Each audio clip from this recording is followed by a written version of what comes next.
Hashtag title O'Neill. Hashtag author Arthur and Barbara Gelb. A great many persons, libraries, institutions, organizations, and publications have given their help and cooperation in the preparation of this book. We will never be able to thank all of them adequately, and can only try to outline the extent of their assistance and indicate the measure of our gratitude. Man is born broken, he lives by mending. The grace of God is glue. The Great God Brown, Act 4, Scene I. Part 1, Haunting Ghosts 1846-1912. In the early summer of 1939 Eugene O'Neill began work on what he called a play of old sorrow, written in tears and blood. It was Long Day's Journey into Night, a brutal bearing of the forces that had shaped him, an evaluation of his tragic viewpoint, an explanation of his failures as a human being, and a celebration of the fact that he had become, in spite of these failures, the consummate artist that he was. "I love life," he once said. "But I don't love life because it is pretty. Prettiness is only clothes deep. I am a truer lover than that. I love it naked. There is beauty to me even in its ugliness. In fact, I deny the ugliness entirely, for its vices are often nobler than its virtues, and nearly always closer to a revelation." O'Neill, at 50, felt an urgency to embark on the revelations of Long Day's Journey into Night, for he knew that the mental and physical stamina that had sustained him throughout 25 astoundingly productive years was ebbing. Although he no longer cared about having his plays produced, he had not had anything on Broadway since 1934, when Days Without End had been coolly received. He did not want to die without leaving a definitive, naked statement of who and what he was. He was convinced of his own immortality as a dramatist and, while determined to withhold his autobiographical play from the public until 25 years after his death, he did want it, ultimately, to take its place in the body of his work. His widow, to whom he left control of all his plays, permitted the script to be published 3 years after he died. It was immediately recognized as a masterpiece in the United States and abroad. O'Neill wrote in a dedication of the play that at last he had been able to face his dead.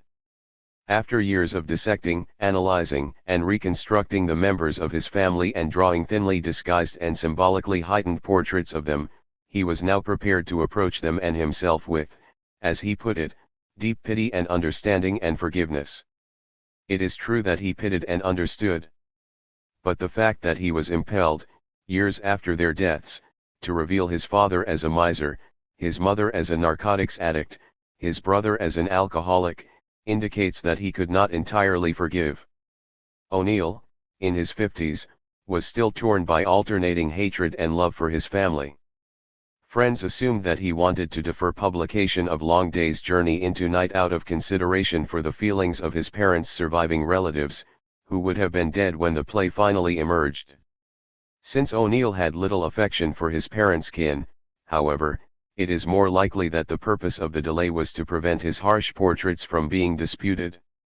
O'Neill was trying to tell an unsuspecting world the truth, if not always the literal truth, at least the artistic truth about his heritage. He was compelled to go back to his roots, to justify himself, to prove that the sins of the father are to be laid upon the children. "I'm always acutely conscious of the force behind," O'Neill had written to the theater historian and critic Arthur Hobson Quinn, 15 years before beginning Long Day's Journey into Night. When he started writing the play, O'Neill, despite the inroads of a debilitating nervous disorder, was still impressively handsome. His dark hair was streaked with white and there were deeply cut lines about the mouth, at the edges of the eyes, and etched into a lofty forehead.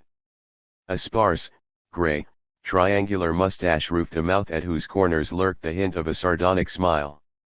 The sagging cheeks could not hide high, strong bones, a firm jaw and a chin chiseled from granite. He smiled rarely, but when he did it was like the sudden lifting of a fog. The fog settled again with the same startling rapidity. His eyes, always an astonishment to those meeting him for the first time, illuminated his face. Large, dark, immeasurably deep, set wide apart under heavy brows, they could stare into depths that existed for no one else. When he turned the O'Neill look on someone, he appeared to gaze into that person's soul. But the appraisal was neither critical nor even disconcerting, it was a look of profound and gentle searching, at once penetrating and reassuring. For nothing shocked him. He was interested only in the motive behind the action. O'Neill, aged 50, was regarded as the most distinguished dramatist the United States had ever fostered. Since 1916, when a group of passionate young writers, actors, and artists in Provincetown, Massachusetts, presented his one-act play, Bound East for Cardiff, he had made a staggering contribution to the American theater, and had become, except for Shakespeare and possibly Shaw, the world's most widely translated and produced dramatist. For over a quarter of a century he had battled to lift American drama to the level of art and keep it there, to mold a native, tragic stage literature.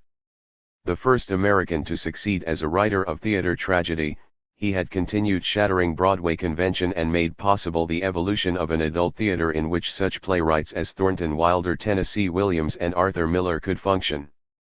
To O'Neill, tragedy had the meaning the Greeks gave it, and it was their classic example that he tried to follow.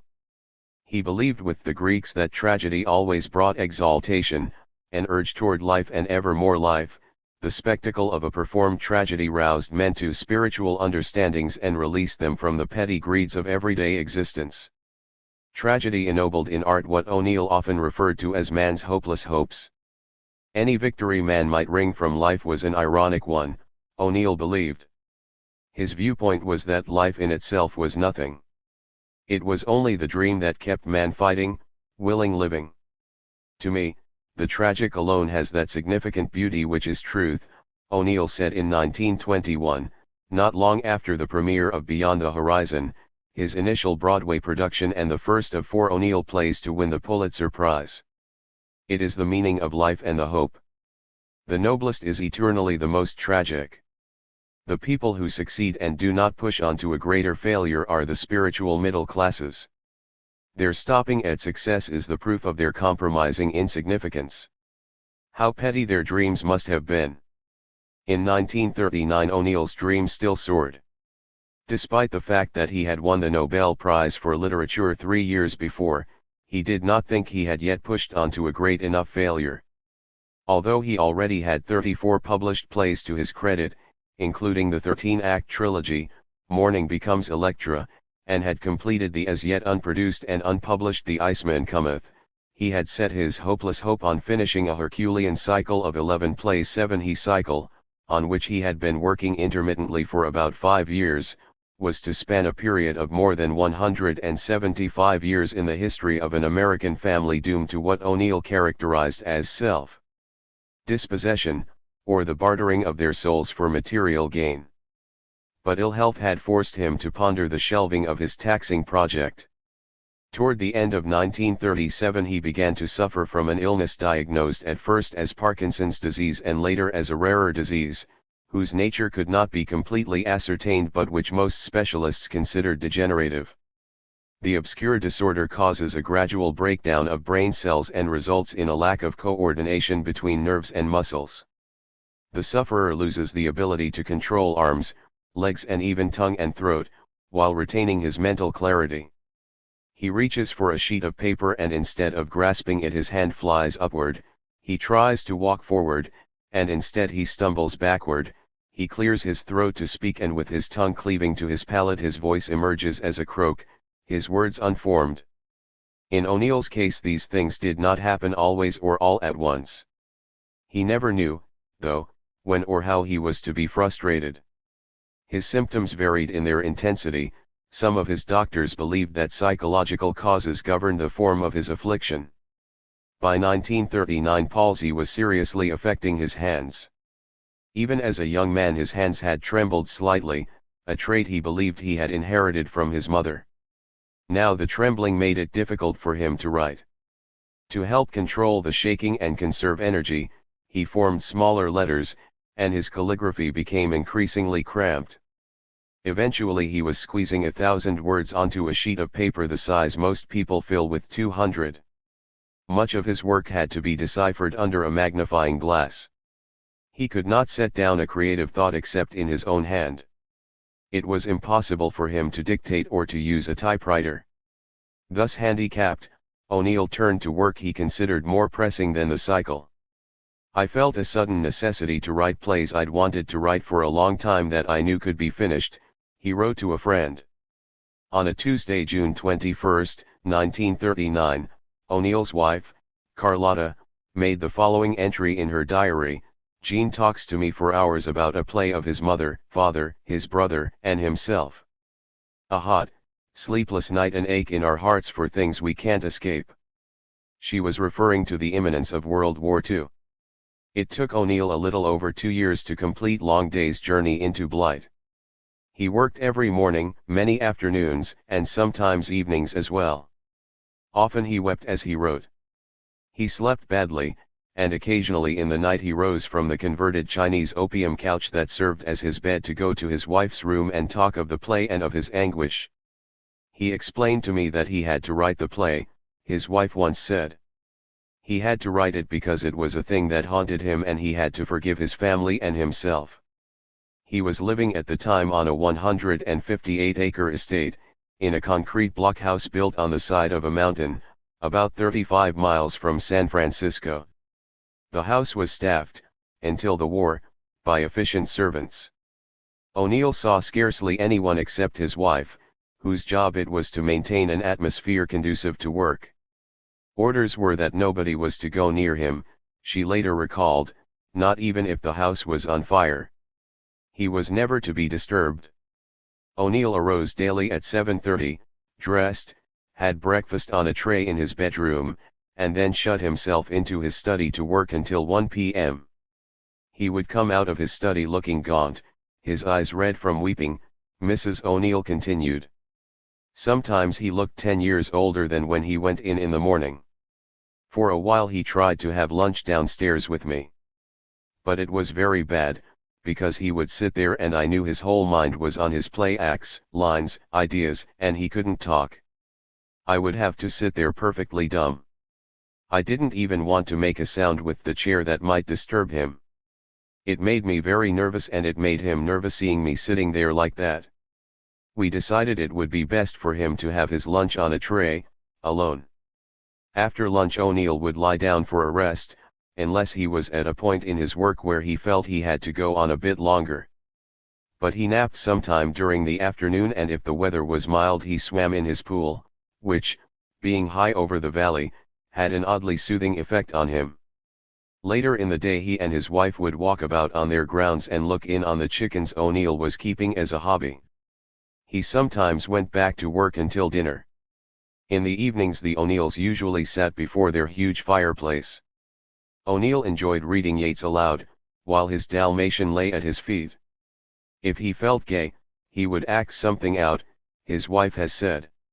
He was very charming, he could be the worst ham you ever met.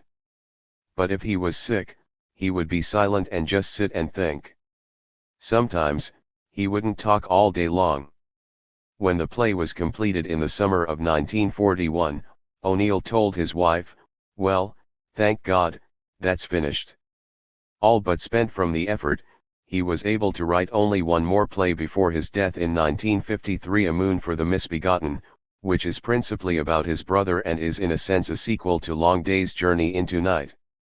O'Neill presented Carlotta with the original manuscript of Long Day's journey into night on July 22, 1941, their 12th wedding anniversary.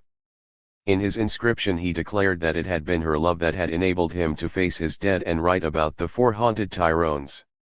O'Neill had chosen Tyrone to designate his surname because, steeped as he was in Gaelic history and intensely proud of his undiluted Irish blood, he knew the name was derived from Tír Owen, meaning the land of Owen.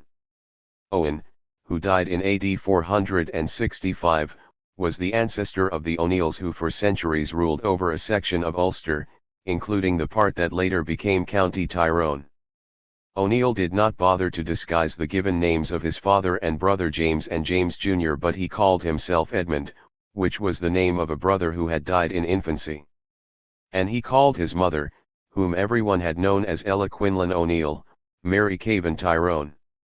Their story was, indeed, born of tears and blood, and was the key to O'Neill's tragic outlook in life and art. 2. Both James O'Neill and Ella Quinlan came from Irish Catholic families that had immigrated in the frontier days to bustling cities in Ohio. But that was all they had in common. James, dashing and handsome, and Ella, shy and pretty, fell in love before realizing that their outlooks clashed. Though jealously possessive, they were temperamentally unsuited. Like the warring protagonists in the plays their son was to write, James and Ella became victims of a destructive incompatibility. Ella was the pampered daughter of a middle-class family, which provided her with a reasonable amount of culture and a higher education. She leaned toward a mystic view of life, was reserved, a little spoiled, romantic and innocent. It was difficult for her to make friends, her shyness was often misconstrued as hauteur and tended to put people off. James was an actor with no formal schooling, who had fought his way up from poverty. He was gregarious, adaptable, materialistic, secure in his Catholicism and, although self-centered, endowed with a charm that made him universally loved. Ella could never forgive James for exposing her to his rough and tumble world, and he could not forgive her for the pride with which she held aloof from that world. Yet each satisfied in the other a perverse need to torment and pardon. They could express their love only in cycles of punishment and reconciliation. The untranquil climate of their marriage is the theme of Long Day's Journey into Night. That play lays open the wounds of their marriage, hammering at the accusations and guilty withdrawals and pitiful, abortive attempts at mutual understanding, insisting with nerve-wracking emphasis on the quality and quantity of their pain. James and Mary Tyrone, the play's middle-aged couple who stand for O'Neill's parents, are shown to be at once deeply in love and irrevocably embattled. Mary still dwells on the fact that she has married beneath her, out of helpless passion.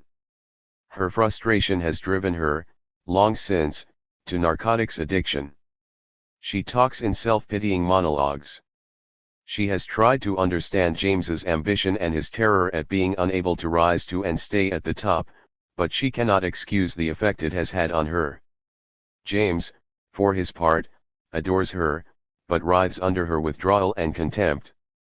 He has had to resign himself to caring for her as one would a child and salvaging the crumbs of their life. Eugene O'Neill described the same kind of relationship in a much earlier play, in which the protagonists are frankly designated as Ella and Jim. In it, Ella and Jim, both in their 20s, marry out of desperation. Each needs and clings to the other, though neither can give the other happiness or even peace.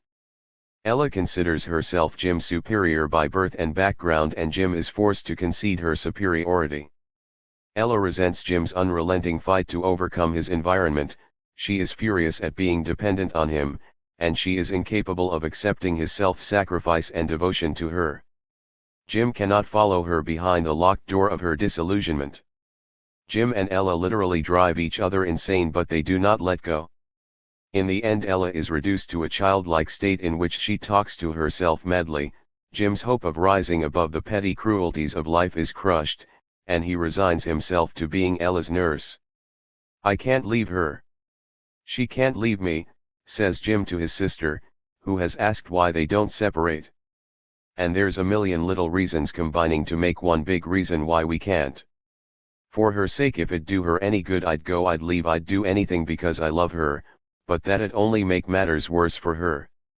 I'm all she's got in the world. Yes, that isn't bragging or fooling myself. I know that for a fact. Don't you know it's true?" It was a truth O'Neill understood and could hammer home. He did not bother, in this play, to disguise the true names of his parents for two reasons. The first was that they were both recently dead. The other was that Jim was a Negro, and the play, on the surface, seemed to be a study of miscegenation, which no one could dream of relating to O'Neill's own family. The play was All God's Killian Got Wings, written in 1923. O'Neill never stopped writing of his mother and father. He always portrayed them as lovers communicating in code, neither ever able to find the other's key. Always alive to the intangible gap between his parents, he stated over and over in his plays the theme of man's tragic inability to reach his fellow man. One of the most heartfelt expressions of this theme is voiced by the hero of The Great God Brown, also written a few years after the death of his parents. In a scene O'Neill selected to represent the work he considered one of his most interesting and moving, Dion Anthony, the hero he modeled largely on himself, mourns his parents. What aliens we were to each other. When lay dead, his face looked so familiar that I wondered where I had met that man before. Only at the second of my conception. After that, we grew hostile with concealed shame. And my mother? I remember a sweet, strange girl, with affectionate, bewildered eyes as if God had locked her in a dark closet without any explanation. Eugene O'Neill's conception of his mother as a girl locked in a dark closet was influenced by The Spook Sonata, a play by August Strindberg, one of O'Neill's early literary heroes. In that terrifying drama, a woman referred to as the mummy actually lives in a closet and talks to her family like a parrot. Shortly after his mother's death, O'Neill informed a close friend that she had lived in a room from which she had seldom ventured, that, in a way, she was like the mummy. Ella revealed herself to no one outside of her immediate family.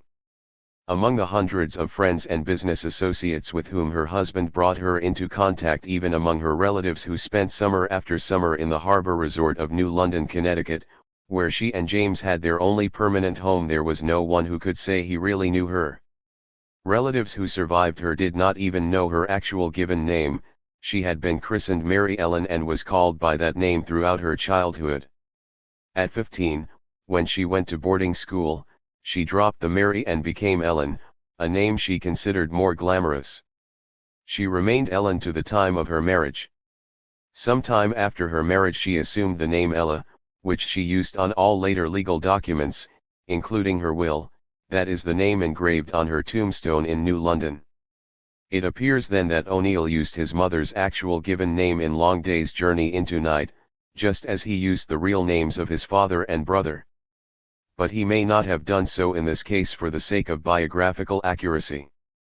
For if he had wanted to identify Ella as unequivocally as he did his father and brother, he would have used her adopted name, by which everyone, including her relatives, knew her. Psychiatrists to whom the point has been raised consider it likely that O'Neill tried to link his mother to the Virgin Mary, to stress symbolically her frustrated desire to have been a nun rather than a wife and mother. He was acutely conscious of his mother's conflict between the pure religious life that half called her and the worldly one she led with her husband, but with which she could not come to terms.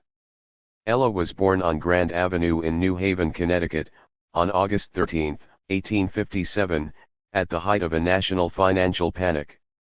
She was the daughter of Thomas Joseph and Bridget Lundigan Quinlan, who had both come from Ireland.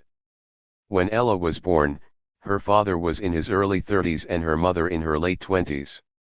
Quinlan had established himself as a general storekeeper, but he found the going difficult. Soon after the birth of his daughter he moved his family, which also included a son, William, to Ohio. The Quinlans, like many immigrant Irish streaming into Ohio on their way west in pursuit of gold, were attracted by Cleveland. Although it was still reeling from the effects of a statewide wave of bank failures, Cleveland seemed to offer more immediate opportunities than far-off California, for it was a beautiful lakeport city and promised quick financial recovery. It had been joined only a few years before by railroad to Cincinnati, then the biggest city in the Midwest. In Cleveland, Thomas Quinlan became a news dealer, and with the business boom provided by the Civil War he began to thrive. By 1867, when Ella was 10, Quinlan's business had expanded into a retail shop dealing in books, stationery, fancy goods, bread, cakes and candies. The Quinlan family had reached respectable middle-class status. Quinlan accumulated a private library. He also bought a grand piano on which Ella, who showed an aptitude for music, was urged to take lessons. By the time Ella was 13, he had switched to the retail liquor and tobacco business and moved into a comfortable house in a good neighborhood. During the next few years, through judicious investment in real estate and increased patronage of his shop, Quinlan became a man of substance. He brought up his children with all the cultural advantages that a prosperous businessman and a devoted father could provide. Holding firm convictions about his children's education, he encouraged his daughter to think she might eventually earn a living through playing and teaching piano. But he let his children know he was going to provide for them in his will, and gave Ella to understand that any independence she might achieve by mastery of the piano was to be a matter of moral satisfaction rather than financial necessity. His plans for her must have been colored somewhat by wishful thinking, for Ella was not suited temperamentally to making her own way in life. No trace of the rugged adaptability that had brought her parents from Ireland could be found in her pliant personality or in her delicate features. Tall for her generation, about 5 feet 6 inches, and slender, she had a pale, smooth skin, large, dark brown eyes, a wide, tremulous mouth, a high forehead, and long hair that was to change gradually from reddish to dark brown and which she often wore knotted at the back of her head. She had a quick, shy laugh, and a low-pitched voice. Ella seemed best suited to take her place in Cleveland's well-bred society, probably as the wife of a dependable businessman like her own father. In addition to studying the piano, she read the classics from her father's library and, at intervals, was taken by her father to the theater. Like her friends, she was infatuated with the stock company actors and was thrilled by the passionate declamations of the great touring stars. In September of 1872, when she was 15, she was sent to the convent of St. Mary, at Notre Dame in Indiana. Only very well-off families provided their daughters with a higher education, but Quinlan was prepared to give both his children every advantage. To ensure his plans for them, he outlined his wishes in an explicit will less than 2 months after Ella left for the convent. After bequeathing to his wife all his real and personal property, he reminded his children of his hopes for them by leaving to William his library of printed books and to Mary Ellen his one pianoforte. Quinlan provided for his children in the event of his wife's remarriage, and took further pains to secure their future in a codicil to his will, which reflected a certain lack of confidence in his wife. I devise that my children, while they are living with my wife, and before either of them shall attain their majority, that they each of them shall receive at the hands of my while the same opportunities for education and self-improvement, and be supported and clothed and treated as my wife knows and believes they would be treated by me and are treated by me now. Quinlan concluded with a vigorous admonition. I also expect of and require from my children, that they each of them shall use the talents which they possess and the education which they may acquire to earn for themselves when they arrive at an age proper for them to do so an honest, honorable, and independent livelihood, not relying upon their mother nor upon such share of the property as may descend to each after her demise nor before then. Ella, who adored her father and was more attached to him than to her mother, gave every indication of living up to his wishes. She settled down at the convent, situated near the campus of Notre Dame, a boys' school that later became the university. St. Mary's was not at that time an accredited college. It did, however, offer instruction at the college level, and since no American university of the period would admit women to its liberal arts courses, St. Mary's was popular not only among Catholics but also among Protestant and Jewish families. For her day and background, Ella was exposed to a cultural cross-section. Her studies, in addition to church history, dogma, and catechism, included English, ethics, rhetoric, philosophy, astronomy, French, and courses in the theory and composition of music, as well as piano technique. In Long Day's Journey into Night, Mary Tyrone's contention that she could have been a successful pianist is sneered at by her husband, the piano playing, and her dream of becoming a concert pianist. That was put in her head by the nuns flattering her. She was their pet. They loved her for being so devout. They're innocent women, when it comes to the world. Actually, the nun who taught Ella piano was far from being the unworldly woman James imagined her. Her name was Mother Elizabeth. A convert, Mother Elizabeth did not join the Sisters of the Holy Cross until after she became a widow. Born in England, she was descended from Dr. George Arnold, who had been organist at Winchester Cathedral under Queen Elizabeth. She was educated in Europe, was herself a fine pianist, and was worldly enough to set the foundation, in 1850, for a music department at St. Mary's that was still adhered to by the college more than 100 years later. In Mother Elizabeth's judgment, Ella was exceedingly talented. Mother Elizabeth also was astute enough to recognize in Ella a tendency toward self-dramatization. When Ella, who had evinced a strong interest in religion, spoke of wishing to become a nun, Mother Elizabeth knew this was more a romantic daydream than a serious intention, and she hurt Ella's feelings by advising her to postpone her decision. Mother Elizabeth's intuition proved sound, for Ella was married just 2 years after her graduation from St. Mary's. One of her schoolmates, Ella Neardlinger, often spoke of her as a beautiful and pious girl to her son, George Jean Nathan, who later became one of the first drama critics to recognize Eugene O'Neill's talent.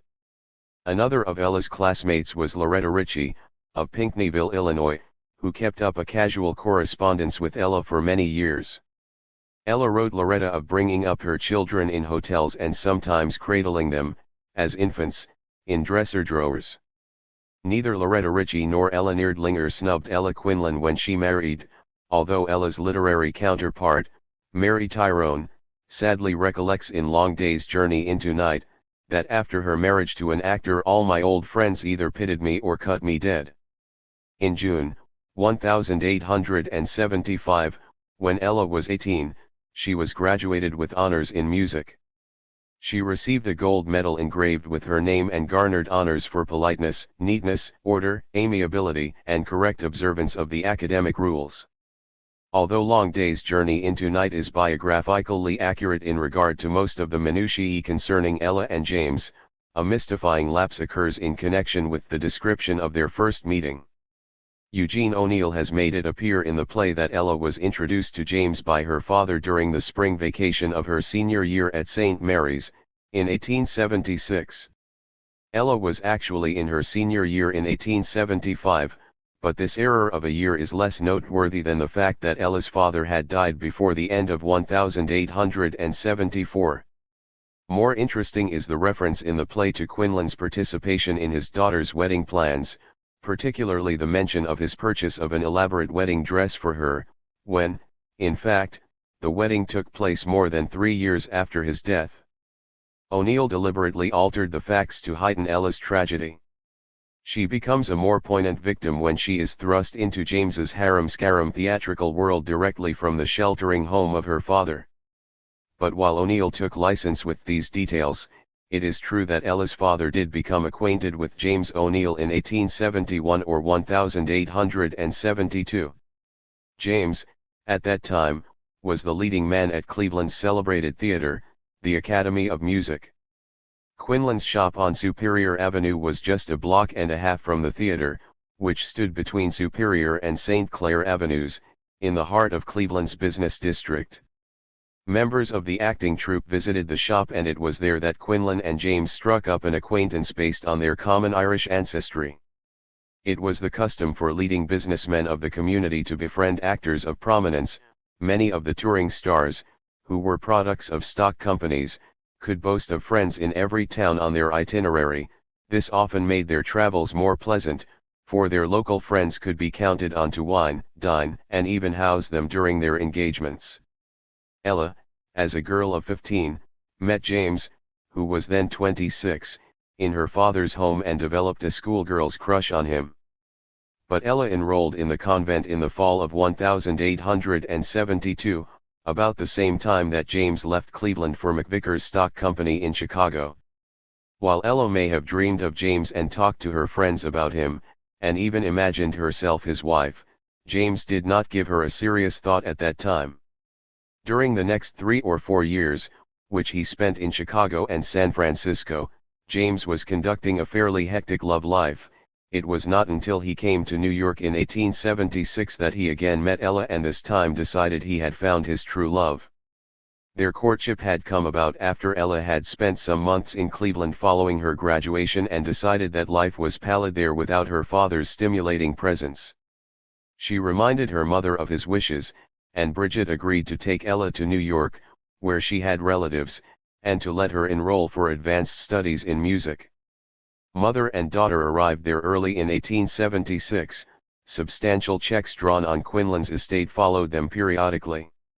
When James reached New York to fill an acting engagement in the fall of 1876, Ella persuaded a male relative of Bridget's to take her to see him backstage, using James's former acquaintance with her father as an excuse. She had not forgotten her schoolgirl daydreams, and was already half in love with him. 3. James O'Neill, at 30, was an irresistibly romantic figure. While he was not much taller than Ella, he sometimes wore high-heeled boots on stage to increase his 5 feet 8 inches. He had a compact, well-balanced figure, graceful carriage and nobility of bearing that more than compensated for his lack of physical stature. His hair was black and curled over a high forehead, his eyes were melting and almost as dark as Ella's, but they looked at the world more candidly and could burn with passion. His nose and chin followed classically chiseled lines, his even, white teeth gleamed against a dark complexion, and his lilting voice was a caress. In contrast to Ella's shyness, James's manner was open and sunny. He was a tireless and effective raconteur. Although James was self-conscious about his lack of formal education, the life he had led made him far more worldly and sophisticated than Ella. He had the easy confidence of a man who knew he could charm the birds out of the trees. On the stage he added to his natural endowments a swashbuckling manner, heroic gestures, and a carefully acquired skill with the rapier. These characteristics were perfectly suited to the extravagant melodramas of the era and to the virtuoso recitals of Shakespearean roles for which the public had an endless appetite. In addition, James had already begun to develop the controlled, melodious voice that could penetrate to the gallery of the huge theaters in which he played. He jokingly referred to his voice as my organ. He had taught himself the trick of increasing its volume while actually raising it only 2 or 3 notes in pitch. In this way he was able to convey fiery emotion without shouting, which set him apart from the stock actors who resorted to ranting. In 1876 there seemed to be no question that James would rise to the top of his profession. In theater circles it was predicted that he might succeed Edwin Booth, who was 14 years his senior. Booth, one of the 3 American actors who achieved international fame during the 19th century, was considered by many to be the greatest actor of his era. Beneath the personal warmth that attracted people to James lay a ruthlessness that often characterizes the successful actor. He possessed the slightly inhuman capacity to sweep aside any involvement that might hinder the pursuit of his art. His artistic temperament told him, without his having to analyze it, that if he did not put the advancement of his career before any other consideration he would founder. As an actor, James belonged first to his profession, and spent himself completely on his audience. But while there was a certain glory in this dedication and an intoxication in the mass worship he inspired, there was also an emptiness. James tried to fill it by drinking. He always kept a bottle in his dressing room and sometimes drained it in a day. He carried his whiskey well, however, and rarely showed signs of its effect, except for a brilliant sparkle in his eyes.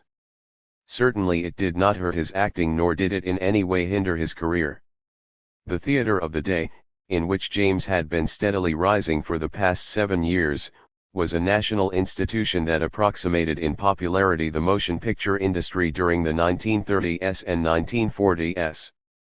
There was scarcely a city that did not support its own resident stock company, with the larger cities supporting 2 or more. The local companies created their own favorites, and in such cities as New York, San Francisco, and Chicago it was possible for individual stock company actors to gain enormous local popularity without necessarily attaining national prominence. When famous touring stars visited these cities, the major stock players dropped temporarily into supporting roles. In an era when leading players in stock companies ruled the public emotions in the same way that movie heroes later would, James O'Neill was sighed over and dreamed about. A Chicago newspaper writer once recalled, in a typical article about him, "Chicago adored James O'Neill. Girls built romances about his private life, some with substantial foundation. One was that the leading lady of McVicker's stock company was hopelessly in love with the dashing James, and that it grieved him sore not to be able to return her purple passion. Droves of girls went every week just to see the heroine droop and wilt when Jimmy kissed her. James was a boon to stock company managers, whose prime concern was to elicit waves of emotion from their audiences. Audience response was then a much more tangible quality than it is in today's relatively polite and intimate theater, and managers went to considerable pains to measure it. Sometimes a manager would sit in an upper box and face the audience during initial performances of a play, to test the potency of the shock waves passing from viewer to stage. The play would be doctored on the basis of those waves. If all went well, bursts of applause and cheers would be spontaneously wrung at frequent intervals from the playgoers, who became almost painfully involved in the emotions of the actors and did not wait to applaud politely at the lowering of the curtain. The applause after a scene was occasionally so prolonged that the stars had to acknowledge it by taking bows between acts. The impact of James's personality and reputation on Ella was devastating. She was hypnotized by the glamour and magic that surrounded him. Her mother, however, was not overjoyed by the prospect of having James for a son-in-law. The fact that it was Thomas Quinlan who had first introduced James to Ella did not help Bridget feel resigned, even though James seemed to be an upright Irishman and a good Catholic. While it was considered permissible for fashionable families to lionize a prominent actor, a member of the theatrical profession was not held to be a sound matrimonial prospect for a cherished daughter. Even the best of actors led nomadic lives and were subject to financial hazards, and a number of them were known to be philanderers and heavy drinkers. Scandals in their private and professional lives were followed with shivering pleasure in the newspapers. First-class hotels would seldom accommodate actors because of their habit of jumping their rent when, as often happened, their shows closed unexpectedly and left them stranded and unpaid. Bridget recognized the fact, which Ella ignored, that a sheltered upbringing and refined taste were not adequate equipment for an actor's wife. Actors traveled from town to town, often under primitive conditions, and Ella could hardly find herself at home among the rugged troopers who were James's friends and formed almost his whole world. It was not the sort of life that either Bridget or her husband had envisioned for their daughter, and she pointed this out to Ella. But Ella was carried away by the idea of being the wife of James O'Neill and, summoning an uncharacteristic tenacity and resolution, she determined to marry him. As for James, nothing at this point in his life seemed impossible. He was as determined as Ella to marry and was as confident as she that within a short time he would stand in the front rank of his profession. That he could have deluded himself into believing Ella would make him a suitable wife or a reasonably happy one is even harder to understand than Ella's blind confidence. He was under no romantic illusions about the discomforts of touring, and he was certainly aware that Ella could not adapt cheerfully to the wandering life of an actor. Perhaps the fact that, by the social standards of the day, she was unattainable made the conquest seem sweeter to his ambitious nature. Marrying Ella represented another break with his squalid background. And unquestionably he was captivated by her beauty and innocence, to a point where rational planning became difficult. There was also the incentive of Ella's financial independence. It was not, perhaps, a major factor, but it could help smooth their way. With the promise of a brilliant future and the conquest of Ella's heart, James had grown a long way from the shabby boy with the thick Kilkenny brogue who had landed with his parents in America early in 1856. His family were what F. Scott Fitzgerald, speaking of his own forebears, once described as strictly potato famine Irish, but James would never have acknowledged this fact publicly. In a loquacious and mellow mood, 3 years before his death in 1920, he gave a lyrical account of his beginnings. It was Kilkenny, smiling Kilkenny, where I was born one opal-tinted day in October, 1847. I beg leave to think, James continued, that were I permitted to choose a birthplace for any Irishman's child, be he dreamy-eyed son of Erin with starfire in his heart or laughing gossoon with song on his lip and roguery in his eye, 'twould be that same little town in old Leinster. James was 9, the fourth of 6 children, when his father, Edward, a struggling farmer, and his mother, Mary, arrived at Buffalo in upstate New York. James had outgrown his skirties, but his younger siblings were still wearing the red flannel garments in which Irish peasant women dressed their children, to prevent them from being abducted by malevolent fairies. Like the Quinlans, the O'Neills soon left their first landing place and pushed west to Ohio.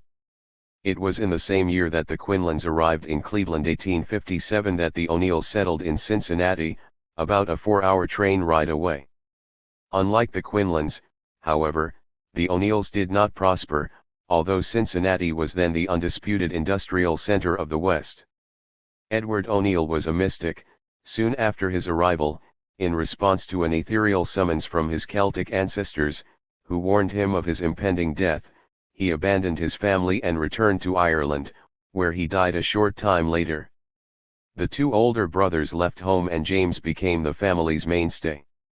His life was bleak, but in no instance during the many times he was asked to contribute his reminiscences to various publications did he more than hint at the actual horror of his early existence. By contrast with his son, James was inclined publicly at least to imbue life with the gallant optimism and rather conventional pride that had always made him loved and respected outside his family.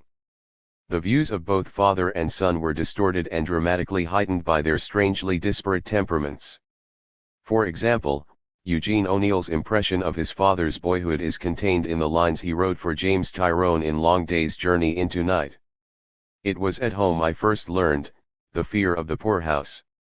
There was no damned romance in our poverty.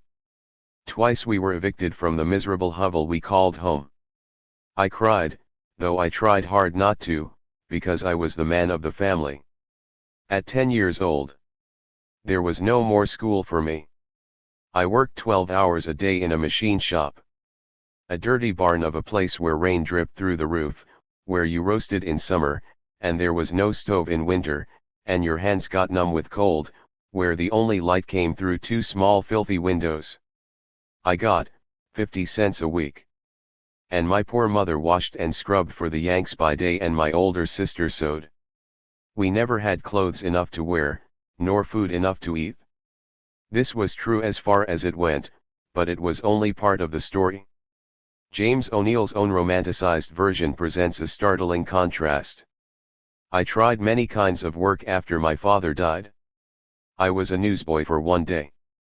Then I was apprenticed to a machinist. Somehow, the clank of iron, the ring of the hammer, the heavy glow of the forge seemed unakin to the romance of Kilkenny's mossy towers, where walked the shadowy ghosts of Congreve, and Bishop Berkeley, of Dean Swift and Farquhar Irishmen all, who wore their college gowns in and out of the grassy quadrangle of the venerable seat of learning that is Kilkenny's boast. And so 3 or 4 years went along, careless young years, when spare evenings were spent poring over a Shakespeare given me by an elder sister, of losing myself in the land of romance at the theatre where I was an established gallery god. While the careless young years were largely the figment of a mellow imagination, James's lot did improve more than one is led to believe by Long Day's Journey into Night. His sister made a reasonably good marriage when James was 14 and her husband, who had settled in Norfolk, Virginia, sent for him. The Civil War had begun. James's brother-in-law did a brisk business in military uniforms. James, who participated, earned a good salary and was rewarded with an instructor provided by his brother-in-law. "For 3 years I worked in the store all day and studied with my tutor in the evening," James once recalled. He was a man of liberal tastes, and, liking the theatre, he took me with him twice a week to see the plays. It was then that I formed my taste for the theatre. When the war was over, my brother-in-law sold out his business and moved back to Cincinnati, and I went with him. Having saved a little money, I tried to go into several small businesses, but was not successful. I found my money going and wondered what I should do." This account is a relatively sober one for James. In most cases he preferred to embellish. Just 3 years before his death he was still giving an imaginatively colored story of his beginnings. Describing his introduction to the stage, he wrote, "I believe I had a subconscious assurance, the promise of a sublime, possibly a ridiculous faith that I should be an actor one day, although no possibility seemed more remote. However, what's an Irish lad without his dream? And so I carried mine along with me, cherishing it." Many years earlier, however, in writing to A. M. Palmer, a New York theater manager with whom he had a long association, James prosaically, and no doubt honestly, informed him that he had drifted to the stage without interest. I was fond enough of the playhouse, he added, and had the curiosity, common among boys, to have a peep behind the scenes, so that I took an opportunity to go on as one of the lads in the last act of the Colleen Pond, which was being played at the National in Cincinnati, Ohio. I began the thing as a lark, but the stage manager prevailed on me to remain. That was on October 17, 1867, when James was 21. Elaborating on the occasion of his debut, James once recorded, "One evening I was spending the hour before the theater door should open in a game of billiards with a friend, when there rushed hurriedly into the room a chap named Cooper, who was captain of supers at the old National Theater. 'What's the matter, Cooper?' asked my friend. 'Confound it,' muttered that functionary, 'my supers have gone on strike and there are no guests for the ball in the Colleen Bawn.' 'I'll go if you'll go,' challenged my friend and I in one breath, and Cooper eagerly accepted our offer, directed us how to find the wardrobe man, and fled to find other guests. The Colleen Bawn, described by critics of the era as a natural Irish comedy, had been written in I-860 by the prolific and immensely popular Irish playwright-actor, Dion Boucicault, who had completed his first successful play before he was 20. The Irish in James must have leaped at the chance to participate in this sturdy vehicle. If, before this event, James had been only half-heartedly interested in a theatrical career, there is no doubt that his first brush with grease paint exhilarated him, and from that day on he conceived of no other career for himself than acting. James stayed on at the National, was paid 25 cents nightly and later was promoted to captain of the supers and general utility man. His most impressive experience of stage fright occurred during a performance of Metamora, in which Edwin Forrest was starring. Forrest, the first of the great actors to cross James's path, had a powerful physique, a voice like a trumpet, a violent temper and a monumental ego that helped to make him one of the most controversial figures of the American stage. He had been for 40 years a tremendously popular Shakespearean actor, but he was now nearly 60 and was soon to end his career, a rejected and bitter man. Suffering from rheumatism, he had emerged from retirement a few years earlier, after a divorce scandal. The play Forrest had chosen to present at the National was written for him in 1829 by a young playwright named John Augustus Stone. Its hero, a bombastic American Indian chief, suited Forrest's acting style. In his repertory for 36 years, Metamora had brought Forrest a fortune, but, because he had bought the play outright from its author, Stone never received a penny in royalties. Still imposing despite his years, Forrest was met by enthusiastic audiences at the National. When Edwin Forrest came along, James once wrote, "I was entrusted with the part of the flying messenger. I rushed on but stuck at the important part." James survived this experience and moved on to bigger, but not always better, things. For the next 4 years he served his apprenticeship in the theater, traveling to St. Louis, back to Cincinnati, then to Baltimore, Marvland, Augusta, Georgia, and Washington, D.C. James soon found himself playing such roles as Hotspur and Macbeth with the inconsistent brogue that no one had yet thought to bring to his attention. It was with a stock company in Washington that James supported the second of the trio of great American actors, Joseph Jefferson. Jefferson, who had been acting for 36 of his 40 years, brought Rip Van Winkle to the Capitol, and James was cast in the substantial role of the young sailor, Heinrich.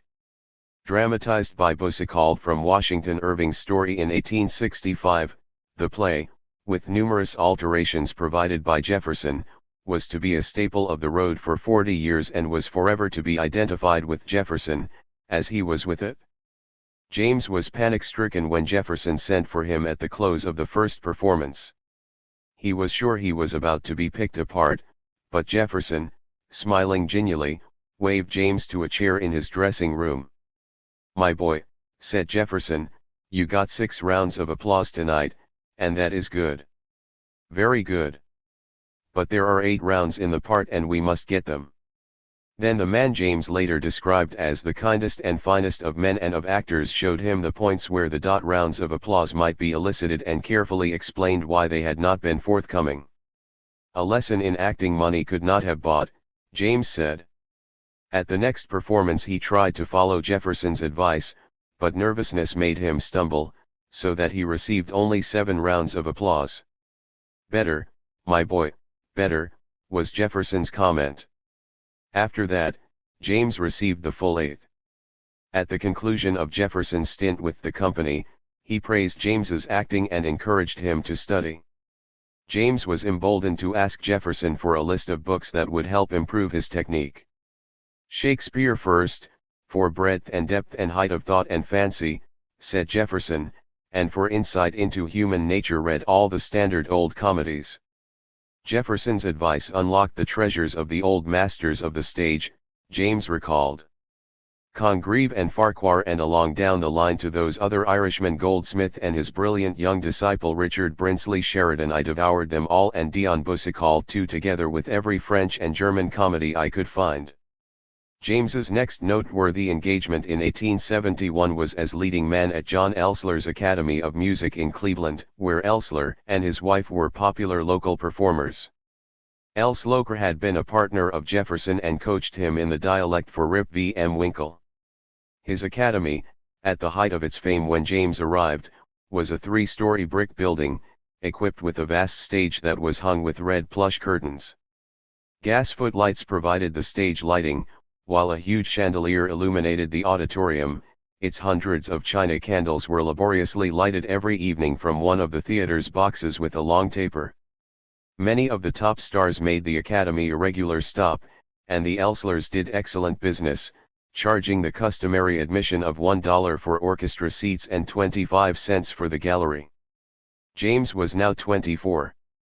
Managers were beginning to acknowledge his magnetic effect on audiences and to cast him in the sort of romantic roles that would hypnotize the ladies into devoted attendance. A Cleveland reporter, recalling James's popularity at the Academy of Music, wrote years later, "He was the patron saint of the matinee girls. He was the ideal of the town, this curly-haired, robust, handsome young Irishman." James played most of the romantic heroes of the era's melodramas, and as many Shakespearean roles as he could muster. During his first season with the Elslers he again appeared with Edwin Forrest. This time Forrest was at the end of his career. After a disappointing reception in San Francisco, he had taken to the road again, avoiding most of the bigger cities, where he knew he was no longer welcome. Heretofore jealous of anyone who showed talent, he now realized he was hopelessly out of the running and allowed himself, for once, to take an objective view of another actor's ability. He went so far as to say of James to his own dresser, "If that young man manages to forget his brogue, he is going to make a capital actor." The remark was reported to James, who never forgot it. He immediately set to work on the offending brogue.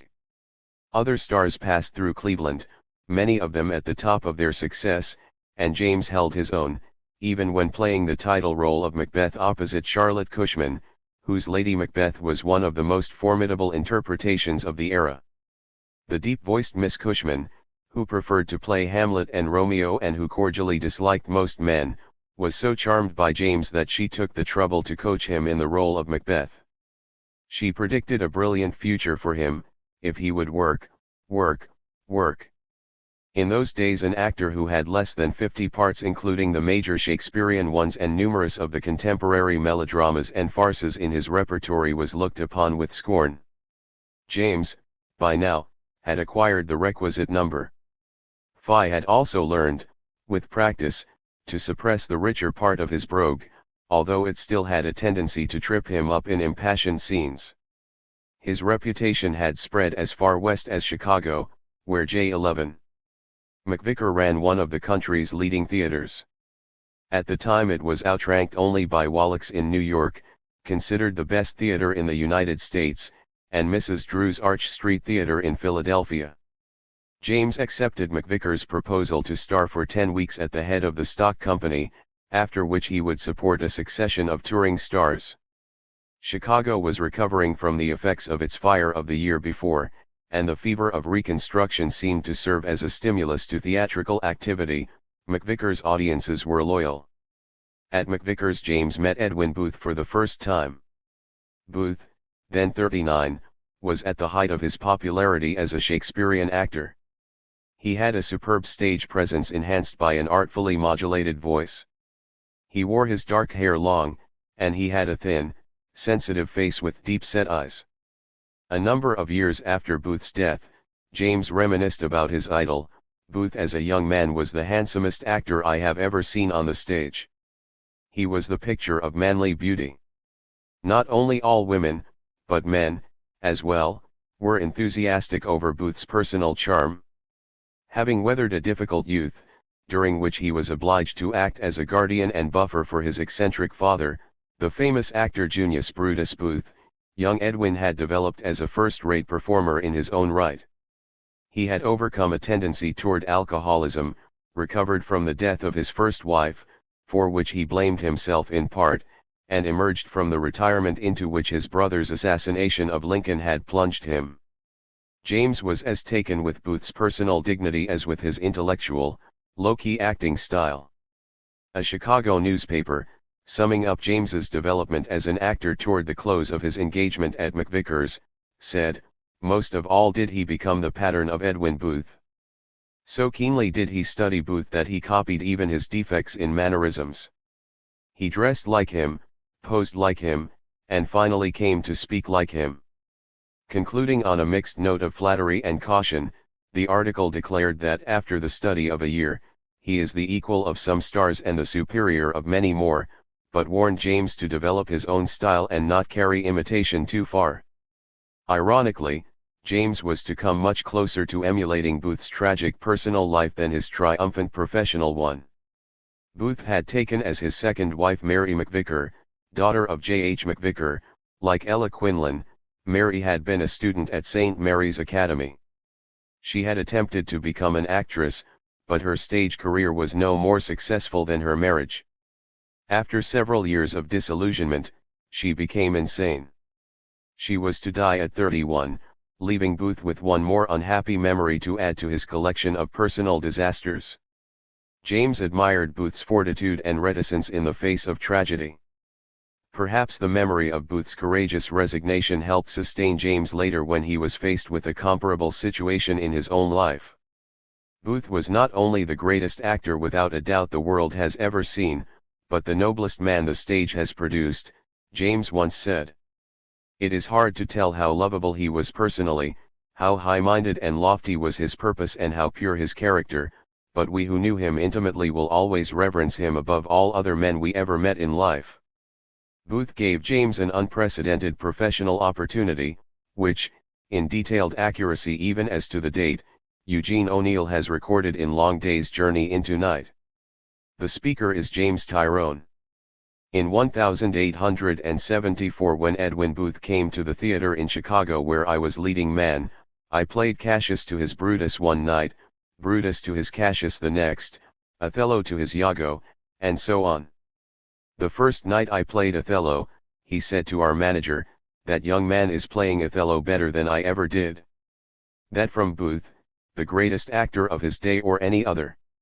And it was true. And I was only 27 years old. As I look back on it now, that night was the high spot in my career.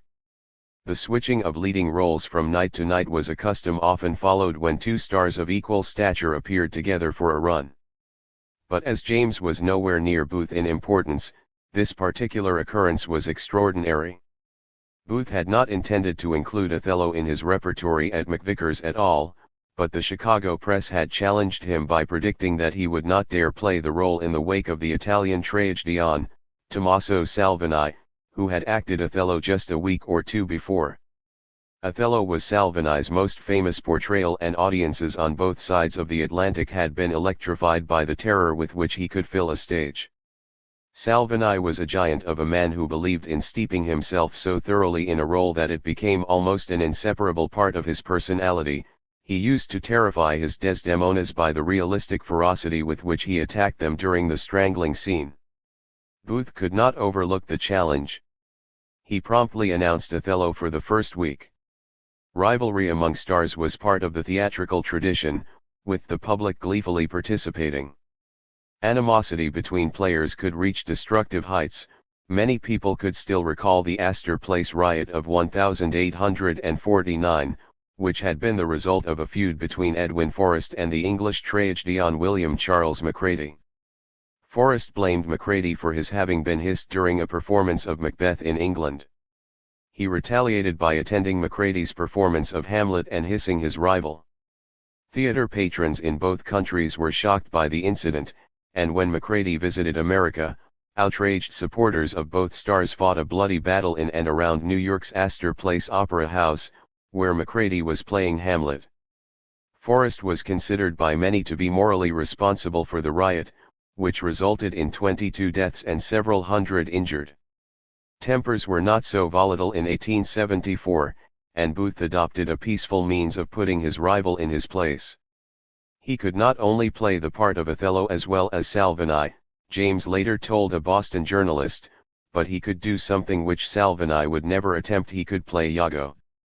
There was more truth in the latter statement than in the former. Theater historians who classify Booth's Hamlet and Iago among the greatest ever seen have described his Othello as over-intellectualized and lacking in passion. But James was loyal to his idol. Continuing his reminiscence, he said, "And so after one performance in the title role, Mr. Booth determined to appear the next night in the latter character, and I was cast for Othello. I was in a quandary. I knew that everyone who would be in the house that night would know me, that nearly all of them would have seen Salvini and Booth, and that they would expect me to fail. To imitate either one or the other of the well-known actors too closely would be bad policy, yet how to introduce something original puzzled me. It came like a flash at the last rehearsal."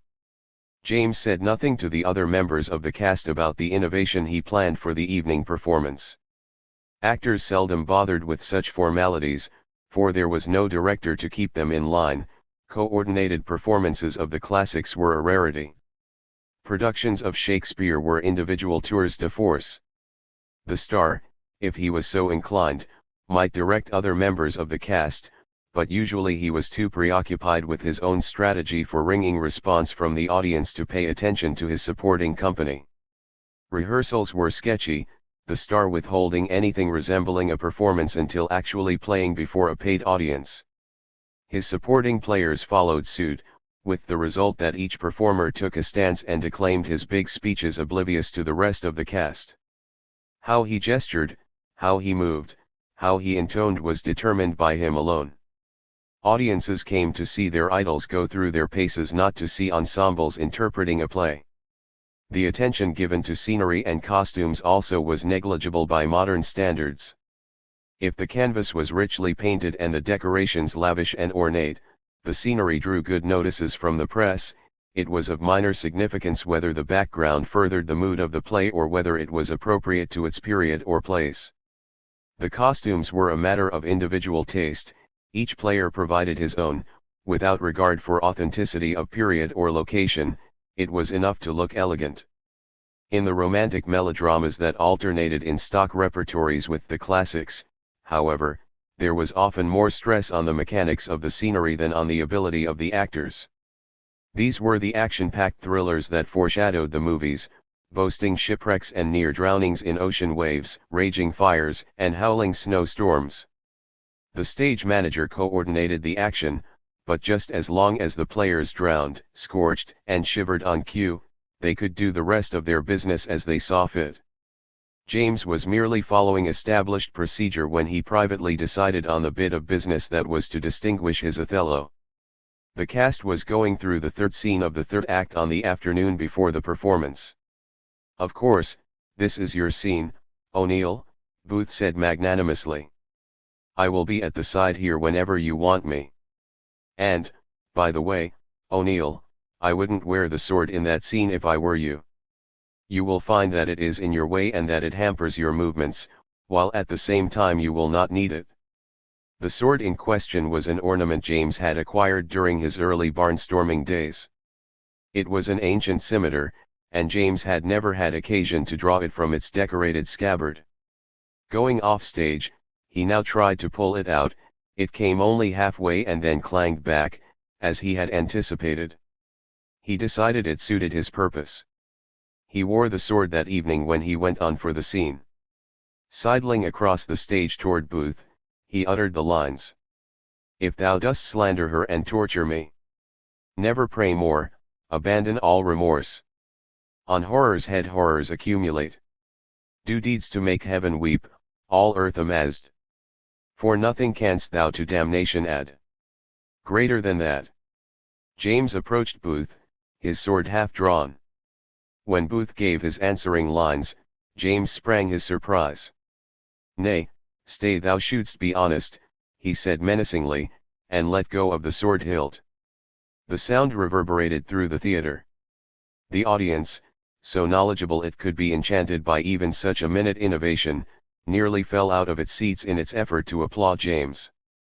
Booth called O'Neill back on stage to take extra bows.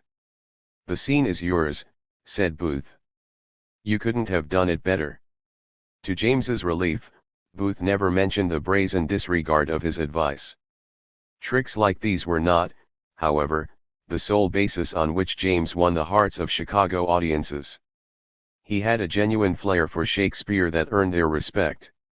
Reviewing a performance of Othello in which Booth again assumed the title role and James played Iago, a local critic wrote, "Mr. O'Neill's Iago is deserving of warm encomium. It has some of the care that has always marked the star he supported." A letter to a Chicago newspaper, written by a playgoer in the early 1900s and preserved by James in a scrapbook he kept, illustrates the power he wielded over audiences in that city. Recalling one night when James was playing Macduff to Booth's Macbeth, during the star's tenure at McVickers, the letter writer said, "The house was packed to the doors, and when Macduff announced the foul murder, the curtain went down on a war of applause, which continued until Mr. Booth stepped before the curtain when, all at once, the applause ceased. Mr. Booth walked across the stage from left to right and disappeared. Then the applause was renewed in tones of thunder. Men and women stood up, waving their handkerchiefs and crying, 'O'Neill, O'Neill.' This applause and shouting were deafening. O'Neill came before the footlights, blushing like a boy. The audience had no desire to say to Mr. Booth by their applause that they did not appreciate his great acting. But they did want Mr. O'Neill to know that his fine acting had highly registered. The writer of this letter has witnessed performances of all the great actors, from Edwin Booth to the present day. But he never has witnessed greater acting than James O'Neill's, on the occasion herein mentioned. It was at McVickers also that James played Romeo to the Juliet of Adelaide Neilson, probably the only leading lady of whom Ella ever felt a twinge of jealousy. The English-born Adelaide was the loveliest Juliet on either side of the Atlantic. She was 26 when she began her triumphant tour of the United States, and her reputation for beauty and mystery had preceded her across the ocean. She was said to have been born out of wedlock and to have supported herself as a factory worker, a nursemaid, and a seamstress. Her personal reticence amounted to myth, but it was believed a prominent Englishman had helped her financially while she studied for the stage. James was impressed but not overawed by the privilege of supporting the exquisite actress, and even played a flirtatious practical joke on her one night. Instead of letting his head sink to his chest in the death scene, screening his face from the audience, he held his head back, with his face in full view. He knew that Miss Neilson could not fake her kiss without being obvious. She was obliged to give him, as he put it, a kiss of the sterling variety. Flustered by the experience, Miss Neilson reproachfully fixed James with her beautiful eyes when the curtain came down. "How could you? How could you?" she cried. "How could I what?" asked James, trying to suppress his glee. How could Romeo throw his head back when he was dead?" Miss Neilson asked lamely. James always had a chivalrous answer for a pretty girl. "Miss Neilson," he said, "your Juliet was the cause of it. It would make anyone come back to life." At the close of her engagement she begged James to accompany her on the rest of her tour, which, James recalled laconically, "I did not do." But Miss Neilson, not offended, remembered James's Romeo for a long time. In England some years later she was asked to name her finest Romeo. A list of distinguished actors was rejected. "The greatest Romeo I ever played with," she finally said, "was a little curly-haired Irishman. When I played with other Romeos, I thought they would climb up the trellis to the balcony, but when I played with Jimmy O'Neill, I wanted to climb down the trellis, into his arms." On the strength of his conquests at McVickers, James had received an offer from a rival Chicago company. He joined Richard Hooley, who had managed to make himself an enormously respected cultural force in that city. Hooley had offered him a larger salary and the promise of playing Hamlet, Othello, Shylock, Romeo, and other Shakespearean roles on Saturday nights. In addition, James himself was to form the company. For Hooley he assembled a talented troupe which included an actress named Louise Hawthorne. Louise was beautiful on stage, but without her heavy makeup she could not conceal a scar that ran from her temple to her chin. Though married, she appeared to have more than a platonic affection for James. He respected her acting ability, and needed her in his company, and he did not rebuff her. When, after playing successfully in Chicago for one season, Hooley's troupe moved on to San Francisco in May of 1875, she eagerly accepted James's invitation to go along. San Francisco flourished as a national theatrical center almost as great as New York. The Comstock lode, miraculously rich in silver, had been discovered in nearby Nevada some years before. There was scarcely anyone in San Francisco who did not feel a sense of participation, however illusory, in its profitable annual yield. The city's busy theaters reflected the inflationary times and Hooley's company scored a hit. Almost immediately San Franciscans took James to their hearts.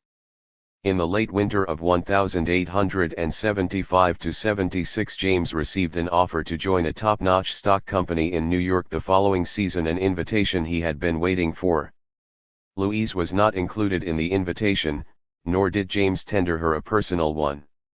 Hurt by his indifference, she made her last appearance with James in a play called Ultimo, in March, 1876. 2 months later a grand farewell benefit was given for James in San Francisco. Such affairs were frequently arranged in honor of leading members of a stock company. Salaries were often paid on an irregular basis, determined by the amount of money left in the box office after the star had collected his often piratical guarantee and on how honorable the manager happened to be. The proceeds from a successful benefit, therefore, sometimes represented the only substantial income of a stock actor's entire engagement. Without this cash he was hard put to keep up his stage wardrobe, let alone appearances. James, who knew how to be frugal and took every precaution to avoid the impoverishment that was a hazard of his profession, needed the benefit less than most of his fellow actors. But he did not decline the honor or the cash. Although the other members of James's company participated in the farewell tribute, Louise was conspicuously absent. She had returned to Chicago. James left San Francisco for Chicago late that spring. He was to make his New York debut in October with the A.M. Palmer Stock Company at its Union Square Theater, but was to join the company on tour in Chicago. James was not entirely happy about this arrangement. When he reached Chicago, Louise attempted to resume her affair with him, as he had feared she would. Her unreciprocated love for James caused her, on June 27, to throw herself from a window of the Tremont House and she was instantly killed. Shaken by the tragedy, James had to cope with yet another threatening entanglement. There was a second woman in Chicago, very much alive and extremely interested in James's activities, whose existence made the city a hazardous place for him to be. The woman, whom James knew as Nettie Walsh, called herself Mrs. James O'Neill and was the mother of a 2-year-old boy whose paternity she attributed to James, a charge that James could not, with any degree of confidence, deny. 4. James would have preferred to brush aside the tact of Nettie Walsh's existence. A singularly insensitive woman, she showed no inclination to help James tidy up his complicated love life, as the considerate Louise Hawthorne had done. She continued to demand a certain amount of attention from James, on the strength of having lived with him for nearly 4 years and having, as she claimed, borne him a child. She had met James in 1871, when he went to Cleveland to act for Elssler, and when, by her account, she was only 15 and wholly inexperienced in the ways of the world. In fact, they were living together during the time James was cultivating Thomas Quinlan's friendship. None of the Quinlans, however, had an inkling that James was keeping a 15-year-old mistress in Cleveland. James always knew how to conceal the unsavory aspects of his personal life. James provided Nettie with worldly experience until he left for San Francisco in 1875.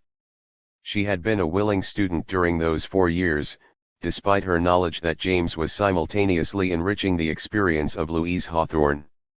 Nettie also pursued other amatory interests, and James saw no reason for acknowledging paternity of the child, born to her in 1872.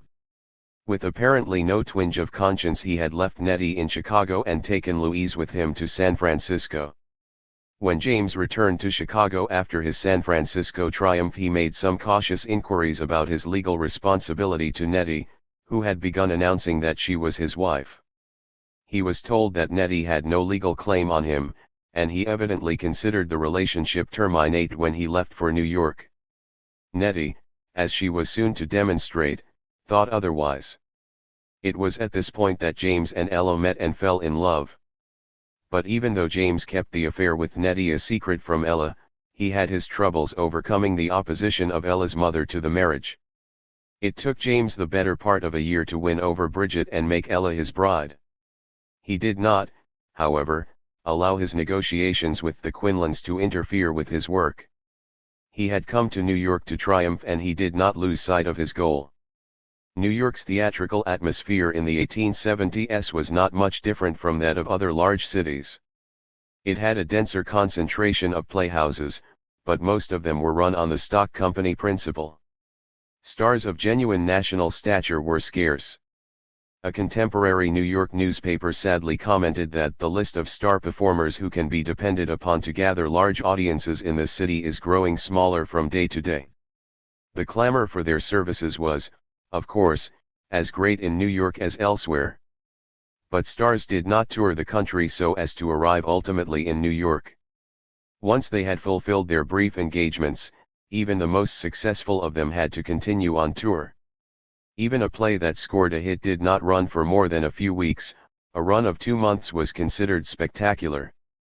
There was a demand for variety and novelty, and this was reflected in the low caliber of the new plays, most of which were hastily thrown together to suit the talents of one or another of the reigning stars.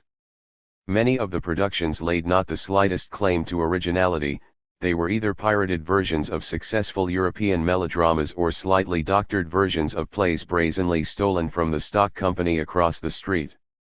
The more enterprising of the stock companies supported house playwrights, among whom Dion Boucicault was a paragon.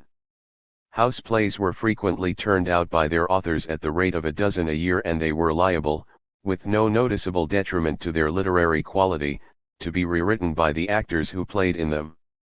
The plays did not really matter to the audiences. Either they were sentimental melodramas like East Lynne, the intricacies of whose plot the audiences knew by heart, or they were Shakespearean and other classical and semi-classical revivals. Audiences came to see actors, not plays, and sometimes not so much actors as personalities. But, however Catholic their tastes, New Yorkers were ardent theater fans. They arrived at the theater early and stayed late. Double bills were common, and audiences were gluttons for 4- and 5-act plays. They thought nothing of entering a theater at 7 or 7:30 and staying until close to midnight. The New York to which James O'Neill came in 1876, when compared with such cities as London, Paris, and Rome, was almost a small town. The area of fashionable residence was circumscribed by Washington Square on the south and 42nd Street on the north. That area, for all practical purposes, was the city. Farther uptown lived Irish squatters in a wilderness of rocks, vegetable gardens, and capering goats.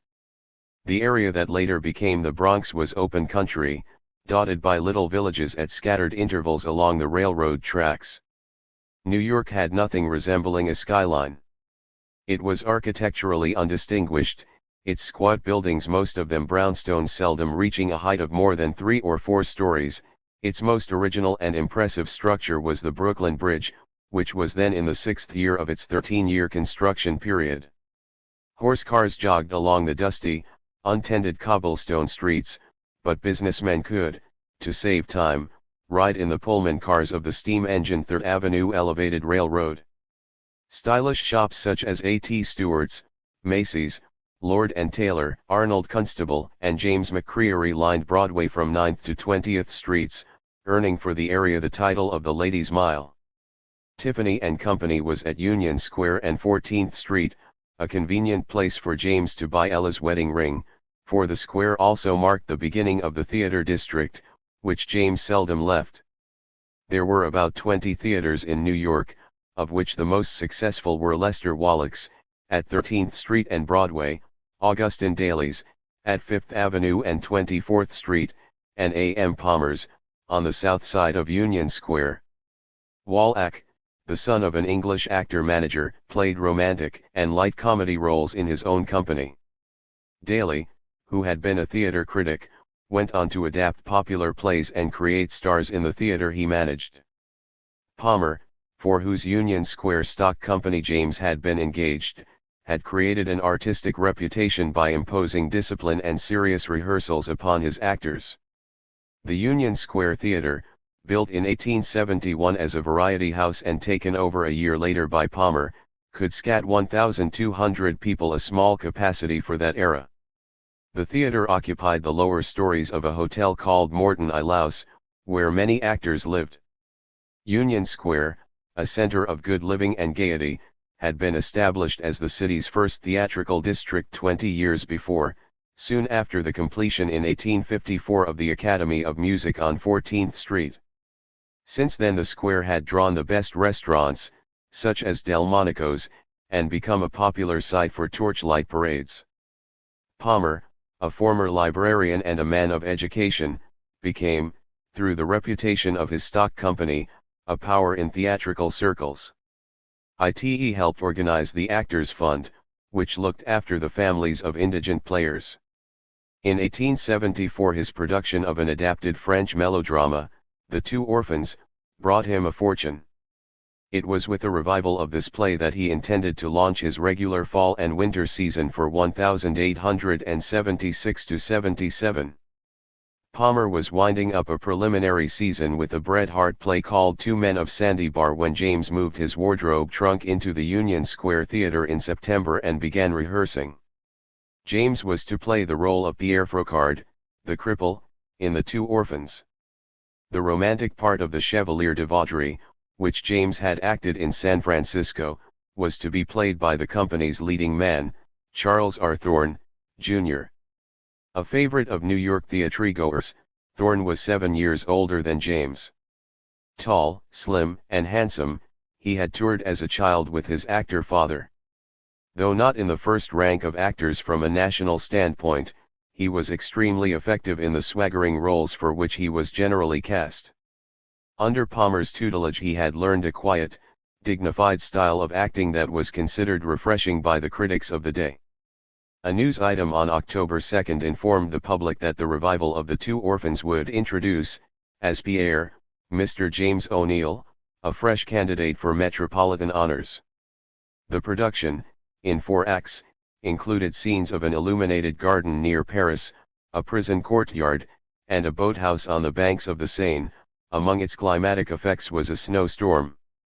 The story, which dealt with 2 cruelly victimized orphan girls, piled villainy upon villainy, until honor and chivalry finally triumphed.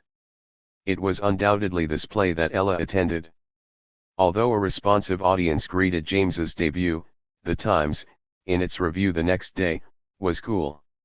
Charles Thorne and the theater's leading lady, Kate Claxton, were lauded by the Times critic, but James was dismissed with the sentence, "Mr. O'Neill is altogether too robust as Pierre." The Tribune, on the other hand, found James entirely satisfactory. The Two Orphans ran until November 20 and was followed by another melodrama called Miss Moulton, a French adaptation of the novel East Lynne, Readapted into English. Palmer sent the TiVo Orphans Company to the Brooklyn Theater, but kept the newly popular James at the Union Square Theater to support Clara Morris in Miss Moulton, a move that probably saved James's life. For Harry Murdoch, the actor who replaced James in The Two Orphans, was one of several hundred people who died when the Brooklyn Theater was destroyed by fire on December 5. James was cast as Maurice de la Tour, a Parisian advocate. His leading lady, Miss Morris, was a wistful, brown-haired actress who had risen to stardom with Daly. She had achieved a sensational success 3 years earlier as a scar-faced madwoman in a play called Article 47, which Daly had adapted for her, and had since been acclaimed as a reigning emotional actress. Her appearance in the title role of Miss Moulton marked her first New York engagement in 2 years. She was welcomed back by an enthusiastic audience and the press was equally pleased with her performance. James was overshadowed. The Times still declined to be charmed by him. Mr. James O'Neill, as Maurice, occasionally appeared more astonished at his presence on the stage than au fait of the proceedings he was supposed to be engaged in. James had expected gentler treatment at the hands of the New York critics and he was bewildered. He couldn't understand why the critics failed to respond to, or even mention, his handsome face, his luminous black eyes, his fine stage presence, his picturesque and magnetic personality, attributes that a San Francisco reviewer had recently enumerated as being responsible for James's rapid rise to stellar eminence.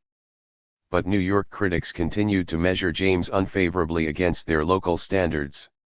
His next role, Count Vladimir, in yet another French melodrama, this one set in Moscow and called The Danichefs, again drew a sour comment from the Times. "We do not admire Mr. O'Neill's Vladimir, a hard and artificial portrayal." It is true that the anonymous critic did not care much for Thorne's performance either. His portrayal of the serf, Ossip, was dismissed as being deficient in pathos. In spite of his failure to win over the critics, however, James was building up an avid public following. If he was hurt or embarrassed by his inability to draw good notices, he concealed his feelings. The Union Square Theater, despite hard times in general and a dismal theater season in particular, was having the best popular success of its career. James continued to present a convivial, unruffled surface to the cronies with whom he dined, drank, and exchanged shop talk in the restaurants and saloons of Union Square. Edwin Booth was in town that season, as well as a number of lesser luminaries with whom James was on easy terms. And he renewed his friendship with Adelaide Neilson when she opened in an engagement of Shakespearean repertory at Daly's on May 8, 1877, 3 days after the Danichefs ended its successful run. It was obviously Miss Neilson whom Ella had in mind when she said, "I thought to myself, you're just as pretty as any actress he's ever met, and you don't have to use paint." V. James had not neglected Ella while struggling to make his reputation in New York. With her support he had finally persuaded Bridget to set the wedding date for the following month, when he knew he would be free of acting commitments. Meanwhile, he was touring in and around the city with the Danichefs, which was probably why New York was decided on as the locale of the wedding, in preference to Cleveland. But it is possible that a contributing factor to this choice was Bridget's unwillingness to call the attention of her disapproving Cleveland friends to the event. Throughout most of May, Ella engaged in one of her favorite occupations, shopping. Bridget drew $1,000 from her Cleveland bank for her daughter's trousseau. Ella had stylish tastes and often spent as much as $100 on a dress. She opened charge accounts at the best stores along the Ladies' Mile and passed blissful hours outfitting herself. The distinctive simplicity with which she dressed was one of her outstanding characteristics. People who could not remember much about her personality could always recall her wardrobe. James and Ella chose to be married at St. Anne's Church on East 12th Street, a few blocks from the Union Square Theater. It was the church at which most of New York's fashionable Catholic weddings took place, and the members of its congregation, including the restaurateur Lorenzo del Monaco, were drawn from what had come to be known as the Beau Monde parish. If Eugene O'Neill, with his acute sense of foreboding, had been able to select the weather for the day that his parents were married, G would probably not have deviated from nature's choice. A weather story in the Tiny said the day dawned under a somber pall of clouds that, every lapsing moment, grew deeper and darker. The whole scene was weird beyond description and silently menacing. The celebration of the nuptial mass was small and quiet. Bridget Quinlan was her daughter's matron of honor and the only guests were a handful of Quinlan relatives. The ceremony had been arranged in privacy and received no mention in the city's newspapers. James, trying to protect his reputation as a bachelor matinee idol, could not afford to mar the glamour that clung to his off-stage personality. He did not wish to interrupt the sighs of the ladies who watched his debonair passage along 14th Street and paid hard cash to admire him on the stage. Jauntily wielding his cane, James beamed at a world that worshipped him. If Ella, who was almost 20 and blooming with fresh beauty, had any qualms about holding his attention, she did not betray them. But Ella soon found that marriage to James held other problems. After a brief honeymoon, James resumed the touring that was to last another 40 years. Ella had her first taste of the tumultuous life that was to prove alien to her but that she was to endure with her husband until his death. Being married to a touring star in the 1870s and 1880s required endless resilience, an approachable personality, unaffected interest in and warmth for fellow troopers, and an ability to ignore the hardships of unventilated trains, shabby hotel rooms, and the prevalence of whiskey. Although Ella could be ingratiating, the managers, agents, actors and actresses who were James's constant companions sensed the effort it cost her. Moreover, Ella was helpless domestically. In later years she was to bemoan her confinement to second-rate hotel rooms in small towns, but this life at least provided a screen for her domestic failings. Even in their home in New London, which she and her husband occupied almost every summer until James's death, Ella could not cope with household arrangements. She was incapable of preparing anything more ambitious than scrambled eggs, and the engagement of efficient servants defeated her. Ella was eased into the horrors of touring gradually, for the first 4 years of her married life were the least hectic in her husband's career so far as traveling was concerned. A few months after the wedding, James went with the Union Square Stock Company to Chicago, where the troupe was to have a brief stay before its regular New York season. The Chicago run was successful, but Ella found backstage life distasteful. She spent much of her time in her hotel room during rehearsals and performances. And for the first time she noticed that James drank heavily. While Ella was jolted by the discrepancy between the romantic life she had envisioned and the drabness of the reality, a worse shock was in store for her. Early in September, Nettie Walsh, learning that James had been married in New York 3 months earlier, and aware that he was being well paid as a leading man for the Union Square Theater, brought suit for divorce. The action drew wide notice in the press, not only in Chicago but in New York, Cleveland, and San Francisco, wherever James was known. Nettie Walsh, in her determination to cash in on James's success, spared none of the details of her relationship with him. She claimed she had married James in Cleveland on August 1871, and lived with him as his wife until 1875. She accused him of having fathered her son, now 3 years old, and of having committed adultery with Louise Hawthorne. She implied, in noting that James had acquired a bride in New York, that he was a bigamist, although she did not specifically state this in her list of grievances. She did, however, point out that her husband was a prominent actor, earning $195 a week, and that for the past 5 years he had been earning between $3,000 and $5,000 a year, so that he was now, being parsimonious in his habits and disposition, worth at least $15,000. Nettie concluded her recital of grievances by requesting a divorce, the care and custody of her child, and suitable alimony. Since, according to James, there had been no marriage and he had no interest in acquiring custody of the child, whose paternity he did not admit, the crucial point was the alimony. James was not inclined to provide it. Reporters who questioned James backstage on the day that Nettie filed her suit described him as being quite loath to talk upon the subject.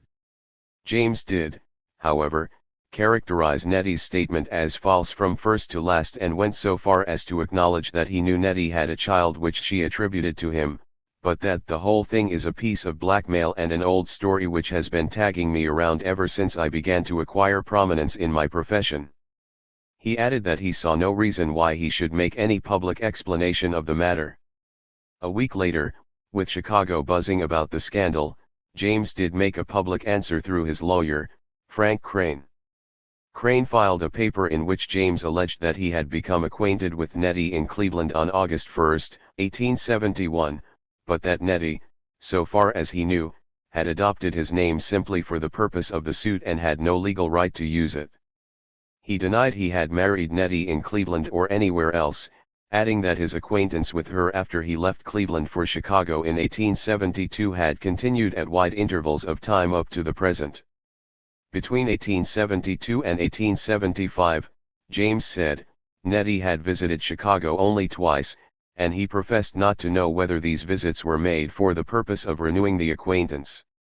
James further declared through his lawyer that Nettie was under the influence of sundry designing persons who seek to ruin his professional prospects and that they had advised her to set forth a pretended and bogus marriage with that end in view. At the beginning of their acquaintance, James went on, Nettie Walsh was not a chaste and virtuous woman. He said he had no way of knowing whether he was the father of her child and challenged her to make a proof, as she may deem most beneficial to her cause, as to his paternity. James's countersuit ended with the allegation that he had considered the relationship extinguished in 1875, when he went to San Francisco. Since that time, he added, Nettie had been the recipient of improper attentions from divers men, whose names he could not provide.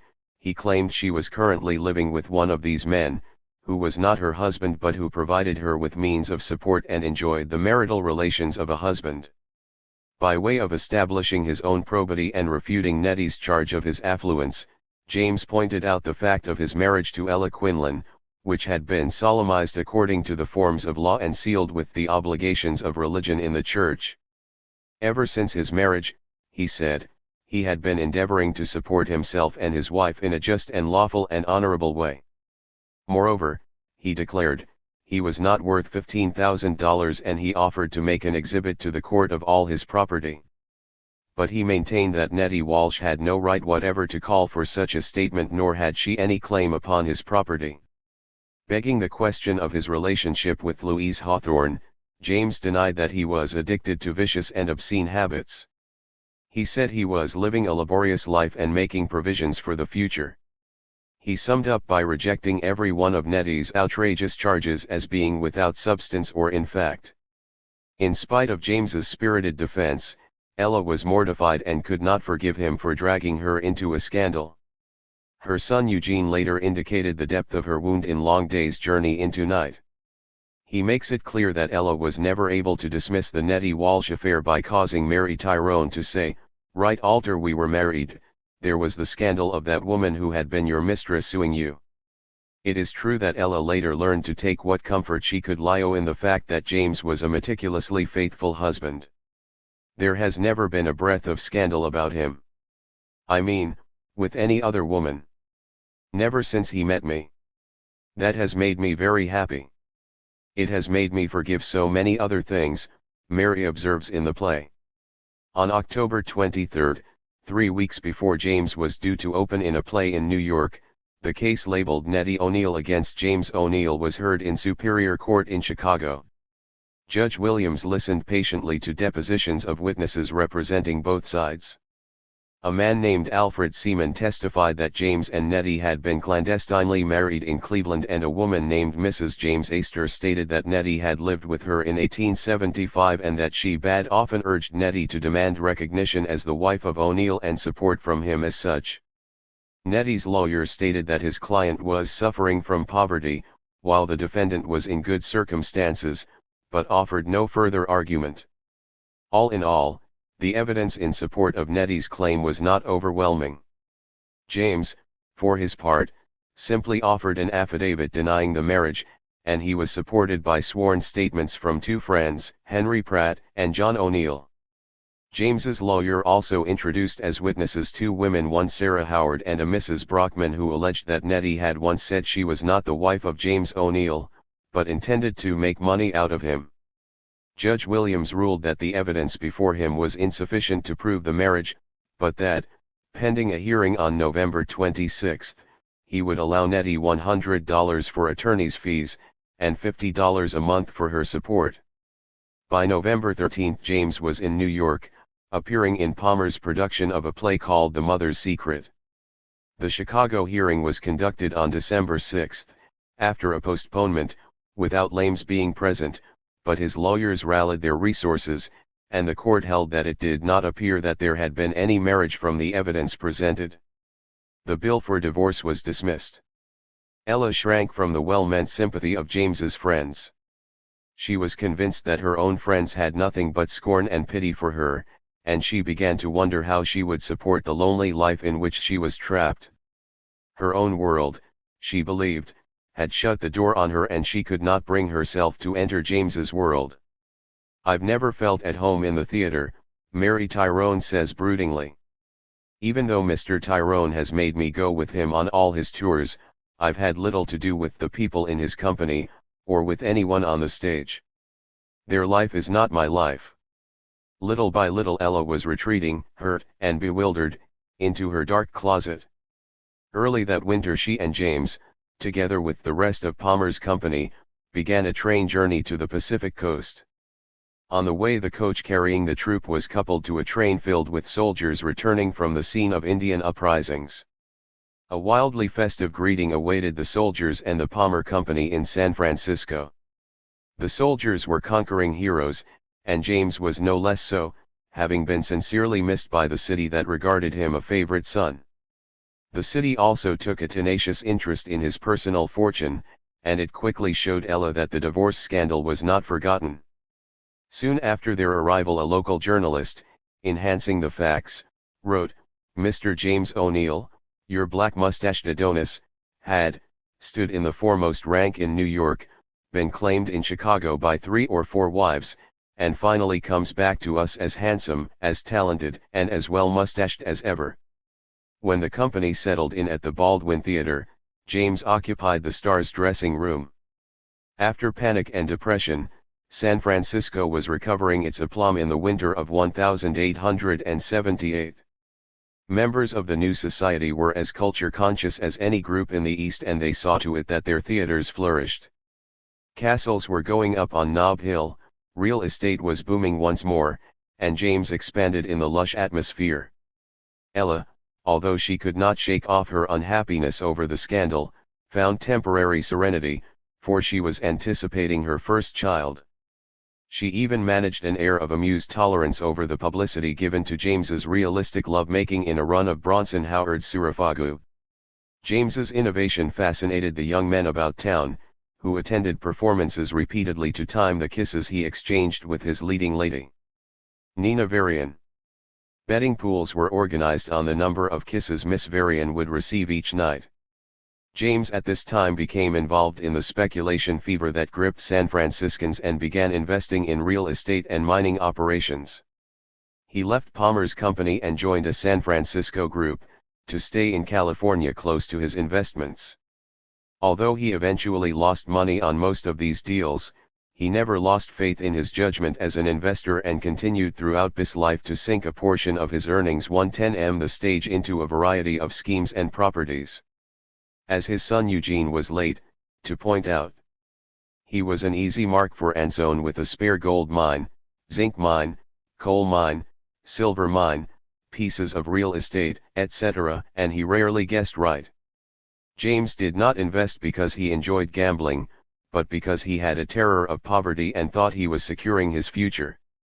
Ellison instinct that made James invest also caused him to be miserly in his pensional expenditures. But his desire to hoard was complicated by a wish to appear generous in the eyes of his friends. In the barroom, for instance, he could be counted on to stand his friends to drinks. He was constantly struggling with this duality. He made Ella gifts of expensive jewelry and clothes, but he wore his own clothes until they were threadbare and often economized needlessly on lodgings that caused him and Ella discomfort. Ella's paradoxical attitude toward money resulted, quite naturally, in creating two distinctly different impressions of him. Not an actor, manager, or agent ever had anything but glowing praise for his character and generosity, which was remarkable in a profession where petty jealousies and vindictive gossip are so prevalent. The esteem in which he was held was accurately summed up by a contemporary San Francisco journalist: among his fellow actors is much respected. He is noted for his kindness to young actors, and if called on will readily advise them about the business of their parts. Although holding the leading position in the theater, he is generous in allowing anyone in scenes with himself to make a point when they can, and this is the secret of how he gains so many friends behind the scenes. He is charitable to the deserving, and is always ready to help those who are in need of his assistance.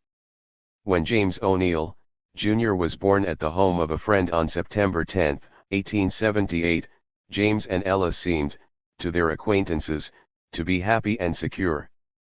Ella now had her baby to fill the empty times when her husband was rehearsing and performing. James's popularity with San Francisco audiences did not flag. His theater had recently acquired a self-styled director who was, in fact, a stage manager of dynamic ideas and a house playwright of extraordinary nimbleness. One of his earliest leads was an adaptation of a successful Bronson I inward play called The Bunker's D. Netter, which was playing in New York. It took him almost no time at all to change the play's title to The Millionaire's Daughter, to delete the name of Bronson Howard and substitute his own, Winch A. Chippen, to be David Glasgow. Although this play and others equally original kept James profitably occupied until early in 1879, he wanted to distinguish himself in a more artistic vehicle. It was at this time that James received an unorthodox, but to him irresistible, offer. The role was that of Jesus Christ in an adaptation of the Passion Play. So strong was James's vision of the dramatic sensation he could make that he was blind to the tawdriness of the script, prepared by an untalented writer named Salmi Morse. A local editor put it neatly when he wrote of Morse that he was not nice in his syntax. Morse, who had flowing gray hair, a drooping mustache, abbreviated beard, mournful eyes, and a fanatically religious approach to the arts and to journalism, was regarded as an eccentric even in San Francisco, where bizarre characters abounded. His dramatization of the life of Christ was, he claimed, the result of 20 years of research in the Holy Land. He had in his possession yellowed parchment documents to prove the authenticity of his findings. Morse was a Jew, but the fact that he proposed to produce what amounted to a Christian religious service did not disturb James any more than the fact that James, an Irish Catholic, should be called upon to play the Nazarch. Neither of these details, however, escaped the acid observation of San Francisco journalists. Even before the play was unveiled, a good deal of angry protest was registered by the newspapers, encouraged by a bandful of Protestant ministers. The Bishop of the Catholic Church in California had, according to Morse, expressed his approval of the script, but during the subsequent uproar no official of the Catholic Church would take a public stand either for or against the production.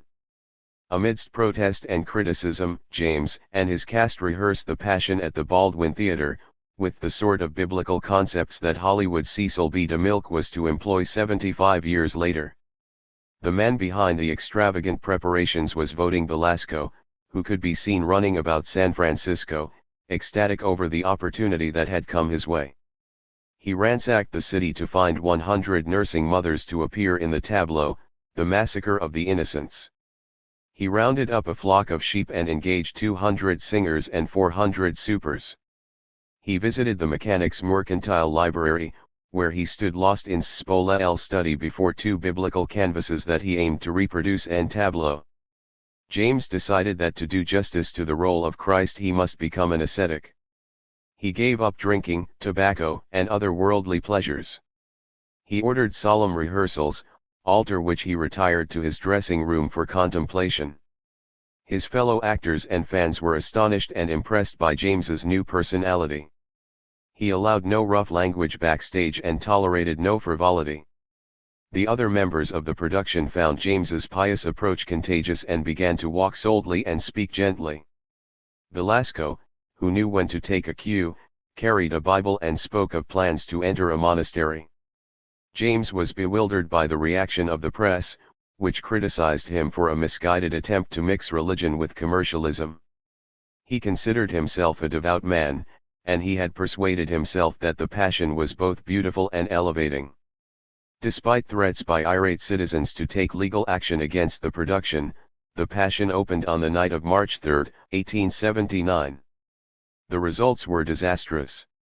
When James appeared on the stage with a halo about his head, women in the audience fell on their knees in prayer, and during the scene in which he was crowned with thorns, a number of patrons fainted. Some members of the audience, consisting largely of San Francisco's Irish, were so moved by the portrayal of Christ's suffering that they rushed into the streets at the play's end, assaulted passing Jews, and destroyed pawnshops and other Jewish properties.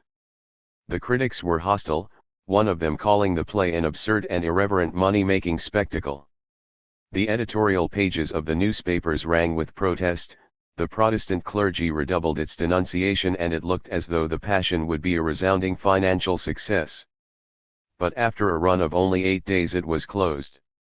The manager of the Baldwin had received letters threatening his life, and he was unwilling to take the risk, even for the fortune that seemed assured.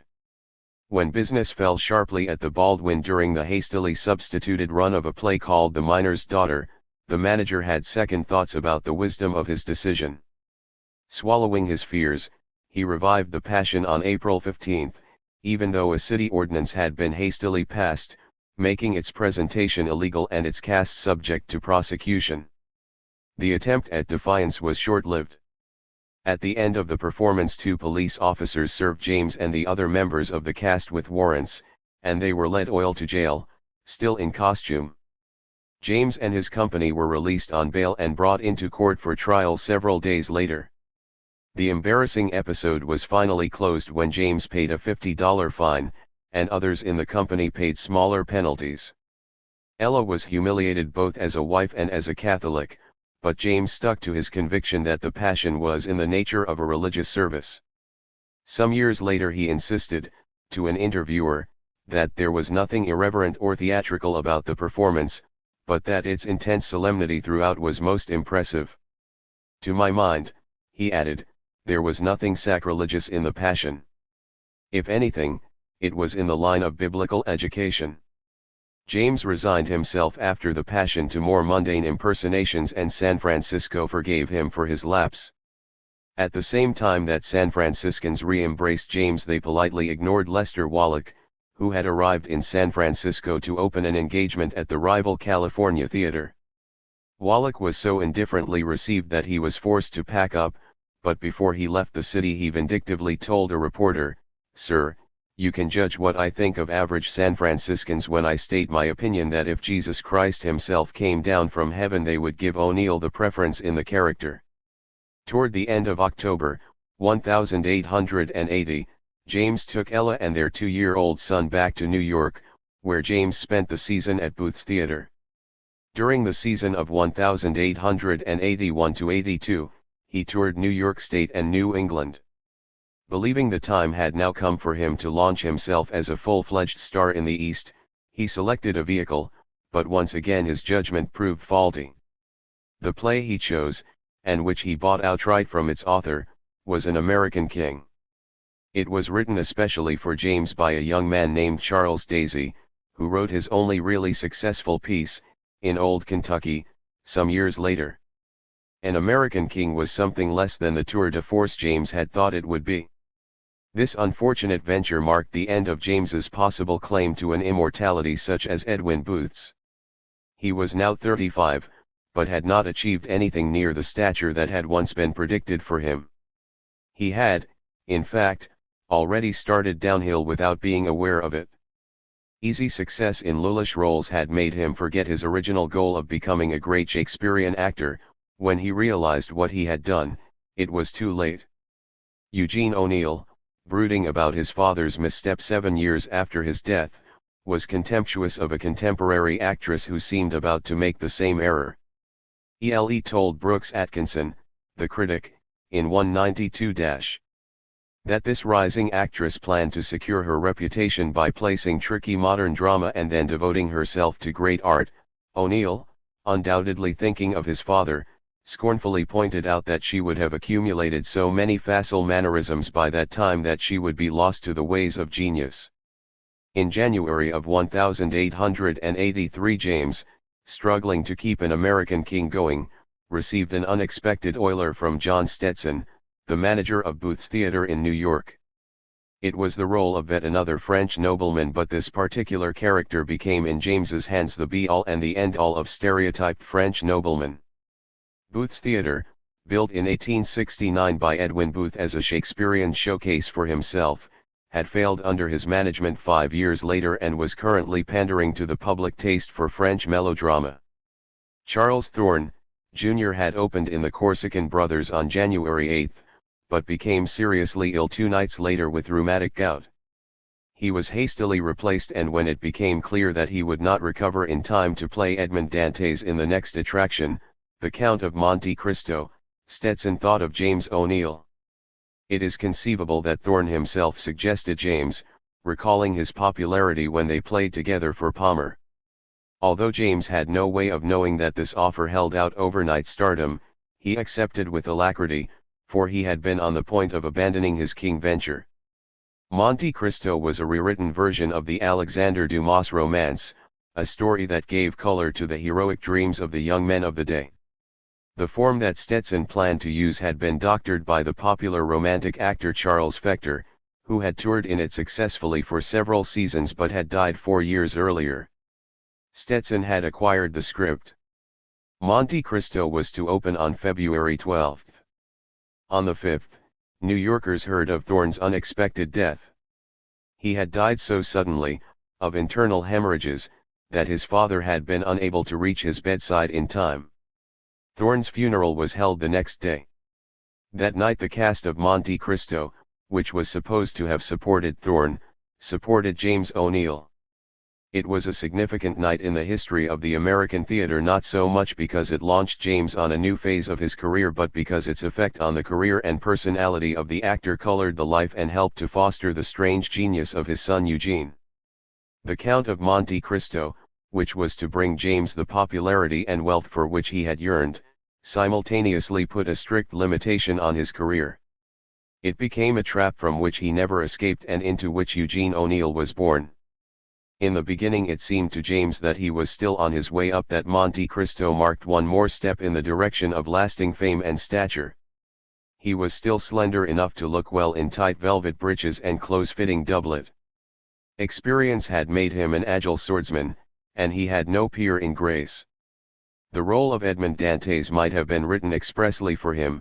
He was the wronged, avenging, triumphant count to the last inch.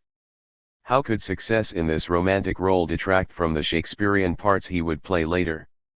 New York encouraged him in this illusion. Even though James himself realized he wasn't at his best for the premiere, the first-nighters, not anticipating any great impact from the warmed-over melodrama, were taken by storm. Some people had to leave before the end of the performance because the curtain wasn't rung down until midnight.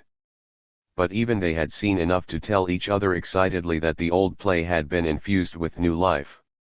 More than one member of that audience recalled, years later, the churning ocean waves, created by hard-breathing stage hands manipulating a blue ground cloth from below. The waves assumed a newly menacing wetness when James emerged from them with blazing eyes, his breast heaving in gasps of victory after his escape into the sea from the Chateau d'Lf. When the liberated Dantes cried out in a voice that penetrated to the last row of the gallery, "The world is mine," the audience gave him an accolade which seemed to prove his statement. That the play achieved the success it did was largely due to the freshness of James's swashbuckling performance, which also inspired the rest of the cast. James seemed as little able to earn the disapproval of the public as to earn the approval of the New York critics. But his popular success was such that he could afford to ignore the critical carping. The gossipy and prognostically unreliable Spirit of the Times, a theatrical journal, noted that in its opinion the revival of Monte Cristo was a failure, and it deserved to fail. Mr. O'Neill is an actor with an Irish name and an Irish accent but without any Irish sympathy, passion, or magnetism. The Irish accent was inaudible, and the magnetism moderately in evidence to the critic of the New York Times, who found other faults with James's interpretation and with the production as a whole. The performance last night was tedious and awkward. The chief actors in the cast seemed unfamiliar with their parts. The cast was, however, respectable and may become, after a few evenings, effective. Mr. O'Neill. It was this cottage, still standing in New London as number 325 Pequot Avenue, that James rebuilt in the late 1890s and expanded into a summer home, and in which Eugene O'Neill set the action of Long Day's journey into night. There is every reason to believe that in the early days of their residence in New London James and Ella were warmly accepted. The snobbery that was to bedevil them developed later, with the influx of aristocratic summer residents. The year or so following Edmund's birth, James and Ella left young HNML the Bibby in Bridget's charge, both in New London and in New L01L, while they toured with Monty Cruddo. Although Ella made the trips protestingly and decried the necessity of having to choose between husband and children, her devotion to James overrode her maternal instinct. She felt guilty about leaving her children, but she was incapable of parting from her husband. The demand for James's Monte Cristo was inexhaustible. Stetson, who had been convinced that one season of touring would see the end of its popularity, and was not willing to finance the company further, sold the play to James outright for only $2,000. For once, James had guessed right and he could not stop making money with it. He traveled back and forth across the continent, playing in every city and hamlet that had a theater. Ella, a dutiful shadow, had left her two sons with her mother in a small Manhattan hotel and had joined James on the road in February, 1885. Soon after, she had word that Jim was ill with measles. On February 27 the baby, Edmund, not vet a year and a half, caught the disease. He was ill for 5 days and died in the early morning of March 4. Ella's dismay at having left Edmund grew into an intolerable guilt, which she spent the rest of her life trying to shift to her husband and children. Young Jim was the first to suffer, for Ella was convinced that he had tried to kill his brother. Eugene O'Neill was aware of how Ella felt, as lie demonstrated in Long Day's journey into night when he caused Mary Tyrone to say to her husband that she had always believed her son went into the baby's room deliberately, to give him measles. Jim was jealous of the Bob hated him, says Mary Tyrone, adding that he had been warned that measles could kill the infant. The real Jim could not have been insensitive to Ella's feelings. The following fall, only 6 months after Edmund's death, Jim was packed off to boarding school at Notre Dame, Indiana, where as a minim and high school student he was to spend most of the next 9 years. Jim could hardly fail to interpret his exile as punishment for a crime. The effects of his banishment did not appear to embitter him until he reached his late teens, however. Initially he seemed eager to make good. In his 9 years at Notre Dame he was an outstanding student and an active and popular participant in school sports and other extracurricular activities. He excelled in geography and reading, received special mention in rhetoric, was a monitor in the literary and dramatic societies, and played shortstop on the baseball team. With Jim off her hands, Ella was free to spend more time on the road with her husband. Occasionally during the next few years James and Ella visited Notre Dame. James was always fussed over at the school and entertained as though he were visiting royalty, which in a sense he was, being by now nationally identified with and idolized as the Count of Monte Cristo. On one such visit he endeared himself to the staff and students, and enhanced his son's popularity, by trading recitations with a group of youngsters, after which he donated a gold medal to be given at commencement to the student who would distinguish himself above all others for good conduct and proficiency in study. The splash James made at school reflected favorably on Jim, but the boy was already beginning to harbor a resentment toward his overpowering father. He was clever enough to hide this, for the time being, but it was soon to emerge in overt rebellion. James, for his part, was beginning to rebel against another sort of tyranny. He was growing to resent the success that forced him into endlessly recreating Edmond Dantes. He lost the spirited freshness that had made Dantes so appealing, and he gave automatic and listless performances. His boredom with the role did not pass unnoticed. A San Francisco critic, in December 1887, almost 5 years after James had first appeared in Monte Cristo, wrote, "In Hans it has degenerated into an extravagant melodrama. The romance that amused and interested the intellectual world has become a bit of coarse theatricalism, that pleases only the more ignorant of theatrigoers. He is reaping the pecuniary profit of his business sagacity, but it is at the cost of art." If the actor concerned had no previous claim upon critical consideration, the matter would not deserve so much comment, but Lames O'Neill has done admirable artistic work in the past, and it is a cause of regret that he should have abandoned his better abilities. Other critics sniped at him too. One pointed out that the Count's irresistible monetary fascination is fast smothering O'Neill's versatility. James was so firmly identified with the part that his friends called him Monte Cristo outside the theatre. They referred to his house in New London as the Monte Cristo Cottage, and James himself put up a sign giving it that official designation. James tried other plays, but the public was apathetic. He went back to Monte Cristo and the public adored him. It was at this time that Bridget Quinlan died in New London. Ella, still grieving over Edmund's death, had no further tears to shed. Her mother's death was no more than a ripple in the sea of melancholy in which she drifted. And James was beginning to reel from the double burden of his artistic deterioration and his whiles increasing depression. It was under these circumstances that Eugene, their third son, was conceived. 6. You were born afraid. Because I was so afraid to bring you into the world, afraid all the time I carried you. I knew something terrible would happen. I should never have borne. It would have been better for sake. These are the words of Mary Tyrone to her third-born son. Whether or not they are literally the words of his mother, it is clear that O'Neill believed, from early boyhood, that they conveyed his mother's true feeling of despair over the fact of his birth. Eugene was not to escape his share of his mother's guilt any more than his brother or father. The sense of guilt was absorbed by him and shadowed his whole life. For he was convinced that it was his birth that made Ella into a narcotics addict. In Long Day's Journey into Night, he pitilessly reiterates his mother's accusations. Her speeches throughout 4 acts of the play stress the fact that she was so healthy before he was born, that she never had a gray hair or a nerve in her body before his birth. Bearing her third son was the last straw, she says, adding, "I was so sick afterwards." O'Neill indicated, long before he wrote Long Day's Journey into Night, the effect his mother's despair had on him. In The Great God Brown, written in 1925, less than 3 years after his mother's death, O'Neill's autobiographical hero, Dion Anthony, says, "Why am I afraid to live, I who love life and the beauty of flesh and the living colors of earth and sky and sea? Why am I afraid of love? Why am I afraid, I who am not afraid?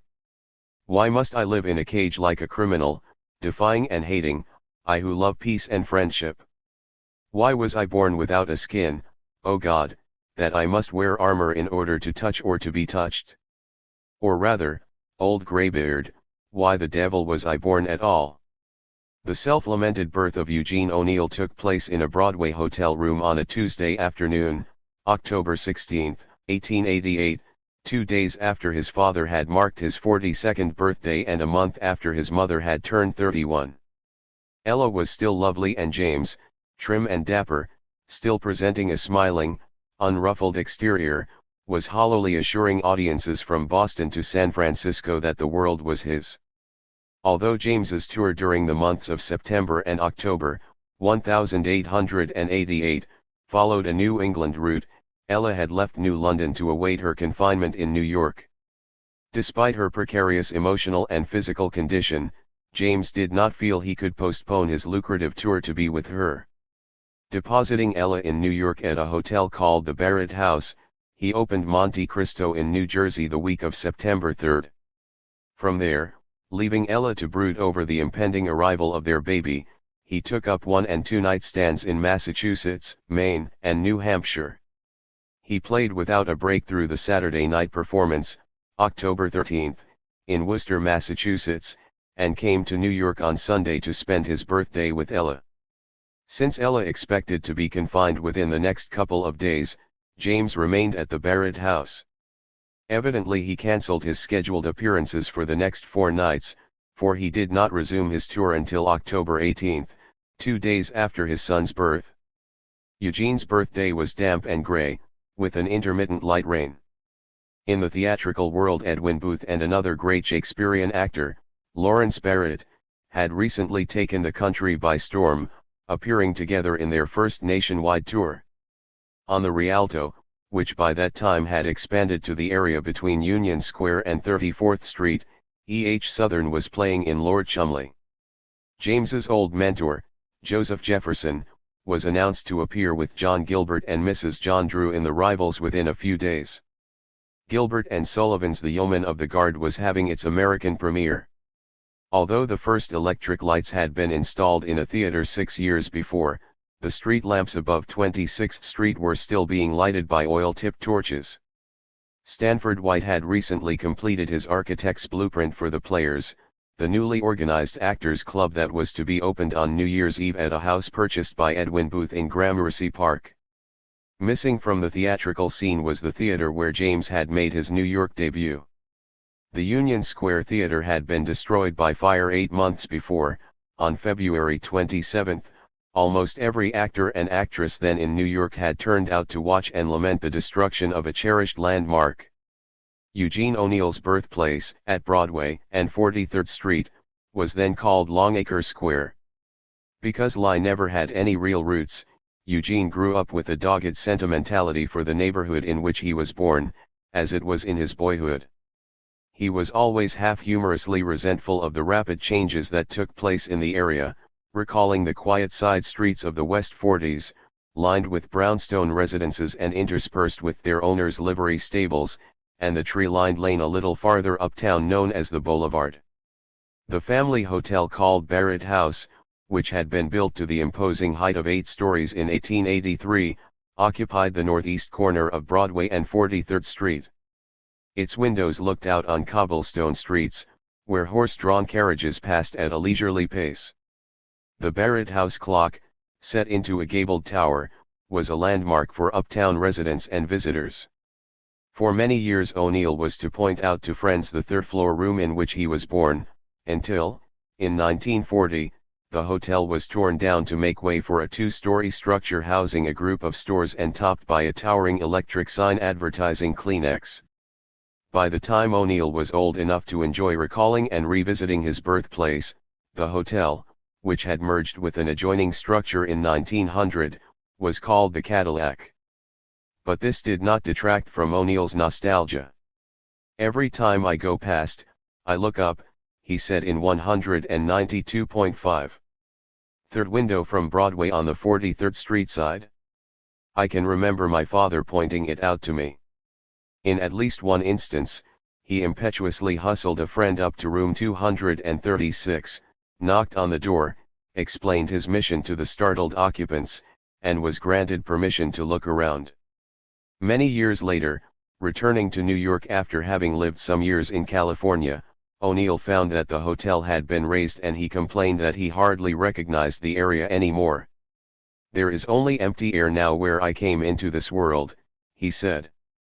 In 1948, only 5 years before his death, O'Neill had been gratified to receive from an old friend a photograph of the original Barrett House. O'Neill told his friend, "I know of no gift which could have pleased me more." He had added facetiously that the figure in the picture leaning against the lamp-post outside the hotel obviously had a bun on. "I remember seeing him there the day after I was born," added O'Neill. "You forget there were men in those days, and when they decided it was fitting they should go on a drunk, they went on and drunk. Not like the weaklings of today, who after 2 days of much mixed drinks have to have an animal trainer bed them down in Bellevue and gently subdue their menagerie visions. In the old days when I was born, a man especially one from Kilkenny went on a 5-year drunk and finished by licking 4 cops, and then went home to raise hell because dinner was late. The reference to Kilkenny applied to his father, who began to instill in his younger son a profound consciousness of and pride in his pure Irish ancestry from the moment of his birth by bestowing on him a traditional Gaelic name. Eugene is the anglicization of Egan and Eganruid. Dr. Owen Ray, who was the greatest of the O'Neill soldiers to fight the English parliamentarians. The middle name, Gladstone, which O'Neill later dropped, was given to him in honour of the Liberal English Prime Minister, then a champion of Home Rule for Ireland, who, like Burke, was distinguished for his oratory. 30 years after he had been christened, when an early play brought him to the attention of the public, O'Neill was enchanted to receive a congratulatory letter from a 72-year-old woman who signed herself Elizabeth Murray and who wished to remind him that she was the nurse who had been with him at his birth. "I have thought of you many times in the last 30 years, Mrs. Murray wrote, and I wondered how you and your dear mother were getting along. I carried you in my arms to the church the day you were christened, a beautiful baby." O'Neill treasured the letter, as he did the photograph of the Barrett house and pictures of himself as an infant in his mother's arms. A man of violent contradictions, O'Neill spent much of his life protesting against having been born, yet he was sentimentally attached to memorabilia of his birth. Eugene was, according to medical records, a healthy, breastfed baby. Despite the debilitating effect that his birth apparently had upon his mother, he weighed 11 pounds. Ella, according to relatives, was attended at her delivery by a doctor with whom James O'Neill had struck up a barroom acquaintance. Eugene came to believe that it was James's eagerness to save on medical costs that caused him to choose a doctor so casually. It seems certain that the doctor ordered morphine to ease Ella's pains. Morphine, a derivative of opium, was in those days available in various preparations without prescription. Many patent medicines containing morphine, such as cough syrups, were readily obtainable at drugstores, and morphine was even listed in the catalogs of some mail-order houses. It was not until World War I that a federal law was passed restricting the sale of opium and its derivatives. Then codeine, a milder drug, succeeded morphine in many patent remedies. The effect of morphine, in addition to alleviating physical pain, is to blur the edges of reality, removing fears and worries and relegating the user to what O'Neill once described, when speaking of his mother, as a kind of twilight zone. According to medical evidence, it is unusual for a person to become addicted to morphine unless he actively wishes to sustain the sense of unreality that it provides. Thus there is questionable validity in the contention, as advanced in Long Day's Journey into Night, that a quack doctor started Ella on a vicious habit that trapped her against her will. It is true that a doctor introduced her to the drug, but she herself seized on its effect as a means of escape. Morphine offered her a never-never land in which she could hide. It was many months before she realized that she no longer could do without the drug. It was many months, also, before James became aware that Ella was an addict. According to a cousin of the O'Neills, Ella's addiction was not suspected by James until, one day, he overheard his wife sending an elevator boy to the apothecary to replenish the patent medicine she had been taking for nervousness. James was on the point of going out himself and told the boy that he would pick up the medicine. The druggist, who happened to be a conscientious man, asked James if he knew that the medicine could become habit-forming, and James, after further inquiry, was appalled to discover the truth. The fact of his wife's addiction must have been almost incomprehensible to him, for virtually nothing was known of such matters to people of his class. The cousin, a lively-minded, inquisitive girl, learned these facts years later by eavesdropping on a conversation between her elders. She was among the few surviving relatives and friends of the elder O'Neills who was not unduly surprised by the revelation of the mother's addiction in Long Day's Journey into Night. The words O'Neill has given James Tyrone to speak in the play seem to bear out the facts. Answering his son, who has accused him of neglect in failing to recognize the seriousness of his wife's narcotics habit, and of miserliness in not getting proficient medical help, James protests, "How was I to know then? What did I know of morphine? It was years before I discovered what was wrong. I thought she'd never got over her sickness, that's all. Eugene began touring with his father as an infant. James had resumed his travels in Monte Cristo a few days after his son was born, and Ella, though not in good health, rested in New York for only a month or so after Eugene's birth. My mother nursed me in the wings and in dressing rooms, O'Neill often said. He elaborated on this to a friend with whom, during one Greenwich Village dawn, he was watching John Barrymore make his unsteady way down a narrow street. Barrymore, like a lot of dizzy actors, boasts about having been born in a trunk. As if that were something wonderful, I was born in a theatrical hotel and my mother had to travel and put me in a bureau drawer on 2 pillows for my cradle. I was fed and dressed and put to sleep in hotel rooms. I can't see that a theatrical life on the road is such a marvelous thing. In January of 1889, before he was 3 months old, Eugene was taken by Ella to be inspected by his 10-year-old brother at Notre Dame. Master Eugene is a beautiful child, reported the Notre Dame Scholastic on January 12. My first press notice, O'Neill would say, years later, displaying the carefully preserved clipping. George Tyler, the prominent theatrical producer of the first 2 decades of the 1900s, who spent his early years of training as an advance publicity man for various touring companies, has said that it was one of his obligations, when he worked for James O'Neill, to scramble round and do things for Ella, who, with her baby, would be sent ahead of the company to rest from the grind of one-night stands. One night in Chicago, where Ella had been established to wait for James and his company, Tyler was summoned by a frantic call to her hotel.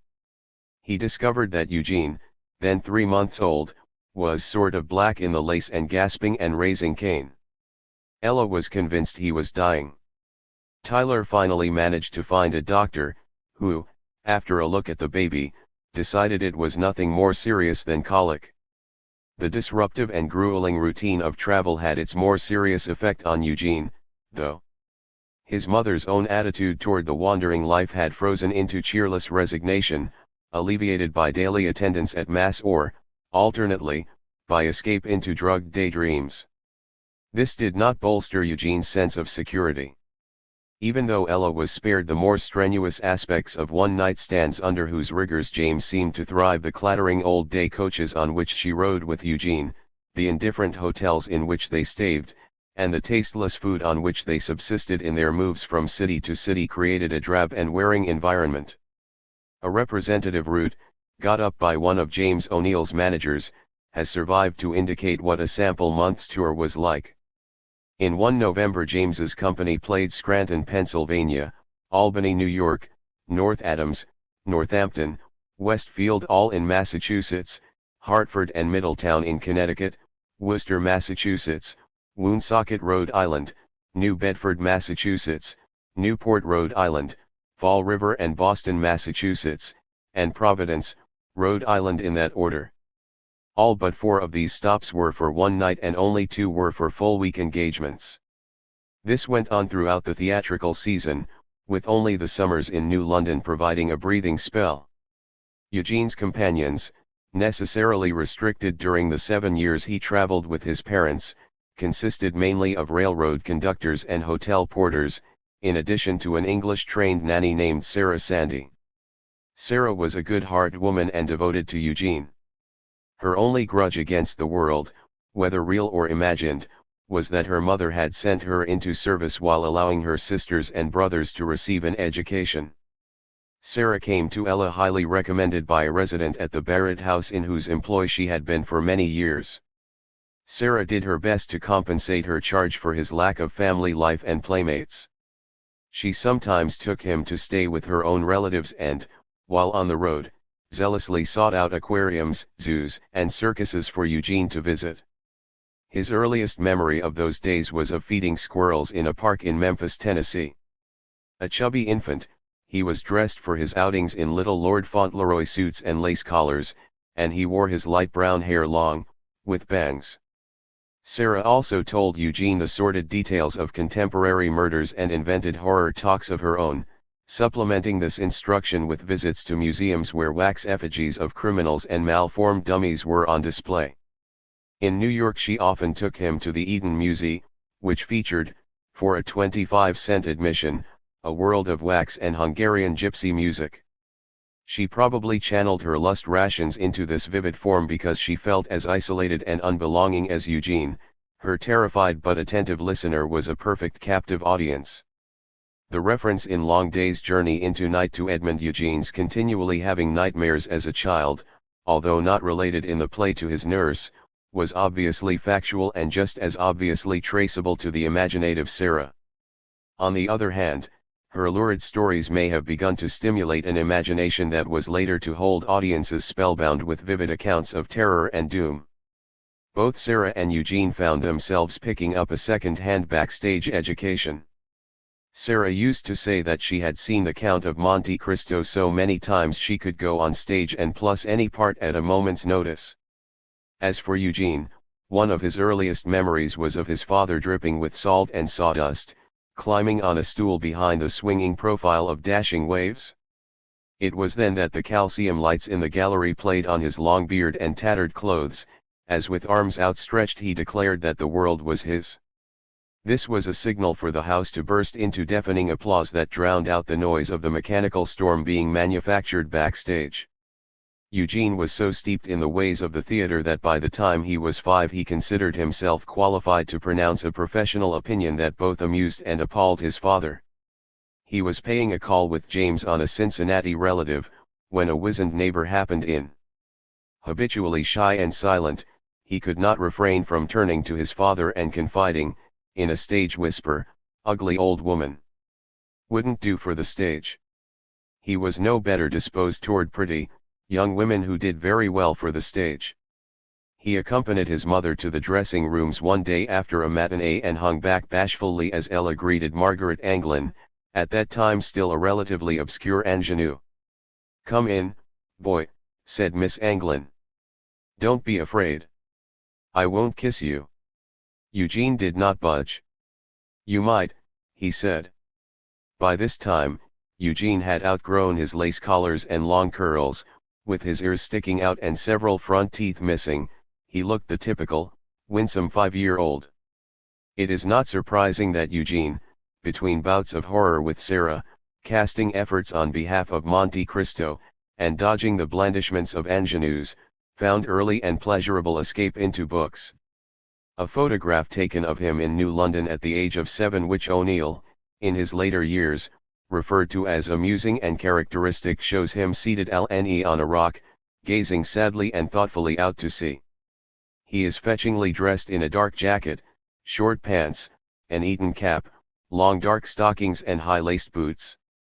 Eugene would sit for hours on the smooth yellow rocks that lined the harbor road, reading, sketching, dreaming and wondering what it was like to be a seagull. Even as a child he was detached from his physical background, preferring to escape into an imaginary realm where he could not be hurt by a remote mother or an overwhelming father. He was moody and oversensitive. Though he had no more than his fair share of the usual childhood diseases, including measles and typhoid fever, he was plagued by colds and respiratory infections and was often pale. His relatives regarded him as delicate. But there was a robust, tenaciously realistic side to Eugene, just as there was a generous, even an indulgent, side to his father. For example, James bought, and Eugene delighted in, a toy railroad, which ran on a track surrounding his house.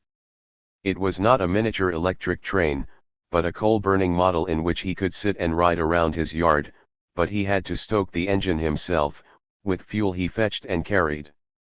He also had a fling at chicken farming, selling eggs to his father at prices well above those of the contemporary market. 7. If the first 7 years of touring with his father injected the theater permanently into Eugene's blood, those years also gave him a thorough dislike of its conventions. "My early experience with the theater through my father really made me revolt against it," he once recalled. "As a boy I saw so much of the old, ranting, artificial romantic stuff that I always had a sort of contempt for the theater." Those wandering years also gave him a permanent sense of rootlessness, of not belonging. The ensuing 6 years, which he spent mainly at Catholic boarding schools, increased his feeling of isolation.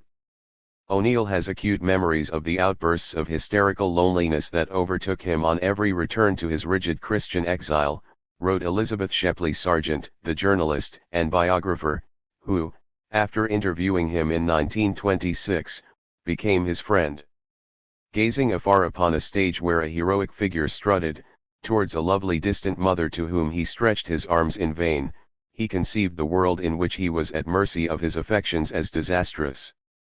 O'Neill, almost always dismayed by the articles published about him, was so impressed by Miss Sargent's sensitive grasp of the forces that shaped his character that he soon after confided to her the story of his mother's morphine addiction, something he did, painfully, to only 5 or 6 people during his lifetime. The rigid Christian exile began with his entry into a convent school on a hill in the northern Bronx, along the banks of the Hudson River. Established by the Catholic Sisters of Charity in Manhattan in 1847 as the Academy of Mount St. Vincent, it later moved uptown and before the turn of the century became an academy very much like St. Mary's at Notre Dame. James O'Neill, self-conscious about his own lack of formal education, was a martinet about his children's schooling. A sound education was, to his mind, far more important than any amount of domestic coddling. In September 1895, Eugene, not quite 7 years old, entered the boarding school maintained on the grounds belonging to Mount St. Vincent, and known as St. Aloysius Academy for Boys. It had been set up mainly to proximate the curriculum of 2nd through 6th grades. In that same September, Eugene's brother, Jim, now 17, entered a boarding school a few miles away in the Bronx on the site of what is now Fordham University, and was then called St. John's College and Preparatory School. Both boys were registered at their schools from the Barrett House, which was still the O'Neill family headquarters when Ella or James were in New York. Relieved of physical responsibility toward both her children, Ella could now shut her eaves and visualize the 2 respectable institutions in the Bronx where Jamie and Eugene were presumably secure and well cared for and at a safe distance from her. She could subdue with morphine any intruding doubts about her children's emotional well-being. Since her sons were away, she no longer had to worry about concealing her narcotics habit from them nor explain about her periodic trips to sanitariums, to which her husband had begun sending her for rehabilitation. Mount St. Vincent had a romantic association with the world of the theater, and James was pleased to call this to Eugene's attention. The 55 acres along the Hudson, complete with a pseudo-Norman Gothic castle, had been sold to the Sisters of Charity in 1856 by Edwin Forrest for the Forrest-like sum of $100,000. Called Fonthill by the actor, the estate included, in addition to the turreted grey stone castle, whose foundation was hewn from bedrock, a small, gracefully designed, 2-story stone cottage that had been the gatekeeper's lodge, in which Forrest himself had lived briefly and in which Eugene was to spend his next fex wars. Forrest, who had designed Fonthill for himself and his while, never lived in the castle because they separated before it was completed. I.e. Castle served as a priest's residence in Eugene's day, later becoming the library and archives of the college. Eugene was not happy at Mount St. Vincent. Its lovely, wooded paths and rolling farmlands in the surrounding wilderness of the Bronx, the insistent cries of seagulls circling above the Hudson, the solicitous attention of the sisters, only increased his sense of deprivation and loneliness. He was remembered by the sisters as a refined and quiet boy, who preferred to spend his free time with books rather than in active play with his companions. Though usually solemn, he had a heart-melting smile. The foreman of the farm, who cut the grass and always invited the boys to pile the hay and roll in it, remembered Eugene as the only boy who habitually declined the invitation. Sometimes Eugene would stroll down to the river to watch the boats go by, a look of dreamy yearning on his face. One thing he longed for in the rustic setting of Mount St. Vincent was the companionship of his dog. Eugene and a new London cousin both had acquired large, odoriferous hounds, and both had named their pets Perfumery. But Eugene had had to leave his Perfumery behind, in the care of another relative named Josephine Brennan. Eugene begged his teachers to let him keep the dog at school, and finally a sympathetic priest agreed to have a doghouse built on the grounds. Eugene wrote Josephine to get ready to ship perfumery to school. But the day before the letter reached her, the dog ran under the wheels of a carriage and was killed. Eugene did not speak to Josephine for 2 years. The stone cottage in which Eugene lived, ate, and studied housed only 15 boys, ranging in age from 7 to 12. On the top floor were the students' bedrooms, only 6 in all, and the ground floor included 2 classrooms and a dining room. Meals were prepared in the main building, nearly a mile away, and carried to the cottage. Although the majority of students came from wealthy families, they were not overindulged at Mount St. Vincent, but neither were they deprived. The freezing nocturnal trips through the snow to a privy were counterbalanced by generous morning meals of oatmeal supplemented by farm butter and fresh milk. Cherry trees abounded on the campus and, in season, the boys could feast on the fruit, when the birds did not beat them to it. In the late spring, a section near the Hudson was fenced off as a swimming pool and the boys paddled about under the supervision of a sister. It was here that Eugene had his first lessons in swimming, which later became the only sport he practiced consistently and in which he excelled. In the pastoral surroundings of the Bronx, Eugene also developed an interest in nature, which was later reflected in his plays. A contemporary glimpse of Eugene's schoolmates has been preserved in a quaint volume called A Famous Convent School, written by Marion J. Bruno and published in 1897. Miss Bruno's encounter with the Academy boys occurred in October, 1896, when Eugene was just 8. In spite of his reluctance to join in the recreational activities of his companions, he was obliged to take a certain amount of outdoor exercise, so it may be assumed that he was among the youngsters immortalized in Miss Bruno's treacly prose. Shouts of clear, high laughter, proceed from a group of lads just issuing from yonder picturesque stone cottage, she wrote. They are all little fellows, but they make a big noise. Here they come, the jolly little chaps, in ones, in twos, in groups, running, skipping, jumping, laughing in unrestrained glee, a glee which is not so wild, however, that good breeding is forgotten. No, with the sight of visitors, off go caps, each, to be sure, in the peculiar method of the wearer, from the tiny lad who clutches his head covering quite in the middle of the top, to the small, punctilious Cuban youth of 10, who removes his cap with a grace worthy of his Spanish ancestors. This duty once performed, however, the small men grow supremely indifferent to any presence save their own, and that of the young religious who superintends their sports, and looks as if she might perhaps not be averse to joining in a game now and then herself.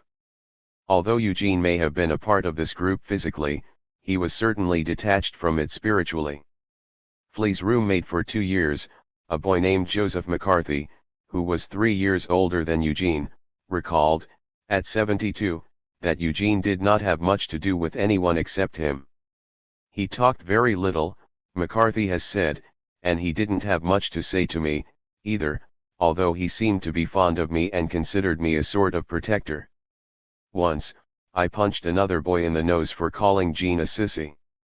A shy, frail man, suffering from the after-effects of tuberculosis and a paralytic stroke, McCarthy could still enjoy talking about Iris' former roommate. Flea's eaves crinkled with humor as Li recalled a nun who used to jab with her elbows and rap the students' heads to impress the salient points of a lesson on her young chigs. Jean had an aura of sophistication that endeared him to the sisters, even to Sister M, in spite of her jabs and punches, McCarthy said. Most of the boys liked him, too, though they considered him a little queer. He read Kipling and authors way beyond his years, Anatole France among others. He used to call me Mowgli. Eugene insisted that Joe read everything he read, but declined to discuss the books with him. He was mediocre in his studies, and not really interested in anything except his reading, McCarthy recalled. He did talk, once in a while, about wanting to go to sea. I don't know if it was his own idea or his mother's, but he used to wear a sort of sailor blouse and short pants most of the time. And I remember he wrote to his brother, of whom he was very fond. McCarthy, who knew that Eugene's father was a famous actor, as did the other boys, was not surprised to find that Eugene was willing to take part in school plays, in preference to other extracurricular activities. Eugene seemed bored, though, with the enthusiasm displayed by the other boys for James O'Neill's fencing prowess. Another student at the school, Stephen Philbin, who was Eugene's age, has recalled that the boys used to discuss Lame's technique with the sword and sometimes tried to imitate his dueling scenes, using sticks for weapons. The most heated discussions among the boys concerned the Spanish-American War, as there were a good many Cuban pupils at Mount St. Vincent. Much comradely patriotism was inspired by the blowing up of the Maine. "Remember the Maine," shouted throughout the land, was echoed at Mount St. Vincent and reinforced by picture postcard novelties depicting the battleship which, when lit by a match, exploded in a highly satisfactory fashion. From what both McCarthy and Philbin have remembered about the school routine, it would seem that Eugene had ample time to pursue his reading. The boys arose at 6:30 and received classroom instruction horn 8 until 3:30. From then until bedtime, JT 9, they were more or less free. On Sundays they attended Mass in the Chapel of the Immaculate Conception, situated in a large, pink brick building which, at that time, also housed the Academy's girl students. The enforced weekly religious services, together with concentrated weekday study of the Catechism, had its inevitable collect on the heart and mind of young Eugene. The age of Icison, as defined by the Catholic Church, had not yet been lowered to 7, as was decreed in the 1900s. Consequently, Eugene did not receive his first Holy Communion until he was 12, and by that time he was steeped in the Creed, the Commandments, and the Sacraments. And yet, even though Catholicism was an integral part of his daily being, and though he was to feel himself pursued for the rest of his file by the "I found of heaven," the seed of rebellion against the rhymed demands of the Church was already planted.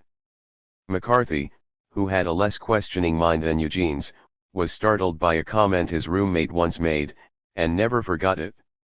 "Religion is so cold," the 9-year-old Eugene said. In a play O'Neill wrote in 1936, Days Without End, the hero, speaking of himself in the third person, describes his boyhood disappointment with the climate of Catholicism. "God was one of infinite love, not a stern, self-righteous being who condemned sinners to torment, but a very human lovable God who became man for love of men and gave his life that they might be saved from themselves." And the boy had every reason to believe in such a divinity of love as the creator of life. Later, at school, he learned of the God of punishment, and he wondered. Afterward, he saw his God as deaf and blind and merciless, a deity who returned hate for love and revenged himself upon those who trusted him. O'Neill's early belief was mystically interwoven with his mother's religious life, which, as a boy, he tenderly venerated. Perhaps he was not conscious at the time of how closely the atmosphere of Mount St. Vincent paralleled that of St. Mary's, where his mother had spent her girlhood, but the impression emerged vividly later. In his teens, whenever he listened to his mother's long monologues of her years at St. Mary's, he could evoke parallel images of the girls at Mount St. Vincent. His emotions were so intimately entwined with his mother's that in his mind he transposed her as a schoolgirl to the campus on the Aludson, a trick of imagination illustrated by his reference in Long Day's Journey into Night to the shrine of Our Lady of Lourdes, on the little island in the lake, to which Mary Tyrone recalls having gone to pray in her senior year at school.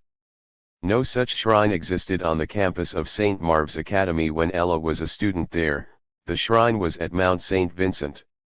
Built as a replica of the grotto in Irance, where Bernadette reported her visitation from the Virgin Mary, the shrine stood on an island in a tiny lake, spanned by wooden bridges. Ella went to the Mount St. Vincent Giotto, dining her flips to the school to visit Eugene. The walk from the Mount St. Vincent station, which was a stop of the New York Central Railroad, to Eugene's dormitory led past the lake on which the grotto stood. If anything could have called to Ella's wavering faith at that time, it would have been the sight of her girlish prototypes worshipping at the statue of Mary, on whose mystically healing grace Ella was often to call for redemption in later years. In addition to visiting Eugene and Jamie from time to time, usually accompanied by one of her new London relatives. Ella also saw her sons during school recesses. Despite her emotional stress during this period, she did not offer any objections when Eugene suggested bringing Joe McCarthy to New London with him during Easter vacation in 1897. Joe always wondered why Eugene had invited him. During the entire week Eugene did not leave the house, saw no local friends, and made no effort to entertain Joe in any way. He seemed oblivious to the fact that he was being deficient as a host. Ella did not offer any suggestions for the boys' diversion, either. She behaved pleasantly and normally, in the eyes of the older boy, who was an orphan. Eugene spent the week reading in his room or on the porch, and left Joe to do as he pleased, after offering him the choice of his father's library. Vacation over, the boys returned in friendly but unbroken silence to Mount St. Vincent, which Joe was to leave that summer. During the 3 ensuing years that Eugene spent at the school, he grew more aware that something was wrong with his mother. His brother's behavior gave the first clue. Jamie, whom Eugene hero worshipped, was failing in a spectacular way to live up to his youthful promise. Jamie had found out about his mother's addiction and begun to blame himself for the part he believed he had played in Edmund's death and the deterioration of his mother's health. But, perhaps even more shattering, he had recently learned that there was another claimant to his birthright. On March 9, 1897, Nettie Walsh's son, who had by this time grown to manhood, revived his mother's claim of 20 years earlier. Seizing on James's presence in Chicago that spring, he filed a bill alleging that his mother, in 1877, had lost her suit for divorce because she had been misled by designing people and that James, by a scries of false and plausible promises and also by and through threats of various sorts against the good name of his mother and his own future prospects, so worked upon the mother that, by the most outrageous fraud upon the court, the defendant, James O'Neill, procured a decree to be entered in said court finding that no marriage ever existed between Nettie and the defendant, James O'Neill, and dismissed her said bill of divorce for want of equity. His son went on to point out that his own legitimacy was in question, and that he intended to remove the blemish from his name and re-establish the good name of his mother. He asked that James be restrained from leaving the state and that a receiver be appointed for James's property. James put his lawyers to work once more and did his best to keep the matter quiet. But the case dragged on for 3 years, accompanied by a certain amount of publicity, and Jamie eventually learned all the details. Jamie started going to pieces soon after graduating from St. John's Preparatory School. He entered St. John's College with the idea of studying law, and although he continued to do very well scholastically, he began to drink, cutting classes and visiting the more gaudy places of entertainment in Manhattan. In spite of his grades, which averaged consistently in the 90s, even in the subject of religion, Jamie had become, by the time he was 20, a suffering, cynical alcoholic. It was at this point that he began to be a formative and destructive influence on his 10-year-old brother, whom he both loved and resented. His letters to Eugene were tinged with sneering comments about life and religion that had a lasting effect on the younger boy. Finally, after a flagrant gesture of defiance at St. John's, he brought a prostitute to the campus and tried to pass her off as his sister, on a bet he was asked to leave. The request was made early in December of 1899, 6 months before he was to be graduated. Jamie had got into trouble before that. As manager of the baseball team, he had failed to meet his players on time at the railroad station. Instead, with the train tickets in his pocket, he had gone off to a saloon, where he was discovered, drunk, by one of the team members. Eugene remained at Mount St. Vincent until June of 1900. He was upset about Jamie, and increasingly worried about his mother. Longing for a reassuring answer, he sought comfort in his religion. He was able to find it, probably for the last time, in the sacrament of communion, which he received on May AQ. Several years after his death, a sweet-laced, elderly nun at Mount St. Vincent pointed out to a visitor the altar at which the 12-year-old boy, having listed and confessed and made event acts of faith, hope, love and contrition, solemnly accepted the body and blood of Christ. Eugene believed unwaveringly that he had achieved union with God, that he had been granted an increase of grace, and that he would be preserved from mortal sin. The nun, who had not herself known Eugene, had spoken to Sisters W. Ho remembered him, and she had interested Lasiskelf in his career. "Doesn't it break your heart to think of the poor little fellow?" she asked the visitor rhetorically, apropos of Eugene's subsequent loss of faith. Mount St. Vincent kept its boy students only to the age of 12. The following fall, therefore, on October 16, 1900, Eugene entered the La Salle Institute in Manhattan. This time he lived at home, now a hotel at 68th Street near Central Park West, and attended daily classes at the school. Situated on 6th Avenue and 59th Street, with enormous French windows facing Central Park, de La Salle was a Catholic school operated by the Christian Brothers. Elaborately decorated and furnished, it was attended by the sons of wealthy families. The preponderance of successful actors' sons in the student body inspired one of Eugene's teachers, Brother Basil, to arrange contests in reading and declamation among his pupils, to which he invited the proud professional parents. Ella's experiment in domesticity was abortive and disastrous. Eugene returned to the hotel one day unexpectedly and stumbled upon her in the act of giving herself a morphine injection. She was far more upset than Eugene and accused him of spying on her. Eugene, who barely comprehended what he had seen, bore the tirade quietly, almost numbly. It took him some time and several anguished sessions with his father and brother before he understood what was, and had been for many years, wrong with his mother. Finally the full force of his discovery gripped him. At that point it was actually a relief to him to be able to pin down, at last, a sufficiently devastating reason for his inbred, tragic view of life. For the first time, too, the bitter pattern of his brother's and his father's life was illuminated for him. Eugene had already begun to dramatize himself, much as his mother had alone as a girl. This misery was genuine, but he heightened it to torment himself. Ella's addiction now provided the reason for his faltering faith. Lipraxed for her cure, challenging God to prove himself by restoring his mother to health, and demonstrating thereby that he had already lost his faith. Thinly disguising the facts of this personal crisis in dins without end, he presented the hero's mother as a widow in a weakened condition from having nursed her husband during a fatal siege of flu, rather than as a woman who could not cope with her marriage and had retreated into narcotics addiction. Speaking of his boyhood self in die third person, the hero says, "Then his mother was taken ill. And the horrible fear came to him that she might die, too. His God of love was beginning to show himself as a God of vengeance. But he still trusted in his love. Surely he would not take his mother from him. So the poor fool prayed and vowed his life to piety and good works. But he began to make a condition now if his mother were spared to him. He abased and humbled himself before the cross and, in reward for his sickening humiliation, saw that no miracle would happen. Something snapped in him then. His mother died.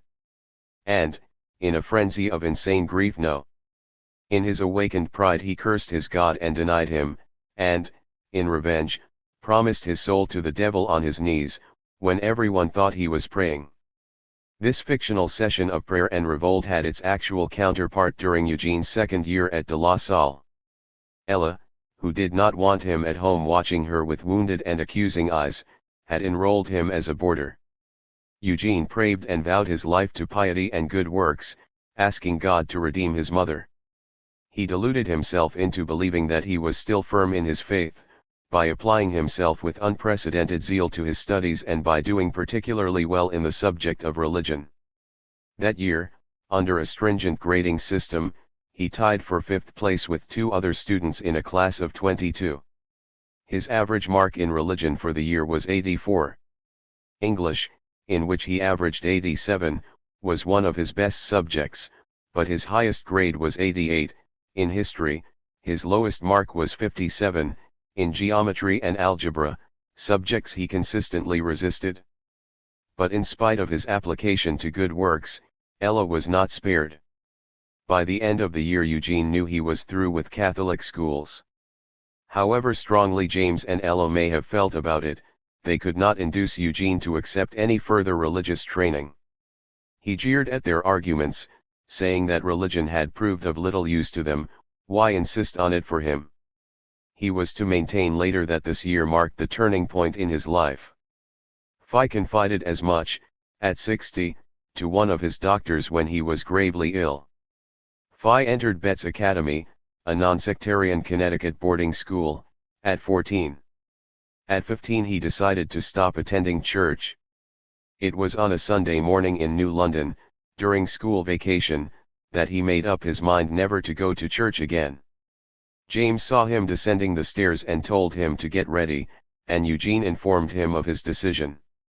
James took a few steps down the staircase to confront his son and the two began shouting at each other, James attempting to shake sense into Eugene physically and Eugene twisting and pulling under his grip. Grappling and arguing, they reached the ground floor and glared at each other, James rigid with frustration but Eugene standing his ground. James finally went off to church alone. Eugene's rejection of Catholicism hounded him for the rest of his life. The anguish of this rejection of faith is clearly revealed in Days Without End. In the play, completed by O'Neill when he was 45, he expressed his torment at having lost his faith and his desire to confess and receive forgiveness. Many of his admiring non-Catholic followers were upset by the dogmatically Catholic profession of the last act, in which the hero declares, "At last I see. I have always loved. O Lord of love, forgive thy poor blind fool. Thou art the way, the truth, the resurrection and the life, and he that believeth in thy love, his love shall never die." The very title of the play, in fact, echoes the words of one of the first prayers Eugene learned, "Glory be to the Father, and to the Son, and to the Holy Ghost. As it was in the beginning, is now, and ever shall be, world without end." Although the play seemed to indicate that O'Neill had re-embraced his faith, it soon became evident that he had not. Not long after the production O'Neill once again resigned himself to damnation. 8. In contrast to his early school years, the 4 years Eugene spent at Betts Academy, in Stamford, Connecticut, were relatively happy ones. He found that he was accepted on his own terms by his schoolmates, and he began to take a more convivial part in their activities, at the same time reserving his right to withdraw when it suited him. His teachers at Betts, like those at Mount St. Vincent, remembered him as a dreamer who often liked to go off on solitary walks. At 14 he had grown into a strikingly attractive youth. Tall, thin, with darkening brown hair and uncannily luminous eyes, Eugene inherited the best features of both his parents. He had his mother's sensitive mouth, his hands, with their long, delicate fingers, were both his mother's and his father's. His profile, with its strong jaw and prominent nose, was his father's. Eugene's entrance into Betts in the fall of 1902 marked for him the beginning of an open revolt against religion and convention, which was to intensify with each year. Under the influence of his voracious reading he began to substitute an active atheism for Catholicism and began to defy his father in other ways. Under Jamie's cynical tutelage he also tried, though never quite successfully, to replace his shattered dream of a pure and queenly mother with Jamie's own substitute, the earthy, sympathetic whore. Like many renegade Catholics, he was impelled to attack every tenet of his rejected faith. It was a long time before he recognized that his revolt was actually a search for a substitute faith. He was gradually to become, as Elizabeth Sargent later noted with his complete approval, an agnostic in search of redemption. The years at Betts provided Eugene with his only formal education of a higher order, except for a much later course in playwriting at Harvard University. Betts, as it happened, stood ready to drum into him a thorough, practical, and liberal grounding in the classics and sciences. The non-sectarian school, which was one of the best private preparatory institutions in the East, aimed to surround the boys with a home atmosphere. Its goals were to concentrate on the individual needs and abilities of each student, to encourage each to proceed at his own rate, and to cultivate in them sound habits of observation and research. A brochure stated that in observation work the first task of the student is the inspection of things that are constantly before him, such as plants, animals, the stars, etc. He is thus taught first to see and then to tell what he sees going on around him in nature and in practical life, and is required to record his observations in well-systematized notebooks. It was an admirable approach, particularly well calculated to provide basic training for an incipient dramatist. Eugene's sharp eye and ear for the things that were before him later became a major facet of his talent, and all his life he was to keep the voluminous, well-systematized notebooks, which served as the outlines for his plays and which he was trained to use at Betts. The school kept its classes small. There was a student body of only 60, and a staff large enough to provide a ratio of 1 teacher to every 6 pupils. James and Ella were at considerable pains to see that Eugene found himself always in physically beautiful, as well as academically stimulating, surroundings. Betts Academy, about an hour's train ride from Manhattan, had been built in 1838 on an elevation called Strawberry Hill, in the finest residential section of Stamford. The grounds included a 4-acre lawn with football and baseball fields and a tennis court. In winter a depressed section of lawn was flooded and converted into an ice skating rink. 2 rambling, yellow wooden buildings provided comfortable living quarters for students and staff, and included modern classrooms and well-equipped athletic facilities. Eugene had his own room in the 3-story main building, which was furnished in Victorian but not unhomey style, with high dresser, iron frame bed, desk, chair, and throw rug. From his window he could see on clear days the familiar Long Island Sound, at which he also gazed in New London. Here in Stamford, as at Mount St. Vincent on the Hudson, New London, and most of the other places he was to live, water formed part of Eugenie's background. High combined cost of atmosphere and academic inspiration was $500 a year. The man who presided, paternalistically, over the outsize family of boys, was William Betts, known, behind his back, as Billy. A squat man with a handlebar mustache, Betts was indulgent in everything but scholarship. He was willing to overlook pranks, but he was strict in his academic demands. As one of Eugene's schoolmates Lias recalled, Billy knew Latin and Greek backwards and was a stern taskmaster. Anyone who staved the course at Betts had to come out with a thorough education and was, invariably, accepted by a top college. Eugene was a fair student in Latin and French, a good student in natural history, and an excellent one in English. He also did well in Greek and Roman history, which were stressed as a background for learning classical languages and which helped spark his later fascination with Greek drama. One of his teachers, Arthur Walter, called Algy by the boys, waged a 4-year battle with Eugene on the field of mathematics. It was never entirely clear, in the end, who had emerged as victor. Eugene would sulkily ask, "What's the good of studying that stuff?" and his teacher would patiently attempt to supply an answer. Walter told James O'Neill, during one of his visits to Betts, that Eugene had failed in algebra. James, distressed, indicated that the school had his full support in any disciplinary measures it saw fit to impose. Although James was a fairly frequent visitor to the school, Ella never accompanied him. Since her presence during most of this period has not been recalled in New London either, it is probable that she was spending considerable time in a sanitarium. Algy Walter, in addition to being the mathematics teacher, was in charge of Eugene's dormitory. His room was across the hall from mine, Walter recalled. I often invited Gene to come to my room and have a chat, but he never accepted. Eugene smoked in his own room, contrary to a school rule which banned all smoking. Walter believed that Eugene's requests to attend mass in town were really excuses for him to have an undisturbed smoke. Permission was always granted whenever he asked, Walter said. We had a few Roman Catholics in school besides Gene, but he never went to mass with any of them.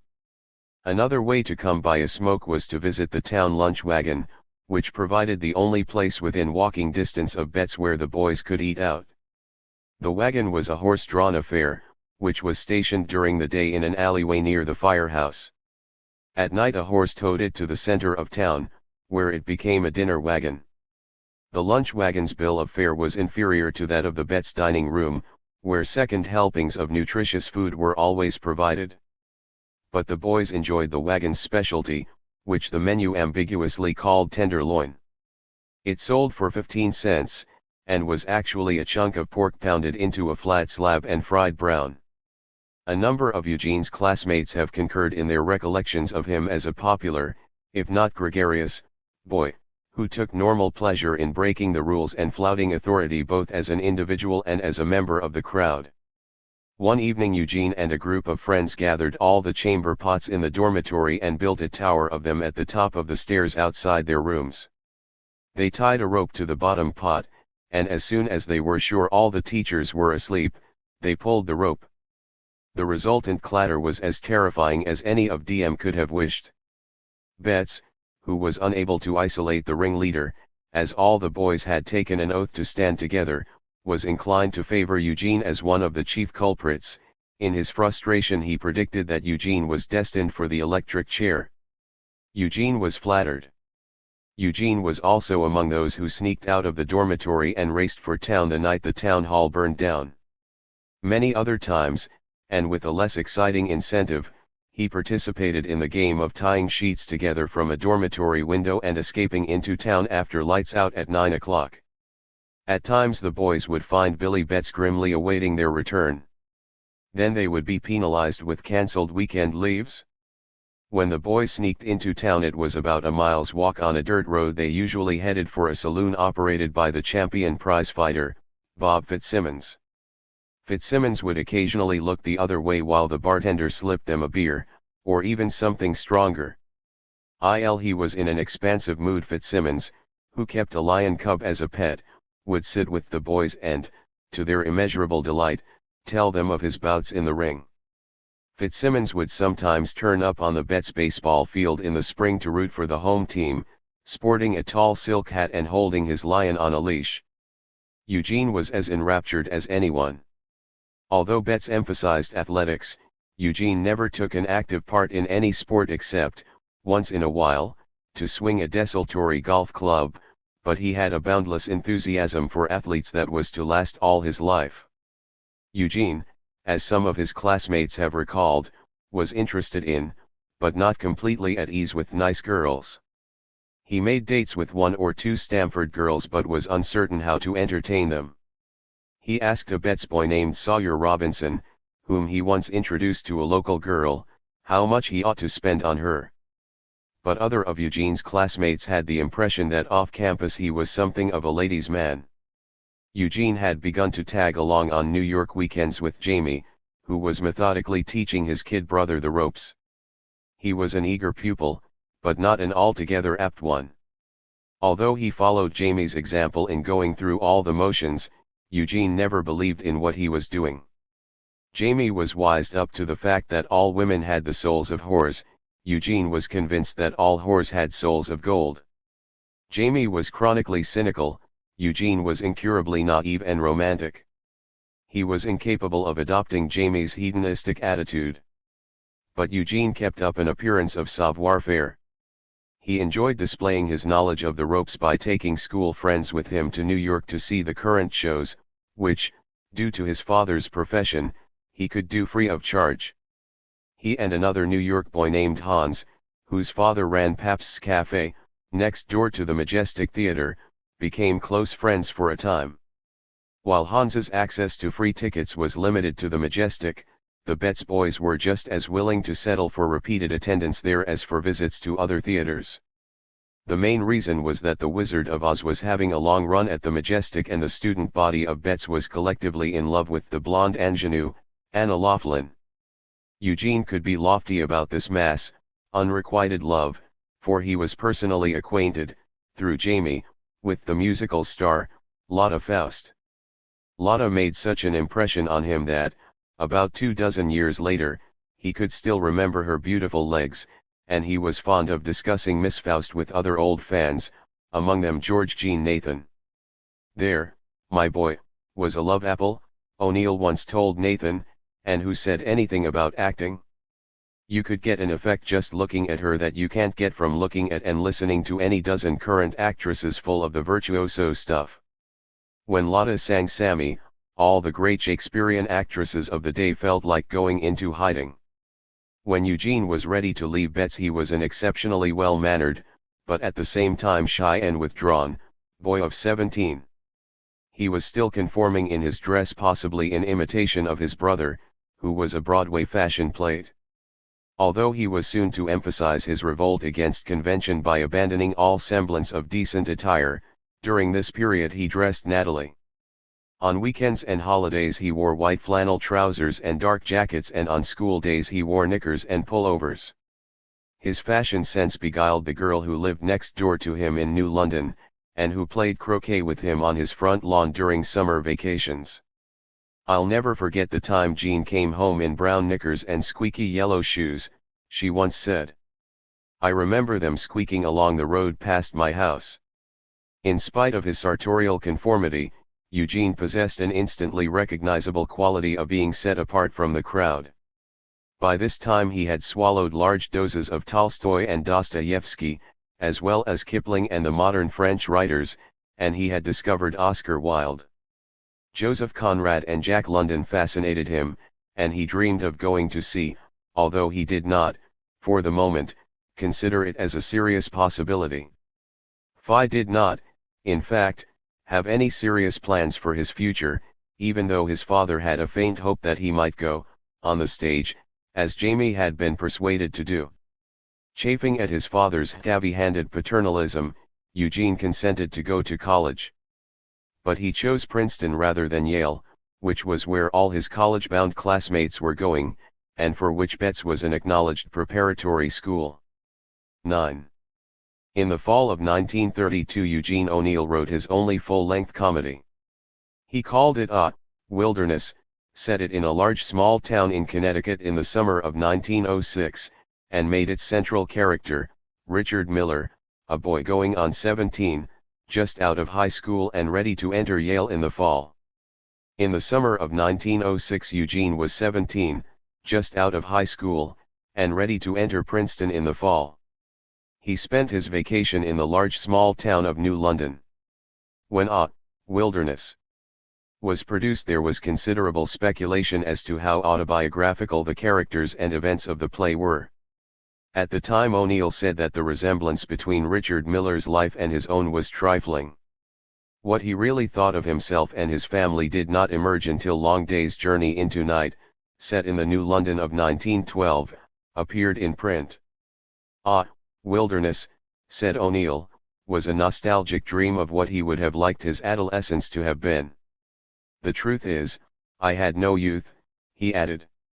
Nevertheless, Wilderness and Long Day's Journey into Night may be regarded, in a sense, as two sides of the same coin, one a benign glimpse of what the O'Neill family, at its best, aspired to be, and the other a balefully heightened picture of what it was at its worst.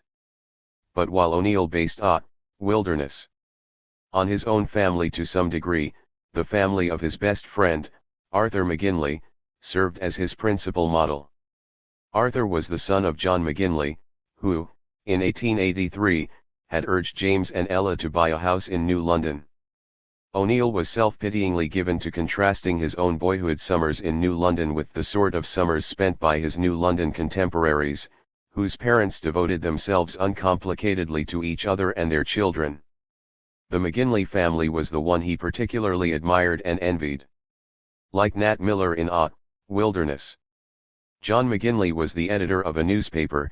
He had helped found the New London Day in the late 1800s. Also, like Nat Miller, McGinley was the head of a large family. Not only Eugene, but his father as well, regarded the McGinleys' cheerful domesticity with a kind of awe.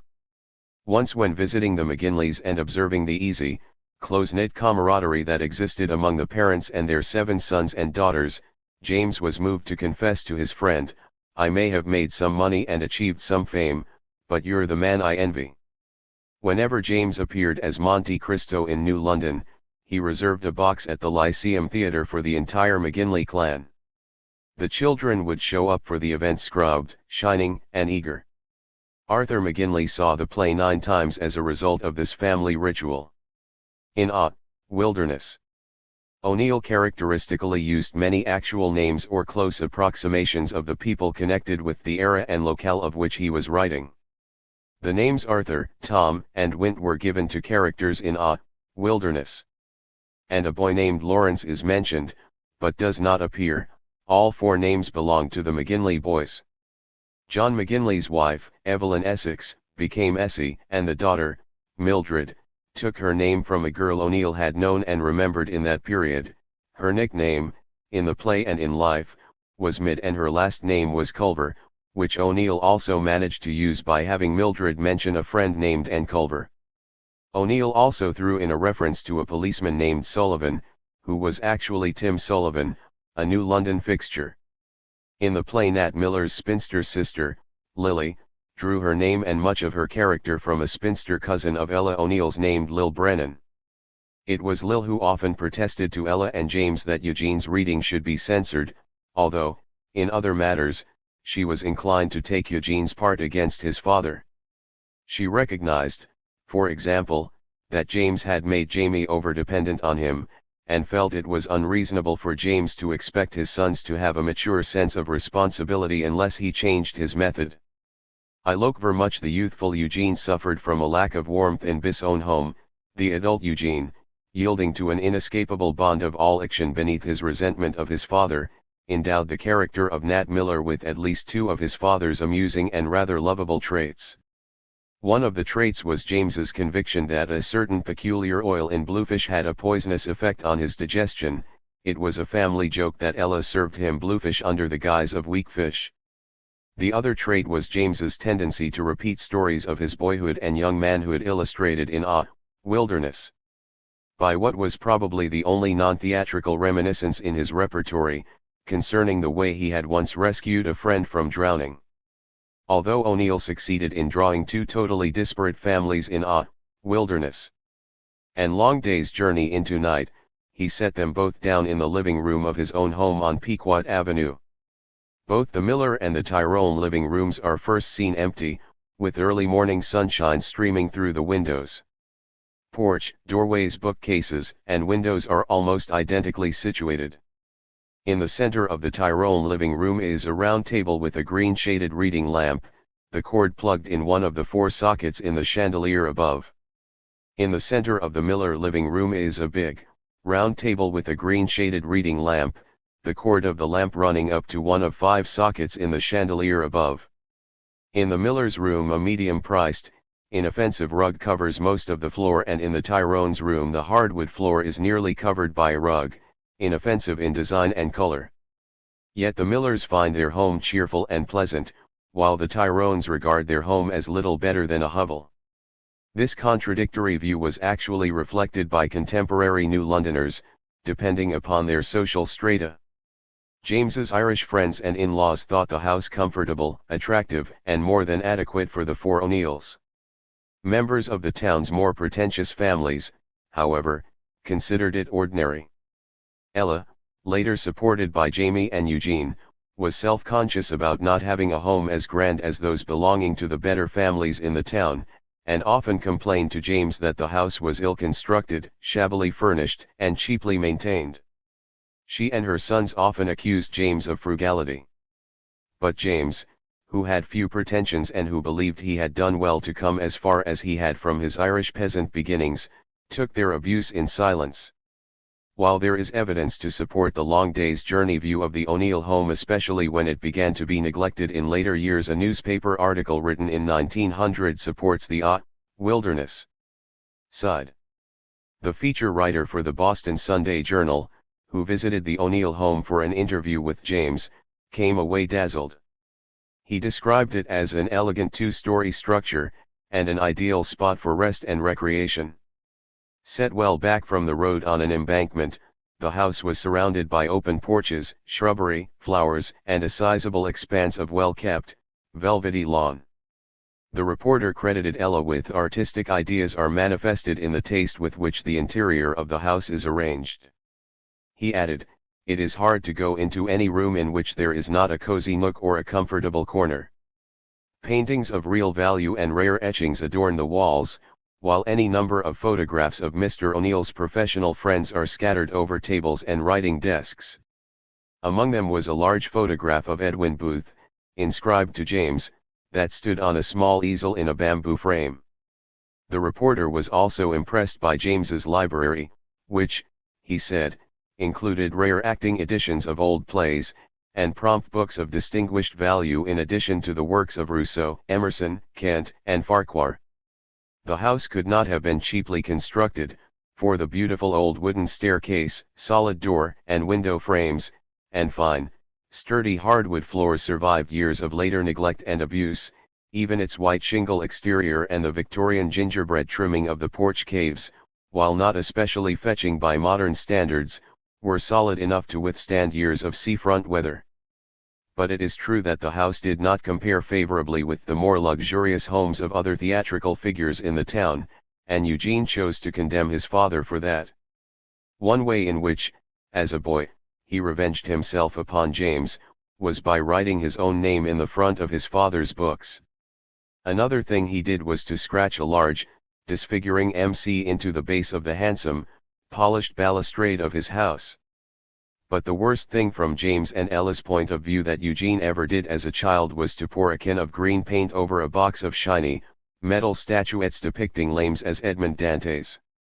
The paint had hardened, permanently cloaking the little figures in sickly green, before Eugene's crime was discovered.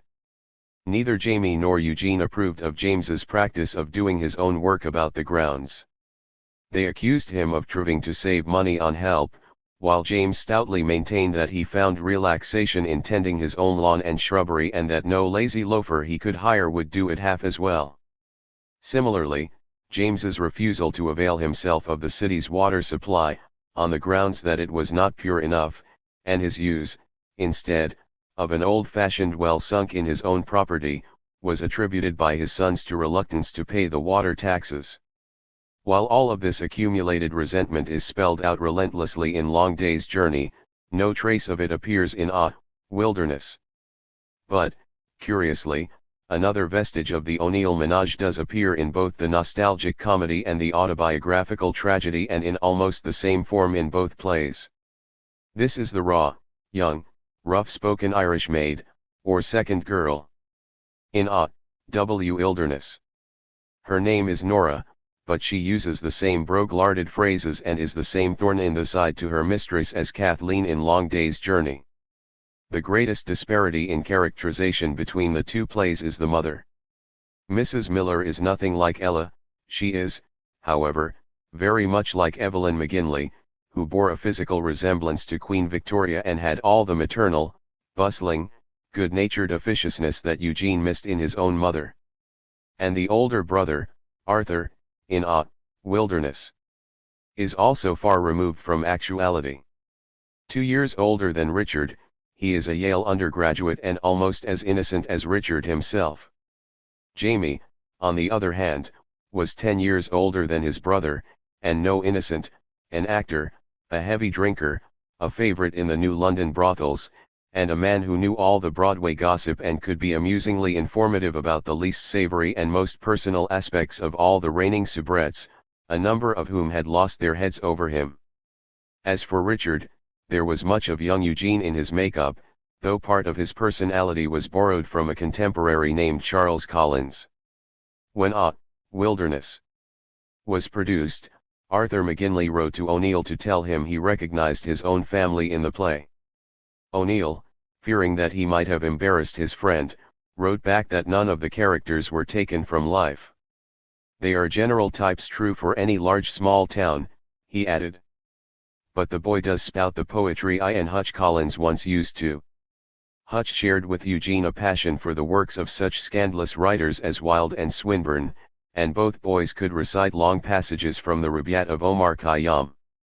And, like Richard, the two teenage boys believed that Oscar Wilde had been imprisoned for the crime of bigamy. It was Eugene who guided Hutch's early reading, but he did not have to guide his taste in clothes.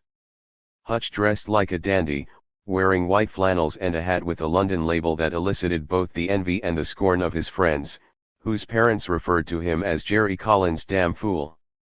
One of Hutch's sartorially drab friends once nailed the hat to a wall as a joke.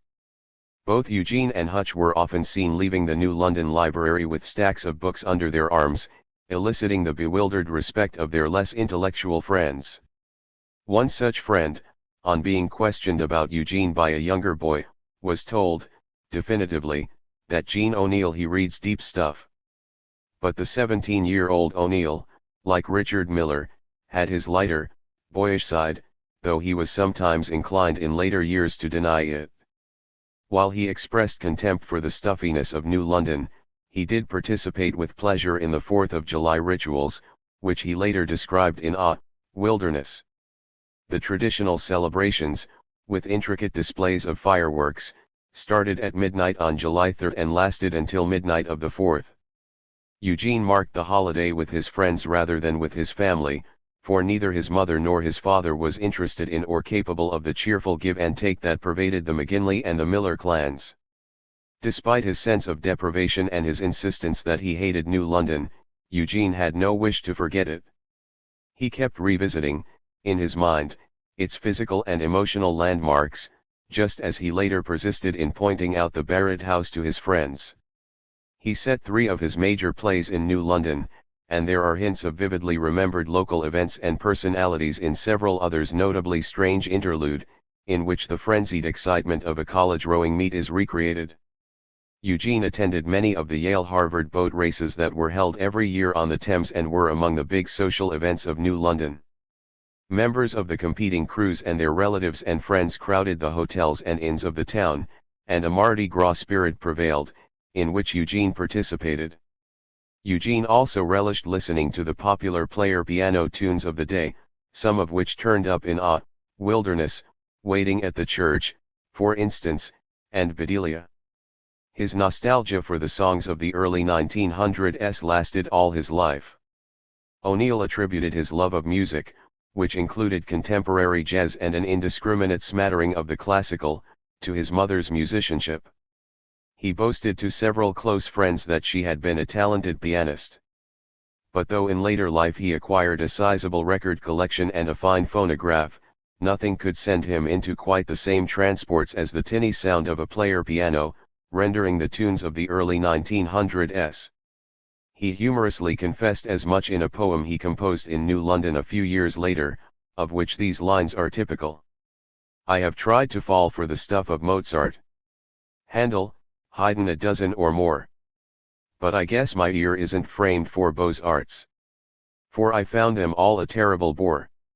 The long-haired highbrows call me vulgarian. When the great, big beautiful doll I croon. For I'm strong for the music that's real American. And the joy of my heart is a ragtime tune. Highbrows, whom classic music quickeneth. Heed well the burden of my vulgar rune.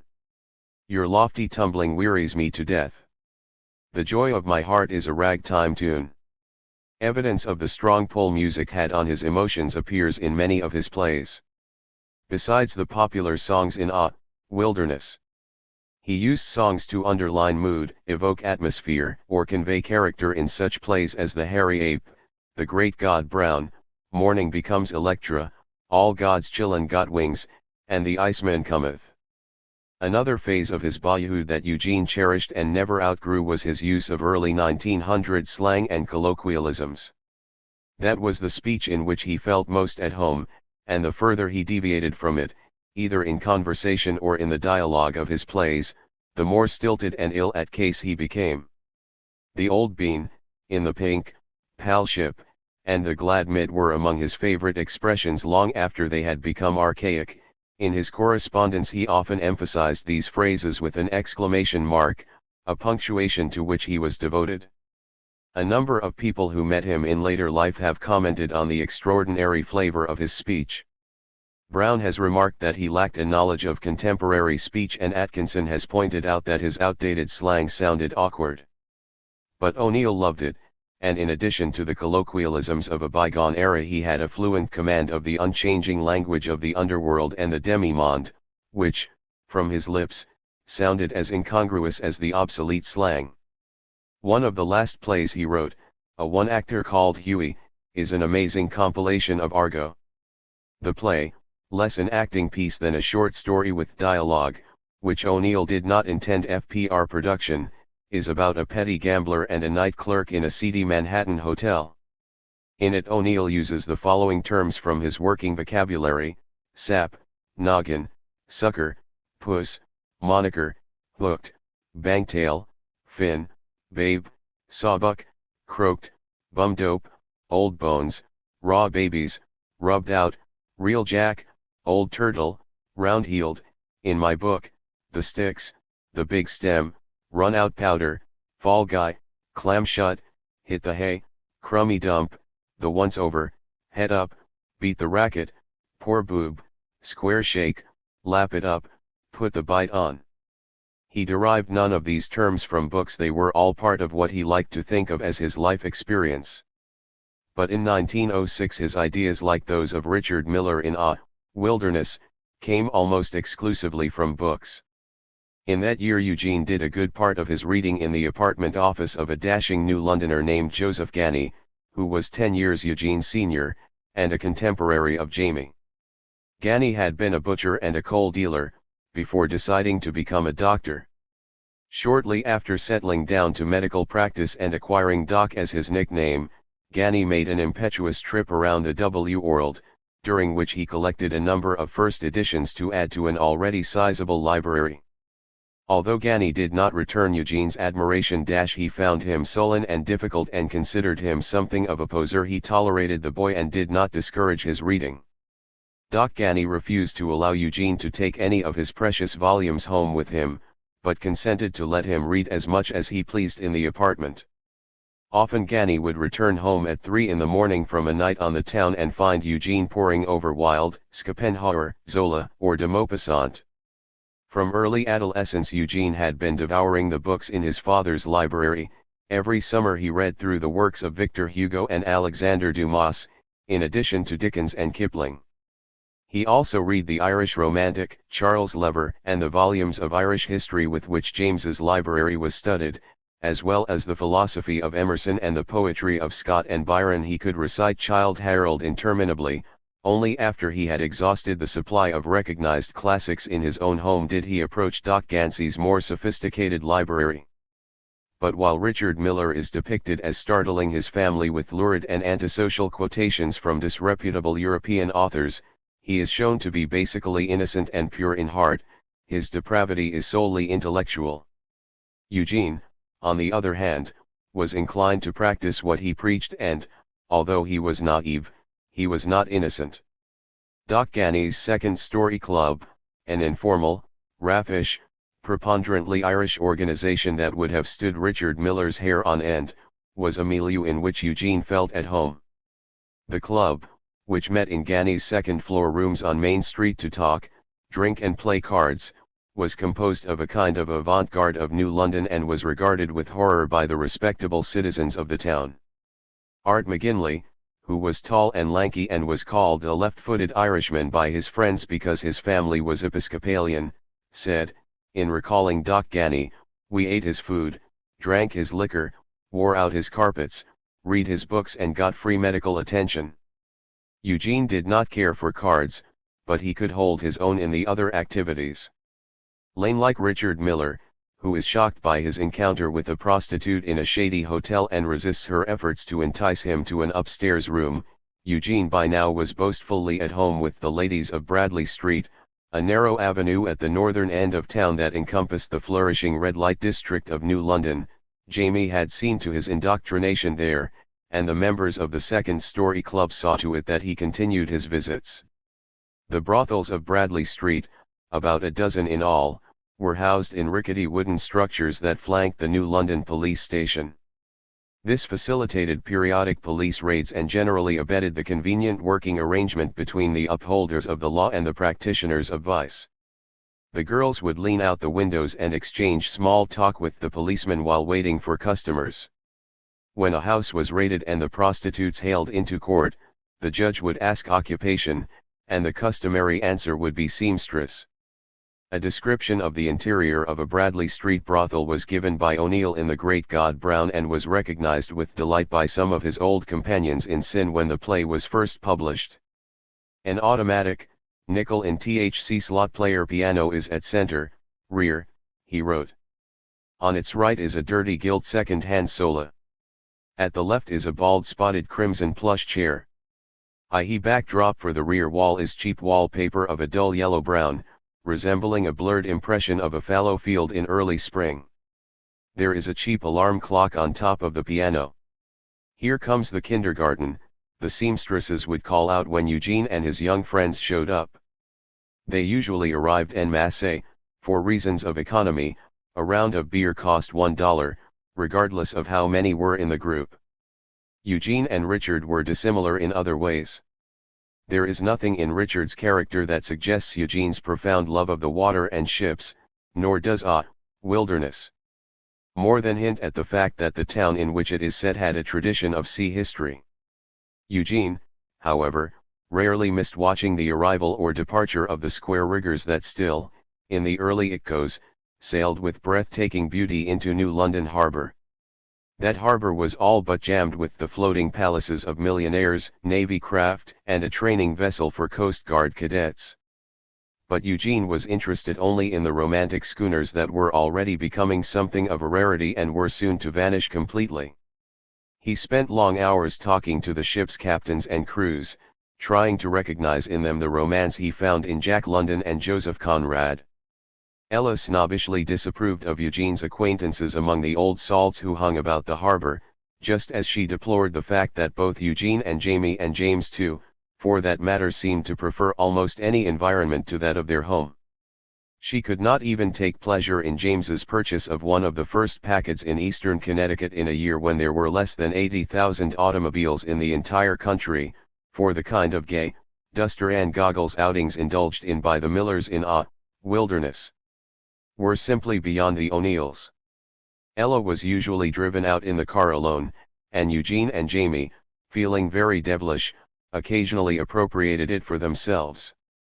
In recalling this a year or so before he completed wilderness, O'Neill wrote to a friend that he and Jamie once got the car up to a mite over 40. A great day from which the car never fully recovered. Although Eugene had the use of a car, his own rowboat, and good clothes, he often had to borrow a nickel from one of his friends for trolley fare, because his pocket money was restricted. Virtually his only source of income was what he could earn from his father for trim miney the hedge that surrounded the house, 50 cents for a good day's work that was supposed to teach him the value of money. Yet, in spite of restrictions, Eugene occasionally managed to pay his way into the Montauk Inn, the prototype for the tavern in wilderness, as well as for the off-stage inn in his later play, A Moon for the Misbegotten. The Montauk Inn was an inelegant establishment furnished with a player piano and upstairs rooms, located on the fringe of New London's most fashionable residential area. It was patronized by coachmen, farmers, and prostitutes, who, like Belle in Wilderness Low, were partial to sloe gin. A pair of boxing gloves, said by the inn's proprietor to be those with which John L. Sullivan won his final, 75-round bout with Jake Kilrain in 1889, hung behind the bar. One of the inn's best customers was a pig farmer named John Dolan, who collected garbage on the side and lived in an unbelievably ramshackle house on a disreputable piece of land that he rented from James O'Neill for $35 a month. Dolan was, by even the most charitable estimate, a sloven. In his house, along with his 2 daughters and 2 sons, he kept a pig and some chickens. Tall, thick-set, and slightly round-shouldered, Dolan dressed in filthy overalls and a tattered brown hat. He couldn't write his name and he had a powerful fondness for the bottle. He also had a thick brogue and a biting Irish wit that was the joy of his drinking companions. He chose to be followed wherever he went by a Saint Bernard that adored him. Dolan, observed by Jamie and Eugene with relish, became Phil Hogan in A Moon for the Misbegotten. His uproarious encounter in that play with a young estate owner O'Neill called T. Stedman Harder was drawn from an account Eugene heard at first hand in the Montauk Inn. Harder confronts Hogan and complains that his pigs have infringed on the estate's ice pond. but Hogan accuses Harder of knocking down his own fences in order to lure the pigs into the pond and give them pneumonia. The same episode also occurs in Long Day's Journey into Night, but as exposition, and with the names altered to Shaughnessy and Harker. The ice pond of the plays actually belonged to Edward C. Hammond, whose summer estate adjoined Dolan's farm at the Loot of a Hill. But the Standard Oil background attributed to Iberta Harker in the plays belonged, rightfully, to the father of Edward Stephen Harkness, who helped John D. Rockefeller found the Standard Oil Company, against which Eugene had a grudge. The Harkness summer estate, which in IG became a state park, was known as Eolia. It consisted of 235 acres bordering on the Sound, a 42-room mansion, formal gardens and assorted barns, greenhouses, caretakers' cottages, and stables. It was run by 20 indoor servants, including 3 butlers, and an additional stall of 40 groundkeepers, chauffeurs, dairymen, vegetable keepers, gardeners, and watchmen. The thought of grubby old Dolan standing up to and rooting the inheritor of all this grandeur was enough to send the moody Eugene into gales of laughter that echoed in his mind for many years. He was still thinking of Harkness and Dolan and the Montauk Inn when, in the early 1930s, he began writing his cycle of 11 plays about an American family. In the only play of the cycle that he completed to his satisfaction, A Touch of the Poet, he gave his rich, Yankee villain yet another variant of the name Harkness. In that play his name is Harford, rather than Harder or Harker. O'Neill drew on his memory of Dolan as well as of his own father to create Cornelius Melody, a proud, ambitious, but defeated man, who drops his mask of pride to reveal himself as the son of a shebeen keeper, whose father grew up in a hovel he shared with pigs. The incident in A Touch of the Poet, wherein one of Melody's Irish cronies kicks Harford's lawyer off his property, is reminiscent of the scene in A Moon for the Misbegotten in which Phil Hogan expedites the departure of Harder from his farm. And Melody's Tavern, though located near Boston in the year 1828, resembles in atmosphere and clientele the Montauk Inn of New London in the early 1900s. Cornelius Melody's daughter Sarah can be regarded, in some respects, as a refined version of Hogan's daughter Josie in A Moon for the Misbegotten. Eugene's predilection for types like Dolan and the seamstresses of Bradley Street, combined with his brother's reputation as a heavy drinker, made it difficult for him in 1906 to have any communication with a girl like Muriel in A Wilderness. The mothers of nice girls frowned at the mention of his name. One of the young daughters of a family with whom the O'Neills boarded from time to time when they had no cook recalled being warned by a friend, "The O'Neill boys are terrible. They're drunk and dissolute." She added with amusement that any girl who valued her reputation made a point of giving both Eugene and Jamie a wide berth. Ella was understandably chagrined, yet James himself compounded the difficulty by warning the parents of these girls to keep their daughters away from his sons. He thought it his moral duty to caution any of his friends who had impressionable daughters about his son's profligate habits. Ella, on the other hand, professed to consider none of the New London girls good enough for her sons.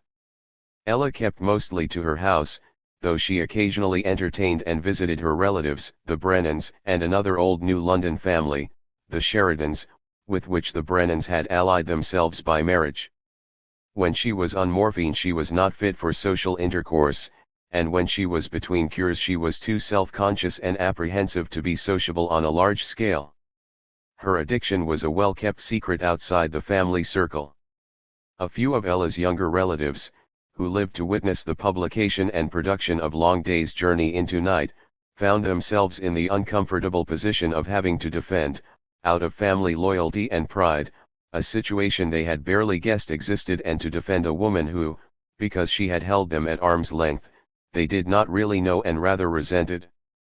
Most of Ella's relatives, in fact, preferred James to her. 2 granddaughters of Bridget Quinlan's sister, Elizabeth Brennan, who were cousins and contemporaries of Eugene and Jamie, have indignantly recalled, contrary to the picture presented in Long Day's Journey into Night, that Ella would never have allowed her husband or sons to keep a whiskey bottle on her living room table. Nor, they have insisted, was James ever stingy to his boys. The boys wore only tailor-made suits, Bessie Sheridan, one of the cousins, once pointed out. And the O'Neills had a chauffeur and a coachman. Miss Sheridan added that she always liked Gene. He was a fine boy, simple and good until he wrote this disgraceful book.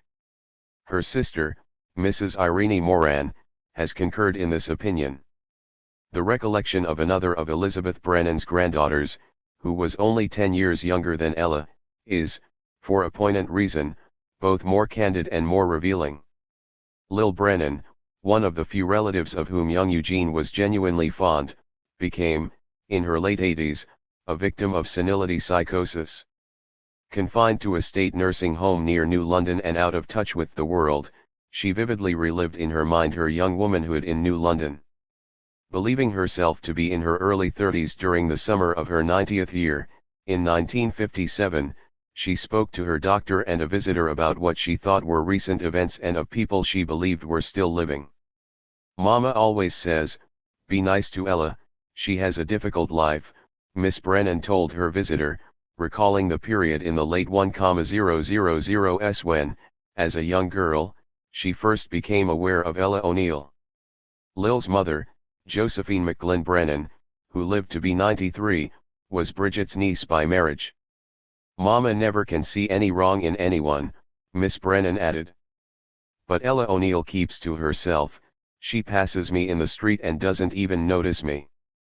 With childlike malice she said, she's stuck up, that's what she is, stuck up," adding knowingly, "and she touches up her hair. When I go back to New York next week," she continued vindictively, "I'm going to tell Agnes what she said to me. Do you know what Ella said when I asked her to buy some hats from me? She said she bought her hats at Bendel, but she'd give me her old ones to make over and sell. I was never so insulted." Only a young woman as naive as Lil would have expected Ella O'Neill to buy homemade hats. Ella's hats, like her dresses, were the last word in expensive good taste. She rarely went outdoors without a veil as well. Her relatives thought she wore veils to protect her smooth, white complexion against sun and wind, but more likely she wore them to hide the unnatural, morphine-induced brightness of her eyes. Her relatives also thought Ella vain, for she wore $50 French corsets. "Don't ever let yourself weigh over 145 pounds, she cautioned the mother of Bessie and Irene Sheridan, in a day when the buxom Lillian Fussell set the style for youngish matrons. Though considered snobbish by her own kin, Ella was, in turn, snubbed by the elite of New London, who were inclined to regard the O'Neills as something not far above riff-raff. Their attitude was due to the unsavory combination of James's shanty Irish background, his career as a road actor, and his unpretentious mode of living. Among the families that ignored them were the Chappells, whose position and money derived from coal and lumber. Eugene resented the Chappells for snubbing his mother, although he was content to mention them in his plays only in passing, instead of giving them the sneering, lull-dress treatment he reserved for the Harknesses. In Long Day's Journey into Niglet he calls the Chappells the Chatfields, and has Mary Tyrone refer to them, after they have driven past the Tyrone house and bowed formally to James Tyrone, as big frogs in a small puddle. The reference has been cheerfully acknowledged by one of the younger members of the family, who has expressed regret at the narrow-mindedness of New London society in the early 1900s. Mrs. E. Chappell Sheffield recalled that her mother, returning in her Victoria from a drive which took her past the O'Neill house, once remarked, I certainly had a sweeping bow from James O'Neill." But, Mrs. Sheffield added, her mother would not have dreamed of calling on Ella, and Ella, restricted by protocol from calling first, had to swallow the affront. "We considered the O'Neills shanty Irish," she said ruefully, "and we associated the Irish, almost automatical with the servant class. As a matter of fact, I remember being very upset when I first started going to church. My father became a Catholic convert and I recognized only servants in the church. Why do we go to the Irish church? I remember asking my mother, to her embarrassment. We were among the few Catholic families considered acceptable." O'Neill, visiting Doc Connie some years after he had achieved fame as a dramatist, said, "You know, I always wanted to make money. My motive was to be able, someday, to hire a tally-ho and fill it full of painted whores, load each whore with a bushel of dimes, and let them throw the money to the rabble on a Saturday afternoon. We'd ride down State Street and toss money to people like the Chappelles. Now that I've made as much as I need, I've lost interest. But the insult still rankled, otherwise O'Neill could not have written so virulently of, for example, Cornelius Melody's hatred for the Yankees who snubbed him. The same families that shunned the O'Neill dash, were quite willing to receive and call upon Bikard Mansfield and his while. Mansfield, however, who was younger than James and had arrived at success later than he, was a distinguished Broadway actor. Besides, he was every bit as arrogant as the first families themselves, and proved he knew how to live well by running not one but two elaborate estates, one called D'Orange Orange and the other 7 acres diagonally across Ocean Avenue from each other. Mansfield often affected a monocle and a cape, and in his role of country squire he too looked down on the Oyas, to James's mortification. With this kind of ostracism, it is surprising that James was accepted as a member of the exclusive Thames Club, founded by a group of New London businessmen. Mansfield was a member of the club, as were most of the wealthy and prominent New Londoners.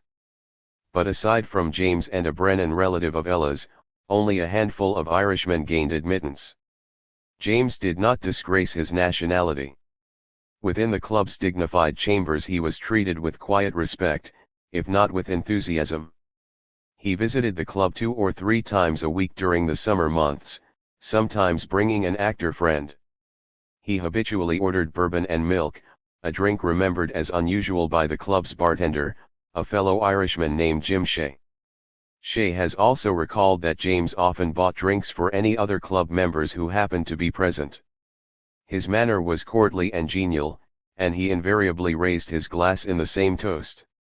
"Sunny days and starry nights," he would say, in his deep, lilting voice, the famous O'Neill smile on his lips. He was careful to have only 2 or 3 drinks at the club. He did his serious drinking in the less formal atmosphere of hotel barrooms, where he was loved by one and all. "It is hard to find anyone in New London who doesn't know Mr. O'Neill personally," said the reporter for the Boston Sunday Journal in 1900. A particular favorite with the town's Irish, James had been asked some years earlier to run for mayor. He declined, saying that he did not want the title if he could not be present to discharge his duties. When he was again pressed to run, he declined with a ringing speech that finally squelched his would-be nominators. "Every politician seeking office aspires to the presidency of the United States. If I were to enter politics I should want to make that my goal, and I can't be president because I was born in Ireland, God bless it." One of the reasons why a segment of New London citizens consider James an apt choice for mayor was his conviction that New London would one day become a main sea terminal for transatlantic traffic, a port city second only to New York and Boston in wealth and prestige. There were good grounds for this belief. For one thing, its 3-mile-long harbor was large and deep enough to accommodate ocean liners. New London seemed, to more level heads than James's, to be destined for a great future. James could not see the powerful opposition that would arise from an hand-rd of wealthy estate owners and aristocratic natives who were determined to keep New London a non-commercial, exclusive playground. Although there were several strong attempts made by industrial tycoons, J.P. Morgan was behind one of them to realize New London's commercial potential, they came to nothing, and James ultimately lost a great deal of money on his investments. The Boston Sunday Journal reported that it was doubtful if there is another citizen in New London who is more enthusiastic about the city than is Mr. O'Neill. The newspaper added that he had invested a great deal in real estate about the town and has watched its growth carefully during the last 10 years. James always seemed to have ready cash for property and was apt to describe himself to his family, not without pride, as land poor. Eugene's portrait of his father as a miser in Long Day's Journey into Night has been disputed by many old New London friends. Typical of how he was regarded, and of how both Jamie and Eugene knew he was regarded, is the exchange in A Moon for the Misbegotten, which deals with Jamie at a time when his father had been dead for several years. Jamie speaks of his father as an old bastard. "Josie," He wasn't. He was one of the finest, kindest gentlemen ever lived. Tyrone, outside the family, sure. Inside, he was a lousy, tightwad bastard. James's favorite retreat was the Crocker House, a large hotel on State Street whose bar was the gayest place in town. During the summer months it was always packed with Coast Guard cadets, the cream of the town's leading businessmen, and visiting millionaires off their yachts. William Randolph Hearst was likely to be there, as were various Morgans off the Corsair. The Whitney and Astor yachts were often anchored in the Thames and their passengers showed up from time to time at the Crocker House bar. James held court there in the afternoons and often on into the evenings. One of his intimates was Captain Nat Keeney, an old Yankee sailor with a weathered face, a spicy vocabulary, and an endless repertory of highly improbable stories, who was Eugene's age, has remembered passing the O'Neill house one day when James, who was cutting the hedge, asked him in for a drink. Jamie eyed the bottle with his tongue hanging out, while the old man poured me a drink, Sheridan later recalled. But Jamie often managed to help himself to the bottle on the sideboard, afterwards watering the depleted whiskey until, finally, James put all his liquor under lock and key in the cellar. During the summer of 1906 Eugene watched the hostility grow between his father and brother. He had been observing their mutual antagonism during New London vacations ever since Jamie's acting debut in 1900, following his dismissal from college. James and Jamie complained about each other to Eugene, and Eugene found himself sympathizing with first one and then the other. Gradually he came to side with Jamie, for Jamie was clearly the more defenseless. Hatred of his father, despair over his mother, and disgust with his own shortcomings gnawed at Jamie, and by the time he was in his late 20s his youthful drinking habits had hardened into chronic alcoholism. After leaving college Jamie tried half-heartedly to become a newspaper reporter. But that turned out to be a poorer paying and less glamorous occupation than he had anticipated, and he soon found it easier to allow his father to cast him as an actor. Jamie had no real love for the profession, as his father had. He was vociferously contemptuous of the theater in general and of his father's talents in particular. But there seemed nothing else for which he was suited. He had his father's looks, but somewhat coarsened. He also had his father's Irish wit and fondness for quoting Shakespeare, a fair echo of his resonant speaking voice, and a native charm without which he would have been insufferable. Many people, indeed, found him just short of offensive, but because of his humor and the peculiar pride he took, even at his most drunken, in being impeccably dressed, he was sometimes not only tolerated but regarded with affection. It was difficult to reconcile the raging drunk, furniture smashing, obscenity shouting Jamie with the partially drunk, stiffly polite, grandly aloof Jamie, but he was both men. The change from one to the other was just a question of a little more or a little less whiskey. Like his mother, Jamie had a tendency to hold people off, so that there were not many who knew him well. But even his casual acquaintances have retained an image of Jamie wearing a derby hat, spotlessly clean white shirt, brightly shined shoes, and on occasion, spats. When rain threatened he was likely to carry a furled umbrella and a well-pressed coat over his arm. When he was mildly drunk, the fact could be detected only by a strange redness that spread, like rouge, over his cheekbones. James was as familiar with that sign as he was with the drug-induced brightness of Ella's eyes, and he grew ill when he saw it. For as Jamie progressed with his drinking, it was James on whom he vented his spite. Jamie knew how to torment his father to a nicety. Later he would apologize with the excuse that it had been the booze talking. This was a handy, catch-all apology used by all the O'Neills for the cutting things they were always saying to each other. Even Ella resorted to it, only in her case it was the poison talking. Jamie's penchant for behaving outrageously and getting away with it manifested itself early.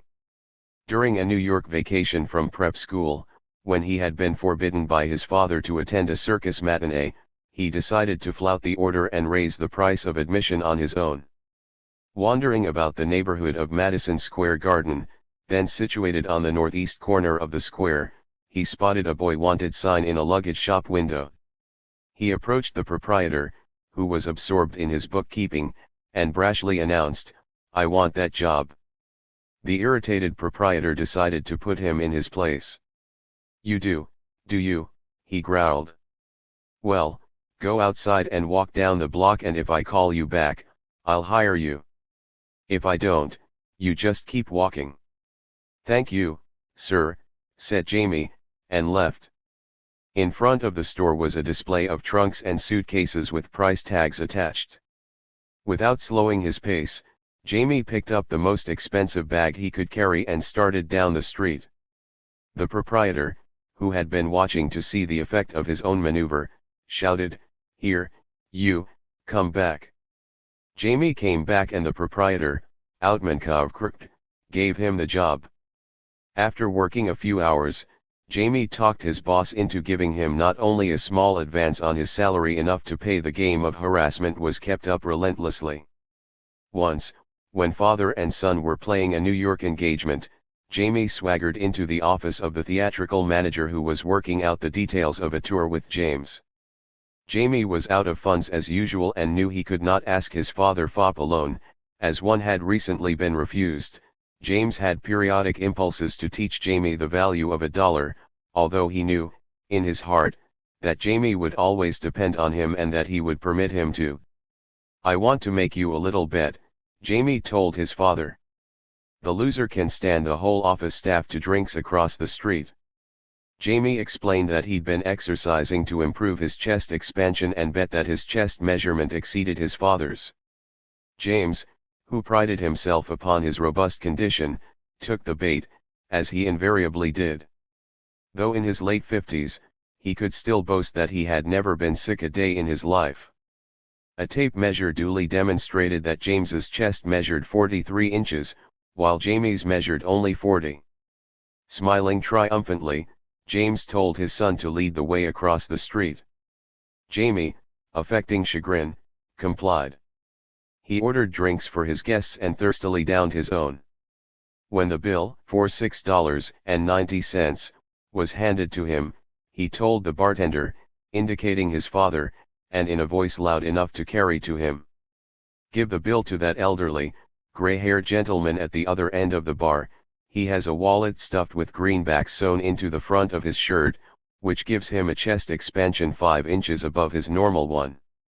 Alter James paid the bill. Jamie gave him a friendly pat on the back, saying, "Sorry, Papa, but $6.90 is just too steep for a struggling young actor." James realized that he was himself largely responsible for Jamie's flagrant dependence upon him. Although he often deplored it, he also seemed to derive a bittersweet pleasure from it. Lie had started Jamie on his acting career and his career of dependence as an understudy in The Musketeers, James's first venture under the management of the hugely successful Liebherr and Company.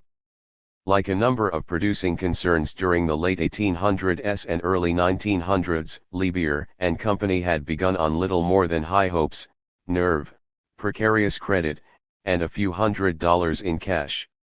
Theodore Lieblucher's rapid rise as a theater manager was typical of that era. The son of a German artist, he started a lithographic concern specializing in theatrical posters.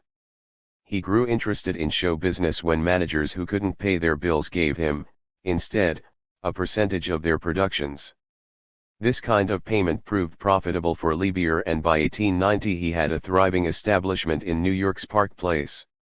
Then one Saturday at 12:30 p.m. on August 22, 1891, there was an explosion in the basement paint shop. It was described in the newspapers as the Park Place disaster. 61 people lost their lives when the 5-story building collapsed. Liebherr, who had no explosion insurance, was forced to abandon his business. He had been able to salvage a little money, and now decided to produce a play. Someone with funds to invest and an interest in the theater was fair game for any would-be manager, and such a one was George Tyler, James O'Neill's one-time advance man. Tyler was not in especially good repute, as he had, not long before, presented an overblown, open-air production of As You Like It in Asbury Park, New Jersey. His box office receipts on opening night had been insufficient to pay the salaries of his all-star cast, and he had only recently dared to come out of hiding. But Tyler had a scheme, and all he needed was backing. Liebeer had the backing, or at least the beginning of it. The scheme, as Tyler presented it to Liebeer, was to present Charles Colin in a play Colin had just written. The once brilliant old actor, a habitual drinker of champagne, was in debt. Tyler was in disgrace and owed a hotel bill of $200. Among his more pressing obligations, Liebeer had had no experience in theater management. It was, therefore, inevitable that these three should get together and produce one of the big hits of the time. It was called the Royal Box. Tyler had told Liebeer it could be staged for $750. Because no New York theater was willing to book the play, it was taken to Canada for a tour. Liebeer, meanwhile, persuaded the manager of the Fifth Avenue Theater, who had just been abandoned by the star of his show, to book the Royal Box as a temporary bill. But by that time the Liebeer Company's funds were exhausted. Undaunted, Tyler, in Ottawa, set about raising some more cash. To his resourceful brain the quickest way to raise it was to get into a poker game with Lillian Bussell. This was not quite as far-fetched as it sounds. Miss Russell, who was appearing at a competing theater in Ottawa, was an avid but notoriously poor poker player. Stagehands vied for jobs in her company, for it was Miss Russell's custom to gamble with them at the end of each performance and she usually lost. Tyler arranged to get into one of the games, but that night Miss Russell drew phenomenally lucky cards, and took what was left of Tyler's cash. Then, with a typically Russellian gesture, she offered to lend Tyler the money to get his show to New York. The Royal Box was a great success from the moment it opened at the Fifth Avenue Theater. Liebeer and Company followed the Royal Box with another hit called The Christians, and then invited James O'Neill to star in The Musketeers, Sidney Grundy's version of the Dumas novel. James had been serving as his own manager, but he was perfectly willing to throw in with Liebeer and Company, if it meant a chance to get away from the Count of Monte Cristo without financial risk. Liebeer and Tyler offered him $500 a week, 10% of the gross profits, and an all-star cast that included Blanche Bates, Margaret Anglin, and Wilton Lackey. At the same time Daniel Frohman, who was in his managerial heyday, announced that he was going to produce The King's Musketeers, an adaptation of the Dumas novel by Henry Hamilton. It was to star E. H. Southern, who was 13 years younger than James and who was soon to demonstrate, by becoming one of the country's leading Shakespearean actors, that he had the courage and integrity James lacked. Both Musketeer productions, Liebeer's at the Broadway Theater and Frohman's at the Knickerbocker, ran until mid-April. Southern opened first, at the end of February, 1899, and James opened on March 13. The competition was unusually lively and theater fans had a good time arguing about which D'Artagnan was the better. Although James scored a personal triumph, he found that he had not got very far away from Monte Cristo. This bothered him, but it did not bother Liebeer and Company. At the turn of the century, managers were not much interested in making departures. Ibsen's The Master Builder was put on for one performance in January, 1900, and Richard Mansfield, that same year, courageously put Shaw's The Devil's Disciple into his repertory. But for the most part producers were happy to present minor variations on proved formulas. The most eminent theater critic of the era, William Winter, was doing his influential best to subdue Ibsen and Shaw, along with other major European playwrights. The public, with his blessing, still wanted to see popular stars in the kind of roles they were used to, and managers paid high prices for playwrights who could provide such vehicles. James toured in The Musketeers and eventually added it to his repertory, which soon after 1900 once again featured Monte Cristo, this time with Jamie in his supporting cast. This production of Monte Cristo was elaborately mounted by Liebeer and Company and had its unveiling at New York's Academy of Music. It boasted 9 big sets, the first one representing the port of Marseilles, complete with a ship in full sail gliding into the harbor. James still had more agility on stage than many actors half his age. One of the actors engaged for the Musketeers was David Perkins, whom James chose because of his merits as a swordsman. O'Neill enjoyed having actors in his company who could put up a good fight, Perkins explained. Those dueling scenes weren't faked much. We used real rapiers with only slightly blunted points, and they were genuine displays of fencing skill, except, of course, that the right man had to end up winning. Here was one scene in The Musketeers in which, after much leaping about in a bedchamber and on the bed itself, Perkins ended up losing. I used to have bruises on my knuckles from O'Neill's sword thrusts, he recalled with satisfaction. But James was no more immune to danger than Perkins in the scenes involving swordplay. During one performance, in a scene where 3 men attacked him at once, the action became so impassioned that James was stabbed through his leather doublet, inches from the heart, and barely escaped a nasty cut. James took this in stride. "Watch yourself, or you'll have a dead man on your hands," he cautioned his overzealous adversary backstage. But he said it with a smile. James himself had wounded his son during a performance at the Olympic Theatre in St. Louis in 1903. During a dueling episode, James caught Jamie's wrist with the edge of his sword. The audience gasped as Jamie, with the area of pain, staggered backward and fainted in his father's arms.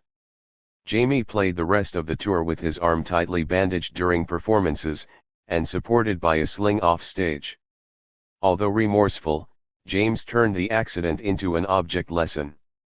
"Think of him being an actor," he would say, "and he never learned how to fence."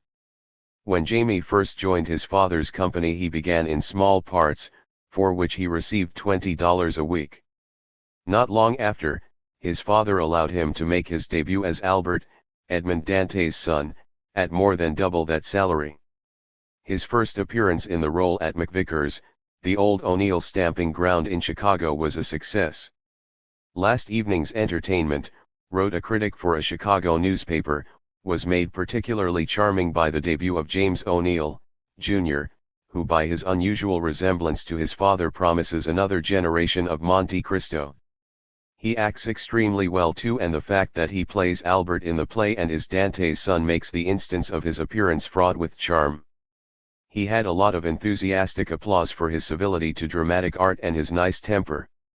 "I suppose generation after generation will go on watching the O'Neills exterminating villains, one at a time." James periodically continued trying to shake off the stranglehold of the Count. In 1903, still for Lebier and Tyler, he chose a 4-act adaptation of a Conan Doyle story, billed variously as Brigadier Gerard and the Adventures of Gerard, but it was a flop. He tried several other plays, but kept going back to Monte Cristo, for nothing else he did was as financially rewarding, not even an all-star revival of The Two Orphans, which played first in New York and then had a 19-week tour of one-night stands in the South and Southwest, followed by about a month and a half of longer runs in big cities. That was Jamie's real introduction to the rigors of the road, and he did not stand them well. An actress, Bijou Fernandez, who replaced Margaret Anglin in the cast when the play went on tour, once recalled those 19 weeks with horror. "We almost died doing it," she said. "I don't know where they found all those cities." Miss Fernandez, who was a novice at touring, would go to her hotel after the evening's performance and leave word to be called an hour before the train was scheduled to arrive next morning, which was often as early as 5 o'clock. She was grateful to James for his advice, offered soon after the tour began, to ignore the timetable and ask the hotel clerk to call her when he had the latest word about the train's actual time of arrival. This often saved hours of waiting at the station. No amount of well-meant advice had any effect on Jamie, however. Drunk after every performance, he was often so late the next morning that the train had to be held for him. In New Orleans, Jamie nearly succeeded in cremating himself when his cigarette set fire to his mattress. An actor in the company named Tom Megan tried, briefly, to reform Jamie. He would take him out for something to eat after the show and then deposit him at his hotel with instructions to go to bed. But Messian gave up when he found that Jamie would go out to a bar as soon as his back was turned. The Two Orphans tour marked the beginning of Jamie's wildest and most public defiance of his father. James reacted with what dignity he could muster, but, as he was himself a perfectionist in his demands on other members of his company, his son's flouting of professional ethics was especially humiliating.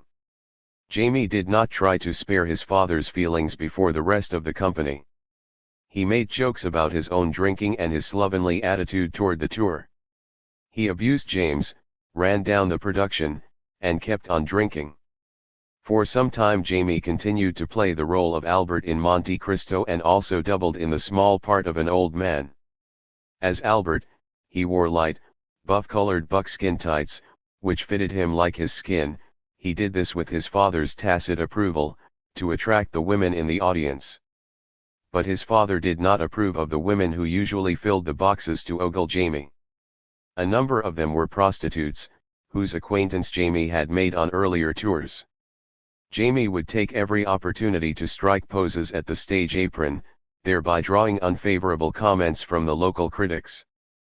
But James liked even less a little game his son had invented to play during a scene in which Jamie had to kneel and receive Monte Cristo's blessing.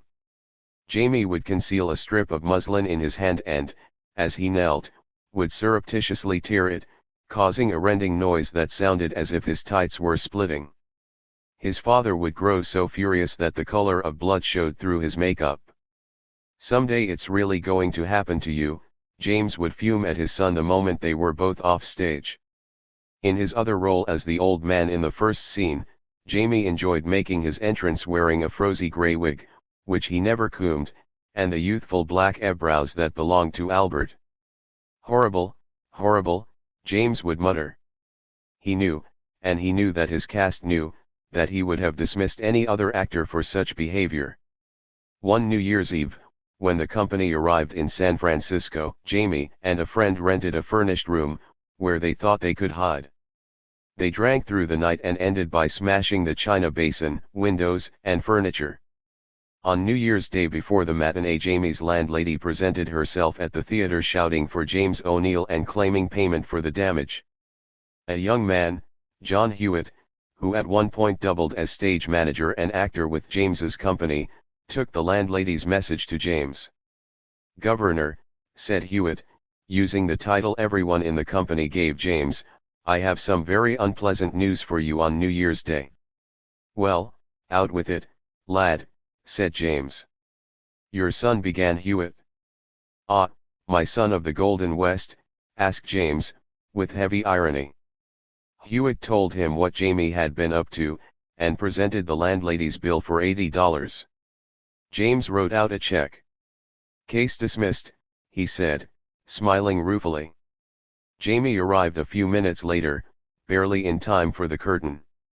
He was pale and numb. "My son of the Golden West." James greeted him, and added a jeering noise that resembled a Bronx cheer. Jamie went through his part mechanically. At the end of the performance, James asked his son, with genuine solicitude, "How are you feeling, laddie?" Jamie needed his liquor as badly as his mother needed her morphine. He never traveled without a bottle in his suitcase, and on long trips he always packed 2 or 3. Once the company was about to make the big hop from Denver to Salt Lake City and the train had been held up for him for 5 minutes.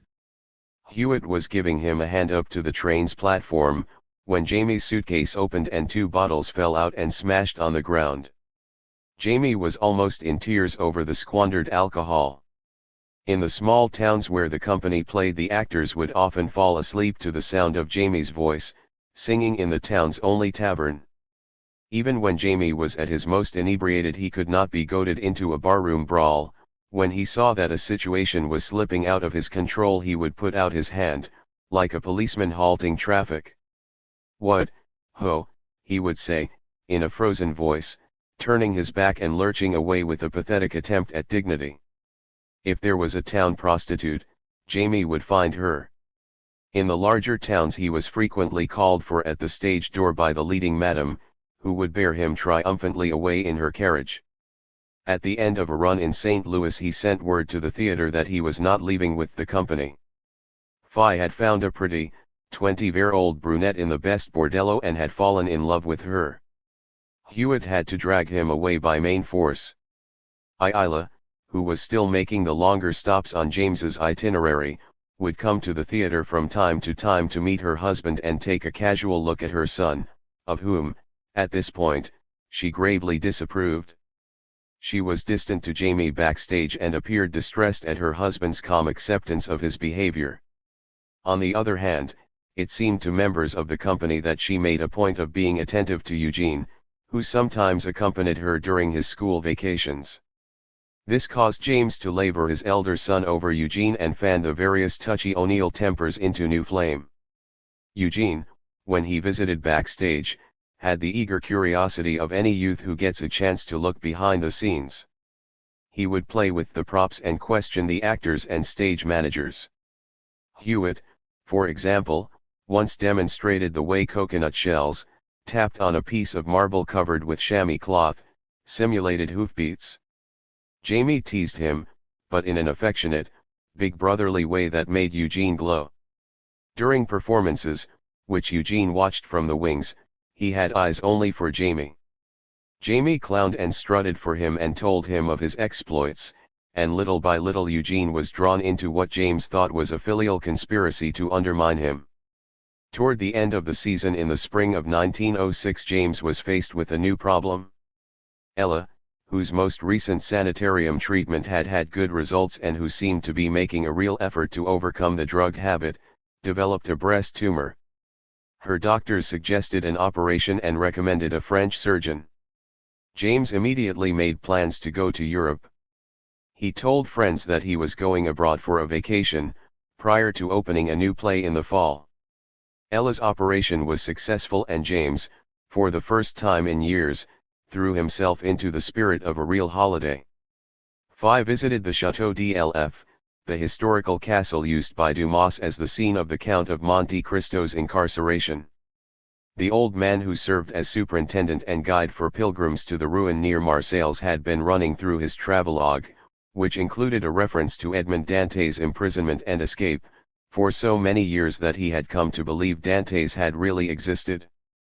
A member of James's party whispered to the old man that one of his guests was an actor who had played the Count of Monte Cristo more than 3,000 times in the United States. Overcome by emotion, the guide threw his arms around James, exclaiming, "Mon Dieu, j'ai trouvé un Edmond." James went to London early in July to attend a benefit for Ellen Terry, and then visited his own Ireland. During his travels he kept up a galloping correspondence with the author of his forthcoming play, a young New Yorker named James Slevin. The play, called The Voice of the Mighty, was about John the Baptist, and James was certain it would be a success. When in London I attended a revival of Wilde's Salome, and in a way I can say I enjoyed it, James wrote to Essigvin from Dublin. But James's perceptivity was not acute, for in the next breath he went on to compare Salome with The Voice of the Mighty, which was something like comparing the playboy of the Western world with Peg O' My Heart. Though you have written your play on the same subject, continued James, you have taken an entirely different view.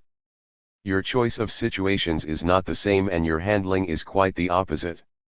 He tells his story in most picturesque language, delicate figures and subtle conceptions, but very little action. You, on the other hand, have presented your play in a series of strong dramatic actions and incidents, painted your pictures with a broader brush and with a more virile hand. His pleases the student, yours will please the people. James, like many actors, was a pushover for rhetoric. James and Ella returned to the United States in late July, 1906. James arrived in New London bursting with a new batch of the Irish stories he loved to tell in barrooms and, when he could hold the attention of his family long enough, in his own living room. Eugene absorbed their racy flavor and the earthy ring of their wit. These stories, as much as the grim philosophy of Nietzsche and Strindberg, became an ineradicable part of his literary heritage, as he was later to demonstrate in such plays as A Moon for the Misbegotten and A Touch of the Poet. Eugene was amused, for instance, by his father's sketch of the Irish railway porter who, said James, simply can't help being funny. On one of my trips through the Emerald Isle, recounted James, who just couldn't help being lyrical, I got into a third-class car by mistake with a first-class ticket. A zealous porter wrathfully pulled me out of the car and told me I was chatting the company. After I was comfortably seated in the first-class compartment, he put his head in and asked, "Is there anyone there for here?" But even this genius was eclipsed by the conductor of the train who, before the train departed, fiercely rang a bell and bellowed in gloomy warning, "This train stops nowhere at all." James's memory was so good and his gift of mimicry so fluent that both Jamie and Eugene considered it their duty to belittle these abilities. James would frequently talk about how hard he had to work as an actor. "You call that work?" asked Jamie, who had a pretty good memory himself and sometimes condescended to learn all the subsidiary roles in James's touring repertory, so that he could take over for any actor who defected or was indisposed on tour. James, of course, had meant he had to work hard to be a good actor, but, as always, he was both stung and challenged by Jamie's disparagement and accepted Jamie's $10 bet that he could learn Goldsmith's The Deserted Village in a week. Jamie even persuaded Eugene to make a similar bet that he could learn the role of Macbeth in the same period. James had played the role himself only a few months earlier at the Metropolitan Opera Blouse in New York, during a testimonial performance for Modjeska, in which the Polish star had played Lady Macbeth.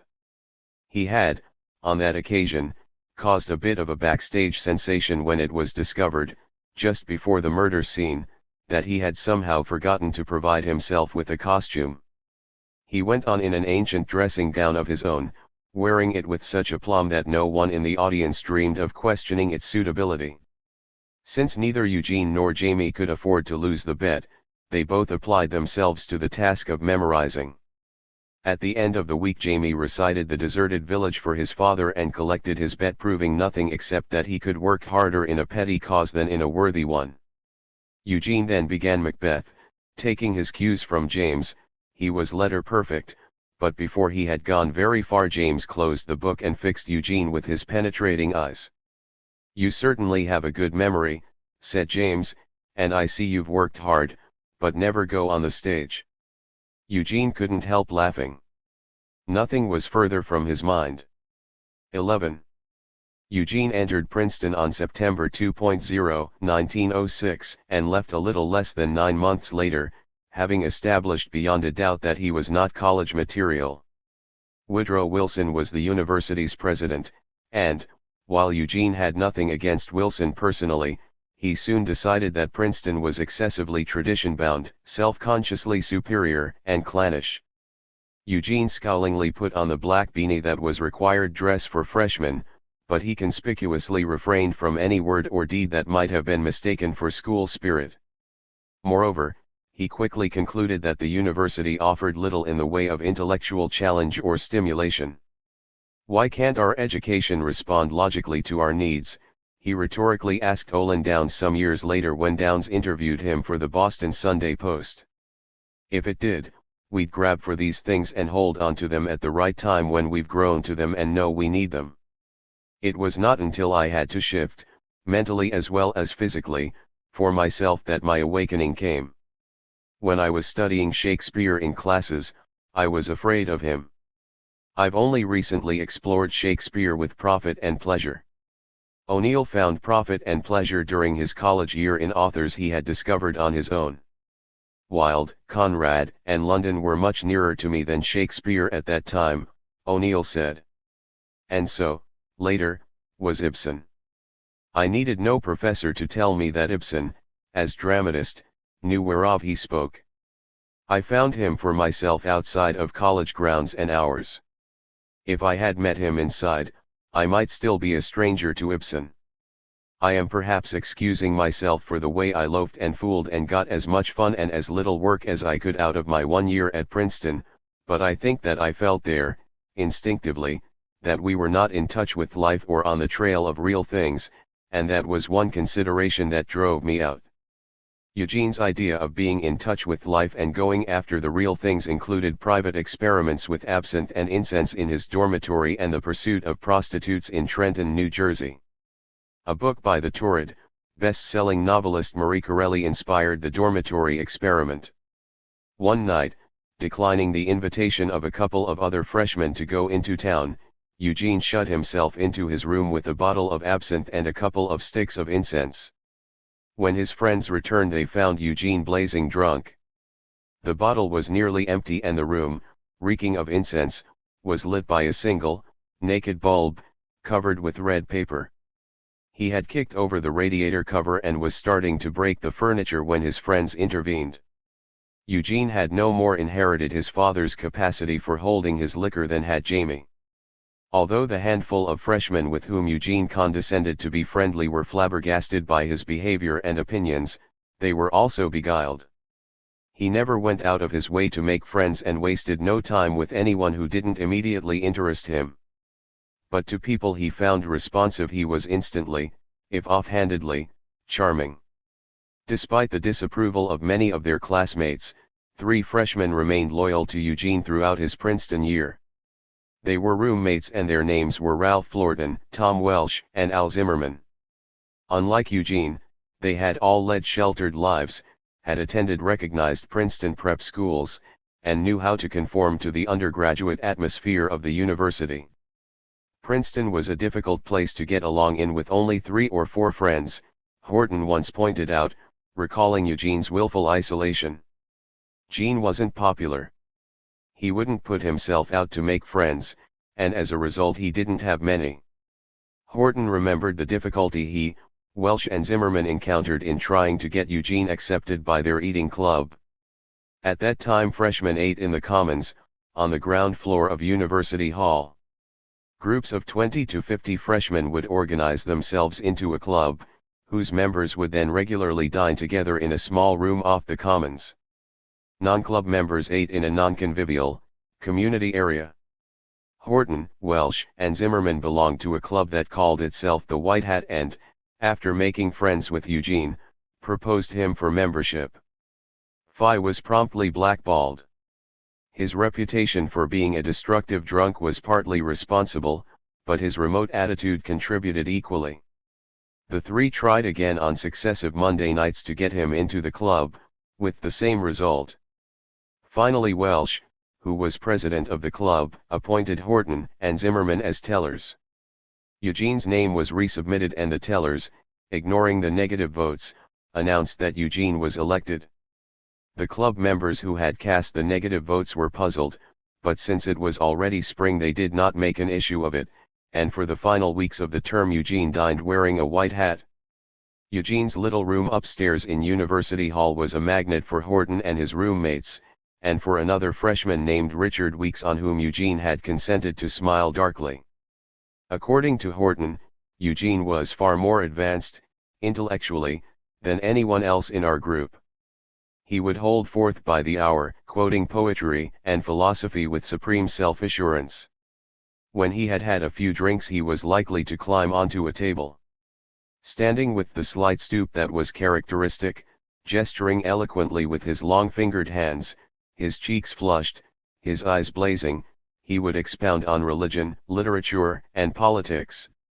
His 4 listeners thought him a rebellious, romantic, black Irishman, smoldering with wild dreams that they scarcely understood. Once he concluded a harangue which informed them he was an atheist, with, "If there is a God, let him strike me dead." The others could not suppress shudders. "I was 18 at the time," Weeks later recalled, "and I was afraid that God would heed him." Another time, however, Eugene took pains to explain that he was not, after all, an atheist, but rather an agnostic. The only reason he was not an atheist, he went on, with more fervor than originality, was because the human mind was incapable of comprehending infinity. He said there was something beyond the human mind and that something might be God. Eugene was obliged to make a formal concession to religion at Princeton, for attendance at chapel was compulsory every other Sunday and twice during the week. Each student had to hand a signed card to the clergyman, as a check on his obedience to the rules. Sometimes we'd try to slip St. Peter, as we called the clergyman, 2 cards, one for ourselves and one to cover up for an absent friend, Horton recalled. But there were times when this ruse did not work, and Eugene had to sit through a number of sermons delivered by Henry Van Dyke, who was usually the speaker.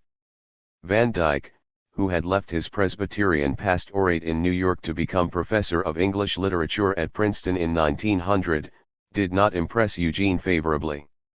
25 years later he wrote, "I hold Van Dyke in grudging memory because, his sermons were so irritatingly stupid that they prevented me from sleeping." If Eugene conformed in his religious requirements, he did not bother to do so in his academic ones. Gene was lawless, as far as the university was concerned, Weeks once said. One of the things he would do was take books out of the library and never return them. One time I got a book out for him, and after he left Princeton with the book, the library got after me to return it. I wrote Gene and he sent back the book to my surprise. Among his more lawless activities were his reckless cutting of classes and his extended absences from the university. Once he went with a classmate to New York and stayed a week. When they returned, they told Horton and Weeks about their holiday, which included a visit with a couple of whores in a brownstone in the upper 20s.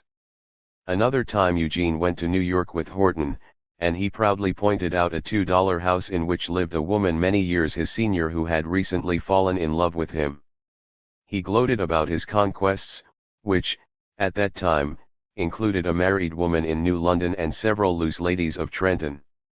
Eugene took Horton with him several times to New York's Hotel Lucerne, at 79th Street and Amsterdam Avenue, where his parents were staying. Horton, who, years later, did not recall seeing James or Ella, did remember the Lucerne's bar, which had the best free lunch in town. It included lobster salad. Eugene would often return from weekends in New York with detailed stories of his own and Jamie's escapades. He held his friends spellbound with accounts of how Jamie and another actor carried on a 3-day orgy with two popular young actresses. Eugene tried to pass on to Horton and Weeks some of the worldly knowledge he had gained from Jamie. He took them to Trenton, where he introduced them to hotel barrooms and displayed his prowess as a drinker. Once he told a bartender, "I want something to knock the top of my head off." The bartender obligingly fixed him a libation called a Yale punch. Horton and Weeks joined him. None of them ever discovered what its ingredients were, but it had the desired effect. Most of the time, though, Eugene drank old-fashions, which Weeks, who had never heard of them, considered exotic. Another drink to which Eugene introduced his friends was English stone ale. It came in tall stone bottles, and had the effect of 4 beers.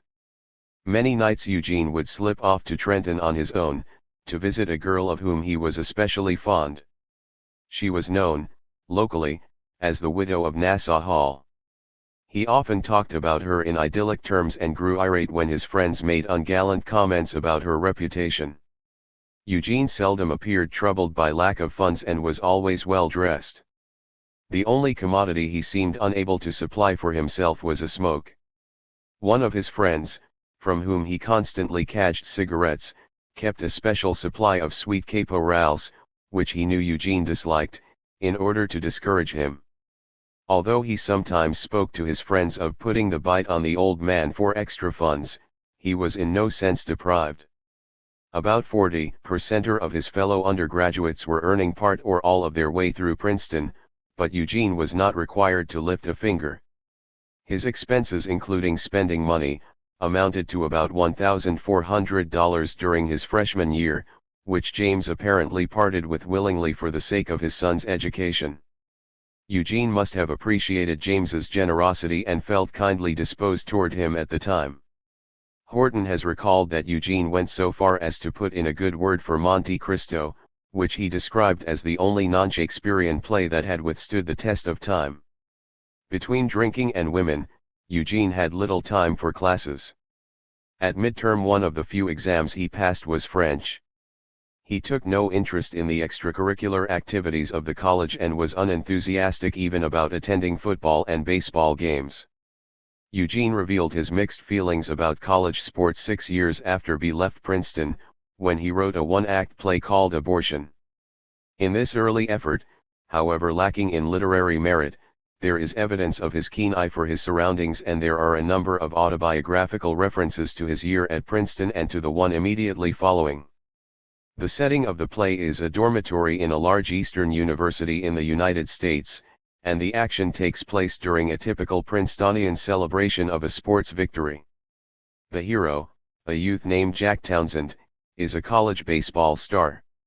Like many of O'Neill's plays, abortion ends on a note of violence, when Jack, who has got a girl into trouble and then indirectly caused her death, shoots himself. Eugene's college career ended less dramatically. It did not even end as colorfully as fans of George Jean Nathan have been led to believe. Nathan, after many years of friendship with O'Neill, felt obliged to reveal the lighter side of a nature that was generally regarded as somber, and he did not balk at invention to establish that O'Neill had a rowdy sense of fun. Nathan invented the legend that O'Neill was thrown out of Princeton for an act of vandalism against the university's president. He even made up some phrases in which O'Neill had told him the story: "Princeton, my tail out of the place as an undergraduate because I was too accurate a shot with an Anheuser-Busch beer bottle and hit a window in Woodrow Wilson's house right where he lived," the critic quoted the dramatist as saying. O'Neill, who often told several versions of a story himself, did not let Nathan's fiction disturb their friendship, but he did deny the story periodically. "I liked Woodrow Wilson," he told Hamilton Basso, of The New Yorker, after Nathan's story had been widely circulated. "I wouldn't have done a thing like that if I had been swimming around in a lake of vodka." O'Neill did incur disciplinary action, but it was for throwing stones, not beer bottles. He and Weeks and another undergraduate got drunk in Trenton one Monday night during the early part of June. They missed the last trolley to Princeton and took the 1 a.m. train to Princeton Junction, 3 miles from the university. From there they were obliged to walk. As they were passing the station master's house, a dog barked at them. "There's a dog barking at us, Gene," said Weeks drunkenly. "I don't think we should tolerate that." Eugene agreed, and the three picked up stones and hurled them in the general direction of the barking, which was also the direction of the station master's front porch. Exhilarated by the sounds of vandalism, the boys climbed onto the porch and Eugene kicked over pieces of furniture. The station master appeared at his front door and shouted threats at them. The three turned and made for the railroad tracks, which they followed home, satisfied that their evening had been well spent. The next day the station master lodged a complaint with university authorities, and after a few days of investigation Eugene, Weeks, and their companion were questioned. They confessed, and were summoned before the discipline committee on Saturday. Eugene did not turn up, but was punished in absentia with a 4-week suspension, to be effective at the beginning of the sophomore year. Weeks and the other undergraduate received the same penalty. The dean wrote of the incident to all three fathers, and Eugene intercepted his letter. Weeks confessed to his father ahead of time, waited out his suspension the following fall in New York, and returned to Princeton. Eugene had decided on his own to quit college, and had failed to take any of his final examinations. He was dropped in June by the Committee on Examinations and Standings for poor scholastic standing. One of his last impressions of Princeton was of a hectic student parade and bonfire, in celebration of Yale's defeat in a baseball game. He recorded the details of this event in Abortion. He also expressed his disdain for the conventional, college-bred, American youth in several later plays, by introducing the type as a counterpoint to the autobiographical, sensitive, burningly idealistic artist-dreamer. Harder, in A Moon for the Misbegotten, is one example of the despised species. No matter how long he lives, his 4 undergraduate years will always be for him the most significant in his life, and the moment of his highest achievement the time he was tapped for an exclusive senior society at the Ivy University to which his father had given millions. Since that day he has felt no need for further aspiring, no urge to do anything except settle down on his estate and live the life of a country gentleman. Sam Evans, in Strange Interlude, is another example. Although he is 25 and has been out of college 3 years, he still wears the latest in collegiate clothes, and as he looks younger than he is always mistaken for an undergraduate and likes to be. It keeps him placed in life for himself. Eugene wanted no Ivy-stamped niche in life. he was convinced he could learn more out of college than in. Like Shaw and O'Casey, he ultimately demonstrated that a college education was not essential to the writing of great plays. 12. Eugene's first step in self-education was into Benjamin R. Tucker's The Unique Bookshop, on New York's 6th Avenue. Tucker, a New Englander of colonial and Quaker ancestry, had become a philosophical anarchist at 18. He was in his early 50s when Eugene met him and had a career of journalism and agitation behind him. He was the founder and editor of an anarchist publication, Liberty, whose first issue had declared, "Monopoly and privilege must be destroyed, opportunity afforded, and competition encouraged. This is liberty's work, and down with authority her war cry." Tucker had published, with his own limited funds and at no profit, many European works that had not previously been translated into English. Among them were books by the French anarchist Proudhon, Zola's Money and Modern Marriage and Mirabeau's A Chambermaid's Diary. He also published Shaw's The Quintessence of Ibsenism and Wilde's The Ballad of Reading Gaol. Tucker was perhaps the best-known member of America's individualist anarchist movement, which advocated that all the affairs of men should be managed by individuals or voluntary associations, and that the state should be abolished. Individual liberty was for Tucker the only satisfactory way of life. He argued in favor of the right of the drunkard, the gambler, the rake, and the harlot to live their lives until they shall freely abandon them. He did not submit a plan of how to provide and maintain equal liberty for all, but he did manage to put his theories into practice for himself. He rejected religion, and considered the formalities of marriage and divorce absurd. Anarchists, wrote Tucker, look forward to a time when every individual, whether man or woman, shall be self-supporting, when the love relations between these independent individuals shall be as varied as are individual inclinations and attractions, and when the children born of these relations shall belong exclusively to the mothers until old enough to belong to themselves. Tucker himself lived with a woman he never married and by whom he had a child. Eugene was introduced to Tucker in the late spring of 1907 by a young radical named Lewis Holliday, who, though he had not attended Princeton, knew some of O'Neill's friends there. Sandy-haired, stocky, exuberant, Holliday had taken a liking to Eugene, which Eugene returned, and they met frequently in New York.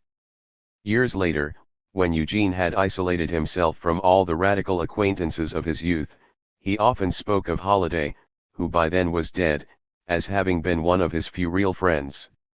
Eugene spent many hours at the Unique Bookshop absorbing Tucker's ideas, reading his books, and learning of the other anarchists of the day. Tucker found him an eager, if unsophisticated, pupil. Eugene was outgrowing a tendency to announce, like Richard Miller in A Wilderness, "I'll celebrate the day the people bring out the guillotine again and I see Pierpont Morgan being driven by in a tumbril, and after you, the deluge, you think. But look out. Supposing it comes before? Why shouldn't the workers of the world unite and rise? They have nothing to lose but their chains." He was still apt to sign his letters "Yours for the Revolution," and he enjoyed quoting, "From each according to his ability, to each according to his needs." From Tucker, Eugene began to get a clearer idea of the divisions and variations within the anarchist ranks. For instance, Tucker explained to him that, unlike the more popular militant anarchist school, individualist anarchists were content to attack the established authority of government with words rather than bombs. Tucker had defined his own stand in 1892, when as a result of the Homestead strike Alexander Berkman shot Henry Clay Frick. In 1906 the anarchist world continued to regard the affair with profound interest, for Berkman, who had been in prison for 14 years, had just been released. Berkman and his champion, Emma Goldman, were at odds with Tucker because he had declined to defend Berkman during his imprisonment. "The hope of humanity," he had written, "lies in the avoidance of that revolution by force which the Berkmans are trying to precipitate." No pity for Frick, no praise for Berkman. Such is the attitude of liberty in the present crisis. Berkman was one of Emma's several lovers, and she writhed under this slight. Emma Goldman, passionate, tempestuous, long-suffering and humorless, considered Tucker heartless and unrealistic. How could anyone calling himself a believer in anarchy fail to endorse Berkman's noble attempt to remove Frick? In her fervid autobiography, Emma has described Berkman's assassination attempt as a heroic deed, but from her account it is not hard to see why an intellectual like Tucker preferred to steer clear of it. Berkman, although armed with a gun, dynamite capsule, and poisoned dagger, had failed to dispatch Frick. Emma was indignant that Berkman, after putting 3 bullets into Frick and stabbing him in the thigh, had then been pounded into unconsciousness by Frick's rescuers. She was even more indignant when her former mentor, Johann Most, a prominent anarchist leader, dismissed Berkman's deed as unnoteworthy and suggested that Berkman had used a toy gun. Frick began to recover from his wounds, and Emma was furious that people blamed Berkman for the fact that Frick was still alive. Tucker also told Eugene about Max Stirner, whose book, Ego, and his own, he had translated some time earlier and which had been a forerunner of the anarchist movement in America. Eugene bought a copy and was impressed with Stirner's philosophy of egoism, which disdained all social and ethical standards. As for good and evil, wrote Stirner, I am I, and I am neither good nor evil. Neither has any meaning for me. My concern is, not the true, the good, the right, the free, etc., but simply my own self, and it is not general, it is individual, as I myself am individual. For me there is nothing above myself. But Tucker's most significant contribution to Eugene's education was in introducing him to Friedrich Nietzsche's Thus Spake Zarathustra. Eugene was enthralled by Nietzsche, and remained so all his life. When nearly 40 and solidly established as America's leading dramatist, he wrote to a friend, Zarathustra has influenced me more than any book I've ever read. I ran into it through the bookshop of Benjamin Tucker, when I was 18, and I've always possessed a copy since then, and every year or so I reread it and am never disappointed, which is more than I can say of almost any other book. Eugene made it a habit to copy passages from Nietzsche and commit them to memory. He always felt kinship with the German philosopher, who had died in 1900. Nietzsche, the son and grandson of Protestant pastors and descended from a line of theologians on his mother's side as well, had undergone a loss of faith comparable to Eugene's and become a devastating critic of Christianity and its ideals. Many aspects of O'Neill's later life strikingly paralleled those of Nietzsche's. The drooping black mustache O'Neill grew in his late 20s, the solitude in which he spent his last years, the tremendous strain he put on his creative spirit, the somber satisfaction he took in being misunderstood, and the final collapse all are a mirroring of Nietzsche. Thus Spake Zarathustra, written in the style of an Old Testament prophet, was Eugene's catechism. At 18 he swallowed it whole, just as he had, at 8, absorbed the Catholic catechism. But, unlike the catechism, which he kept trying to forget, Zarathustra was permanently digested, even though, in his later years, he confessed, spots of its teaching I no longer concede. Instead of the catechisms. What is man? Man is a creature made up of a rational soul and an organic body Eugene now embraced. Man is a rope stretched between the animal and the Superman, a rope over an abyss. Instead of the catechisms. What is a rational soul? A rational soul is a spiritual substance, endowed with intellect and free will, and immortal, Eugene seized upon. Body am I, and soul, so saith the child. And why should one not speak like children? The awakened one, the knowing one, saith, body am I entirely, and nothing more, and soul is only the name of something in the body. For the golden rules enjoinder, love thy neighbor as thyself, Eugene eagerly substituted Nietzsche's. Do I advise you to neighbor love? Rather do I advise you to neighbor flight and to furthest love. Higher than love to your neighbor is love to the furthest and future ones, higher still than love to men, is love to things and phantoms. My brethren, I advise you not to neighbor love, I advise you to furthest love. Eugene also tried to emulate Nietzsche's poetic style. Although, in later years, he professed to have had no real literary leanings until he was well into his 20s, He now began to write poetry. It was derivative from Baudelaire as well as from Nietzsche, and it was not good. Baudelaire and Dowson had joined Swinburne and Wilde in his admiration.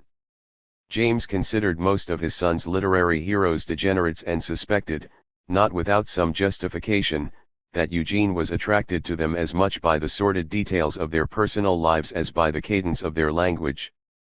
James did not hold Eugene's view that he should spend his young manhood loafing. After allowing Eugene a recuperative summer in New London, during which he frequently reminded him that he had thrown away his chance of a proper education, James found him his first job, as secretary to a small New York mail-order firm dealing in cheap costume jewelry.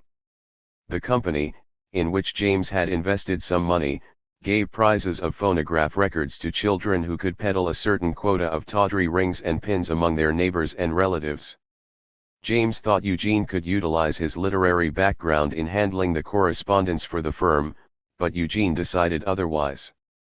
He proved singularly inept at the job and devoted most of his office hours to reading. His evenings were spent on the town. In the fall of 1907, James and Jamie were on tour again with Monte Cristo, and Ella kept the apartment at the Lucerne for herself and Eugene. But the opportunity this offered for intimacy between mother and son was not used by either. Like her husband, Ella always seemed less at ease with her own children than with their contemporaries. Like James, but more quietly, Ella was inclined to befriend and put herself out for youngsters she considered talented and in need of encouragement. She took under her wing, for a time, a second cousin named Agnes Brennan, who was a few years older than Eugene and showed promise as a pianist, and also Agnes' young friend, Sadie Koenig, who was studying in New York with the same music teacher. Sadie's struggle to earn her keep and pay for music lessons reminded Ella of her own brief, though far more comfortable, student days. Ella went out of her way to be kind to Sadie, who, she knew, often had to walk from her rooming house on 7th Street to the music school on 23rd Street because she could not afford the fare for the horse car. Ella encouraged Sadie and Agnes to visit her often at the Lucerne, where she would serve them coffee and cake, and inquire about their progress. Mrs. O'Neill was a wonderful woman, Miss Koenig later recalled. She gave me help and advice when I really needed it. In spite of her gratitude and admiration, however, Sadie could not help noticing that Ella behaved strangely at times, being drowsy, incoherent, repeating herself or trailing off into vague silences. Sadie had no idea what was wrong with Ella, but she did suspect that Eugene pained and disappointed her. He was frequently at the hotel when Sadie and Agnes visited and seemed, to the innocent young woman, to be a kind of bum. According to Miss Koenig, Eugene was often drunk and almost always argumentative. He would come in and fling himself onto a bed, and Ella would ask, in front of the two girls, "Are you at it again?" Eugene would wail back at her from the bedroom, "You'd be better off if you'd sleep a little more." The two argued incessantly, and Eugene sometimes mocked his mother in what seemed, to Sadie, an outrageous fashion. Once Ella said to Sadie, as she was leaving, "I hope you'll be a success someday. Study hard so you won't have to struggle later." Eugene then put his arms around Sadie and warned her drunkenly, "Now, you work hard, and don't touch any liquor." Because of her family connection with the O'Neills, Agnes was somewhat more inured to their unconventional behavior and tried to make light of it. But Sadie was very much upset. Eugene left both the mail order company and the Lucerne in the early fall of 1908. Somehow Eugene persuaded his father to give him a few months of grace. Late that fall Eugene moved into a studio on Broadway and 66th Street, in a building then called the Lincoln Arcade. The studio was shared by two young artists named Edward Keefe and George Bellows. Keefe was a tall, dark, good-looking New Londoner who wanted to paint, and who later became an architect in his hometown. Bellows, a graduate of Ohio State University, also wanted to paint and eventually became a leader of the Ashcan School of Art. Keefe, who had known Eugene in New London as a fishing and swimming companion and a fellow member of Doc Gansey's Second Story Club, was more receptive to Eugene's idea of having a good time than was Bellows. It was Keefe on whom Eugene tried out his radical thinking, dragging him off to Tucker's bookstore for doses of Nietzsche and Stirner. They adopted a Saturday night ritual, in which they were occasionally joined by Louis Holiday, that included visits to a number of notorious establishments in the area known as the Tenderloin. By the late 1800s, New York had achieved an international reputation as a wicked and gaudy city. The Tenderloin, stretching from Madison Square to 48th Street between 5th and 9th Avenues, was its center of vice. It was not only the red light district but the site of gambling dens, illicitly operated saloons, and the headquarters for the most active criminals. White slavery flourished, opium dens abounded, and a corrupt Tammany Hall, under the resourceful guidance of Richard Croker, cleared hundreds of thousands of dollars annually in protection fees, bribes, and percentages in the area's enterprises. The Tenderloin, which had been known earlier as Satan's Circus, got its name from a police inspector who, on being transferred there from a quiet area of the city, expressed his satisfaction that after a long time of making do with rump steak, he could now avail himself of some tenderloin. Eugene and Keefe tried, with severely limited funds, to be a part of this gaily sordid life. They started their Saturday night rites at Muckin's, a French restaurant on 6th Avenue and 28th Street which was frequented by the high and low life of Broadway. The restaurant, housed in a wooden mansion, had a reputation for excellent French cuisine at moderate prices, and it was here, according to Keefe, that they ate dinner after a fashion. Properly primed, they wandered over to the Haymarket, a combination restaurant, dance hall, and variety stage, where prostitutes gathered and where liquor was served all night long. Diamond Jim Brady could often be found there, entertaining out-of-town visitors.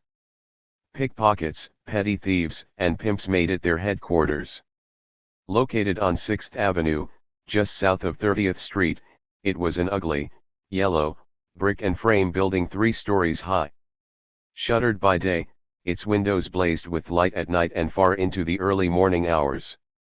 Erected as a variety theater after the Civil War, the building retained the galleries and boxes which lined 3 of its walls above the main floor. While the ground floor was reserved for dancing and drinking, the galleries had been fitted out with cubicles where, for $1 or $2, a customer could watch one of the girls do the kind of dance popular at French peep shows. It was here that Eugene took several strides forward in his program of education. Although he could not often afford to be more than an onlooker, he absorbed everything. He set down his impressions in a sonnet called The Haymarket, which was later published in a New London newspaper. The music blares into a ragtime tune. The dancers whirl around the polished floor. Each powdered face a set expression wore. Of dull satiety, and wan smiles swoon on rouged lips at sallies opportune.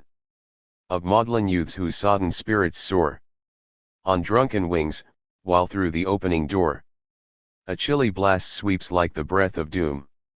In sleek dress suit an old man sits and leers, with vulture mouth and bloodshot, beady eyes at the young girl beside him. Drunken tears eye all down her painted face, and choking sighs shake her, as into his familiar ears she sobs her sad, sad history and lies. O'Neill made a first-hand study of young girls with painted faces and sad histories. "Those babes gave me some of the best laughs I've ever had," he once confided to George Jean Nathan, and to the future prophet of many a dramatic scene. The heroine of Anna Christie is a prostitute, and a total of 14 streetwalkers ply their trade in 7 other of his published plays. Additional prostitutes figure as off-stage characters in another 5 plays. Although O'Neill acknowledged their function, he continued to be far more interested in their souls. Having rejected Jamie's view that they were fascinating vampires, he conceived of them as children of fate. For the most part, Eugene believed, they were girls of arrested emotional development, capable of a dogged and childlike loyalty to anyone who was kind to them. Eugene accepted the fact that a girl could drift into the profession out of helplessness. He met many who told him their histories of a losing struggle to stay alive by respectable standards. O'Neill first took up the cause of the prostitute in a 1-act play called The Web, which he wrote in 1913 and whose heroine was a girl named Rose Thomas. Rose is helplessly bound to a pimp named Steve, with whom she lives and who mistreats her and takes all her money. In a state of advanced tuberculosis, Rose would probably have given up trying to stay alive if it were not for her baby, whom she loves, nourishes, and protects in the squalid room where Steve keeps her. An escaped gangster who intercedes for her with the brutal Steve asks her, "Why do you stand for him anyway? Why don't you take the kid and beat it away from him? Why don't you cut this life and be on the level, get a job someplace?" Rose replies, "Do you suppose they'd keep me any place if they knew what I was? And do you suppose he wouldn't tell them or have somebody else tell them? You don't know the game I'm up against. I've tried that job thing. I've looked for decent work and I've starved at it. A year after I first hit this town I quit and tried to be on the level. I got a job at housework working 12 hours a day for $25 a month. And I worked like a dog, too, and never left the house. I was so scared of someone who knew me. But what was the use? One night they have a guy to dinner who seen me someplace when I was on the town.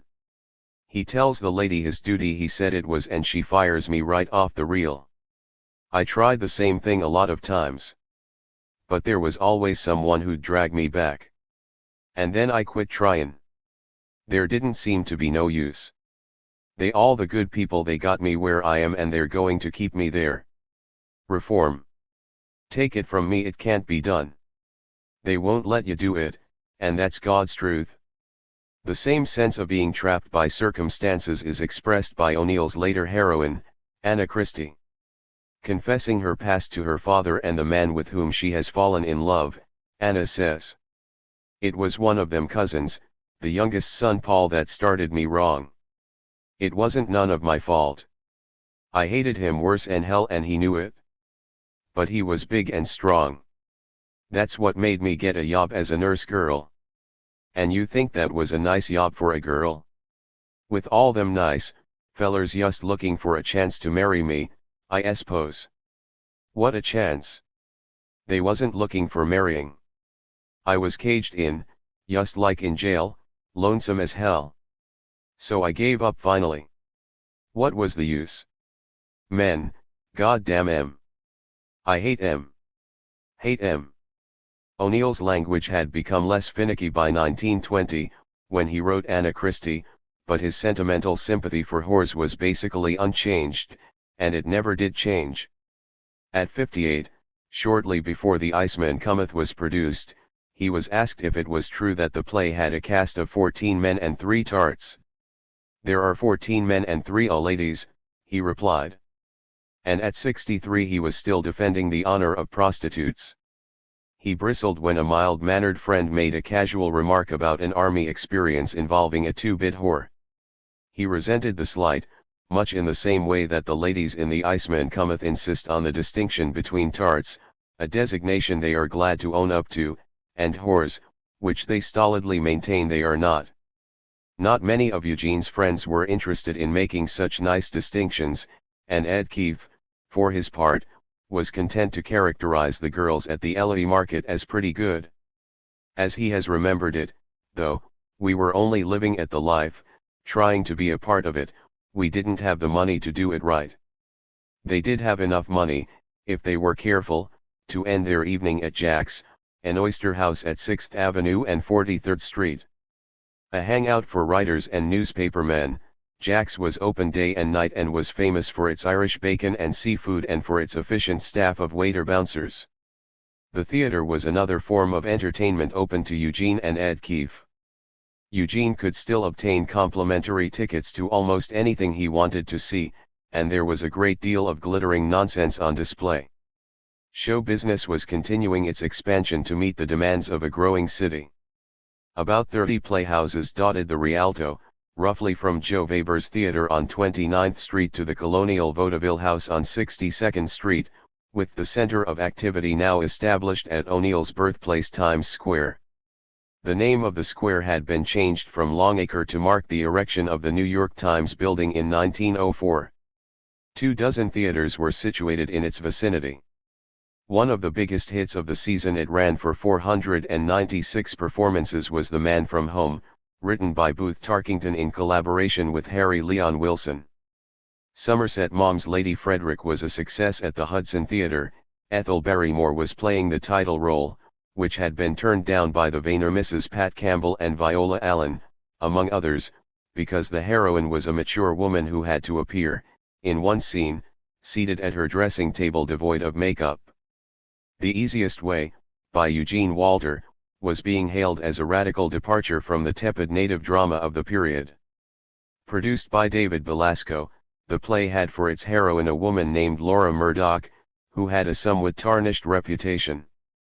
And despite its florid and sentimental language, it further flouted convention by ending unhappily.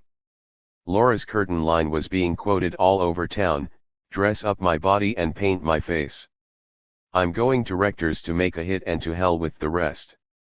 Eugene attended many of the current productions, but he drew the line at Monte Cristo when his father brought it to New York for a brief engagement early in the season. He sent Keefe and Bellows, refusing to accompany them. He still enjoyed musicals and attended a good portion of the 20 or so produced during the 1908-09 season, including 2 by Victor Herbert and 1 by George M. Cohan. What he liked most about musicals was the chorus girls, who bore no more resemblance to the dedicated Broadway ballerinas of today than a peacock bears to a sparrow. In an era of famous beauties, Ziegfeld had staged his first follies in 1907. Chorus girls reigned over the city's nightlife.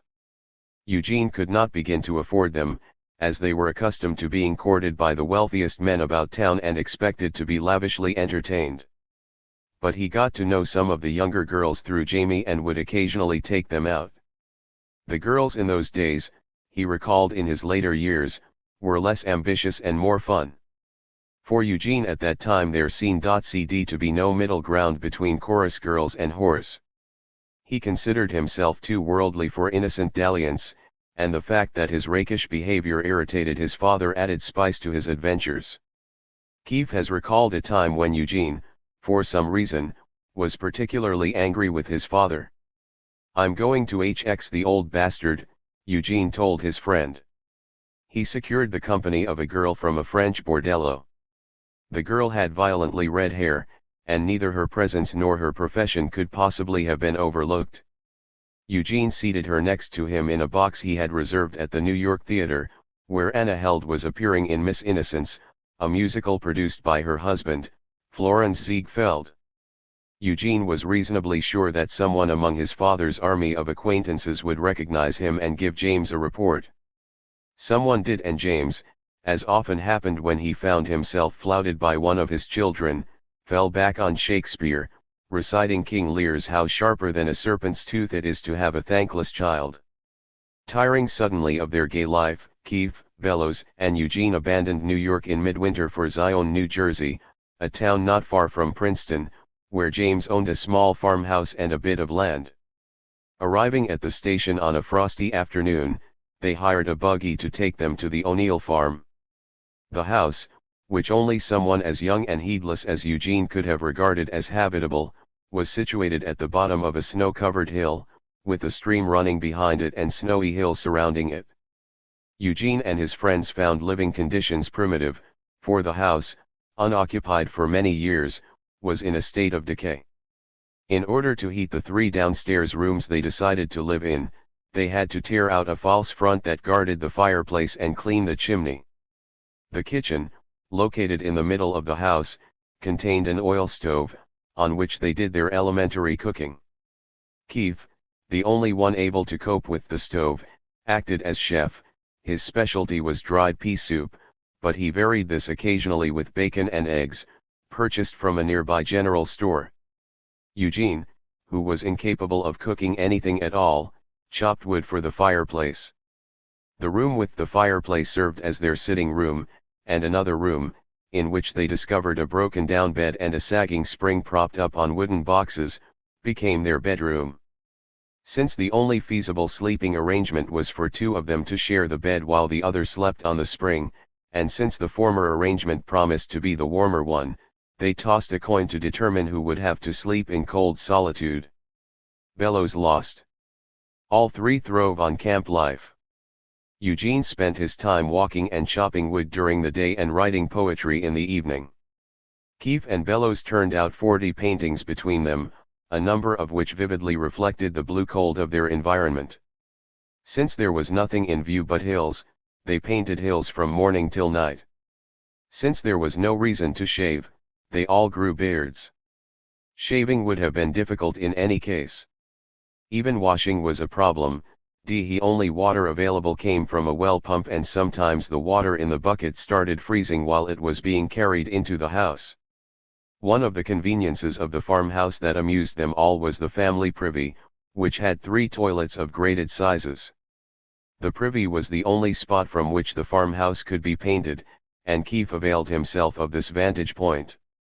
Eugene's father, in a fit of generosity, sent some liquor and a box of cigars to the farm, and Louis Holliday was invited out for a weekend to share these riches. The 3 young men spent no money except for basic provisions. The only unforeseen expense was incurred by Keefe, who got his shoes wet and put them by the fire, where they burned to cinders and had to be replaced. The outing lasted 5 weeks. Eugene, Bellows, and Keefe arrived back in New York bearded, lugging finished canvases, and flushed with rentier spirit, to resume residence in their studio. 13. In the late spring of 1909, Eugene had his first significant encounter with a girl who, in the words of a young blade in a wilderness, was not a real swift baby. She fell, rather, into the category of dead Janes, a phrase used by Eugene to describe respectable girls with whom there was not likely to be something doing. Eugene was not yet 21 when he met Kathleen Jenkins. She was an extremely pretty, vivacious girl of Eugene's age, a little spoiled and a little bored. Her father, Charles Jenkins, whose family came to America before the Revolution, was for a time associated with Tiffany and Company and was Commodore of the Larchmont Yacht Club in Westchester. He later moved to Chicago with his wife, Kate Cambias, a volatile woman whose Corsican ancestors claimed kinship with Napoleon Bonaparte. She left her husband in Chicago in 1899, when Kathleen was 10, and moved to New York, where her father, Henry Cambias, had taken a seat on the New York Stock Exchange. Kathleen was brought up, as were most of her friends, to believe that the best use she could make of her time and her endowments was to give and attend parties and make a good marriage. Her mother often gave Sunday afternoon tea parties, or supper parties, at which Kathleen could shine. Kate Cambias Jenkins was resentful about her own marriage. She had married Charles Jenkins because her parents had thought him a better catch than the man she really loved. But Jenkins had taken to drink. Kathleen's mother, worried that alcoholism could be inherited, encouraged her daughter to sip cocktails at 15, believing that an early acquaintance with liquor would forestall any tendencies toward the Jenkins failing. At 20, Kathleen resembled the lovely girls Charles Dana Gibson was drawing. She had big blue eyes, her fair hair was piled high on her head, and her carriage was a graceful imitation of the Grecian bend. Bored by eager beaux from her own environment, Kathleen was beguiled by the strange, dark, handsome young man who was presented to her. Eugene had met the beau of one of Kathleen's girlfriends, and was taken to the Jenkins home, on Broadway near 113 Th Street. Eugene, always shy in the presence of a nice girl, was emboldened by Kathleen's obvious interest in him and invited her out. Even at 20, Eugene revealed a paradoxical nature. Vain and egotistical at times, he could also be touchingly helpless. Throughout his life he remained a puzzle to the people who knew him best, for he was given to swift reversals and conveyed sharply different impressions of himself, often deliberately. He was worldly in experience, yet naive in its application to his own life, shy and sentimental one instant, hard as nails the next, an incipient artist of uncanny insight and sensitivity, yet a man who often misunderstood and failed those who depended on him, a victim of self-pity, and a hero challenging the fates. Eugene was subject to black moods of despair, which he sometimes attributed to his Irish ancestry. These moods were intensified when he drank. His drunken violence most often was spent upon women with whom he was romantically involved, but Kathleen and one or two others he knew in his 20s were notable exceptions. Kathleen saw only the gentler side of his nature, or, perhaps, she closed her eyes to his darker side, because she was not equipped to understand it. Many years later, recalling the youthful romance, she said, "We could never have made a go of it. I'd be foolish to imagine that I could ever have given him the kind of understanding he needed." But at the time she saw only that he was mysteriously different from any other man she had ever met. He wrote poetry for her that was both exotic and tender, he carried with him an aura of strange romance that was enormously appealing, he lived in a world she scarcely knew existed, but which he made sound fascinating and desirable. She fell quickly in love with him. Eugene, who could never resist being loved, was bewitched by Kathleen. He was less in love with her than with the romantic image of her love for him, but the emotion was strong enough to keep him in New York that summer, courting her. Before he quite realized what was happening, he found that Kathleen, assuming he was as earnestly in love as she, expected him to marry her. He did not want to hurt her. But neither did he feel he could marry her as much for her sake as for his own. He was not working and had neither the prospect nor intention of it.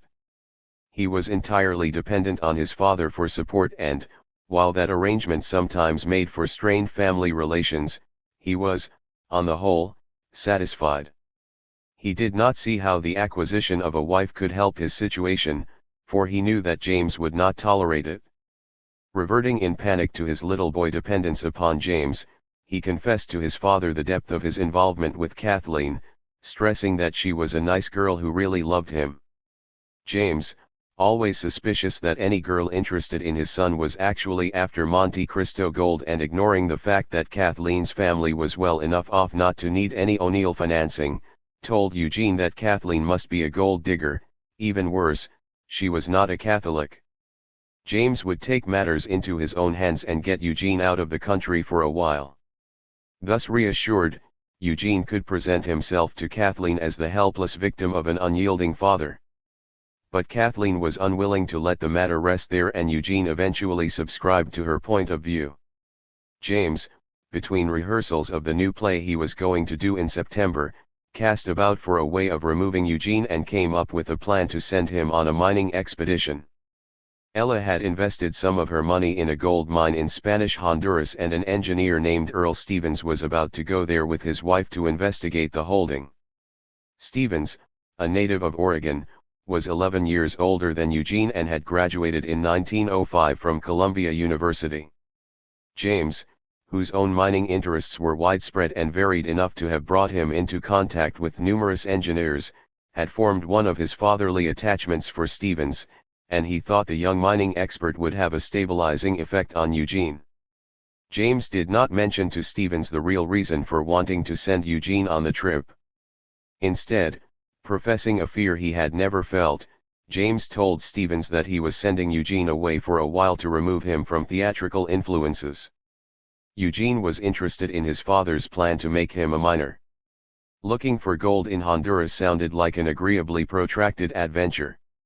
Satisfied that there would be no consequences to face, one way or another, he bundled Kathleen onto a ferry boat for Hoboken, New Jersey, on October 2, 1909, about a week before he was scheduled to sail for Honduras. They were secretly married in Hoboken Trinity Church, the Rev. William G. Gilpin, a Protestant minister, officiating. Eugene put his age down as 22 on the marriage certificate, although his 21st birthday was still nearly 2 weeks away. He listed his occupation as engineer, his residence as Zion, New Jersey. He and his bride agreed to keep the marriage secret for the time being. It could not be for long, as Kathleen was pregnant. Eugene was to sail for Honduras from San Francisco, and Kathleen saw him off at his train in New York. Eugene considered it rather a good joke on his father that the girl from whom James was separating him was already his wife. 14.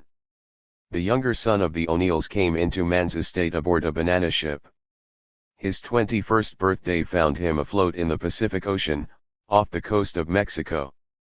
He celebrated by having his picture taken, first with Stevens and then with Mrs. Stevens, a pretty brunette not much older than he. Both photographs showed Eugene dressed in a neat, dark suit and high white collar, a self-conscious smirk on his clean-shaven face, and a cigarette between the thumb and forefinger of his right hand. Stevens and his wife had gone ahead to San Francisco to make arrangements for the expedition, and Eugene had joined them there. The three sailed down the western coast of Central America and docked at El Salvador. After hiring a native couple as guide and servant, they made their way on mule back to the Honduras capital, Tegucigalpa. Then they continued by mule to the Rio Sile, where they set up a base of operations for the expedition. While looking for mine sites, they had to clear trails by machete, and on at least one occasion the two men lost each other overnight in the jungle. "I guess I looked like a Preparedness Day parade," the younger of the explorers later recalled. "I had a cartridge belt around my waist and a Colt revolver at one hip. Then I had a bandolier over one shoulder and a carbine slung over the other, and I carried a machete dangling from the other side of my belt. Of course, it was the custom for a man to carry sidearms in that country in those days, but I never saw anything to shoot but lizards." Oddly enough, the reminiscent O'Neill never referred to the presence of Mrs. Stevens on the journey. It is a fair guess that he conceived a romantic notion about her. The first play he ever wrote in 1913 was A Wife for a Life, which has a gold mining camp background and deals with a young miner named Jack and his partner, an older man with whose beautiful and virtuous wife Jack has fallen in love. While O'Neill never admitted having dreamed up the idea for this unrewarding effort in Honduras, he did credit his journey with supplying the physical background for a later and considerably more worthwhile project. The Emperor Jones, written in 1920, is set largely in a tropical forest, whose primitive state closely resembled the unexplored regions of Honduras through which Eugene and the Stevenses cut their way late in 1909. Discussing the Emperor Jones on one occasion, O'Neill said, "The effect of the tropical forest on the human imagination was honestly come by. It was the result of my own experience while prospecting for gold in Spanish Honduras." In his stage directions for that play, he wrote, "The forest is a wall of darkness dividing the world. Only when the eye becomes accustomed to the gloom can the outlines of separate trunks of the nearest trees be made out, enormous pillars of deeper blackness. A somber monotone of wind lost in the leaves moans in the air. Yet this sound serves but to intensify the impression of the forest's relentless immobility, to form a background throwing into relief its brooding, implacable silence." Describing his own jungle experiences many years after his return from Honduras, O'Neill recalled that a group of Indians from a rubber expedition passed his camp one day and told him and Stevens that another river farther on was choked with gold. "We started in a mahogany dugout canoe," O'Neill said. "We had to go down the Rio Sile, into a larger stream, to the mouth of a river the Indians had described. Then we started up the stream. It was unexplored territory nobody had gone in. We didn't get very far. It was a narrow, swift river, and trees had fallen across. At each bank the jungle grew so thickly that it was impossible to move through it. We gave up and came back." Eugene found the jungle pure hell. In addition to the little formless fears, the superstitious hallucinations he later ascribed to Jones, and which came to haunt him in the black jungle denseness, every variety of flying and crawling insect molested him. He could stomach neither the rations nor the natives, whom he described as lazy, ignorant, human maggots. One evening the man who served as guide absent-mindedly lost his employers, leaving them to spend the night far from their campsite, listening to the yowls of a jaguar. Eugene was almost joyful when, after about 5 months of this sort of thing, and no sign of the gold he had come for, he was stricken with malaria. "I'd get an attack of the fever at 2 o'clock in the afternoon of every other day," he recalled later, "and, though the climate was hot, I'd sit at the campfire and chatter my teeth out." Leaving Stevens to dam his unavigable river, Eugene, led by an Indian guide, made a 10-day return trip by mule to Tegucigalpa. Shivering with fever, he presented himself at the American consulate. The consul put him to bed, summoned a doctor, and nursed him for 3 weeks. During the nights, which are cold in Tegucigalpa, The consul, who could not supply enough blankets to keep his patient warm, added a cover of some worn American flags. Before he was well enough to leave Honduras, Eugene received word that the dam had burst and that Stevens, too, was calling it quits. O'Neill and Stevens did not meet again until the winter of 1936 in Seattle, Washington. By that time Stevens, without O'Neill's knowledge, had become a trumpet player with the Portland Symphony Orchestra, and O'Neill had won the Nobel Prize.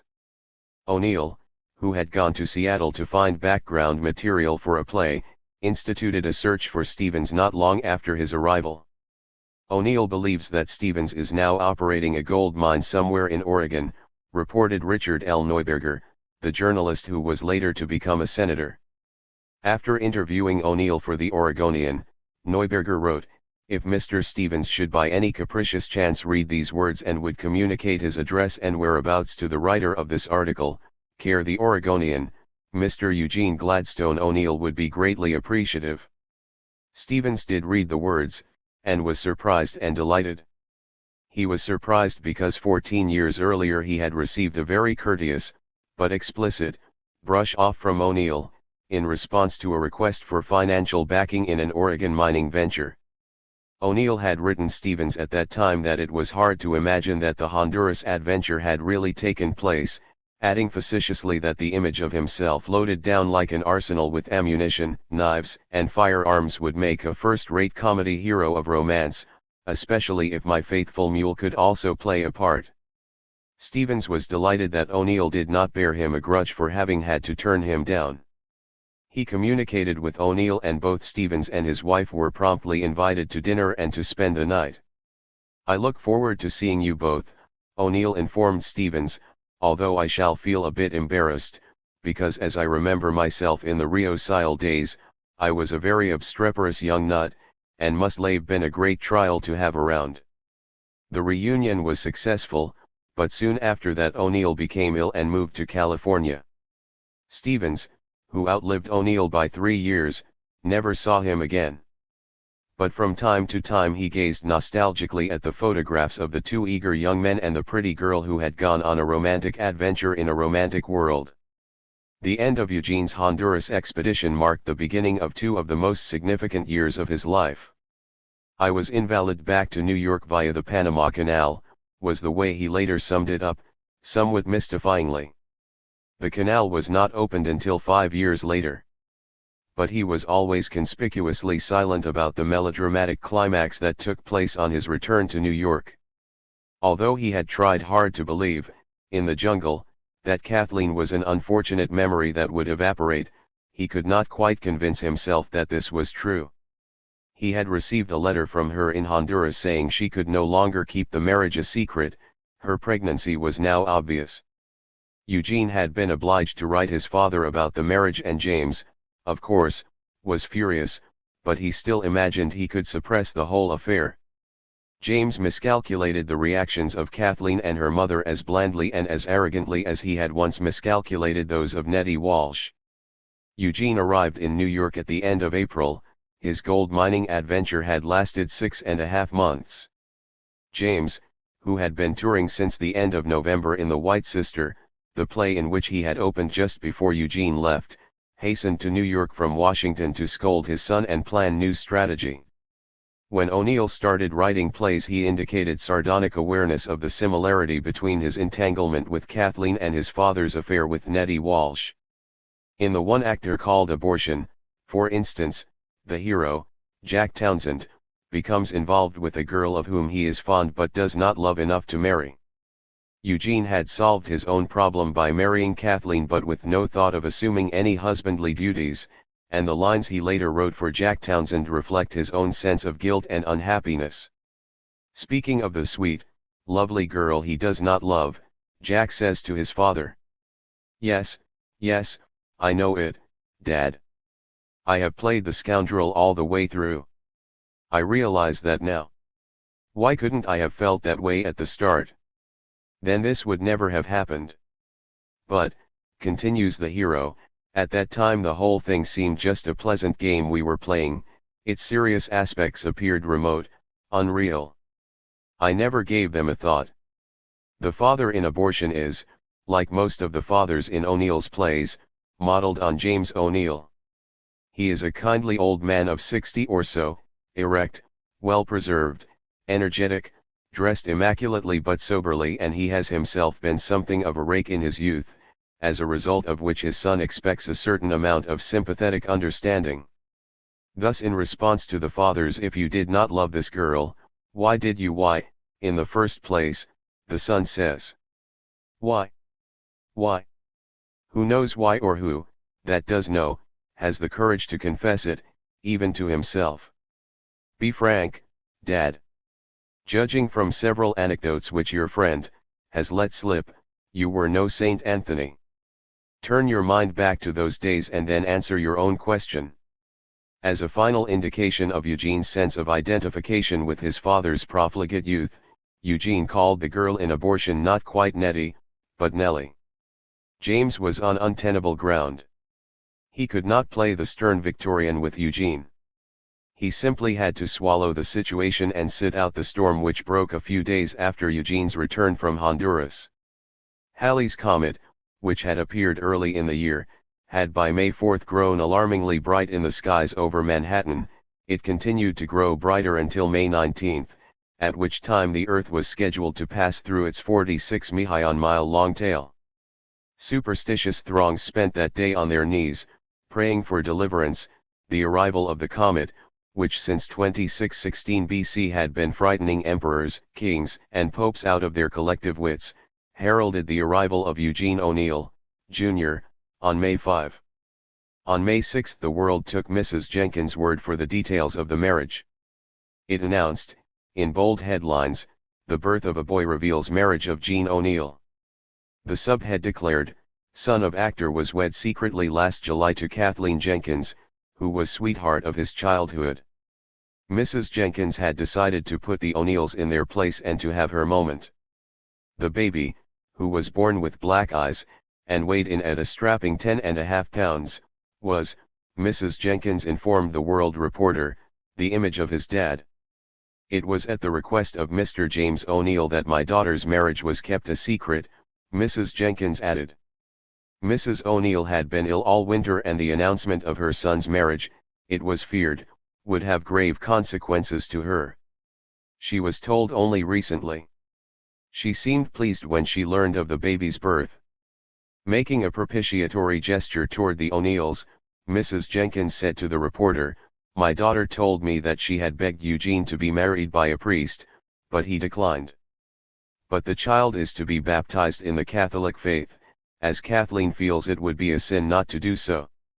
He will be named Eugene Gladstone O'Neill, 2nd. James wanted no part of Eugene Gladstone O'Neill, 2nd, baptized or not. His reaction to the announcement was stony silence. His son's reaction was no less stolid. Mrs. Jenkins and Kathleen, in fact, had no idea Eugene had returned to the United States. The same World story reported that young Gene, as he is familiarly known, does not know that he is a father, and will not know it for probably 6 weeks, as he is mining down in Honduras. It was this newspaper article that first told Eugene of his fatherhood. Entering a familiar Manhattan bar on May 6, he was greeted jocularly by the bartender and informed that drinks were on the house. Questioning this generosity, Eugene was given a broad wink, and presented with the copy of the World that carried the announcement of Eugene Jr.'s birth. Mrs. Jenkins realized a few days later that in James O'Neill she had met her Waterloo, when her triumphant earlier announcement backfired. Under a 2-column picture of Kathleen, looking pensive, the World, on May 10, ran the caption, "Mrs. O'Neill, who is a mother, does not know husband is in city." The World reporter had found Eugene at 123 West 47th Street, not far from the Green Room Club, a social center for actors. According to a friend of Eugene's at that address, said the World, the missing husband had been in residence there for a week at least. And at the Green Room Club an obliging clerk revealed that Eugene and his father had dined there on May 4. Gene also had been seen at Broadway restaurants in the last few days, the World added helpfully. The young mother is still in ignorance of her husband's presence in the city, the newspaper continued. She believes him to be in a mine in Honduras, working to make a fortune for her and their inland son. Since O'Neill's return to New York, he has not called upon his while, according to her mother, Mrs. Kate C. Jenkins, at whose home Mrs. O'Neill is living. When Mrs. Jenkins was told yesterday that her son-in-law was here, she at first refused to believe it. She was so shocked she could say nothing for several minutes. Then, with tears of mortification filling her eyes, she exclaimed, "It seems impossible that Gene is in town and has remained away from his wife and their baby. There must be some mistake, but if there is not, Eugene's attitude is inexcusable. He knows how we all feel toward him and that he could have come to this house to live any time since his marriage to my daughter. There would have been no mother-in-law about it, either, and he knew that. I felt toward him as if he were my own. If he is living in New York without coming to see his wife and baby, I am pretty certain who is responsible for his behavior. No, I will not say now who that person is." James O'Neill knew whom she had in mind. For the moment he had won his point, now he underlined it by whisking Eugene off with him as the hastily appointed assistant company manager of the White Sister. He intended to let the Jenkins family simmer for a while and did not want Eugene within their reach. Eugene was upset but helpless, for he felt he had no choice but to submit to his father. A friend has recalled that Ella later told her that Eugene had wept when the full implication of his responsibility struck him, soon after the birth of Eugene Jr. There is evidence in his plays that he brooded for some time about the various alternatives possible in a situation such as his and Kathleen's. In addition to abortion, two other early plays, Servitude and Before Breakfast, deal with men who regarded themselves as having been trapped into marriage. And one of his last plays, A Touch of the Poet, introduces the same theme. Eugene's first professional association with the theater did nothing to alter his opinion that American drama was chiefly claptrap.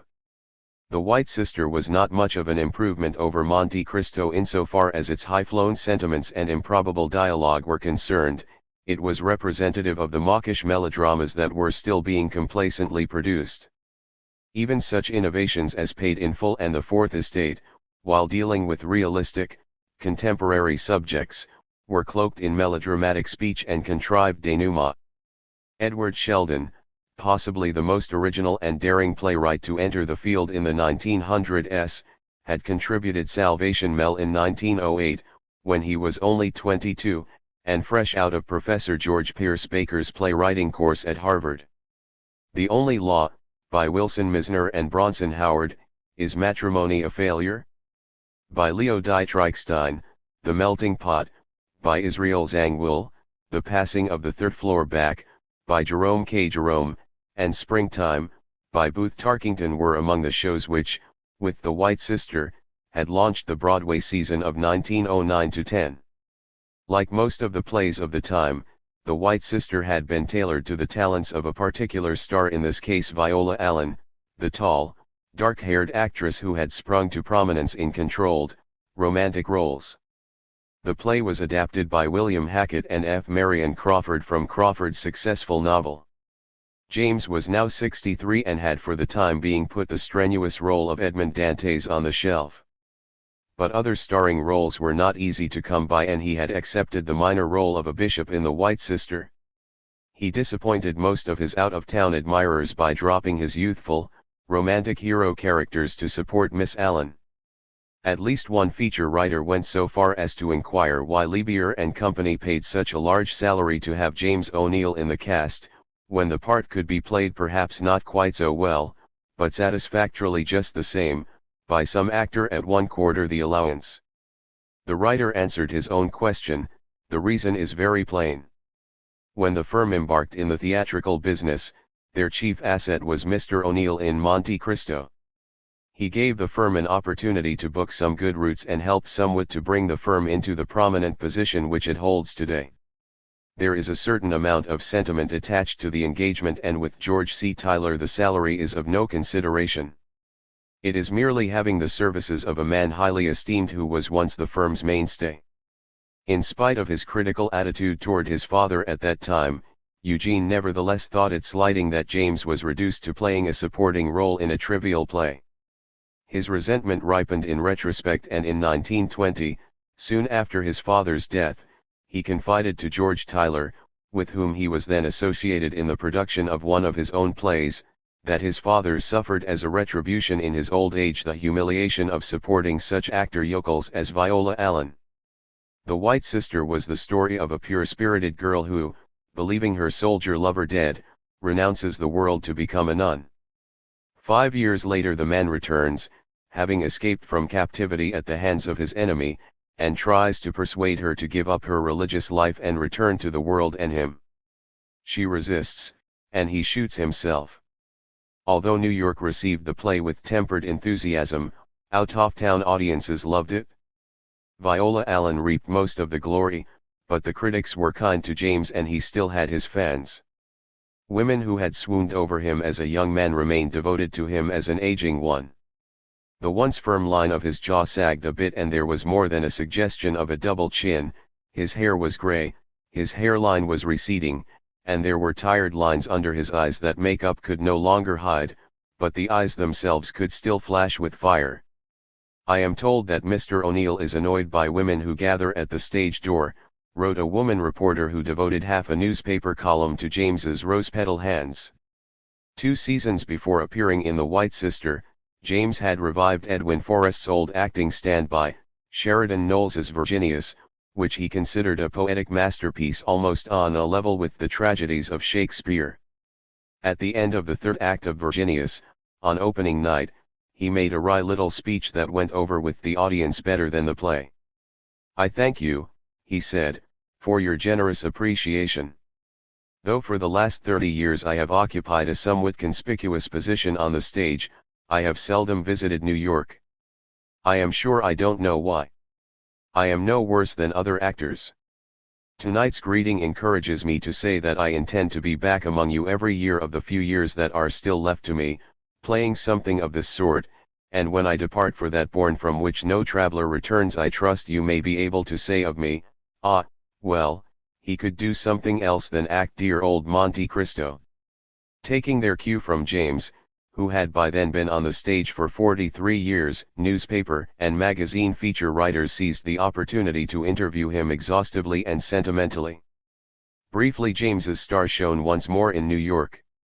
But, despite the flurry of revived interest in him and his gallant curtain speech at Virginius, his faith in his own immortality was not justified. Less than a dozen years after his death, people had not only forgotten he had ever played anything but Monte Cristo, they had all but forgotten him as anything but the father of Eugene O'Neill. In 1910 most observers, James among them, thought Eugene would not amount to anything. But James was pleased to have his younger son's company in The White Sister because Jamie, who had been with him during most of his recent tours, was making one of his rare excursions on his own. Jamie had appeared with his father in Virginius in the role James had once played in support of Forrest. He had drawn from one critic the comment that he gave good promise. It was 8 years since his promising debut as Albert in Monte Cristo. Now, at 32, Jamie was appearing in a James Forbes comedy, The Traveling Salesman, in the featured role of a salesman named Watts. Eugene functioned less than brilliantly as an assistant company manager for The White Sister. "A courtesy title," he once explained. "I had to sit at the gallery door and see that the local ticket taker didn't let in any of his friends." He added that once he and the ticket taker had become acquainted, everything worked out all right. Several people who have recalled his presence on the tour expressed doubt that he functioned at all. He seemed to have come along for the ride. According to Theodore Lee Blocher, Jr., son of the producer and an avid observer of his father's theatrical activities, it didn't cost the company anything to have young O'Neill travel along. "In those days," he said, "you could get a free baggage car on the railroad if you bought a block of 25 passenger tickets. Even with the company numbering around 15, it was the economical thing to do." The Two Heights sister company was relatively small, so Eugene could travel in one of the paid one or empty scats. I'm sure his father arranged to have him do something to justify his being there. Eugene's reaction to his brief term of employment was disgust at having to wear a tuxedo on the nights he helped preside over the box office or hovered over the ticket takers. He soon found a way, however, to change both his environment and his costume. 15. In the late spring of 1910, when the White Sister was nearing the end of its run in Boston, Eugene abruptly yielded to a longing that had been growing for some time. Drawn to Boston's Mystic Wharf, as he had been drawn to the docks of New London, he lingered at the waterfront watching the clipper ships put out to sea, talking with the crews of newly arrived vessels, and thirsting for the romance that lay beyond the horizon. He decided he must go to sea.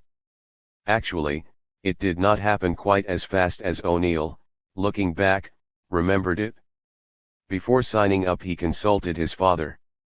James thought a sailor's life might have a good effect on Eugene's health and teach him responsibility. A sea voyage would also remove Eugene far from Kathleen and show her and her mother that the O'Neills did not consider the marriage binding.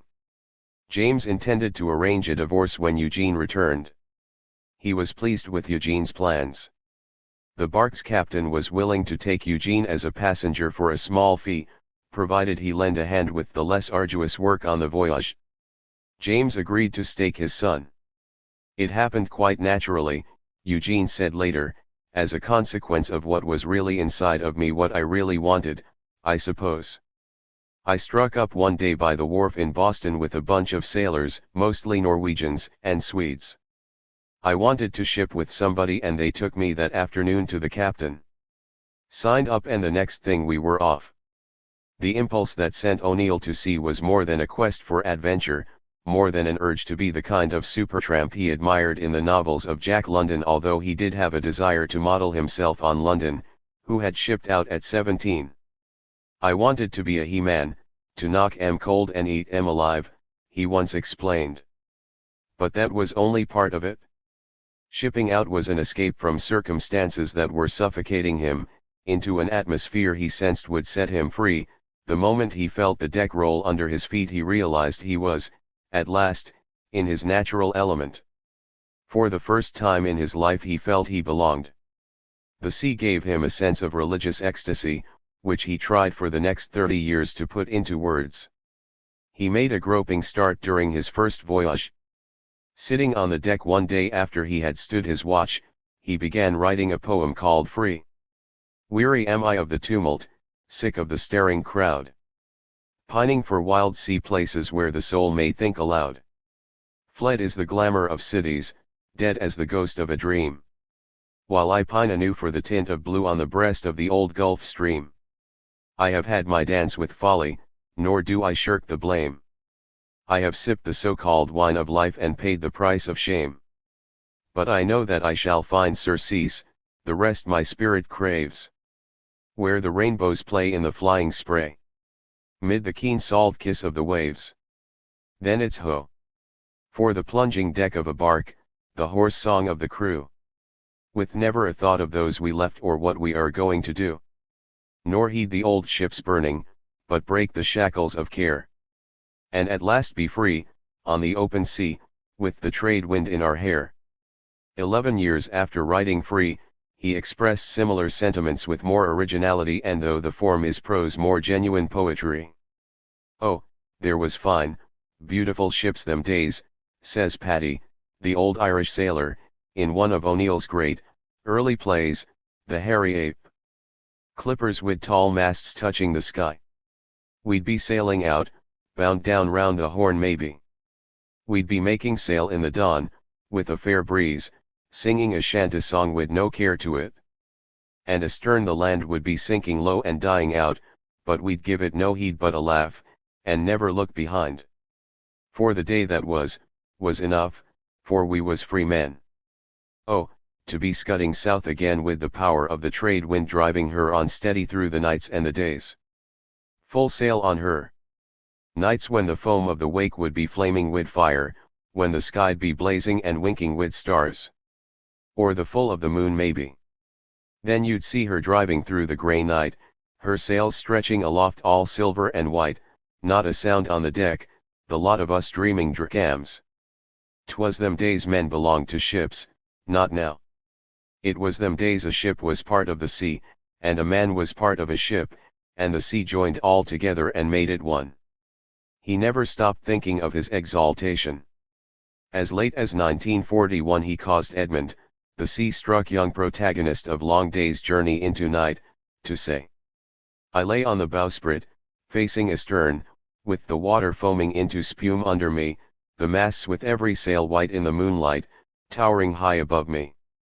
I became drunk with the beauty and singing rhythm of it, and for a moment I lost myself, actually lost my life. I was set free. I dissolved in the sea, became white sails and flying spray, became beauty and rhythm, became moonlight and the ship and the high dim starred sky. I belonged, without past or future, within peace and unity and a wild joy, within something greater than my own life, or the life of man, to life itself." The ship on which Eugene signed was a steel bark called the Charles Racine, one of the last of the square riggers to compete with steamers at the end of the 19th century. She was not in a class with the slender clipper ships, she was, in the phrase Eugene quickly picked up from his shipmates, an old hooker. But she could drive 14 knots under full sail, and Eugene concluded that sailing was the only way to meet the sea. The Charles Racine became for him, in what was the most flattering description sailors had for a ship, a home. And the sea began to symbolize for him both a source of life and a final, ecstatic freedom from the burden of life. Many years later he dreamed of incorporating this poetic concept into an autobiographical play to be called Sea Mother's Son. For it was only in the vast womb of the sea that O'Neill felt serene. Conrad's The Nigger of the Narcissus was what sparked Eugene's sea voyage. He had been reading it during the White Sister tour, and it struck a responsive note at a crucial time. In The Nigger of the Narcissus Conrad wrote, "The true peace of God begins at any spot 1,000 miles from the nearest land, and when Phi sends there the messengers of his might, it is not in terrible wrath against crime, presumption, and folly, but paternally, to chasten the simple hearts, ignorant hearts that know nothing of life and beat undisturbed by envy or greed." The true peace of God was what Eugene, the renegade Catholic, sought. Phi came as close to finding it among the simple-hearted sailors of the Charles Racine's crew as he ever could. "I look on a sailor man as my particular brother," he said not long after his first voyage. And after he had written his sea plays, he declared in an interview with Mary B. Mullett in the American magazine, "I liked better than I did men of my own kind. They were sincere, loyal, generous. You have heard people use the expression, 'he would give away his shirt.' I've known men who actually did give away their shirts. I've seen them give their own clothes to stowaways. I hated a life ruled by the conventions and traditions of society." Sailors' lives, too, were ruled by conventions and traditions, but they were of a sort I liked and that had a meaning which appealed to me. Another time he described the simple people he characterized in his sea plays as direct in action and utterance. "They have not been steeped in the evasions and superficialities which come with social life and intercourse," he later said. "Their real selves are exposed. They are crude but honest. They are not handicapped by inhibitions. In many ways they are inarticulate. They cannot write of their own problems. So they must often suffer in silence. I like to interpret for them, dramatize them, and thus bring their hardships into the light. Life on the sea is ideal. The ship for a home, sailors for friends, the sea for surroundings. I like the man of the sea. He is free of social hypocrisy." From childhood Eugene had been bedeviled by the meaningless talk of friends and acquaintances. He was rarely at ease with anyone. It was his agonizing shyness, rooted in egotism, that made him fearful of being misunderstood and unappreciated, and that drove him into sullen withdrawals or bouts of drinking. Like Cornelius Melody, the haughty, embittered, self-pitying hero of A Touch of the Poet, Eugene enjoyed quoting the lines from Byron's Childe Harold. "I have not loved the world, nor the world me. I have not flattered its rank breath, nor bowed to its idolatries a patient knee. Nor coined my cheek to smiles, nor cried aloud in worship of an echo, in the crowd. They could not deem me one of such. I stood among them, but not of them. But with the seamen of the Charles Racine, as with the prostitutes of the Haymarket and Bradley Street and, later, with the dock workers and sailors of New York's waterfront, Eugene could mingle happily. With them, there was no fear of being misunderstood or hurt. Relationships were on an elementary level. They helped him achieve a sense of identification with humanity. They wore no masks, and among them he needed no mask either. There was never any condescension on his part toward his less educated companions, whom he accepted on their own terms, as they did him. He inspired in them immediate respect and love. Once, trying to cheer up a small-time speakeasy operator and petty gambler who was devoted to him, he said, "Don't be low in the mind, be like the sailors. No matter how bad things get, there'll always be another ship, there'll always be another woman." On the Charles Racine, Eugene learned to live with men whose aims and aspirations were simple and simply stated: a berth on a good ship, a girl and a drink in port, and back again to the sea. No room for petty social ambition. The men were concerned first with the basic law of a windjammer at sea: one hand for yourself and one for the ship. No one begrudged the hand for the ship. Discipline on a sailing vessel was not a thing that was imposed on the crew by superior authority, O'Neill told Miss Moulett, when asked how he had managed not only to put up with but to enjoy the restricted life of an ordinary seaman. It was essentially voluntary. The motive behind it was loyalty to the ship. Among seamen, at that time, this love of the ship was what really controlled them. Suppose, just as an example, that one of the yards was loose, hanging by a thread, so to speak. Suppose a gale was blowing and the captain or the mate ordered two men to go aloft to secure this loose spar. This might be a dangerous proceeding. The men could refuse to do it. And they would be entirely within their rights, because if any complaint was made of them or any punishment imposed, they could go before their consul at the next port and justify their refusal to obey. Now the motive of the captain, or of the mate, in giving the order, might be simply to save a spar which, if lost, would add an item of expense to the owners of the vessel. But the men who risked injury, or even death, by earning out the order, would be impelled solely by their lore of the ship. They wouldn't care about saving the owners a few dollars, nor about saving the captain's face. They would go simply because of their feeling that they owed the service to the ship itself. The Charles Racine had a crew of 35 men. Built in Sunderland, England, in 1892, the ship was 200 feet long, with a 38 1/2-foot beam and a gross weight of a little over 1,600 tons. She was a tramp, whose home port was Stavanger, Norway.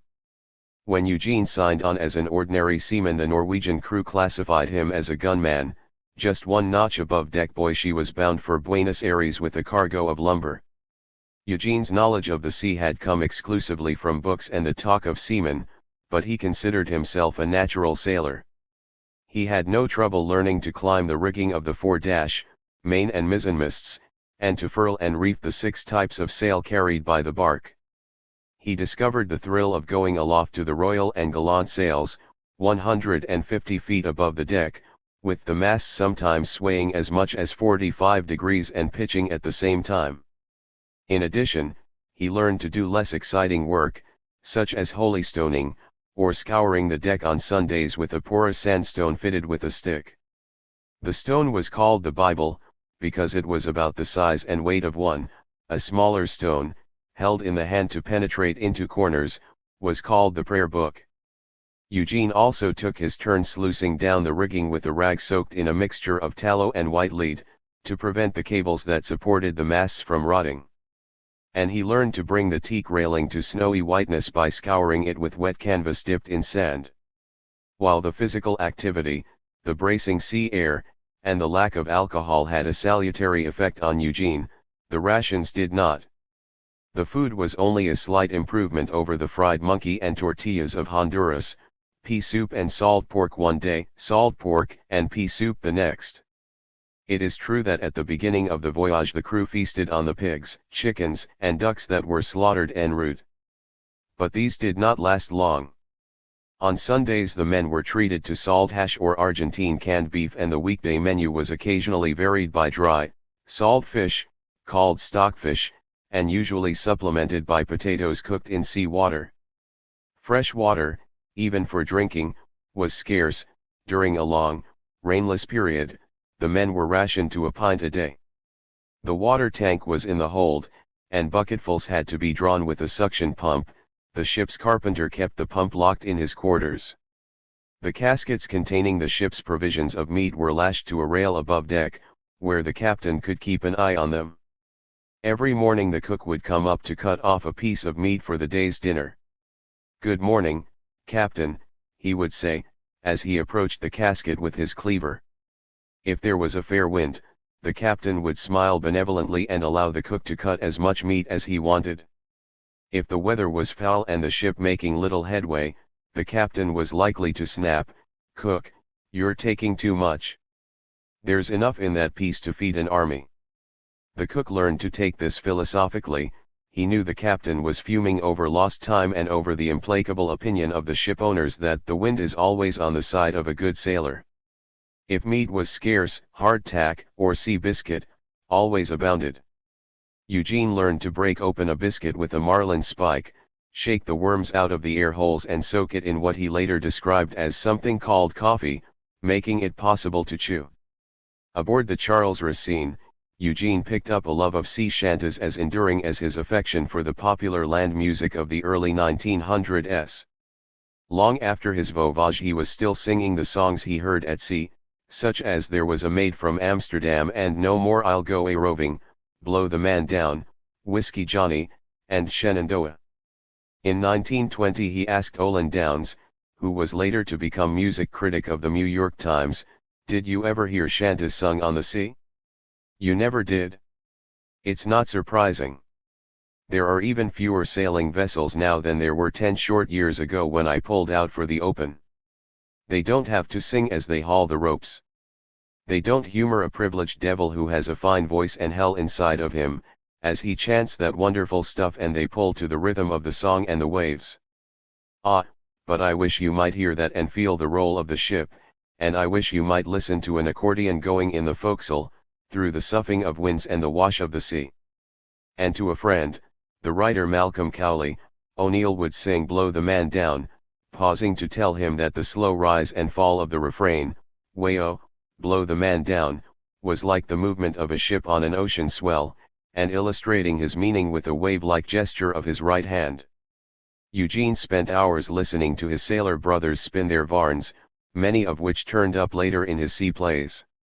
One story that did not appear concerned the ingenious captain of a square rigger whose hand-operated, portable foghorn slid overboard during a storm. The captain hoisted a live pig aloft and tied a line to its tail.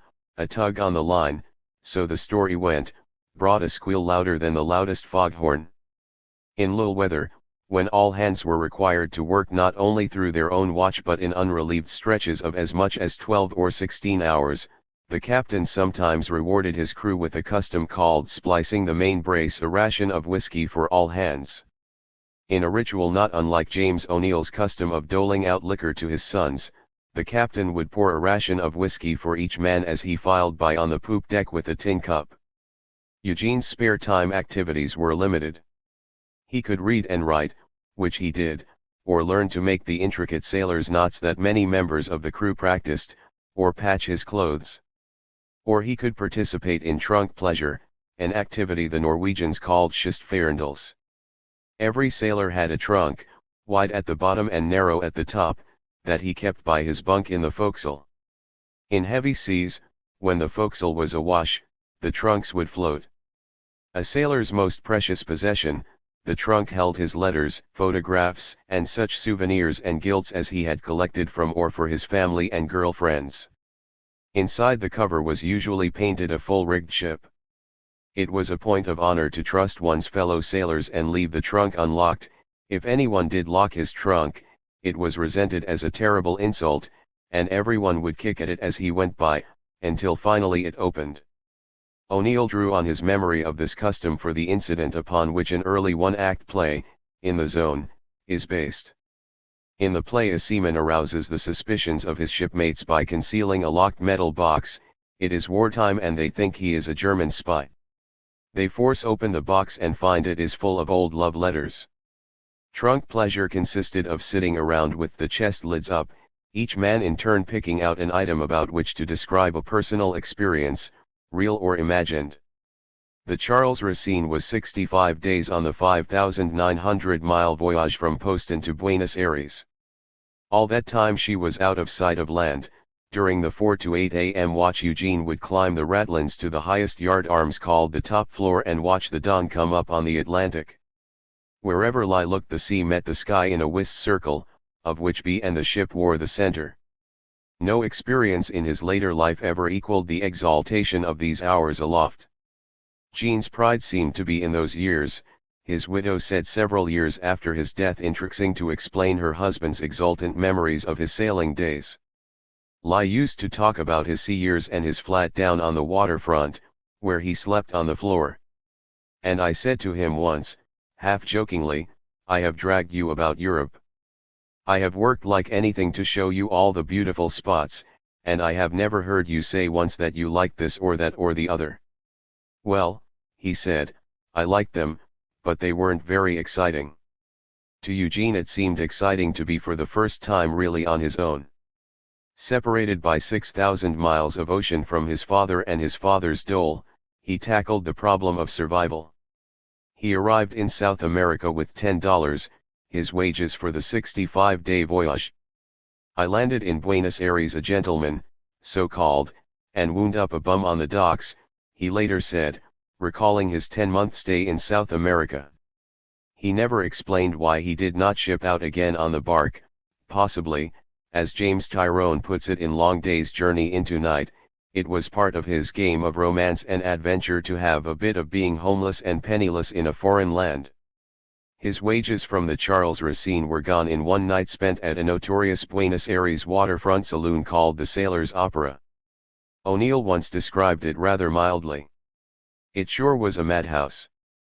Pickled sailors, sure thing racetrack touts, soused, boiled white shirt, déclassé Englishmen, underlings in the diplomatic service, boys darting around tables leaving pink and yellow cards directing one to red plush paradises, and entangled in the racket was the melody of some ancient turkey trot banged out by a sober pianist. A few years earlier, he supplied the following description. Everyone present was expected to contribute something. If your voice cracked, your head usually did, too. Some old sailor might get up and unroll a yarn, another might do a dance, or there would be a heated discussion between, say, Yankee and British sailors as to the respective prowess of their ships. And, if nothing else promised, a bit of a harmless fight usually could be depended upon as the inevitable star feature to round out the evening's entertainment. He confided the more lurid details to several intimate friends, and one of them, an attorney, later recalled the occasion.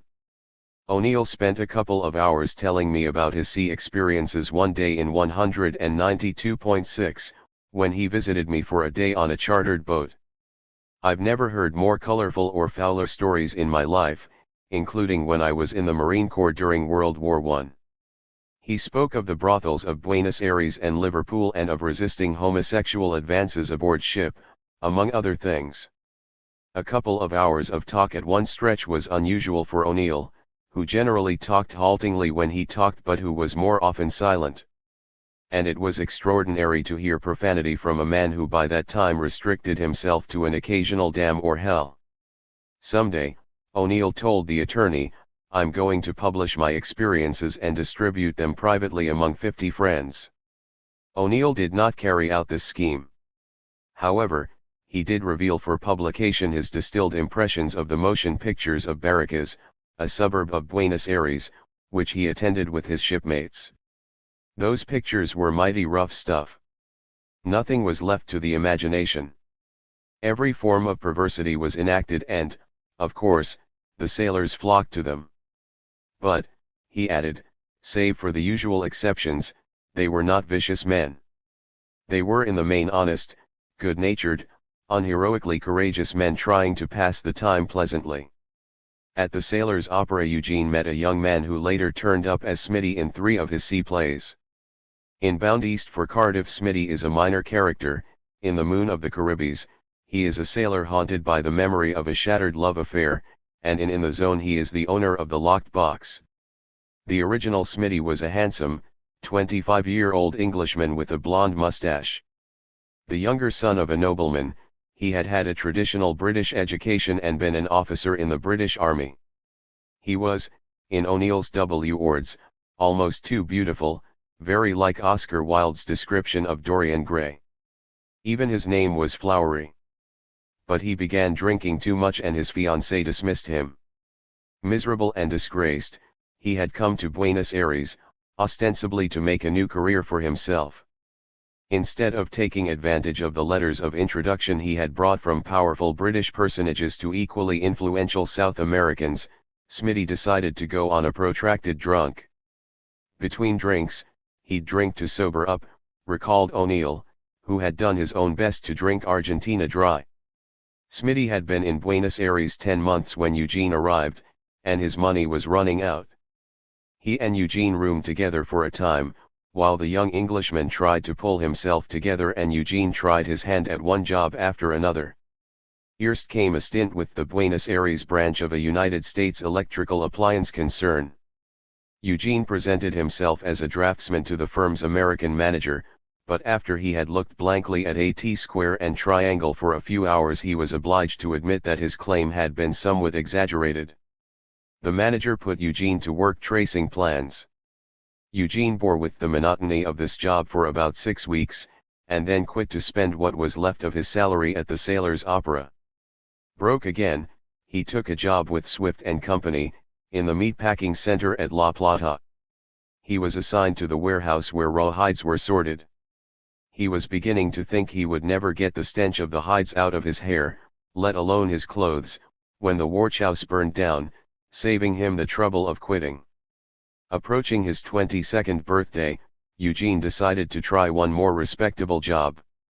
He found it with the Singer Sewing Machine Company, back in Buenos Aires.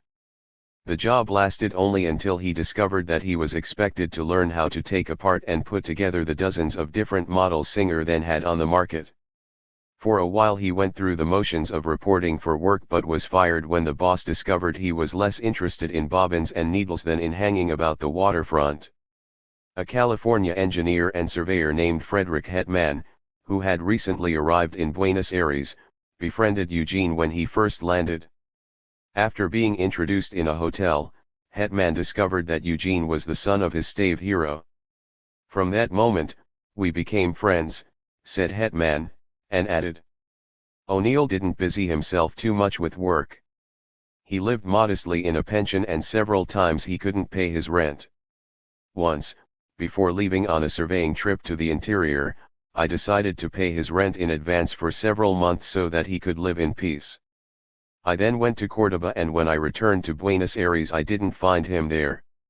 Out of funds, and feeling he had exhausted the possibilities of working on land, Eugene had signed on a British tramp steamer carrying mules to Durban, South Africa. Once again he found himself afloat on his birthday. The voyage was not pleasant. In later years Eugene could not even recall the name of the ship, possibly because he preferred not to. Eugene did remember, though, that his hope of seeing a bit of Africa was quashed. He was not allowed off the ship because he lacked the $100 required to enter the country. Fi sailed back on the same ship to Argentina, which was less finicky about the financial status of its visitors, and from early December of 1910 to May of 1911 he not only gave up all pretense of working but did his best to hit bottom. In the months after his return, O'Neill's health and good looks deteriorated, Hetman later recalled, with considerable restraint. The sentiments O'Neill later applied to his heroine, Nina Leeds, in Strange Interlude were at this point applicable to him. Like Nina, Eugene headed for the gutter for the security of knowing he had reached the depths and there was no farther to go.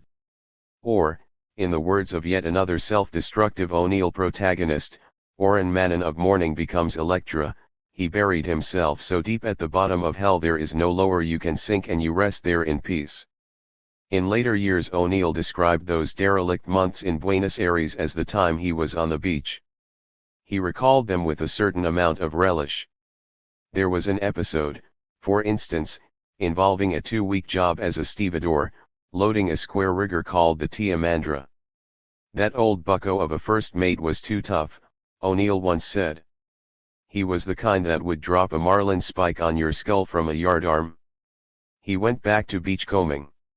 How far he descended is illustrated by something he told Hamilton Basso, who in 1948 was assigned to write O'Neill's profile for the New Yorker. I was then 22 years old and a real down-and-outer, sleeping on park benches, hanging around waterfront dives, and absolutely alone. I knew a fellow who used to work on a railroad down there and who had given up his job. One day, he suggested that we hold up one of those places where foreign money is exchanged. Well, I have to admit I gave the matter serious consideration. I finally decided not to do it, but since you aren't given to taking a very moral view of things when you are sleeping on park benches and haven't a dime to your name, I decided what I did because I felt that we were almost certain to be caught. A few nights later, the fellow who had propositioned me stuck the place up with somebody he'd got to take my place, and he was caught. He was sent to prison and, for all I know, he died there. In 1948 O'Neill could be detached. At that time, when he was asked by the playwright Robert Sherwood to autograph a volume of O'Neill plays for a library in Argentina, O'Neill wrote a long inscription in which, according to Sherwood, he expressed the doubt that there was a single park bench in Buenos Aires that had not, on occasion, served him as a bed.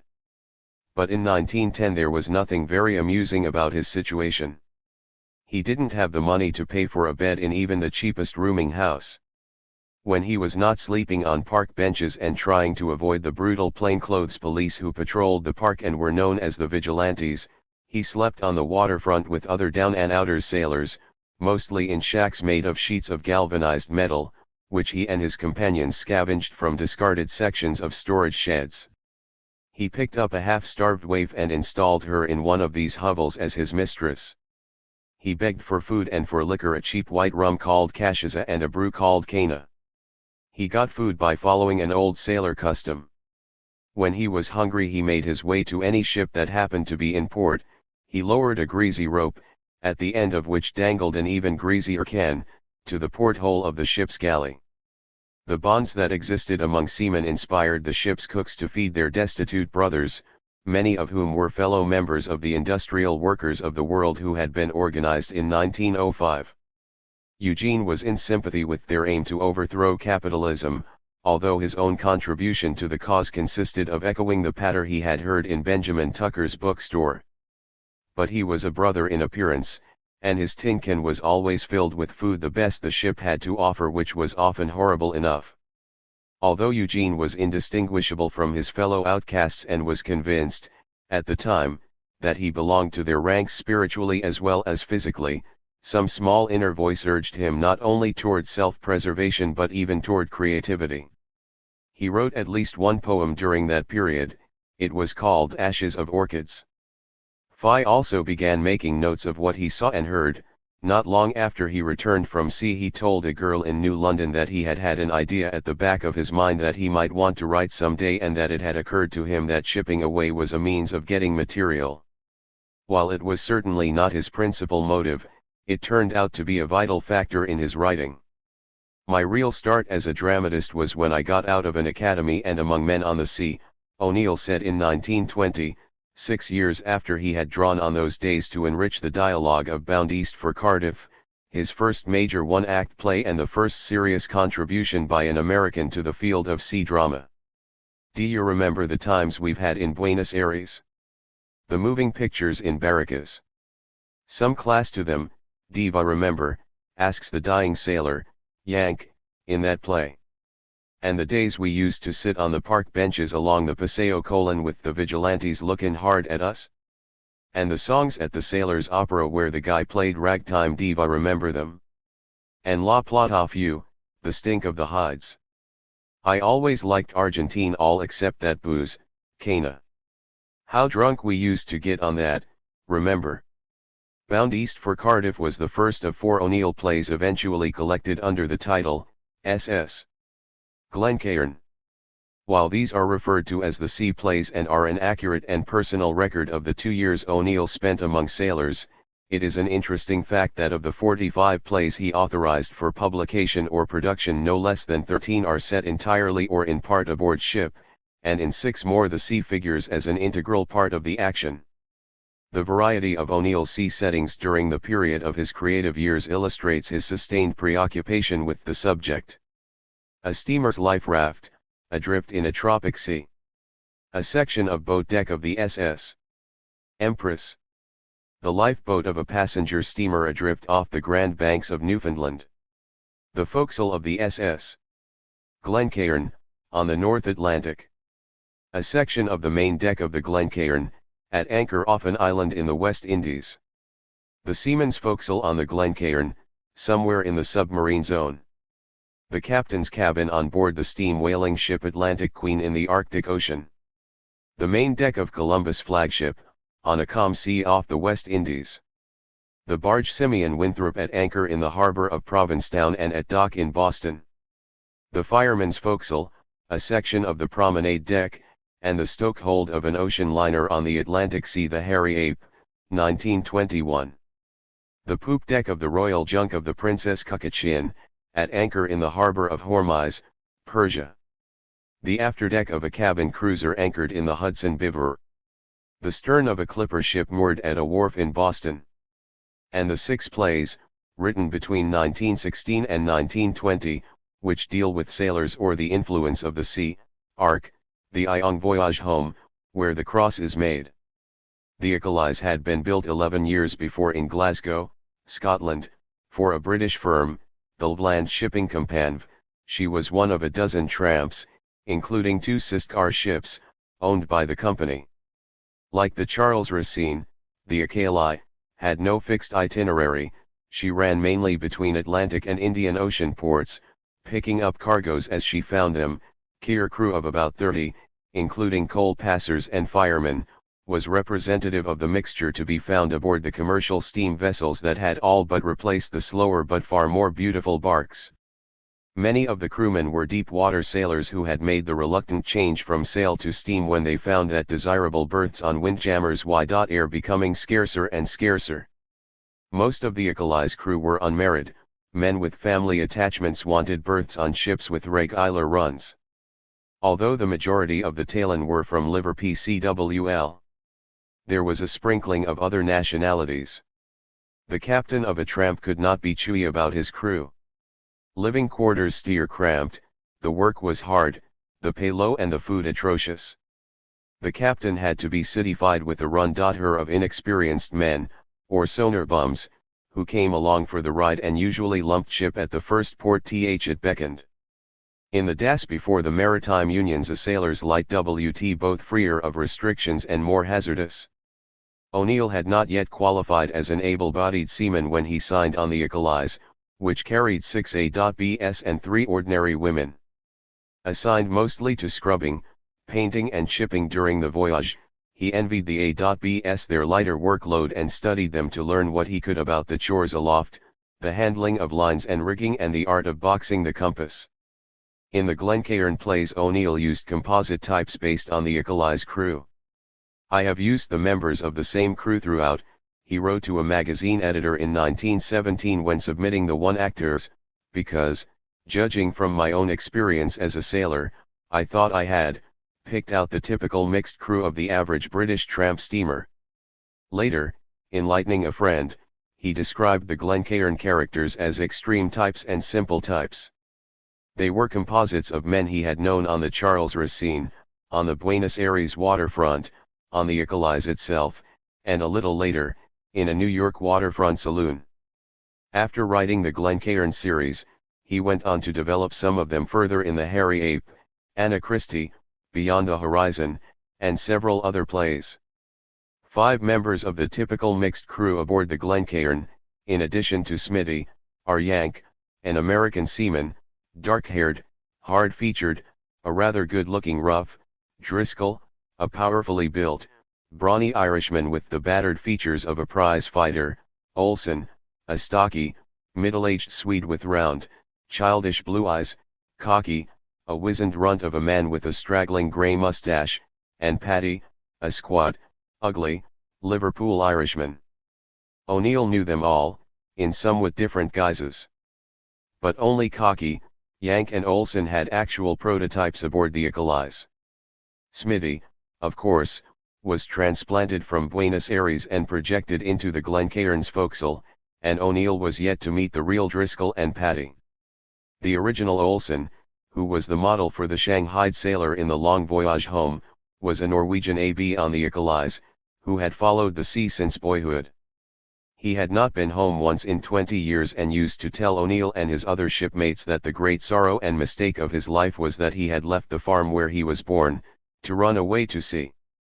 He was a bred-in-the-bone child of the sea if there ever was one, O'Neill once recalled. With his feet on the plunging deck he was planted like a natural growth in what was good clean earth to him. If ever a man was in perfect harmony with his environment, a real part of it, this Norwegian was. Yet he cursed the sea and the life it had led him affectionately. He loved to hold forth on what a fool he had been to leave the farm. There was the life for you, he used to tell the grumblers all in the forecastle. A man on his own farm was his own boss. He didn't have to eat rotten grub and battle bedbugs and risk his life in storms on a rotten old lime juice tramp. He didn't have to wait for the end of a long voyage for a payday and a good drunk. No, sir. A man on his own farm could get drunk every Saturday night and stay drunk all day Sunday if he wanted to. Then, too, a man on a farm could get married and have kids. Finally, the Norwegian, having got rid of his farm inhibition for the time being, would grin resignedly and take up his self-appointed burden of making a rope mat for some gel in Barracas he had promised it to the next trip down. The voyage from Buenos Aires to New York took about a month. The Achilles stopped at Trinidad to refuel and take on a load of cacao. It was this stop with the ship anchored half a mile out from land in the shallow harbor that would not permit closer navigation to the island which suggested the background of the moon of the Carrahees, against which Smitty was superimposed. O'Neill was not sorry to leave the Achilles when she docked in New York early in June. With a couple of his shipmates he made for a waterfront rooming house and saloon on Fulton Street near West Street opposite the West Washington Market. He had about $25 his month's pay from the Achilles and the first thing he and his thirsty shipmates did was head for the bar. O'Neill had been gone about a year. As far as his family or anyone else might judge, he returned with nothing more to show than that with which he had left: a lack of purpose, no achievement, and an unquenchable thirst for liquor. Apparently he felt that James would not welcome him, or, perhaps, he really considered himself one with his brother sailors and wanderers and could not cut himself adrift from them. Whatever his reasons, he did not try to get in touch with his father for a month. As for Kathleen, he was content to wait until his father should issue instructions, and it never crossed his mind to see her or his son. He paid $3 for a month's rent at the Fulton Street rooming house known as Jimmy the Priest's. He settled down among the sailors, stevedores, truckers, anarchists, wobblies, prostitutes, telegraphers, printers, and assorted down-and-outers who inhabited the grisly, vermin-infested three-story establishment and whom, more than 30 years later, O'Neill recalled as the best friends he ever had.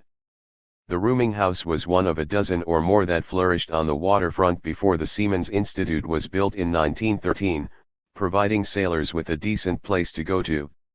The proprietor of Jimmy the Priest's had earned his name because he looked much more like an ascetic than a saloon keeper. In Anna Christie O'Neill called him Johnny the Priest and described him accurately. With his pale, thin, clean-shaven face, mild blue eyes and white hair, a cassock would seem more suited to him than the apron he wears. Neither his voice nor his general manner dispels this illusion which has made him a personage of the waterfront. They are soft and bland. But beneath all his mildness one senses the man behind the mask, cynical, callous, hard as nails. The saloon had a back room where anyone who could not afford the price of a bed could sleep with his head on the table. All he needed for this privilege was a nickel to buy a schooner of beer or a shot of bad whiskey. Gorky's night's lodging was an ice cream parlor in comparison, O'Neill once said. Jimmy did not allow fighting on his premises. Anyone who wanted to settle an argument was obliged to step outside to a stretch of concrete known as the farm. However, Jimmy did not mind if his patrons enticed visiting farmers or other out-of-towners into the bar, got them drunk and robbed them. O'Neill did not participate in this activity, but some of his friends did. One of them, a broken-down telegrapher known as the Lunger, who eventually succumbed to tuberculosis at Jimmy's and who occupied the thinly partitioned room next to O'Neill's, tried to teach him the international code. But his attempts generally took place late at night, when both were drunk, and the next day Eugene could never remember what he had learned. He did remember enough of the Lunger's personality to dramatize him, as James Knapp his affliction became dullness, rather than consumption in the one-act play Wennings, which was written 3 years later. O'Neill's room, which he entered as seldom as possible, was dusty, uncapped, and lighted by one small kerosene lamp. It had a grimy window leading out to a rickety fire escape. 2 narrow beds covered with threadbare spreads and inhabited by bugs took up most of the space. $3 was not enough to buy privacy even at Jimmy THC Priest's, and Eugene had a succession of roommates. By spending no money on food, Eugene managed to stretch out his ship's pay for several weeks. Roomers at Jimmy the Priest's were entitled to a plate of free soup at noon every day, and O'Neill lived on that and 5-cent whiskey. When he was not sleeping off a drunk, swapping stories in the bar or singing sea shanties, he toured the waterfront with his friends or loafed on a bench in Battery Park, which he regarded as one of the pleasantest areas of the city. From there he could watch the ships entering and leaving the harbor, follow the bustle of loading and unloading on the piers along West and South Streets, and observe the cavalcade of groaning trucks on the streets leading into the heart of Manhattan. The New York waterfront, which has held the attention of countless poets, artists, novelists, and essayists, did not fail to stir O'Neill, but at the time he observed its rich life less through the eyes of a writer than through the eyes of his companions, who were an integral part of it. As he sat warming himself in the park, he was indistinguishable from the idling sailors and bums who spent their time on its benches. Once again his female companions were mainly whores. One of them, Maud, who lived on West 47th Street, professed to be in love with him. From time to time she joined him in waterfront saloons. O'Neill's money was going. He had already paid $3 to keep his room through July, but he worried about what he would do in August. Rather than ship out again and be cut off from his liquor supply, he decided to try for a handout from his father, and he wrote to James in New London.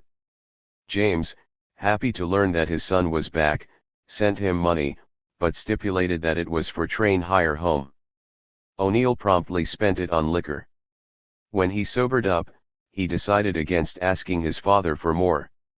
At Jimmy the Priest's, Eugene had become acquainted with a burly, red-headed Liverpool Irishman named Driscoll, a fireman who had sailed on tramps like the Achilles and was about to sign on for another voyage. Liverpool Irish was, to sailors all over the world, a synonym for tough customer.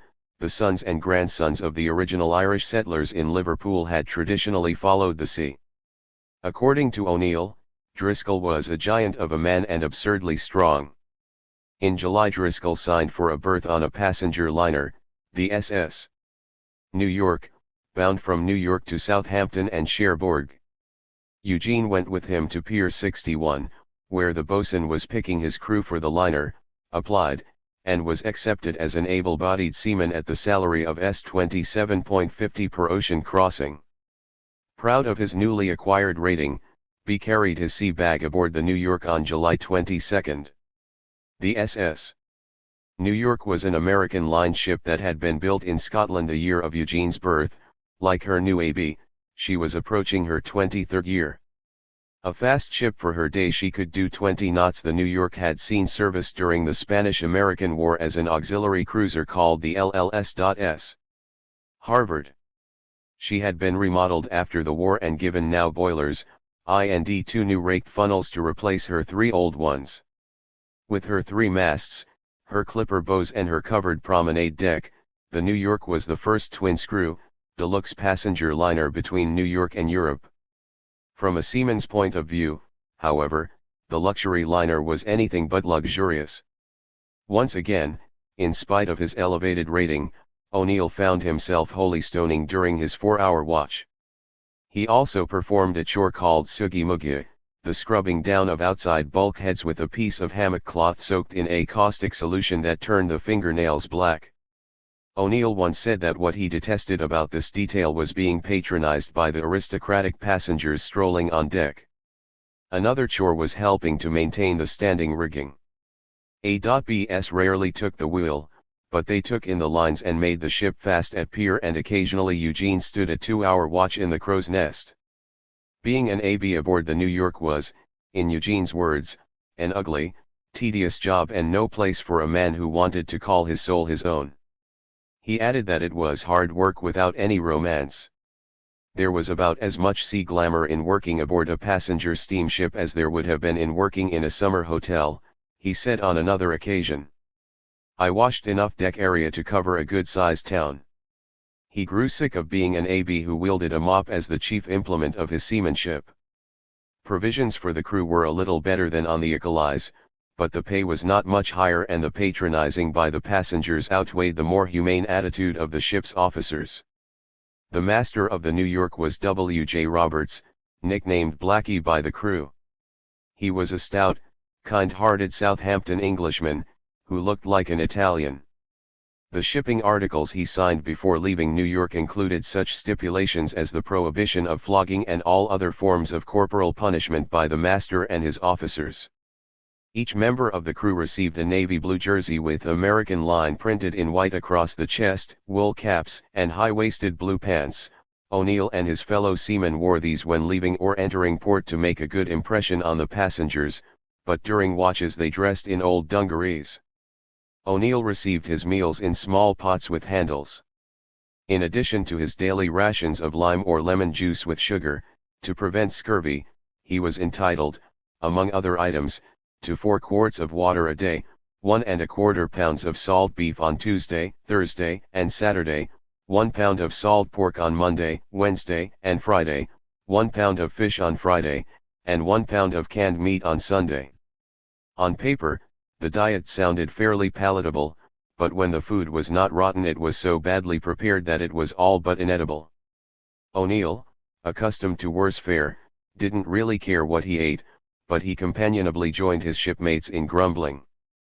The seamen, who occupied the forecastle and slept in 3-tiered steel bunks, were a tough lot, composed mainly of English, Irish, and Swedes, with only a scattering of Americans.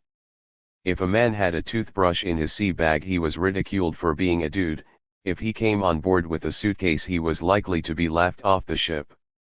But, tough as they were, the coal passers and firemen of the stokehole were tougher. Those men, a breed apart, who were as contemptuous of the sailors as the sailors were of them, seemed endowed with inhuman powers of endurance.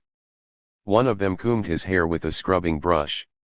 Stripped to the waist in the suffocatingly hot and airless pit where the furnaces and boilers were located, the coal passers plunged their heavy shovels into bins piled high with coal. To replenish the mounds behind the firemen thrust open the furnace doors with their shovels, flung the coal into the flaming mouths and slammed the doors shut. They worked at a hideous pace to keep the furnaces supplied with the 300 tons of coal the ship consumed every day. They groaned about sweating blood for steam, and this was almost literally true. Not infrequently an exhausted stoker would put his head in the coal chute as a load came down from above, so that he could be knocked out and laid up for a rest. Although this procedure might easily have killed an ordinary man, it didn't seem to give the stokers more than a bad headache. They had hard skulls, toughened up by occasional coal shovel fights. Often the result of such a battering was a permanent, bluish discoloration of the skin. But even without this disfigurement, and away from the stokehole, firemen and coal passers were an unlovely sight. When Mildred, the jaded society girl in the Hairy Ape, is confronted by Yank, the fireman, in the stokehole of the ship that was modeled by O'Neill on the SS New York, she exclaims, "Oh, the filthy beast," and faints. This was not an exaggerated reaction. Even ashore, no amount of scrubbing could obliterate the embedded rings of black dust around the eyes and in the creases of skin of the stokers. In recognition of their superhuman labor, the stokers were doled out a cup of rum following each watch, after which they collapsed into instant sleep on their narrow bunks.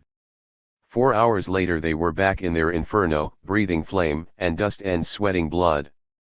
Driscoll was such a stoker.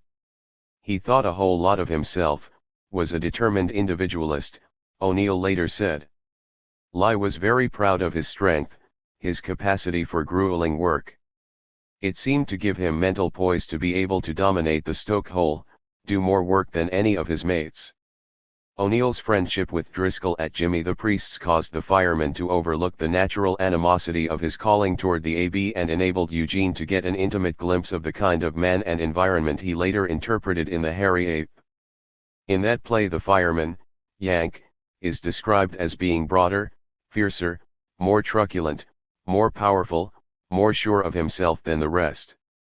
Yank, despite the superficial alterations of name and nationality, was modeled on Driscoll. Driscoll is also a character in the Glencairn plays, and he is Lyons in O'Neill's only published short story, Tomorrow.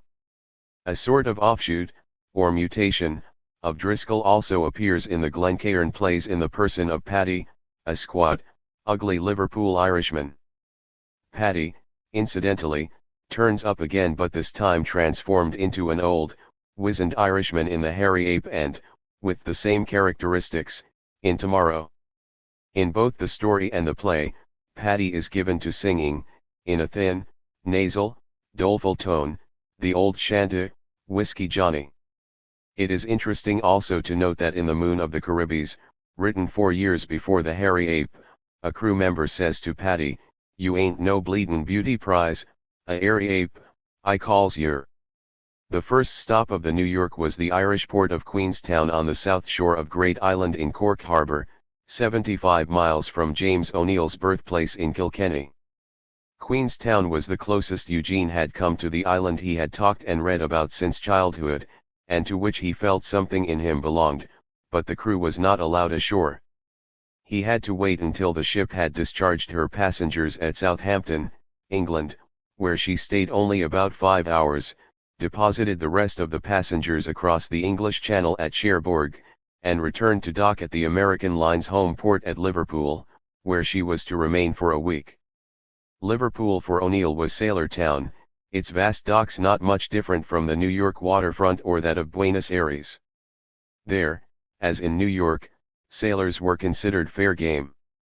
Just as in New York, the operators of Liverpool waterfront dives had working arrangements with thugs and street walkers to extend invitations, sometimes accompanied by a cheap bottle of free booze, to incoming sailors. A sailor who accepted the invitation was likely to find himself not only relieved of his month's AC-cumulated wages within a few days, but in debt to the boarding house proprietor. 2 methods were used: crimping and shanghaiing.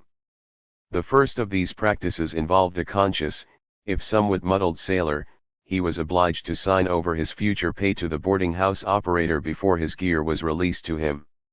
Shanghaiing consisted of putting a thoroughly drunk or knocked out sailor aboard an undermanned vessel, in return for payment from the ship's master and whatever cash the sailor could be robbed of.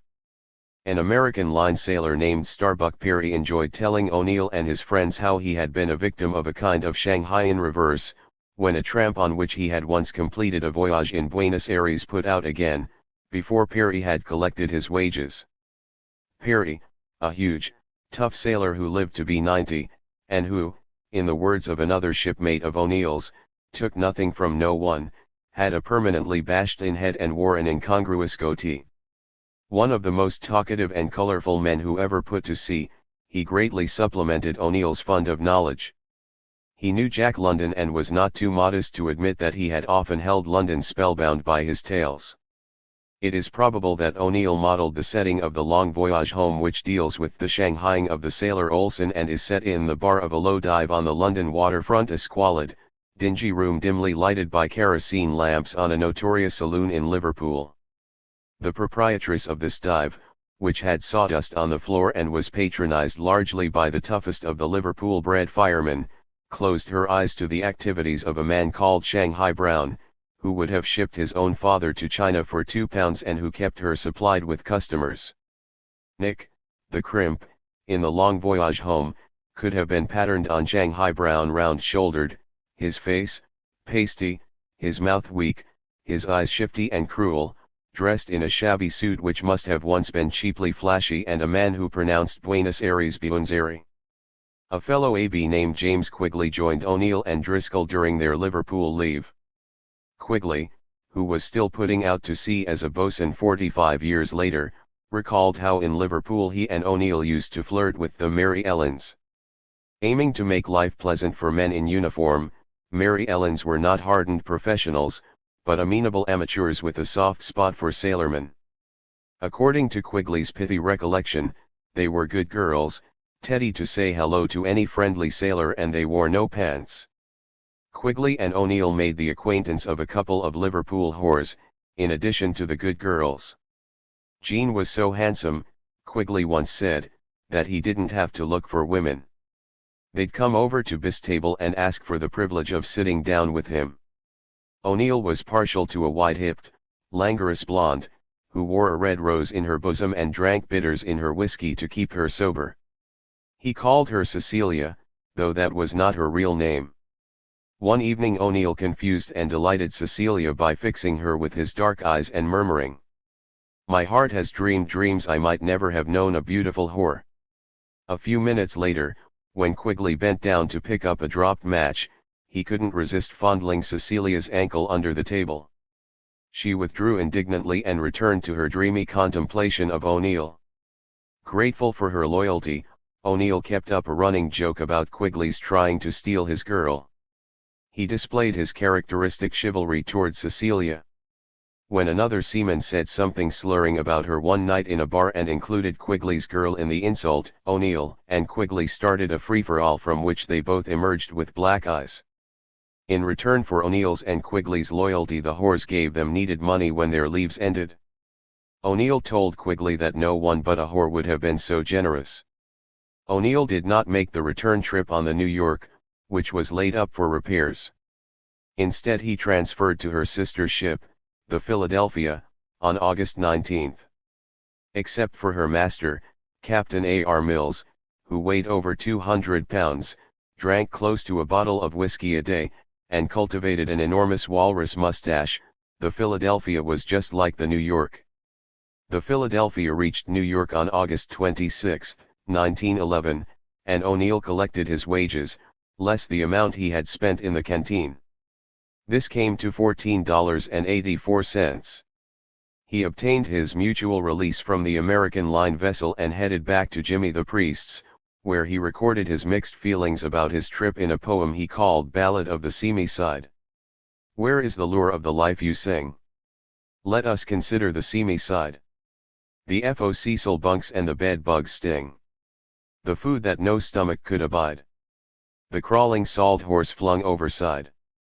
And the biscuits hard as a cannonball. What fascination can such things hide? They're part of the game and I loved it all. Think of the dives on the waterfront. And the drunken brutes in Dung Alley. Of the low dance halls where the harpies hunt. And the maudlin seaman so carelessly squanders the wages of months at sea. And maybe is killed in a barroom brawl. The spell of these things explain to me. They're part of the game and I loved it all. Tell me the lure of working male. With 2 hours sleep out of 24. Hefting bags huge as a cotton bale. Weighing 100 pounds or more. Till your back is bent and your shoulders sore. And you heed not the boatswain's profane call. Such work, I should think, you must abhor. It's part of the game and I loved it all. I grant you the food is passing bad. And the labor great, and the wages small. That the ways of a sailor on shore are mad. But they're part of the game and I loved it all. There is no doubt that he did love it and continued to love it all his life. He never shipped to sea again, but neither did he ever tire of recalling his sailor days. He kept his discharge certificate, listing him as E.G. O'Neill, A.E., among his most cherished papers. 17. Jimmy the Priest's Like New London, attained a permanent significance for O'Neill. He used it in 1920 as the setting for the first act of Anna Christie and in 1939 as a background for The Iceman Cometh. In addition, much of the first-hand knowledge of whores, gamblers, and waterfront characters he displayed in other plays came from the half-dozen months he lived at Jimmy's. One of O'Neill's roommates there during the period between October, 1911, and January, 1912, was a man named Chris Christopherson. He had sailed the sea until he was sick of the mention of it, O'Neill recalled later. But it was the only work he knew. At the time he was my roommate he was out of work, wouldn't go to sea and spent the time guzzling whiskey and razzing the sea. In time, he got a coal barge to captain. One Christmas Eve he got terribly drunk and tottered away about 2 o'clock in the morning for his barge. The next morning he was found frozen on a cake of ice between the piles and the dock. In trying to board the barge he stumbled on the plank and fell over. Chris, his name unchanged, became Anna Christie's father, and his obsessive hatred was immortalized by O'Neill in the phrase, "Old Davelsey." Another of Eugene's acquaintances at Jimmy's was a drunken, ex-British Army officer who went by the name of Major Adams. In his 60s, the Major spent much of his time reliving battles of the Boer War. Arbitrarily reduced in rank by O'Neill, the Major later became the captain in The Iceman Cometh. In the play he is as obviously English as Yorkshire pudding, a man who, when drunk, strips to the waist to display the ragged scar of an old war wound on his left shoulder and clings to the pipe dream of returning one day to England, which he had left in disgrace after gambling and drinking with regiment money. The Major himself died of drink not long after O'Neill met him. O'Neill spent hours, sometimes days, sitting in Jimmy's back room listening to the life stories, the maudlin dracams, the shattered hopes of his friends. He described the feeling of resignation at Jimmy's when he had one of the characters in The Iceman Cometh remark, early in the play, "It's the no-chance saloon. It's bedrock bar, the end of the line cafe, the bottom of the sea Ratskeller. Don't you notice the beautiful calm in the atmosphere? That's because it's the last harbor. No one here has to worry about where they're going next, because there is no farther they can go."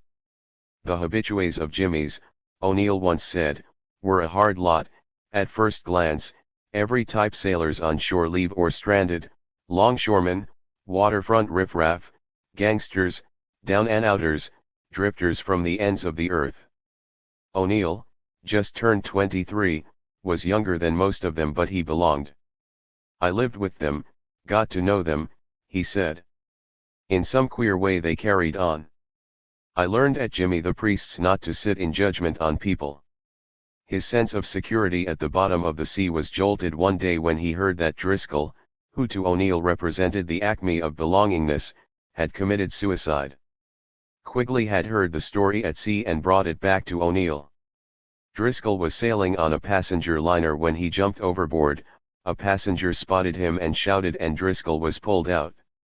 But 2 voyages later, passing through the enshrouding fog banks off Newfoundland, he plunged again. It was hours before his shipmates missed him. O'Neill brooded a long time about the why of Driscoll's suicide, for he had believed that Driscoll, of all people, wasn't the type who just gave up. He concluded that Driscoll's sense of belonging had been shaken. Later he supplied a dramatic reason in The Hairy Ape by showing Yank's disintegration when his faith in the importance of his superhuman endurance in the stoke hole was shattered. While brooding about Driscoll, O'Neill still clung to the conviction that he was himself a spiritual brother to the gang at Jimmy the Priest's and that he had no ambition to change his surroundings. He was like them in his preoccupation with getting and staying drunk and in his method of picking up drinking money when his cash ran out. With his dockworker or seafaring friends he sometimes ambled down to the waterfront and earned a few dollars carrying mail sacks on or off the ships. But a less strenuous method of securing liquor was to lower the boom on the live ones, which meant watching the incoming ships for sailors he knew and putting the touch on them. Nevertheless, something in O'Neill prodded him to look outside from time to time. Although his excursions seldom amounted to anything more energetic than a hunt for small change, it is difficult to accept his own later affirmation that he considered himself at that time irrevocably a member of the End of the Line Cafe. It made a more romantic story to remember it that way. His subsequent redemption acquired a dramatic impact that delighted his Irish sense of extremes.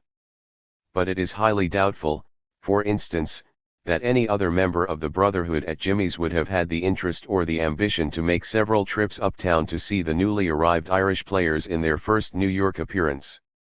George Tyler had brought them over from Dublin's Abbey Theatre. Headed by Sarah Allgood, Mayor O'Neill, Kathleen Nesbitt, Arthur Sinclair, and J. M. Kerrigan, the company opened its repertory at the Maxine Elliott Theatre on November 20, 1911. To theatre lovers, the program of plays by Yeats, Synge, Lady Gregory, and Lennox Robinson was an exciting event, but to the working-class Irish it was a threat and a challenge. Tyler knew that the troupe had run into trouble in Dublin with the playboy of the Western world, where the hero's swaggering was taken seriously as an attack on the Irish character. But Tyler hoped things might go smoothly in New York despite rumblings in the Irish press. On opening night 50 plainclothes policemen mingled with the audience, which, Tyler noticed, included a suspicious number of square-jawed lads and colleens. When the curtain was raised they threw vegetables and stink bombs at the actors. The police finally rushed them out of the theater, and the performance was resumed. "Tunny business that was," Tyler later wrote. The play was written by an Irishman, the company was Irish, the rioters were Irish, the cops were Irish, and it was an Irish judge that fined them all for disorderly conduct. The Irish players went through their announced repertory during the next few weeks, but they failed to draw large audiences. O'Neill was among the minority that attended faithfully, using the entree provided by his father's connections. He found himself particularly responsive to Synge's one-act play, Riders to the Sea. "It was seeing the Irish players that gave me a glimpse of my opportunity," he later told an interviewer, indicating that his state of mind at the time was not completely hopeless. "I went to see everything did. I thought then and I still think that they demonstrated the possibilities of naturalistic acting better than any other company."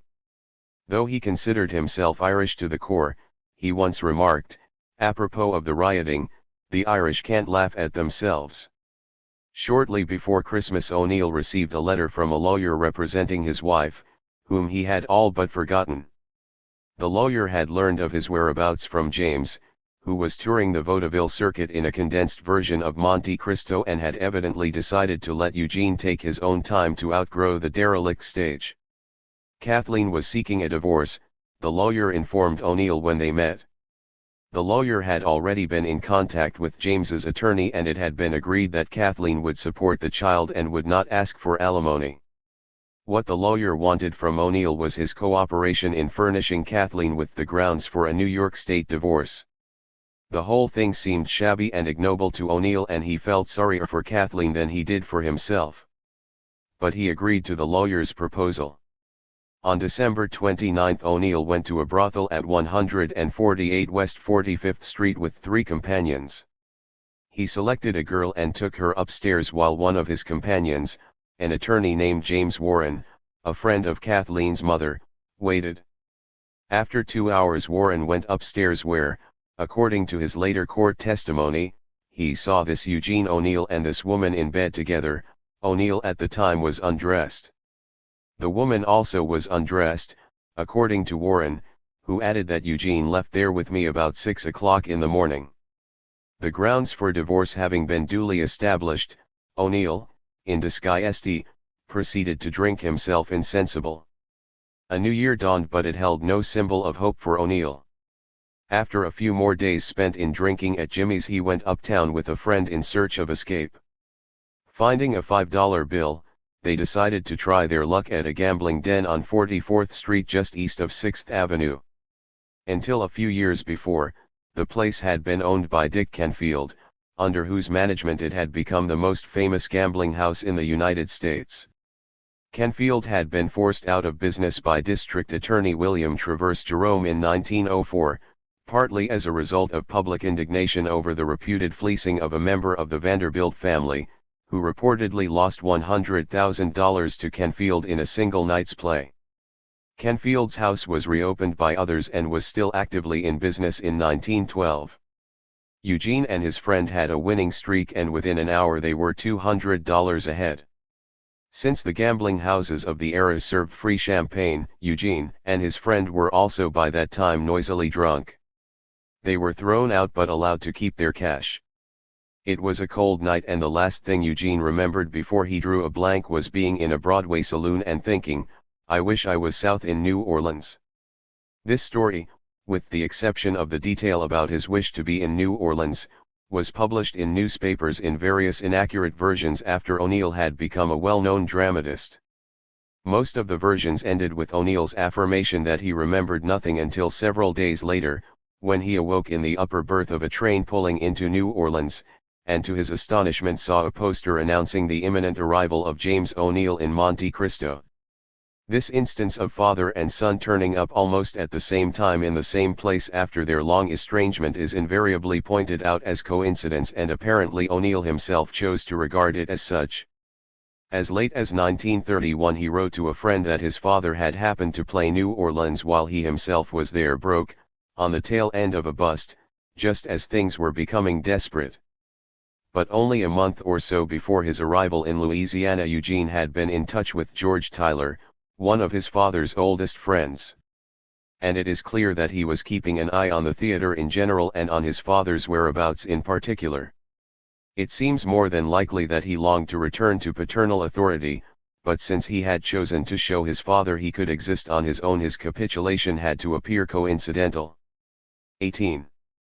O'Neill's resubmission to his father was not effected without a conscious struggle.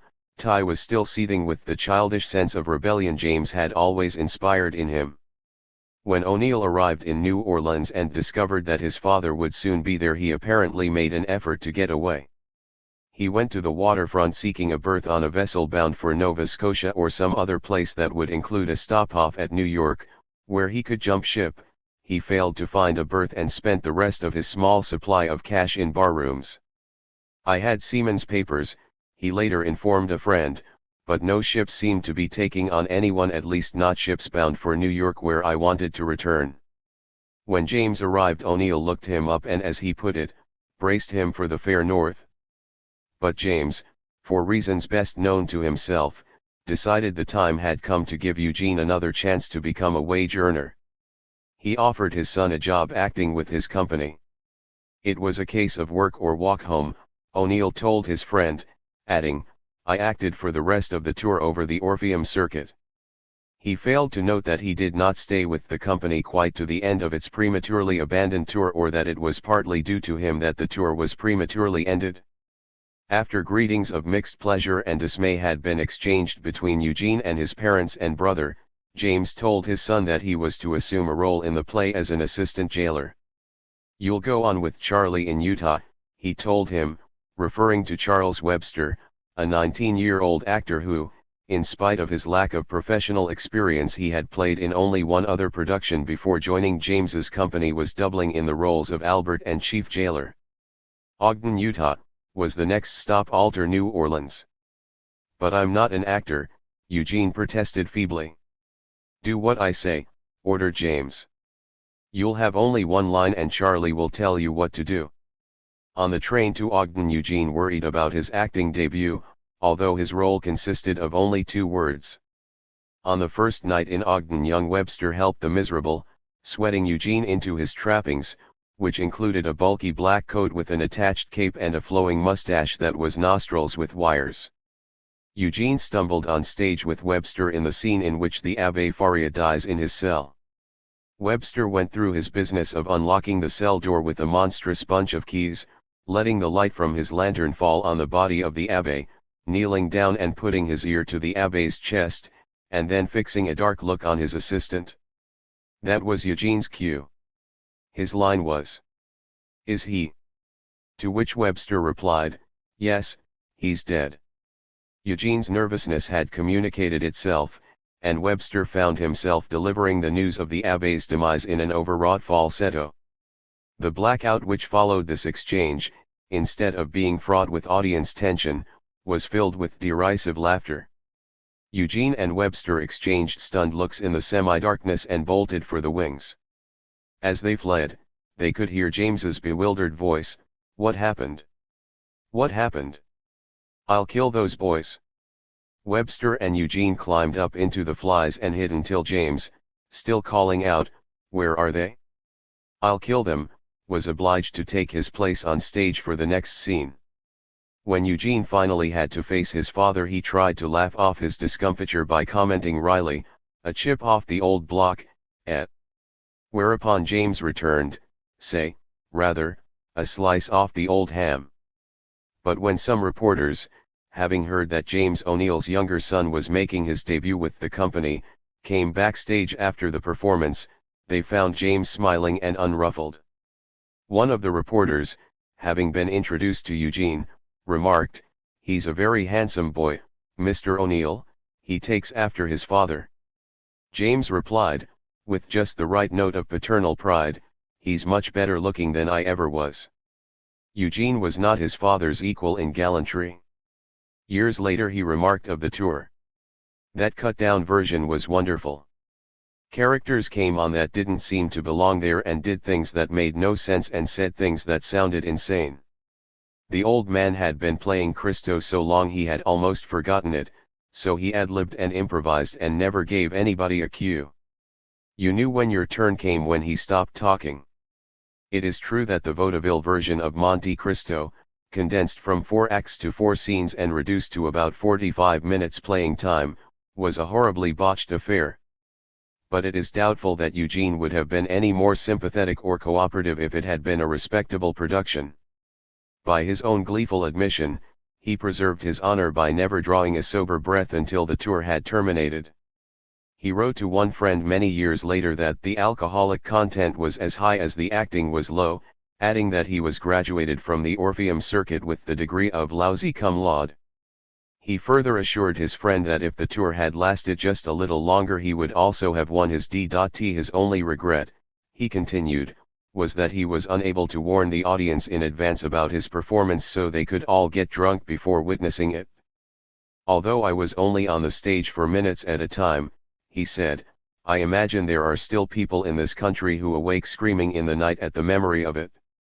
On another occasion he remarked that the general frightfulness of the production reached a high spot in the lousiness of my acting, adding, "I couldn't have been worse if I'd been playing Hamlet." James himself was less than satisfied with the production. Although he never showed it to his colleagues, he was humiliated at having to return at the age of 62 to the unbecomingly youthful, and uncomfortably athletic Edmond Dantes, and as the second half of a vaudeville bill. The tabloid Monte Cristo was presented twice a day after a trained horse act and a group of flying acrobats. Not that vaudeville wasn't considered an eminently respectable, if slightly lowbrow medium. Movies were still in their silent infancy and many stars, in order to keep active and earn good money between legitimate stage appearances, took to the vaudeville circuit in one-act plays or condensed versions of longer plays. Even Sarah Bernhardt made a vaudeville tour, stipulating she would not appear with animal acts or blackface comedians. But Sarah played the more powerful and more lucrative Keith Circuit, whose Palace Theater in New York was the Olympus of vaudeville. The smaller Orpheum chain, which radiated out of Chicago and San Francisco, exerted its influence mainly in the West. James, however, did not take Monte Cristo to vaudeville as a novelty or even for the large salary the whole company received, only $1,250 a week, as compared with Bernhardt's $7,000. He did it because he seemed unable to draw audiences playing anything else, and because the time had finally come, after 28 years, when legitimate theater audiences had tired of his old melodrama. And though James was now a relatively rich man, he wanted to earn more. Fear of the poorhouse had become an obsession. James's desperation was understandable. His wife needed constant medical care and protection, and he was the sole support of the 35-year-old Jamie, who would have been blacklisted by every manager in the country long since if he had had to rely on his own ability. In addition, he knew that Eugene, despite recent efforts to be independent, would continue to turn up with new financial demands, James could not bring himself to abandon him, even though at times he was tempted to do so. And so James continued to squeeze more life from Monte Cristo, at the same time feeling misunderstood and unappreciated by the three people for whom he was so pathetically laboring. James had played Monte Cristo 5,000 times, and even the indignant critics and journalists had given up chiding him. The more perceptive were aware of his tragedy and wrote of him sympathetically. One such article was written in 1908 for the Chicago Record-Herald by a clever reporter named Richard H. Little. Chicago had been welcoming, encouraging, and analyzing James for over 35 years. At this point he was back at McVickers, where he had first played in 1872, he was giving Monte Cristo in repertory with Virginius. Haunted by the ghost of Monte Cristo, read the caption over the story, in 2-inch high letters. James O'Neill has been the Count of Monte Cristo 5,678 times, Mr. Little began. I went over to McVickers last week to ask him why, and fell among press agents. I first asked the man in the box office why James O'Neill had played Monte Cristo 5,678 times. How the hell do I know? Stand back, I'm checking the line, was the answer. Then appeared on the scene, Mr. Little went on, one J. Findlater Byth. He was James's press agent, and when asked the same question he looked pleased and invited the reporter to join him in a drink. After this reinforcement Findlater Byth, looking even more pleased, disappeared to return a few minutes later with James's general manager and his general representative. Hopefully Mr. Little again voiced his question. But J. Findlater Byth suggested that before proceeding to the discussion of the main question, all hands be piped forward to splice the main brace. The main brace was duly spliced. Mr. Little then waited patiently while the press agent, the general manager and the general representative discussed J. Findlater Byth's activities as a Reuters correspondent during the Boer War. Mr. Little put his question again more elaborately, and after a while it occurred to all concerned that they should repair to the governor himself for an answer. They went backstage.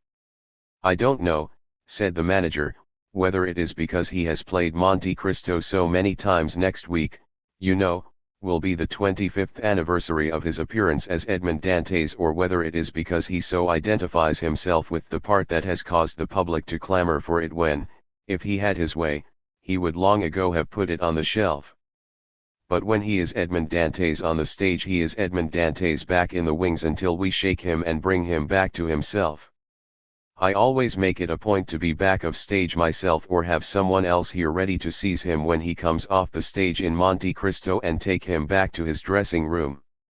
Otherwise he would blunder around here for I don't know how long before he got himself out of the part.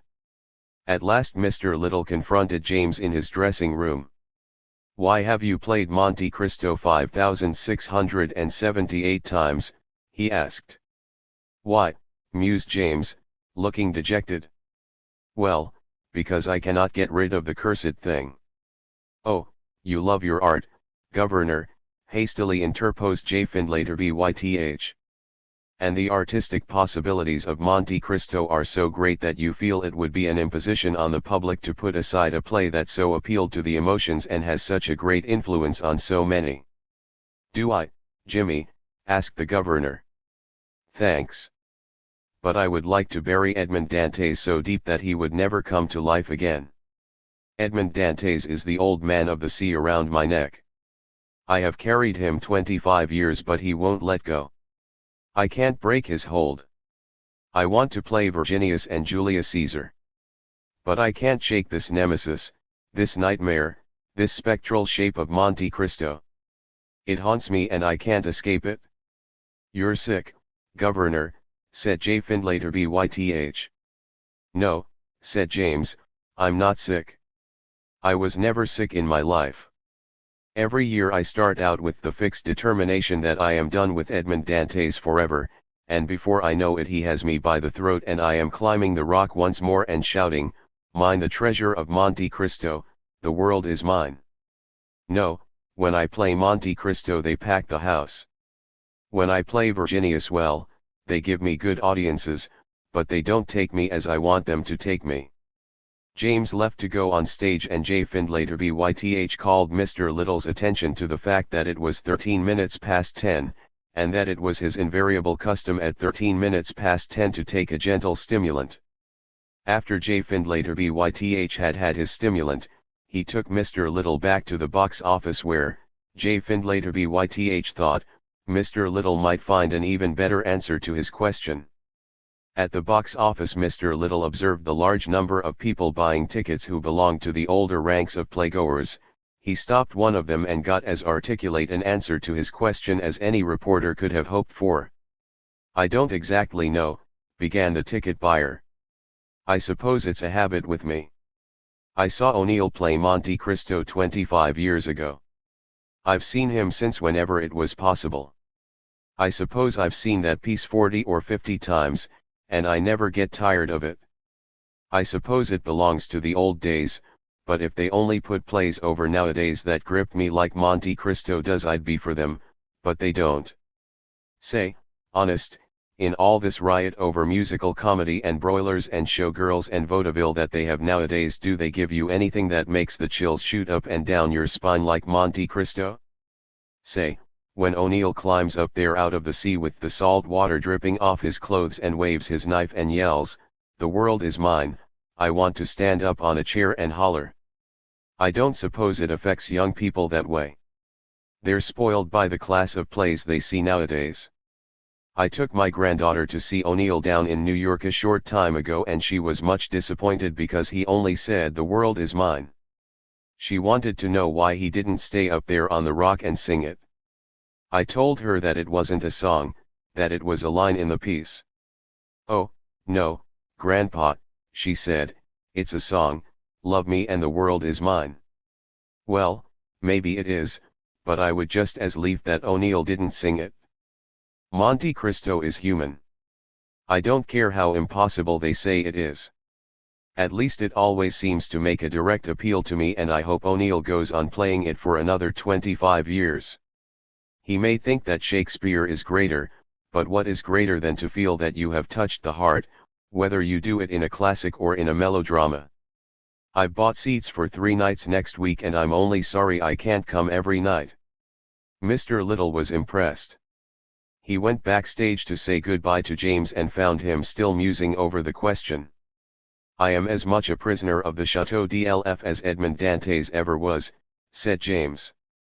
"The other day I saw in a Sunday illustrated paper a picture of a California redwood tree with the various events of the world's history pictured around in the order they had occurred since the tree began to grow. When it was a little shoot, just appearing above the ground, Christ was born in Bethlehem. And so pictured out at various heights of the tree are drawings symbolic of the great episodes of the world. And, while these things were happening, away out in the California forests this redwood tree was growing. Do you know, I feel like that redwood tree. 25 years, the time I have been playing Monte Cristo, is not long, and yet when I think back over that period I feel older than the California redwood. In that time I have seen great actors spring from obscurity to fame, flourish and die. I have seen careers built up and torn down. Children have been born and grown into men and women. Little towns where I once played one-night stands, or passed by entirely, have become flourishing cities. Inventions never thought of when I began playing Edmond Dantes have revolutionized everything. And all this time I have been climbing up on a rock, waving a knife, and announcing that the world was mine. Do you wonder I want to escape from it all? I want them to remember me as Virginius, but they won't. I suppose that I will be Edmond Dantes throughout the play and down to the final curtain. The final curtain for Edmond Dantes was not far off when James, in October, 1911, began to tour the tabloid version of Monte Cristo. When he brought it to Cincinnati near the start of the vaudeville tour, although he and the production were hailed as most welcome, it was noted sadly that James O'Neill has passed the meridian of the physical, his hairs are whitened, if his brow is unwrinkled, and there is scarcely that elasticity of tread that marked his graceful posings when he was the foremost romantic actor of our stage. Cincinnati, of course, was bound to evoke memories of the past for James, and he confided to a local reporter. "I suppose when a man gets to my age he begins looking backward. You see, I am over 60. I am not so inclined to look backward in other places," said James, "but when I stand before the Old National I am carried to the beginning, getting back to the present my life passes in review. I suppose I stood down there an hour. I was wondering where, had I not gone on the stage, I would be now, whether I would have been more, or less, successful, whether I would be here at all, whether I would be more or less happy. You can't help such thoughts, you know, at this time of life." That was about as much of his personal attitude as he could bring himself to reveal, and even that, with its expression of doubt as to his happiness and success, was more than he usually committed himself to for the record. James's sense of failure and his intimations of mortality were heightened as the tour proceeded. In Chicago and Memphis, where he played in January, 1912, and soon after, in New Orleans, his reception was gentle and loyal, but it was a reception accorded to a relic of the past, and James felt this keenly. Jamie stood ready to trample on his father's wounded feelings. When Jamie was lectured by his father for going to a bar between shows without taking off his costume and makeup, Jamie retaliated, "Why worry about it? You're what I'll be 20 years from now." Jamie was no longer playing Edmond Dante's son. He looked too dissolute for the role. He was playing a character called Nortier and had given up any pretense of performing. He had all he could do not to fall down on the stage. On one occasion, in fact, when he was on stage with his brother during a particularly emotional speech of James's, he did fall down and pulled Eugene down with him. Eugene was not, like Jamie, deliberately bent on torturing his father. His attitude was that if James was going to sandbag him, as he put it, into playing with the company, then his father would have to put up with the result, which was one long drunken frolic. Some of Eugene's antics were merely embarrassing to James personally, but others struck at his professional pride and even threatened his career. For Eugene, like Jamie, was never sober when he arrived at the theater. James watched him warily every night. Eugene occasionally doubled in the part of a silent messenger. James never knew if Eugene would come on stage with the prop message he was required to deliver, or if he would search his costume for the paper and finally hand his father empty air, causing snickers in the audience. Even worse, Eugene was sometimes drunk enough to stagger on stage, confront one of the other characters and say, "So there you are, Tim Sullivan." Jamie's mischief was more malicious. One time he launched a campaign to get young Webster to give an embarrassing reading of one of his lines. The line, spoken by Albert to Monte Cristo, who in the play is about to allow himself to be sacrificed in a duel with his son, was, "Count, I harshly challenged you last night, but I thought it my duty to repress calumny." Night after night Jamie would station himself next to Webster as he awaited his cue in the wings and mutter in his ear, "I thought it my duty to repress calomel." One night Webster did slip just as Jamie had intended. The audience was delighted, James was mortified. Later that night, when Jamie and a companion were threading their way through the dark alley that led from the theater to the street, someone threw a bucketful of water down on Jamie from a dressing room window. Jamie never found out who threw the water, but he always suspected Webster. James tried for a time to set his sons an example of moderation. After the evening performance, he took them to a bar, bought them one drink apiece, and then said good night pointedly and went to his hotel. Eugene, recalling this ritual, told an Irish Catholic friend that it was like going to daily mass. But as the boys knew that James was going home to a bottle of good liquor, the routine had little effect on them. The free drink was just a start for the night's celebrating. By the time the company reached Denver in February, Jamie and Eugene's escapades were getting wilder and more resourceful. One Saturday night Jamie sent Eugene to a local madam who esteemed Jamie highly. Eugene arrived and found the madam awaiting him with 6 of her most attractive girls. But Eugene had an impulse to outdo Jamie and told the madam that Size was the girl of his choice. She was so flattered that she sent the girls off, shut the house, and spent the weekend in cozy, Alcoholic privacy with Eugene. Eugene staggered away at dawn the following Monday. When he entered his hotel lobby, the desk clerk gave him a contemptuous look, which seemed to he concentrated on his legs. Eugene followed the direction of the clerk's gaze and saw that several inches of flaming red satin hung beneath the HCM of his overcoat. He had put on the madam's kimono and forgotten to return it before leaving. For the rest of the day he and Jamie made his triumphant siege of the bordello an excuse for celebrating, and by evening, when they turned up at the theater, not E. and the stoical James could persuade himself that they could get through a performance. He had to cancel a show because of his son's drunkenness, and it as probably the blackest day of his professional life. James, not only humiliated by his son's efforts to disgrace him, was crestfallen at the lack of excitement his production engendered in towns where he was used to being met with ovations. Added to his burden was Ella's behavior. She had begun traveling with him and had been in a trance-like state for several weeks. Although no one in his company, incredible as it seems, suspected Ella of taking narcotics, they were uneasy about her. They thought she was an invalid suffering from arthritis. James, between his son's chinking and his wife's morphine stupor, was at the end of his rope.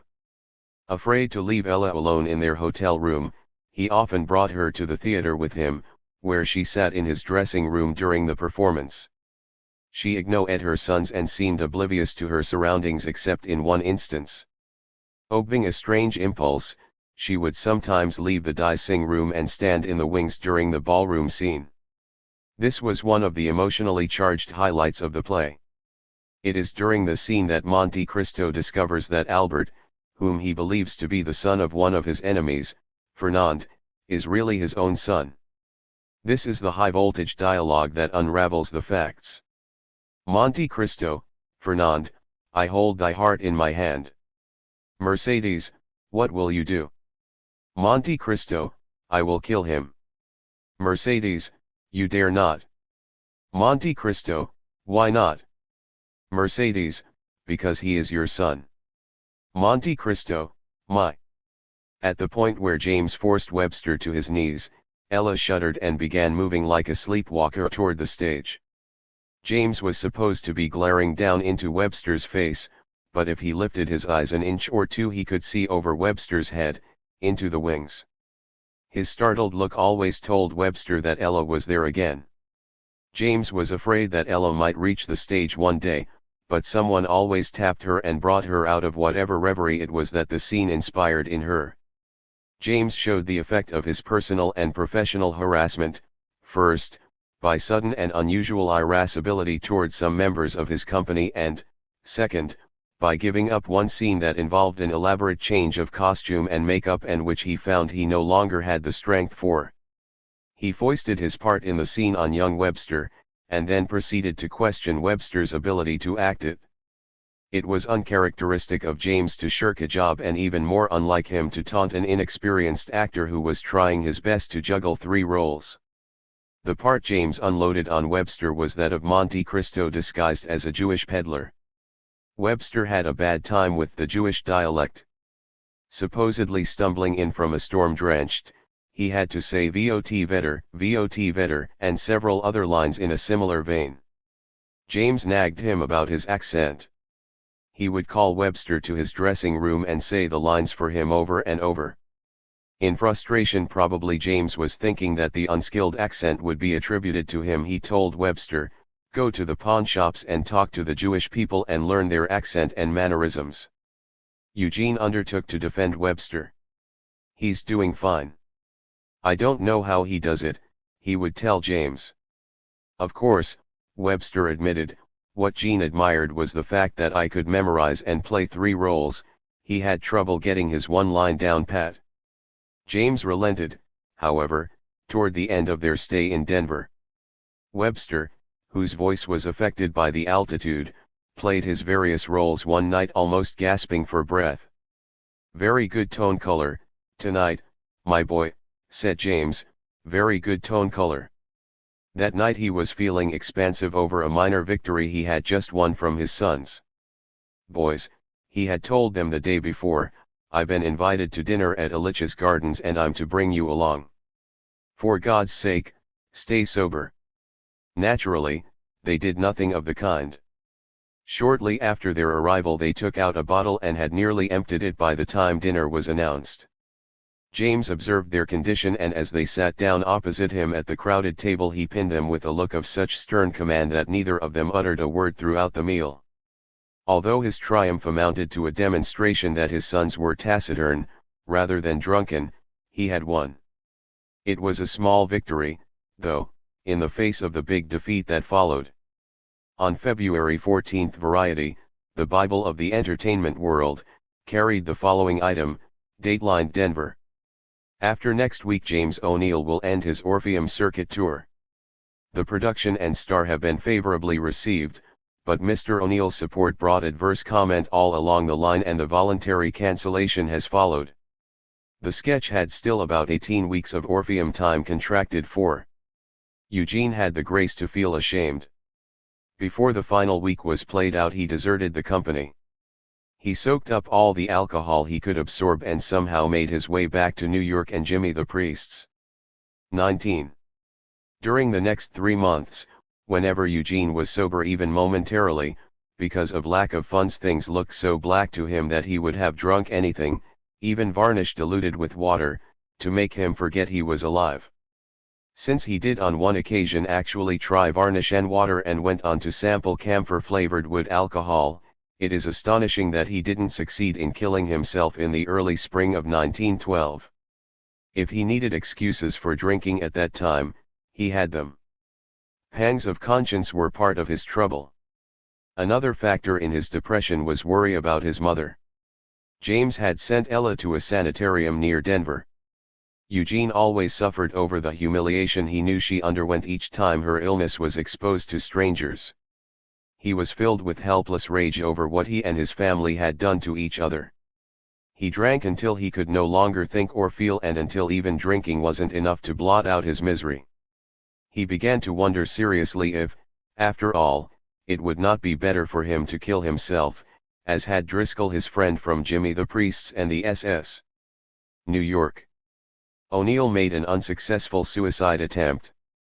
Later, his roommate succeeded by jumping out a window. O'Neill called this man Jimmy Anderson in his short story entitled Tomorrow, and James Cameron in The Iceman Cometh. Jimmy's background was strikingly similar to that of James O'Neill's erstwhile press agent, J. Findlater Byth.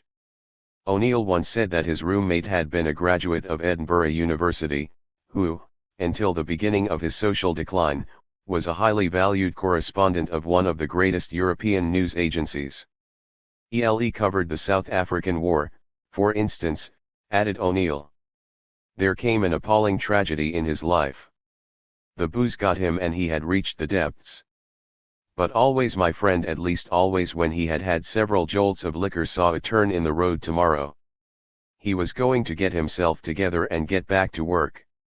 Well, he did get a job and got fired. When he realized that this tomorrow never would come, he solved everything by jumping to his death from the bedroom at Jimmy's." The short story, written in the first person by a fictional character called Art, begins, "It was back in my sailor days, in the winter of my great down and outness, that all this happened." The setting is Tommy the Priest's, and Jimmy is Art's roommate, a man who keeps a dyspeptic geranium plant that never blooms on the windowsill of his room. Jimmy, 45, has wispy gray hair, a jowly face, faded blue eyes and a craving for affection. To the astonishment of his fellow boarders at Tommy's, he goes on the wagon and lands a job on a newspaper. He returns from his first day's work and starts drinking again. He confesses to Art that he couldn't do the work. "I'm done, burnt out, wasted," he says. "It's time to dump the garbage. Nothing here." At his most drunken, Jimmy tells Art a long story he has told many times before, about his brilliant early career, but this time he adds the details of how he found his wife being unfaithful to him, and says that this discovery started him drinking 10 years before. Finally he collapses dead drunk on his bed and Art goes downstairs to join his other friends. Not long after, they hear a crash in the courtyard outside. It is Jimmy's geranium plant that has fallen, and soon after they hear another crash, this time it is Jimmy.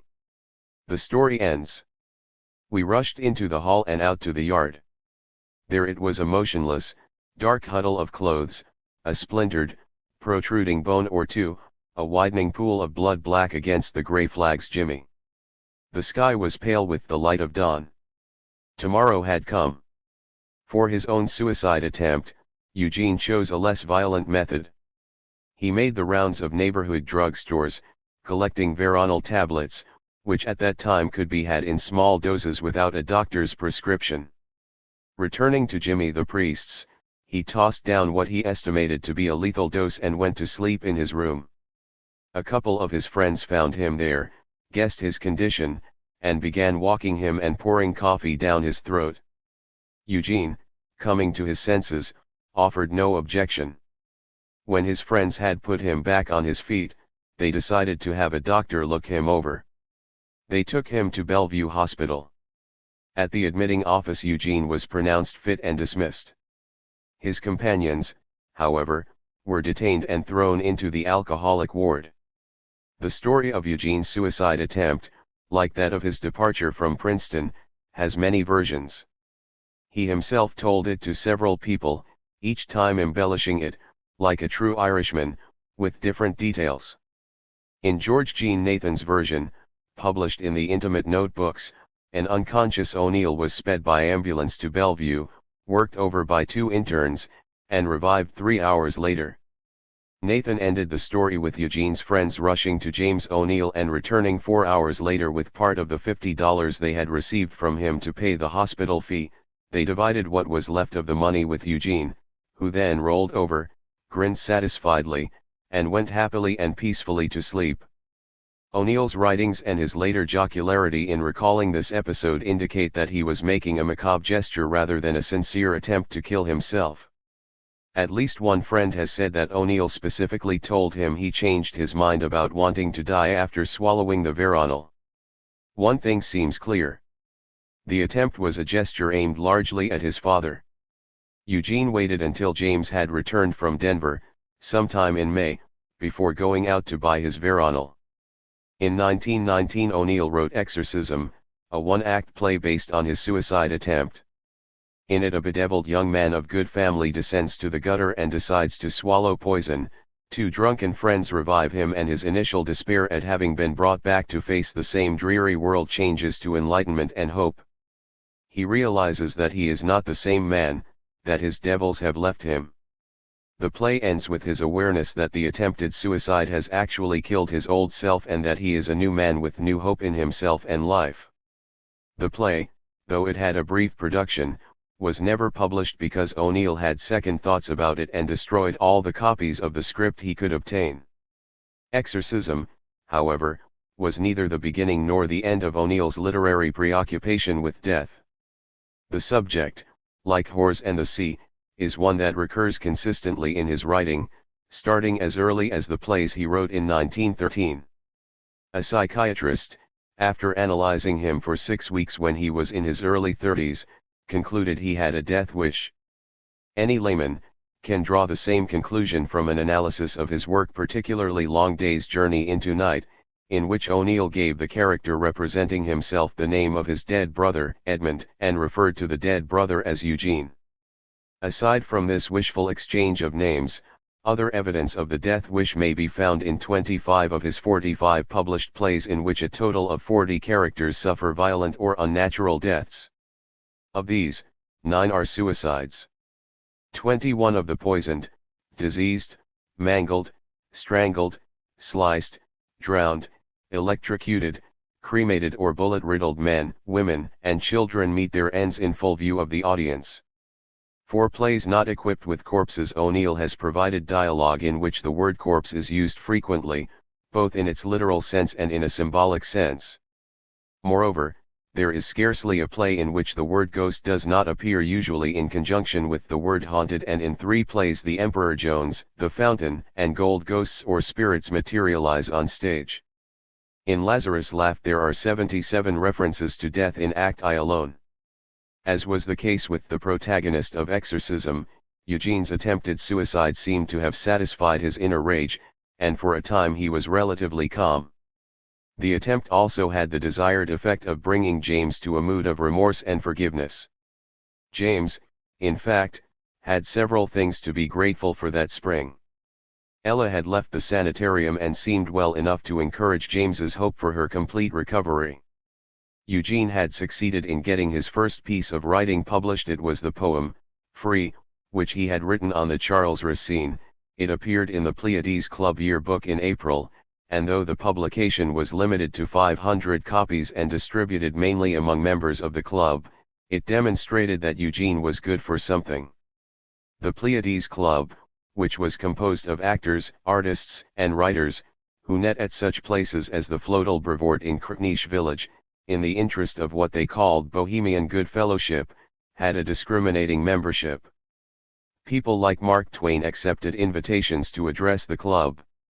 James was proud of Eugene's literary debut. Not least among James's reasons for satisfaction at this period was the fact that Eugene's worrisome alliance with Kathleen was finally being severed, and on terms that he considered advantageous. James rejected the thought that he was a grandfather, and only recently he had been infuriated by a story Ella told him. She had been walking on Fifth Avenue with a friend, when a nurse, wheeling a beautiful child of about 3, had passed them. The friend recognized the nurse and knew her to be employed by Kathleen's mother. Being a woman of little tact, she turned to Ella and said, "Do you see that little boy? That's your grandson." Ella had never seen him before, and she returned to James badly shaken.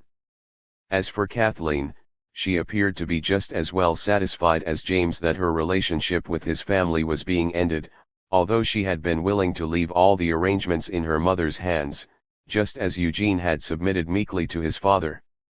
"My mother thought it was bad for my reputation to be a gay, grass widow," she said, recalling her first marriage. "I was completely free, because my mother had a nurse and a maid, and after I nursed the baby for 2 weeks there was nothing to tie me down. But my mother felt I should either stop going out with men, or get divorced. When I agreed to the divorce, she said I mustn't ask for a cent of alimony, as she would support me and the baby." The divorce trial took place before Supreme Court Justice Joseph Morse Chaucer on June 10, 1912, in White Plains, New York, where Kathleen had gone to establish a legal residence. She was represented in her suit by the law firm of Van Schaik and Bryce, of New York. The complaint alleged formally, on the 29th day of December, 1911, at 140 West 45th Street, in New York, the defendant committed adultery with a woman whose name is unknown to the plaintiff, and that at divers times during the months of June, July, August, and September, 1911, the defendant committed adultery with a woman named Maud W. Kathleen, who by law was precluded from giving testimony that would further the proof of adultery, testified only that the marriage was at Trinity Church in Hoboken, New Jersey, on July 26, 1909, that the issue was a son, and that at the time of the trial she was a resident of 17 Church Street, White Plains. Testimony concerning the adultery was given by James C. Warren, of 34 East 58th Street, New York, who explained to the court that he was a friend of Mrs. Kate Jenkins, as well as of Eugene O'Neill, and who described the circumstances of Eugene's dalliance on the night of December 29, 1911. Mrs. Jenkins was called as a witness to identify a picture of O'Neill. Kathleen was awarded an interlocutory decree of divorce on July 5, giving her the custody of the child. The final judgment was signed on October 11. Eugene was wistful about Kathleen. To the end of his life he spoke of her with respect, sadly reflecting on one occasion, "The woman I gave the most trouble to has given me the least." By July James and Eugene had had a heart-to-heart talk about Eugene's future, and Eugene had agreed to spend the summer in New London and try to do some writing, possibly for the New London Telegraph, where James thought he could arrange a job for him. Jamie would be there too, and James was almost afraid to believe in the prospect he foresaw of a united family enjoying a peaceful, productive summer together. Part 2, The Birth of a Soul 1912-1920. XX. The year 1912 was the most memorable in Eugene O'Neill's life, for it was then that he determined to become a dramatist. He made the significance of the date clear when he set the action of Long Day's Journey into Night in 1912 and underlined his dramatic intent by telescoping the events of several months into a single, supercharged day. For some reason, though, he could not bring himself to reveal, either in the play or in any of the dozens of public statements he made about his beginnings as a dramatist, that the idea for his life work was already formed in the summer of 1912. He always preferred to give the impression that the thought of writing plays did not enter his head until early the following year, when a breakdown in health forced him to take stock of his life. But a number of people who knew him well that summer have recalled that he was already making notes for plays, and several people have remembered the surprise and embarrassment they felt at hearing Eugene say to James on more than one occasion, "Someday you'll be known as the father of Eugene O'Neill."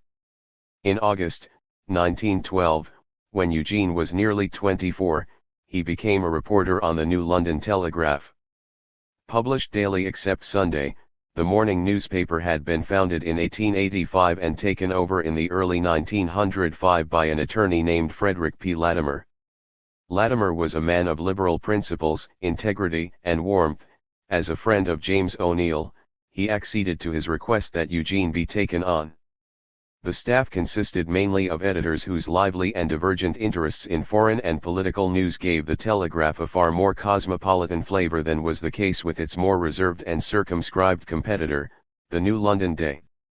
The Telegraph devoted considerable space to national news, particularly of New York City's underworld, and local coverage required only a handful of reporters.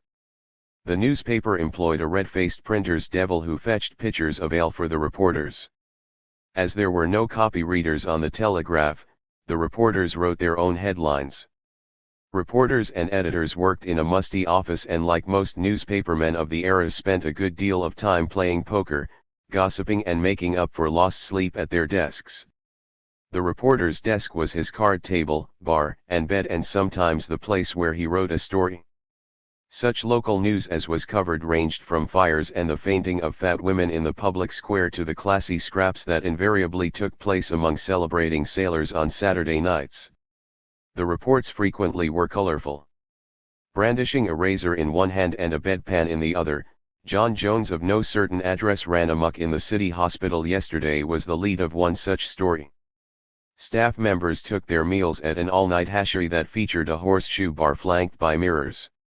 Jamie O'Neill made the bar a port of call around 3 in the morning and could be counted on to give the reporters an impromptu performance, highlighted by graphic grimacing before the mirror.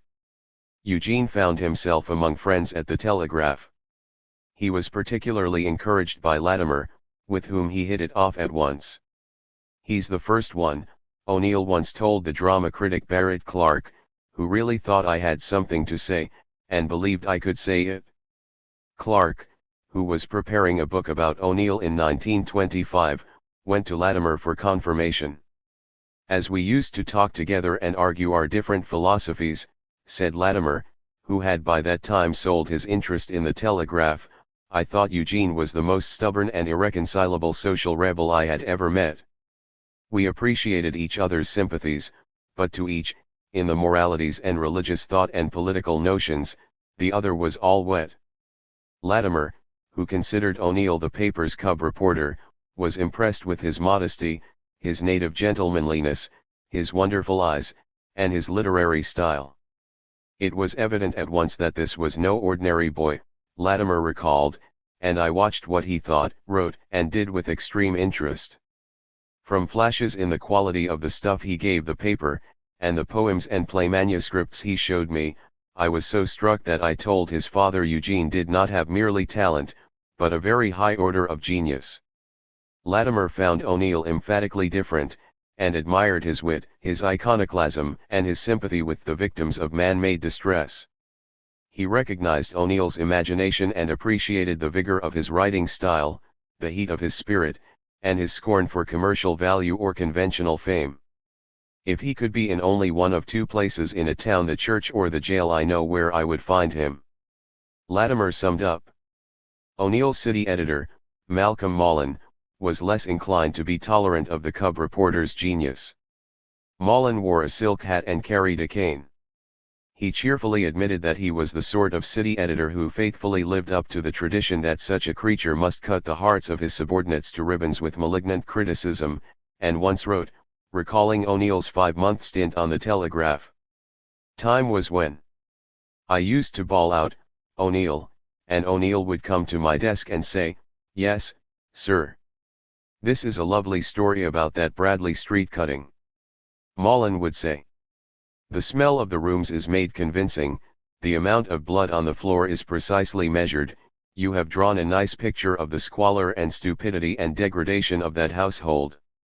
But would you mind finding out the name of the gentleman who carved the lady and whether the lady is his wife or daughter or who?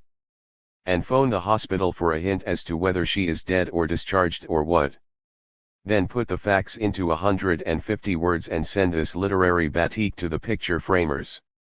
Mullen remembered O'Neill's abashed, puzzled look as he carried away his story and the way he pulled his hair about his eyes while he tried to do a conventional, phlegmatic news item in newspaper style. Mullen was aware that facts, standing by themselves, did not surprise O'Neill and so did not interest him. It was what they signified, what led to them and what they in turn led to, their proportionate values in the great canvas of life, that intrigued his rapt attention, according to Mullen. What difference did it make whether this particular brother of the ox, who had graven the proof of his upbringing on a woman's body, was called Stan Pujok or Joe Wojciech? What difference whether the knife found a vital or missed it by a hair? What O'Neill saw in the affair was just one more exhibit in the case of humanity versus the state of things, another dab of evidence of the puzzling perversion of mankind, with its needless conflicts and distorted passions. He saw squalid bestiality usurping normal humanism in human beings. What he saw he wrote, that others might see. He had to. O'Neill soon realized that he was misplaced as a news gatherer. "I was a bum reporter," he told friends and interviewers complacently in later years. Some of his fellow reporters on both the Telegraph and the Day would have amended that statement. One of them later wrote that Eugene was the world's worst reporter. Under that headline, 19 years later, Robert A. Woodworth, then writing for the Providence Journal, recalled that Eugene would sit in a corner of the city room smoking and dreaming while other members of the small staffle ran their legs off. "Hey, Mal, when is that guy going to get busy and do some work?" Woodworth would ask city editor Mullen in disgust. As far as any of the crowd can remember, Woodworth added, he never typed a thing in the late lamented Morning Telegraph office which savored of genius. One of the stories O'Neill covered, and for which he did manage to set the facts, concerned the arrival in New London on August 17, 1912, of Theodore Roosevelt. The story is a good example of his newspaper style. Colonel Theodore Roosevelt, who is jocosely described by various pet names ranging from Bwana Tumbo to Chief Running Bull, passed through here on the eastbound limited at 3:38 Vesterday afternoon, and his presence in a Pullman car at the Union Station drew a crowd of 15 people. The colonel was distinctly visible from the platform and he bowed delightedly to the onlookers. He did not offer to come to the car vestibule at first. Among the assembled throng was the rotund and genial attorney Thomas F. Dorsey, who made the acquaintance of Colonel Roosevelt some years ago when his train passed through here. Teddy wasn't going to get away from New London without a handshake from somebody, not if Mr. Dorsey knew it. So the amicable disciple of Blackstone drew an engraved calling card from his pocket, carelessly dusted it off and marched in with it to the hero of the jungle. The awestruck crowd without the portals watched the colonel accept the proffered pasteboard and give Mr. Darcy the glad MIT. Then the engine bell sounded and the colonel accompanied attorney Dorsey to the door of the car and waved a farewell to the spectators. If O'Neill did not exactly distinguish himself as a news hound, he did earn a local reputation as a sardonic poet. A column entitled Laconics appeared on the editorial page of the Telegraph, and consisted of contributions from members of the staff. It varied in form from day to day. Sometimes it was a string of topical jokes, sometimes anecdotes, and sometimes caustic editorial comment, and was usually written in a humorous vein. Eugene's entries were invariable in the form of poetry, and his untitled poem, which appeared not long after Roosevelt's visit, was one of his first contributions. Our Teddy opens wide his mouth, and runs around and yells all day, and calls some people naughty names, and says things that he shouldn't say. And when he's nothing else to do, he swell up like he'd like to bust, and pounds on something with his fist, and tells us 'bout some wicked trust. I always wondered why that was. I guess it's 'cause Taft never does. He tells the farmers how to sow, and shows the cavalry how to ride. And if you try to say a word, he's angry, and he says you lied. And when it's quiet over here, he goes way far across the seas, and gets a great big gun and shoots the elephants and chimpanzees. I always wondered why that was. I guess it's 'cause Taft never does.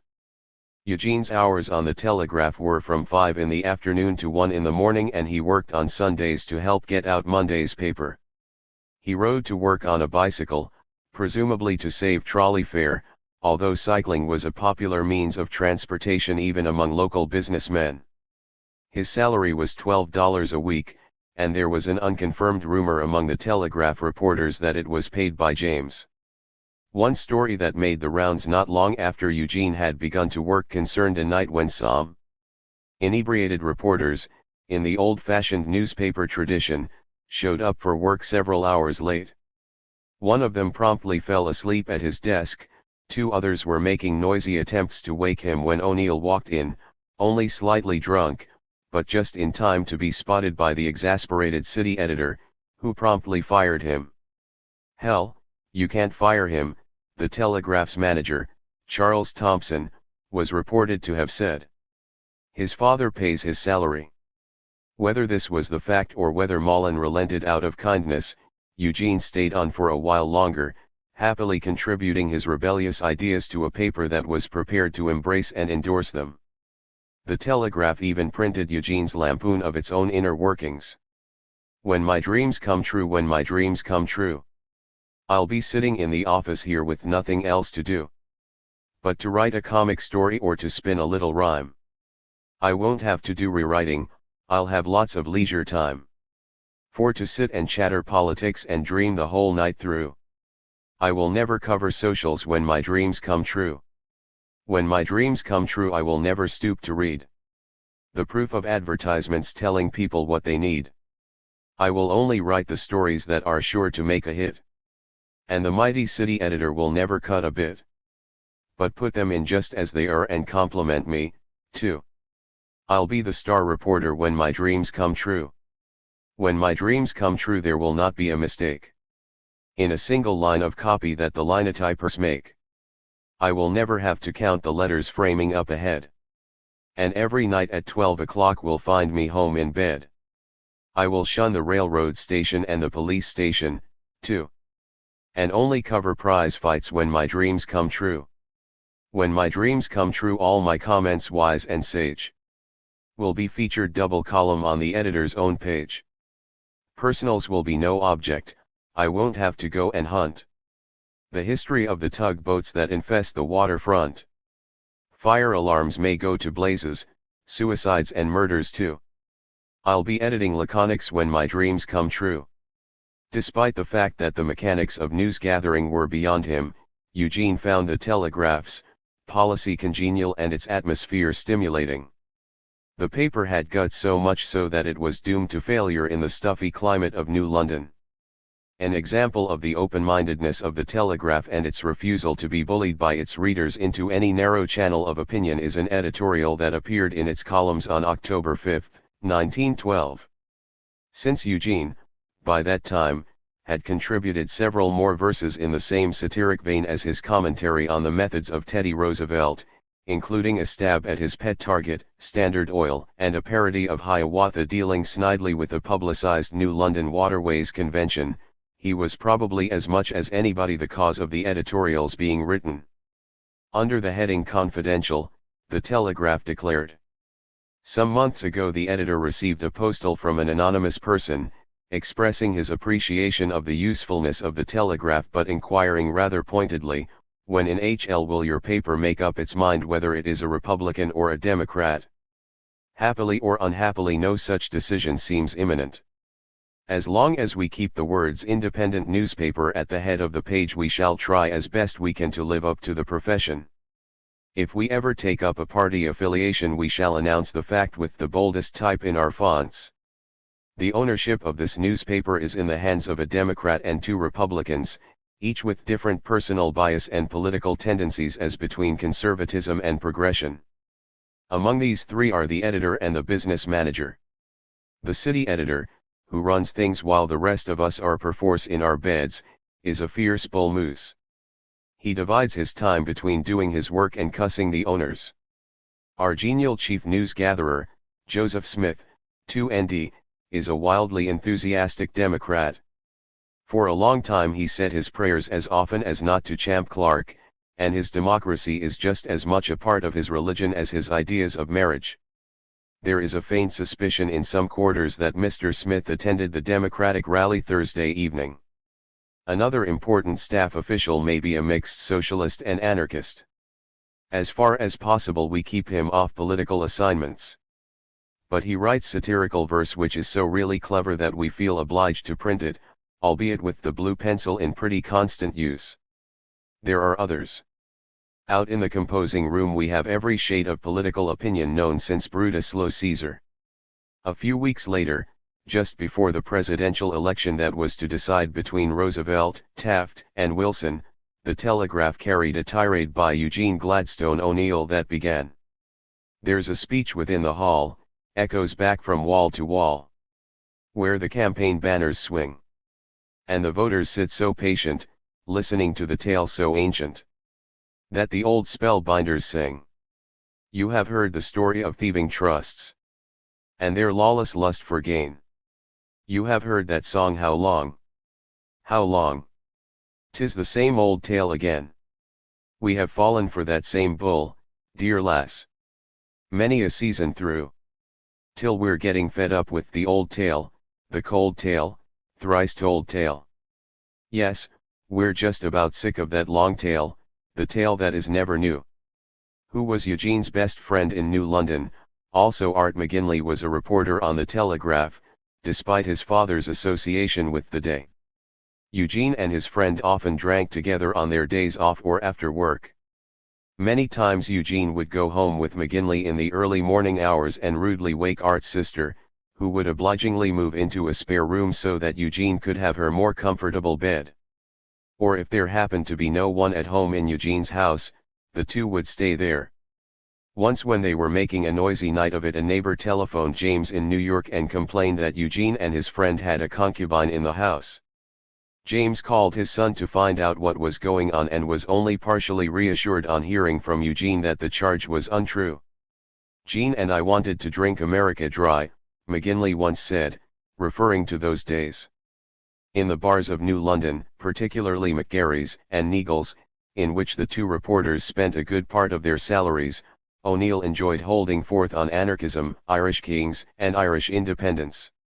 To McGinley he also confided his ambition to be a great writer, and he often recited his first attempt at a short story, written in his teens.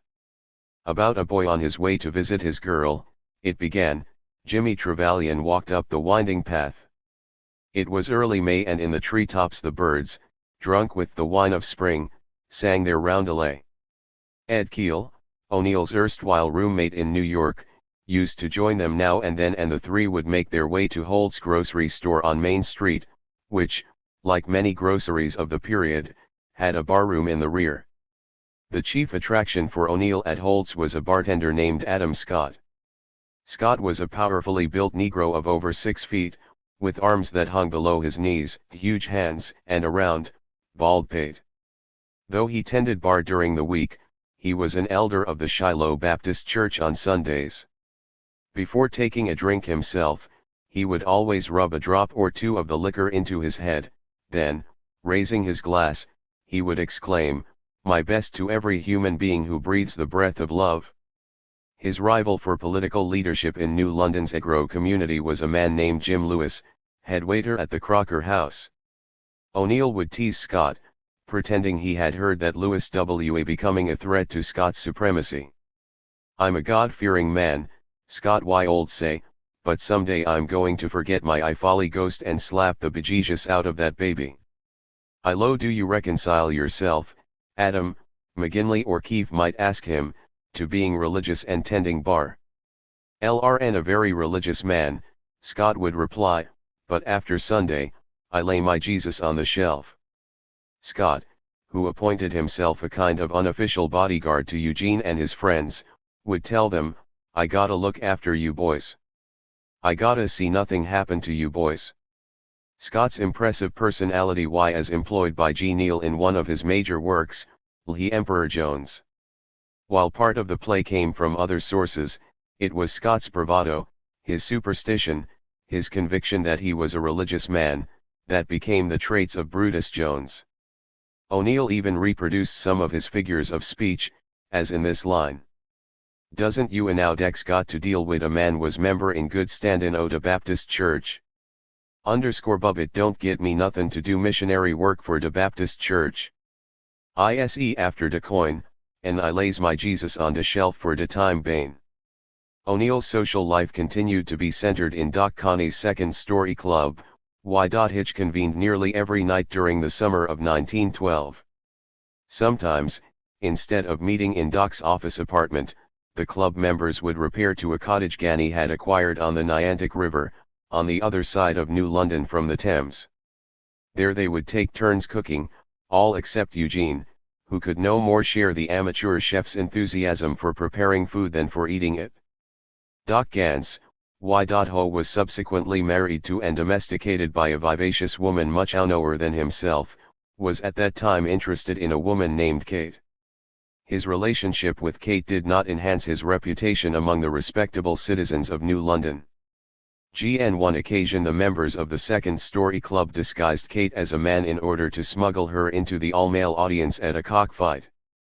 O'Neill and Keefe went to considerable trouble in New London to live up to their reputations as young roués, not by smuggling women into cockfights but by flouting the rules in equally outrageous ways. Although O'Neill's relatives and his family's acquaintances knew that he did not behave conventionally, they would have been horrified by some of his escapades. Once he and Keefe talked a doctor they knew into giving them a prescription for a drug containing hashish. "I've been reading about it," O'Neill told Keefe. "It's not habit-forming." Keefe lost his nerve and the experiment was never carried out. Another time O'Neill and Keefe picked up two girls both from nearby towns and took them to a seedy hotel near the railroad station. "We were so polluted," Keefe later recalled, "that we signed our real names on the hotel register. We each took a room. After half an hour Jean came into my room and said, 'Let's get out of here. I'm sick of these pigs.' That was a term he picked up from his brother. We left the two girls in the rooms and walked out without paying the bill. It had been 3 years since O'Neill's marriage and the consequences had not inspired him to try respectability again. He endeavored to avoid the respectable girls of New London, but they sought him out. His good looks, shyness, and apparent gentleness, his quality of seeming to suffer from some unfathomable wound, were irresistible to many. When compounded by his sinister reputation as a divorced man with a child, his glamour and desirability were magnets for all but the very timorous. And there were a number of distinctly untimorous maidens in New London. Luckily for most of them, Eugene had learned caution since his entanglement with Kathleen. There was a girl, for example, who was spending the summer at Groton, across the Thames from New London. Apparently she sat glued to her window in the Griswold Hotel, which faced the river, watching for Eugene with field glasses, for every time he ventured into the Thames in his canoe, she sprang into her rented rowboat and met him more than halfway. When James learned of this idyll, he warned his son, "You just tell that young lady there's no money here." A girl named Mabel Ilamag was another with whom O'Neill spent some time that summer. She did not pursue him, but a certain amount of initiative was necessary on her part, as well as on the parts of all the New London girls he took up with, because of the taboo against him. Mabel was dark-haired, blue-eyed and fair-skinned. She worked in an elegant confectionery on State Street owned by Stavros Peterson, the most affluent member of the Second Story Club. His confectionery, patronized by the elite of New London, charged high prices for his superb concoctions. Like a chemist mixing a formula, Peterson blended his own chocolate and came up with a syrup so thick and rich that it could not be put through the fountain pump. It was poured, instead, from gleaming silver pitchers. His ice cream sodas were served in precious white goblets. And no DuPont, Morgan, or Rockefeller would have thought of returning to his yacht without a supply of Peterson's marrons glacés. Mabel was one of 14 girls who worked as glorified waitresses and were more decorative than utilitarian. Most of them were daughters of conventional New London families who wanted a taste of independence, and their work was light. O'Neill generally visited Peterson's on payday to cash his salary check and order a chocolate ice cream soda. It was there that his eye fell on Mabel, in whom, as it happened, Peterson also was romantically interested. Eugene would take Mabel walking. "My mother was adamantly against my going out with Jean," she has remembered.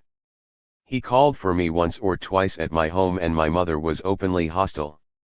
He didn't call there any more after that. Instead, he met her at the confectionery, to Peterson's irritation. Mabel saw Eugene only about a half-dozen times in all, but he left a vivid impression, as he did with every girl toward whom, however briefly, he turned his attention. I was fascinated with him," she later said. "He seemed so mature and different from other boys.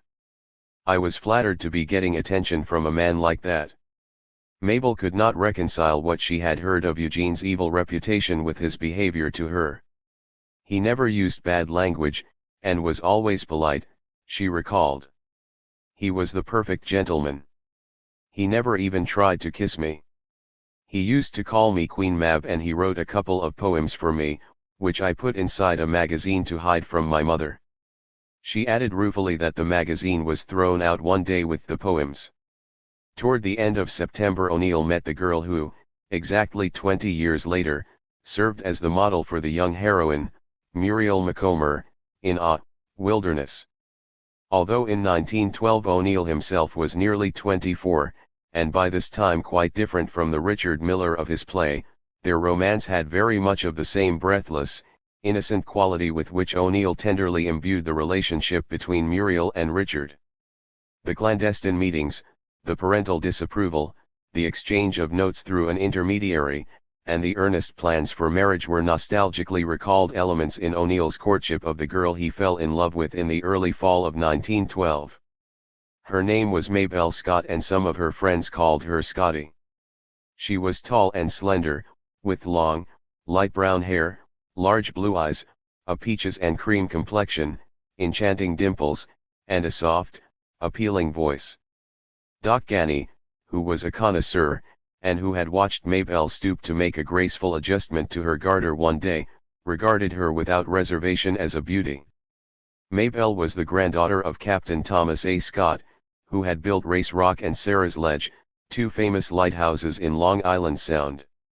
Her father was a master diver, who had salvaged wrecks off the coast of Connecticut and later shifted to running a general store on Pequot Avenue. The Scotts, who lived a street away from the O'Neills, were an eminently respectable New London family and had been casually acquainted with the O'Neills for many years. In the summer of 1912, a year after Mabel's graduation from high school, her married sister, Arlene, rented one of James O'Neill's houses while awaiting completion of repairs on a permanent home she and her husband planned to occupy. Known as the Pink Cottage, the rented house was next to the one in which the O'Neills lived. Arlene and her husband, Byram Phones, became better acquainted with the O'Neills that summer and Mabel, who dropped in on her sister frequently, had a glimpse of Eugene now and then, as he did of her. One Sunday at the end of summer Eugene on his bicycle overtook Arlene as she was walking down Pequot Avenue. He dismounted and walked beside her, mumbling a few awkward pleasantries and then, summoning his courage, said, "I don't know your sister well, but I'd like to." Arlene asked him smilingly if he would be at the wedding of a mutual friend, Bessie Young. The wedding was to take place on Tuesday at the Young home on Pequot Avenue.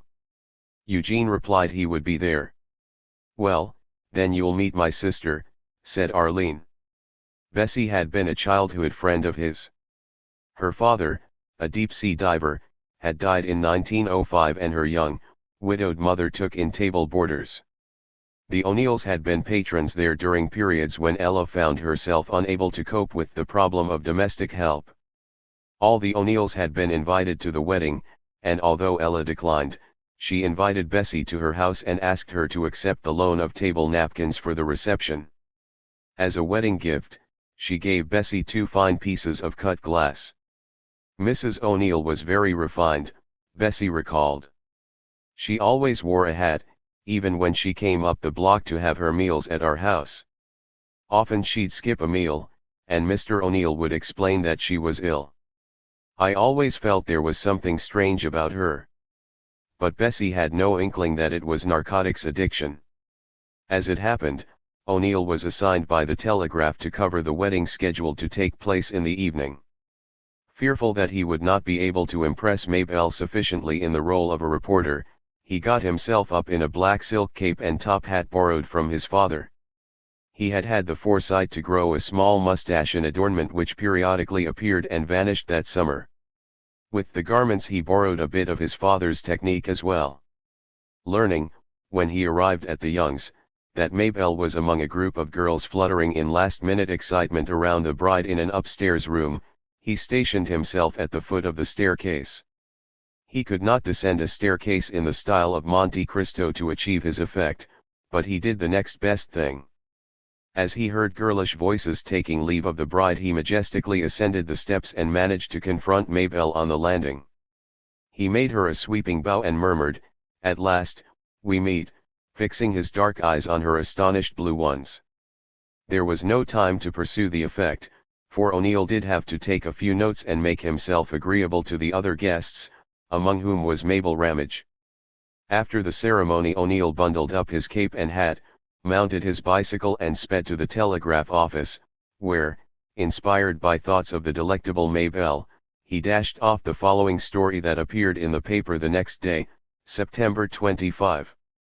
A very pretty wedding took place last evening at 8 o'clock at the home of Mrs. Frances Young, 267 Pequot Avenue, when her daughter Bessie Eleanor Young was married to Percival Fraser Palmer of Noank.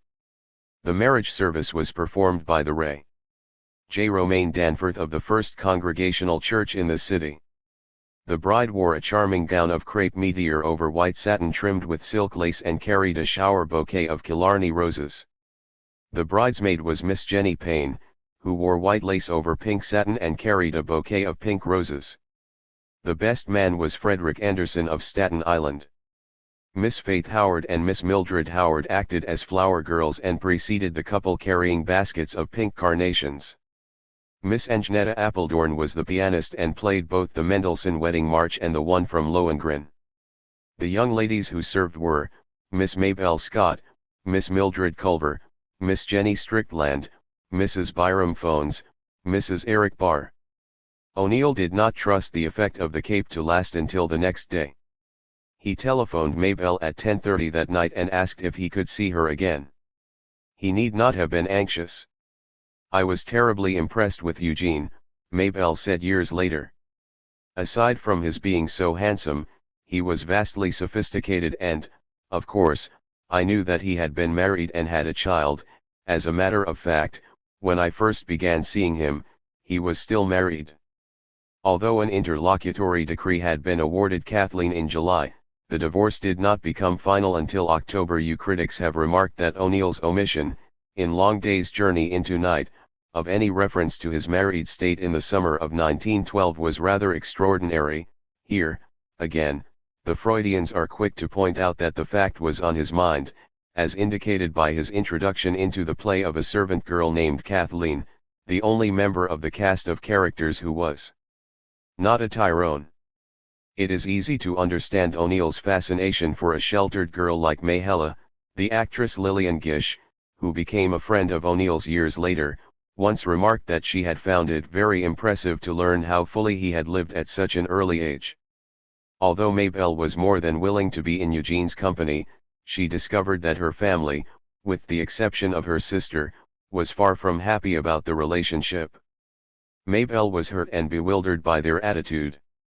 She found Eugene gentle, well-mannered, and considerate. He was always sober when she saw him, and she couldn't understand why his father thought it necessary to warn her father to keep her away from Eugene.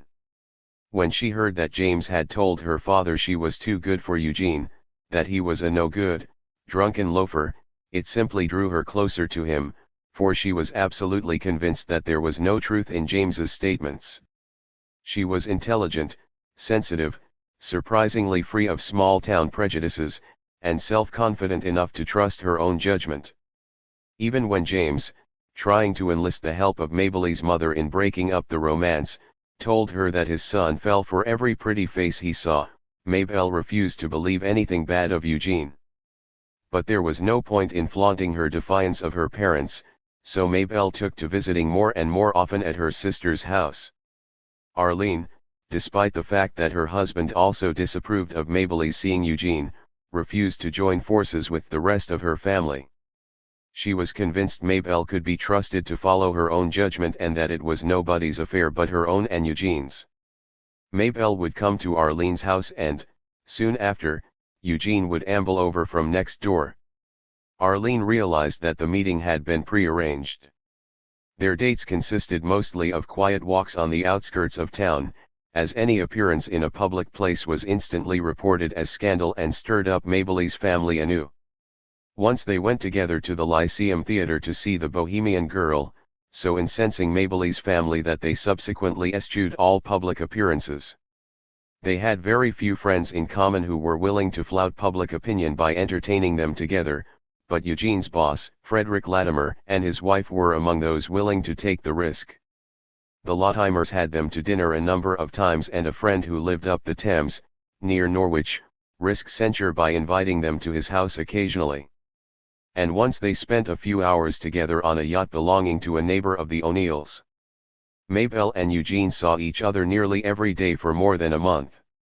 They generally met at 3 in the afternoon in front of Mitchell's Woods, part of a large estate back of the O'Neill house, on Montauk Avenue, a thoroughfare that ran parallel to Pequot. They would walk toward Ocean Beach, a modest boardwalk and bathhouse establishment at the westerly tip of New London, about 3 miles from the O'Neill house. Or they would sit on the pier of the Pequot House, a casino that fronted on the Thames, and from which, at tea time, the strains of a dance orchestra floated out to them. They usually separated at dusk, since Eugene was supposed to be at the Telegraph by 5 o'clock. Their relationship, as Mabel later recalled it, was conducted largely on an intellectual plane, for Eugene could not help proselytizing and Mabel was an avid pupil. He instructed her what to read and gave her, as his first gift, a copy of Thus Spake Zarathustra, which he inscribed with a quotation from the text that he believed was applicable to the atmosphere in which they found themselves. Almost in the cradle we are given heavy words and values. Good and evil such cradle gift is called. And we carry faithfully what we are given, on hard shoulders over rough mountains.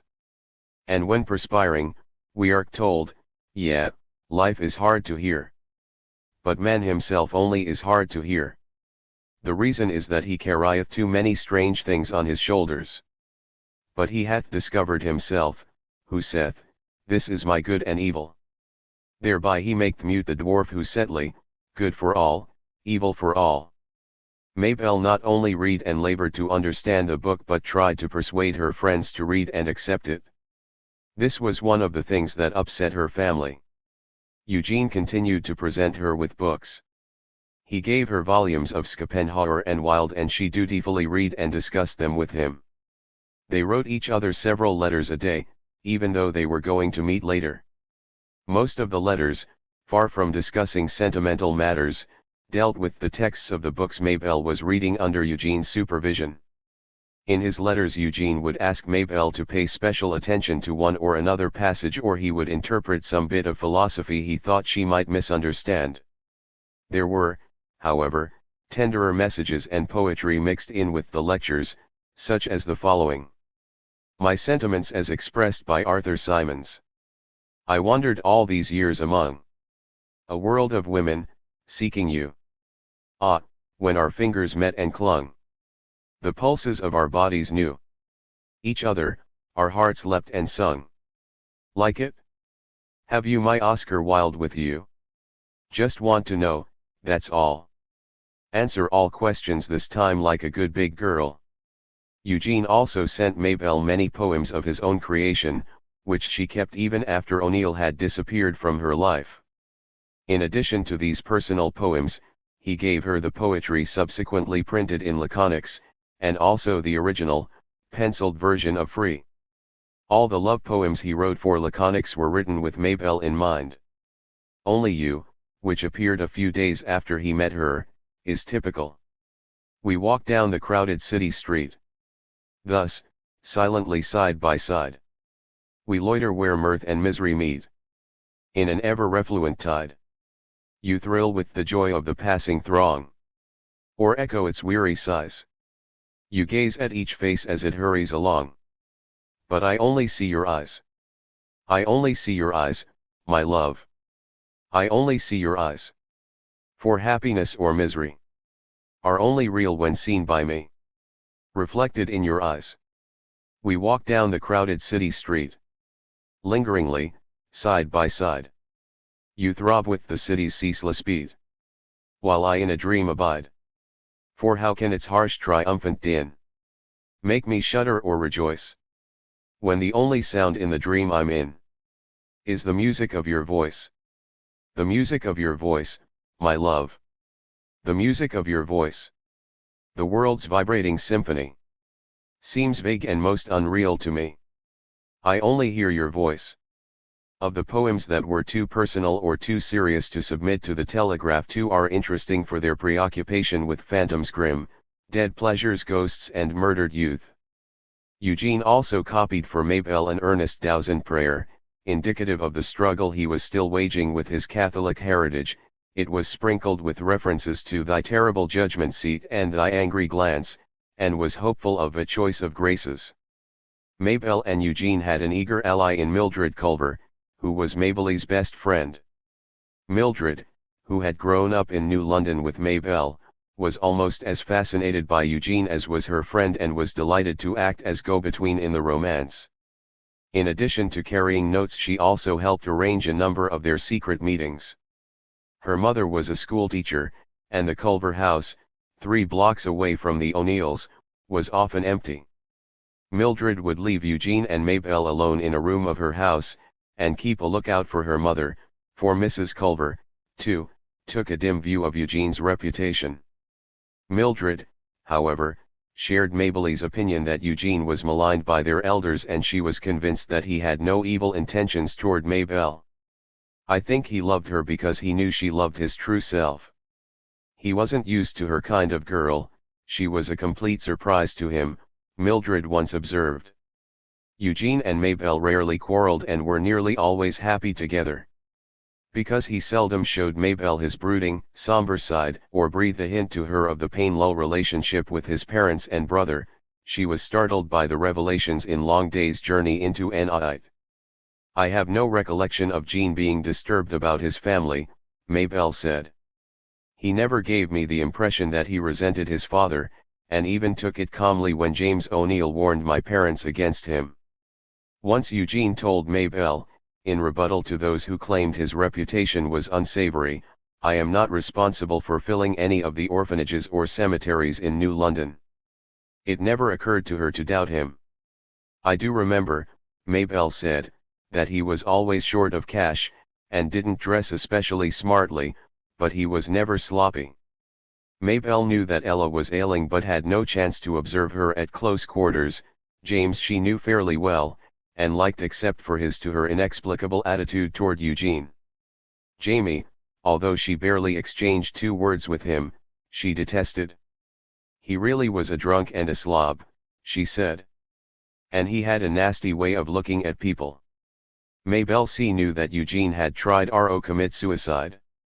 He told her about it one day, adding that the way he would like to die was by swimming out into the wake of the moon, so far that he could not return.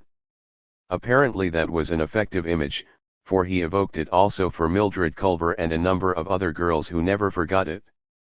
To this day, Mildred Culver remarked after O'Neill's death, "Whenever I look out my front window and see the full moon on the Sound, I think of Gene and wish he might have gone that way." After they had been seeing each other for a short time, Eugene and Mabel began to talk of marriage. His salary had been raised to $18 in October. But Mabel thought that insufficient, and suggested they wait. She knew he had faith in himself as a writer, he often told her he would be a famous one, and she agreed with him. To prepare herself to be a good wife she enrolled in the local business college and studied shorthand. "I did it so that if Gene, after we were married, had a profound thought in the middle of the night, I'd be able to leap out of bed, take my pad and pencil, and record it for him." How effectively this would have worked is in doubt, for Mabel did not show talent as a secretary. On one of her tests, she spelled asparagus asparagus. Somewhere toward the middle of October, not in August, as long day's journey into night indicates, Eugene developed a bad cold, which he thought he had caught in a downpour while riding to work. He could not shake it off, and eventually was bedridden with a dry cough, fever, chills and night sweats. He couldn't report for work at the Telegraph but continued to send poems to the Laconics column. One of these contributions, The Call, published in November, indicated the restlessness that his prolonged illness inspired. "I have eaten my share of stockfish. On a steel Norwegian bark. With hands gripped hard to the royal yard. I have swung through the rain and the dark. I have hauled upon the braces. And bawled the shanty song. And the clutch of the will had a friendly feel. And the trade wind's kiss was strong. So it's back to the sea, my brothers. Back again to the sea. I'm keen to land on a foreign strand. Back again to the sea. I have worked with a chipping hammer. And starved on a lime juice tramp. While she plunged and rolled, I have cleaned the hold. Or coughed in the bilge's damp. I have sweated a turn at trimming. And faced the stokehold's hell. And strained my ear in attempt to hear the relieving watch's bell. So it's back to the sea, my brothers. Back again to the sea. And where I'll go, I don't quite know. Just back again to the sea. For it's grand to lie on the hatches. In the glowing tropic night. When the sky is clear and the stars seem near. And the wake is a trail of light. And the old hulk rolls so softly. On the swell of the southern sea. And the engines croon in a drowsy tune. And the world is mystery. So it's back to the sea, my brothers. Back again to the sea. Where regrets are dead and blood runs red. Back again to the sea. Then it's ho! For the moonlit beaches. Where the palm trees dip and sway. And the noontide heat in the sleeping street. Where the restless burros bray. I can hear the bands on the plazas. In towns of a far-off land. And the words come strong of a deep-sea song. We're bound for the Rio Grande. So it's back to the sea, my brothers. Back again to the sea. Where regrets are dead and blood runs red. Back again to the sea. I'm sick of the land and landsmen. And pining once more to roam. For me there is rest on the long wave's crest. Where the red gods make their home. There's a star on the far horizon. And a smell in the air that call. And I cannot stay for I must obey. So goodbye, good luck to you all. So it's back to the sea, my brothers. Back again to the sea. Hear the seagulls cry as the land lights die. Back again to the sea. For a few weeks there was no suspicion that Eugene had tuberculosis, and Ella made frequent references to Eugene's bad cold which would soon clear up. But here factual resemblance to long day's journey into night ceases for the moment. Jamie was not even at home at the time, he had gone to a sanitarium to undergo one of his periodic cures for alcoholism. James was in New York, except for weekends, making the motion picture version of The Count of Monte Cristo for Daniel Frohman, who, with Adolf Zucker, had begun operating the famous Players Film Company. Eugene was being treated by two doctors, both with excellent reputations, one of whom was the distinguished Chief of Staff of New London's Lawrence Memorial Hospital. By November 15 his condition had been tentatively diagnosed as pleurisy, and he was devotedly being taken care of by a registered nurse he selected himself. Her name was Olive Evans.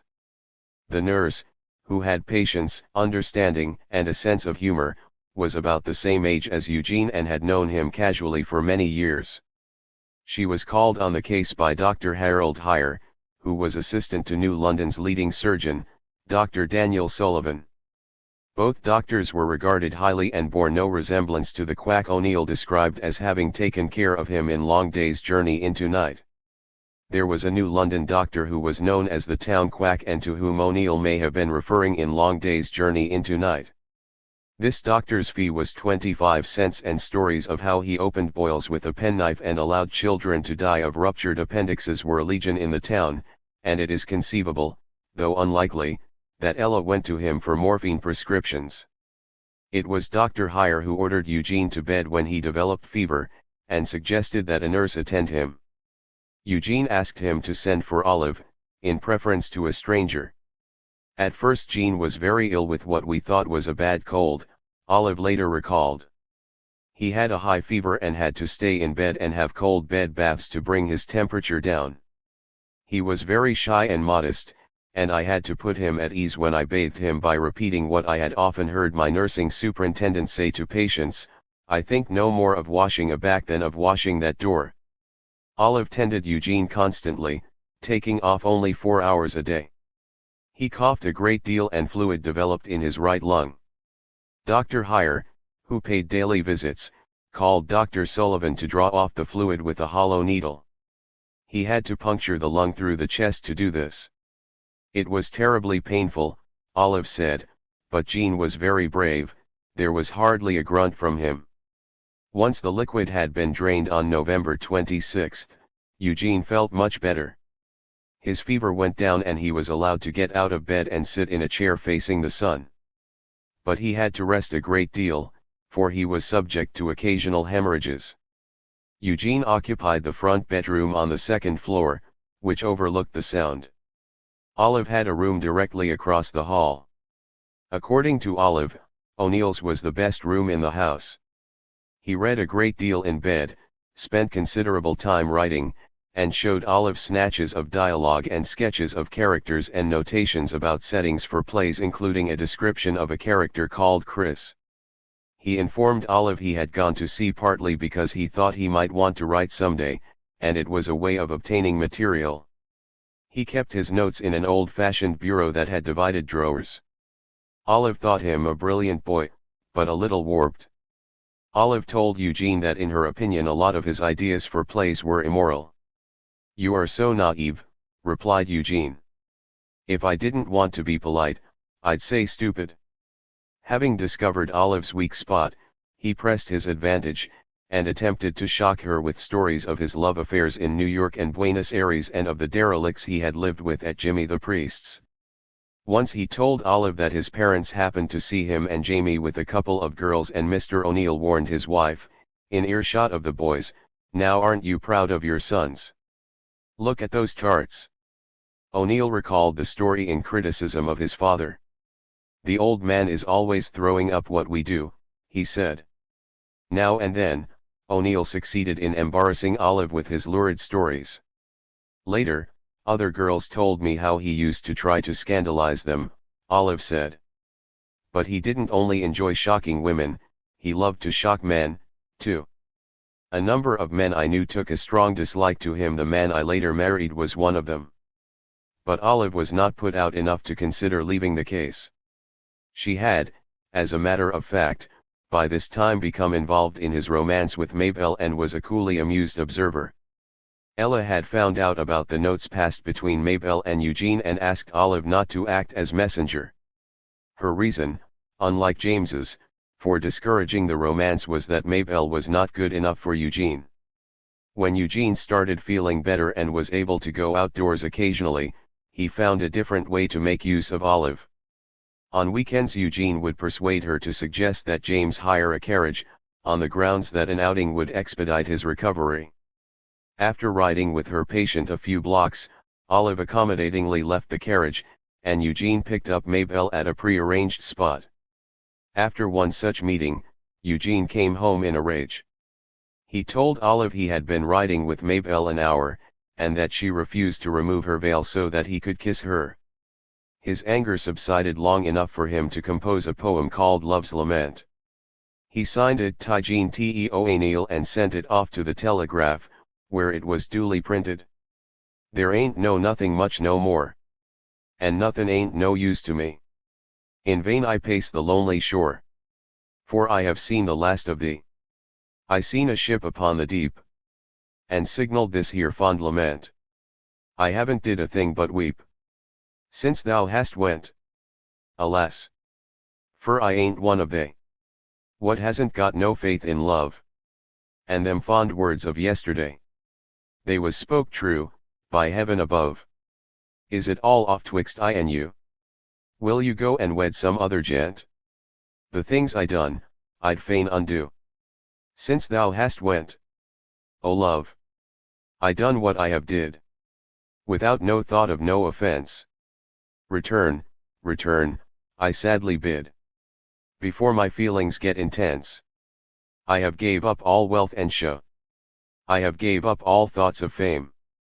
But, oh, what joy 'twould be to know that thou hadst came. In a more tender style, and not for publication, Eugene wrote Mabel. Have I not known enough of doubt and dearth? O God, great God, that thou shouldst he sternly place a wall between my lips and her fair face, and make me taste of hell while still on earth? O'Neill told Olive that Mabel was the only girl he really loved. Soon after the episode in the carriage he left the house again, presumably to meet Mabel, and with the same unsatisfactory results. This time he failed to come home long after dark. James telephoned the Crocker house and reached somebody who volunteered to find him. Two men finally brought him home so drunk he began smashing things. I don't think Gene cared at that point whether he lived or died, he was just desperate about Mabel, Olive said. I yearned to see her all the time, Eugene told Olive the next day. Olive was aware of a strangeness in Ella O'Neill during her stay in the house on Pequot Avenue. Once in a while Ella would come into Gene's room and urge him to sit in the sun in front of his window. He would do so, but with obvious irritation. Ella spent most of her time downstairs. Olive, hearing her sobbing quietly, concluded that she was distressed about Jamie being confined to a sanitarium. For Ella did not seem, to Olive, to be really worried about Eugene's health. Olive would ask Eugene whether he wanted her to go to Ella to see if there was something she could do for her. No, leave her alone, he would answer. Olive found Ella quiet but sweet. She did little except play the piano and sit, usually with her hands folded, on the veranda or in the parlor. Olive marveled that Ella was never demonstrative toward her son, but she recognized affection in her voice when she spoke to him. Not that there was much conversation between them, she observed. Sometimes Eugene would call downstairs, "Mama, will you please play something for me?" There was great tenderness in his voice when he made the request. Another thing Ella would do to oblige Eugene was prepare eggnogs for him. The O'Neills were keeping house in a sketchy fashion. Their only servant was a cleaning woman. According to Olive, the house was clean, but it was not neat. Eugene's meals were brought over in a basket by a young Irish girl from Mrs. Young's house, as were Ella's. James ate out when he was in New London. At this period Eugene was as hostile toward his father as he was tender toward his mother. The complexity of his conflicting and constantly shifting emotions toward James defy rational interpretation. The old man and I got to be good friends and understood each other the winter before he died, Eugene wrote to Art McGinley in 1932, just after he had drawn and idealized James in A Wilderness. But in the days you speak of, I was full of secret bitterness about him not stopping to consider all he took from me and kept on smiling. Eugene told Olive he resented his father, and he never said anything nice about him. He complained of the way he had been dragged about as a child. James, however, appeared to be genuinely concerned about Eugene. Of course, he was always a little theatrical, Olive observed. When he arrived home for the weekend, he would step out of his horse-drawn hack and come up the front steps with his arms flung wide, expecting Mrs. O'Neill to rush into them in greeting, which she did. Then he would go straight up to Jean's room. "How are things going, son?" he would ask. Eugene would mumble something and turn his back on James. He never invited him into the room. James would hesitate in the doorway, looking worried and uneasy. With his own robust constitution, he still liked to brag that he had never been sick a day in his life. He was always a little contemptuous of the physically weak or broken. The tension between them was plain to see. One Sunday Olive heard Eugene ask his mother, "Has the Irish peasant gone to Mass?" "Oh, Jeannie, please," Ella answered weakly. James attended Mass every Sunday at St. Joseph's Church, contrary to O'Neill's description of James Tyrone, who is pictured as being negligent about his formal observance of religion. Ella's relatives, in fact, were constantly after James to bring Ella with him to church. But another aspect of James's character, his miserliness, on which his son harped in Long Day's Journey into Night, is more difficult to evaluate. It is clear that James did not try to cut corners on medical expenses for Eugene during the early stage of his illness. As for James's concern, constantly reiterated in the play, with turning off lights to save on electricity, this was a crotchet of many householders in the early 1900s. In an era when a pound of ham cost 17 cents and a pound of best tub butter 32 cents, and when a family of 4 was used to dining at home very well for under $60 a month, the charge of between $7 and $10 a month for the newfangled commodity electric light seemed out of all proportion. There were few heads of families who did not feel, like James, that they were being duped into making the electric light company rich, and it was customary to burn only those lights which were essential to illuminate a small area. Theodore J. Lebeer, Jr., son of the founder of Lickblicker and Company, who was devoted to James O'Neill, once recalled, in defense of James's concern with saving on electricity, in 1912, "My family was worth about $750,000 and we always switched off lights." Like the O'Neills and most of their friends, we had started converting to electricity in the early 1900s, and we all tried to save on lights in those days. When electricity was first installed, the company figured that the users had to pay for the installation of dynamos and other equipment. They had to get some of their money back, so the original charges were high. The crux of the matter of James's penury, however, seemed to revolve, for Eugene, on James's wish to send him to a state farm to be treated for tuberculosis. Edmund Tyrone, in the play, becomes almost inarticulate with rage at the thought that his wealthy father is going to allow him to be a charity patient. In this one instance, paradoxically, Eugene chose to distort the truth in his father's favor. Although Long Day's Journey into Night indicates that James was shamed by his son into sending him to a heavily endowed, semi-private sanitarium, the fact is that James did send Eugene first to the state farm. James considered his financial condition at this time more precarious than ever. Actually, he was worth somewhere between $100,000 and $200,000 in cash and real estate. But his huge income from Monte Cristo was at an end. He knew he would never play Edmond Dantes again.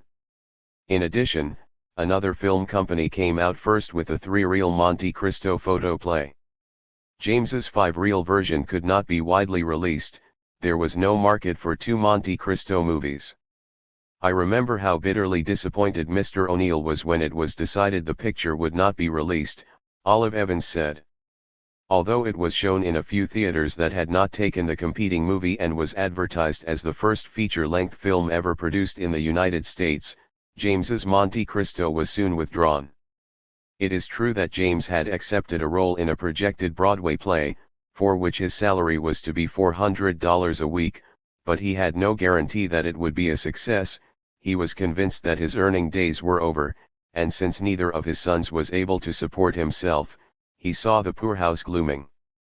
Perhaps he did feel, as Eugene accused him, that tuberculosis was a fatal disease and that it was useless to spend a lot of money treating it. The thought may have crossed his mind that, since Eugene was going to die anyway, it would be better to save his money for the living members of his family. Tuberculosis in the early 1900s was called the Great Killer and was the leading cause of death in the country. The national death rate for the disease was 204 per 100,000 population. By the end of November, Eugene's condition became a little worse and his doctors began making tests for tuberculosis. Ella apparently did not know of the doctor's suspicion or else was too dazed to understand. In any case, she left Eugene alone with Olive on Thanksgiving Day. She may have gone to join James in New York. Eugene was accustomed to his family's habit of ignoring holidays, but on this particular Thanksgiving, a gray day with a promise of snow in the cold air, he longed for company. Friends like Art McGinley had come in to visit him from time to time during his illness, but most of his new London companions were not acceptable to Ella, so that he was left pretty much to his own devices. Since a visit from Mabel could not be arranged for some reason, Eugene in lonely despair asked Olive to call Mildred Culver. "I talked my mother into letting me go to visit Jean," Mildred recalled. "I made it a sob story, poor Jean, all alone and ill on Thanksgiving Day." Early in the evening she wrapped herself in her brother-in-law's navy boat cloak and walked through the softly falling snow to Eugene's house. She sat by his bed and talked to him about Mabel. A few days later Eugene learned he had tuberculosis. His case was not severe, the doctors said, but it was advisable for him to go to a sanitarium. He met Mabel that evening and told her about it. "It didn't occur to me to be frightened of contagion," Mabel later said, "and I kept on seeing him for a while, whenever he was well enough to get out of bed." Early in December, however, Mabel left for a trip to Florida with her family. Eugene had grown depressed. Late in November he wrote a poem called The Lay of the Singer's Fall, in which he described a gifted youth whose spirit was plagued by the devil of doubt, first his faith, then his heart, then his soul died. "When truth and love and God are dead / it is time, full time, to die," says the singer in the last stanza. The poem ended with these lines. "And the devil in triumph chuckled low. There is always suicide. It's the only logical thing I know." And the life of the singer died. James had made his decision to send Eugene to the Fairfield County State Tuberculosis Sanitarium in Shelton, Connecticut, a few miles west of New Haven. The institution charged $4 a week for those who could pay, those who could not were supported by the state. Possibly Eugene even encouraged James's decision. In order to wallow more, there was no mention of Eugene in that story, but a separate item, that no one recalls having read, announced briefly that Eugene was leaving for Shelton for a rest cure. Ella went to stay with relatives in New London. In the afternoon Eugene, James, and Olive boarded a train for New Haven. Olive had no idea that she was taking Eugene, on December 9, on the first leg of a journey to the state sanitarium at Shelton. She thought he was on his way to a semi-private institution in Wallingford, Connecticut, called Gaylord Farm. She always assumed that Eugene had gone directly to Gaylord Farm, as did everyone else. She said goodbye to Eugene at the station in New Haven. As Eugene stepped off the train, a baggage truck with 3 coffins rolled across his path. "My God, what a reception," she remembered Eugene saying. XXI. James and his son arrived from the railroad station in Ahack at the Fairfield County State Tuberculosis Sanitarium on the evening of December 9, 1912. They found it a crude and dismal place. It consisted of a farmhouse, converted into a primitive infirmary, and a row of wooden shacks. What James thought of the sanitarium to which he was consigning his son can only be conjectured. He left him there after meeting Dr. Edward Lynch, who was a good friend of Dr. Sullivan. Dr. Lynch, who later rose to be superintendent of the sanitarium, it eventually became a fine, modern institution and its name was changed to Laurel Heights, never forgot his first meeting with Eugene. He was tall and thin, Dr. Lynch recalled. He was neatly dressed in a dark gray, single-breasted suit. He had pleurisy with effusion, a form of tuberculosis. Eugene was Fairfield's 547th patient and probably its most ephemeral. He stayed there for only 2 days. Although he had lived in hovels during his seafaring and beachcombing days, he preferred not to die in one. Dr. Lynch quickly realized that Eugene was miserable and that his mental condition would not favor his physical recovery. After making certain that Eugene did have some choice in the matter, which the indigent patients in the sanitarium did not, Dr. Lynch advised him to apply to Gaylord Farm in Wallingford. I told him he'd meet a better class of people at Gaylord, Dr. Lynch recalled, and that, since Gaylord took only minimal cases, his chances for recovery there would be much better. Dr. Lynch wrote to James O'Neill at the Lambs Club in New York, explaining that Eugene planned to leave for treatment elsewhere. He pointed out that his son's condition was emphatically in need of adequate treatment but that the chances were very good for recovery. Eugene arrived in New York on December 11. After some bitter wrangling, he persuaded his father to send him to the man regarded by many as the country's leading chest surgeon and a pioneer in the treatment of tuberculosis, Dr. James Alexander Miller. Eugene gained Dr. Miller's interest in his case and, on December 17, the surgeon wrote to the director of Gaylord, Dr. David R. Lyman, describing Eugene as a young man in excellent general condition and a very favorable case. He asked Dr. Lyman to let him know immediately if Gaylord could receive O'Neill. Dr. Lyman wrote back that he could. With the dramatic timing that so often characterized the rhythm of his life and with the aid of the elements with which he seemed attuned in some mystical fashion, Eugene contrived to arrive at Gaylord on Christmas Eve during a blizzard. This time James, although he was busy rehearsing for a January opening of Joseph and His Brethren, had set out with his son by car on the 80-mile drive to Wallingford, Connecticut.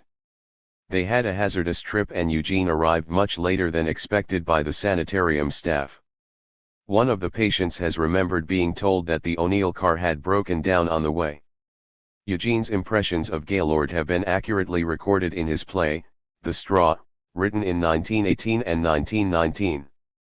The play, most of whose action is laid in the Hill Farm Tuberculosis Sanitarium, has as its hero a tuberculous young newspaper reporter named Stephen Murray, who closely resembles the Eugene of 1912.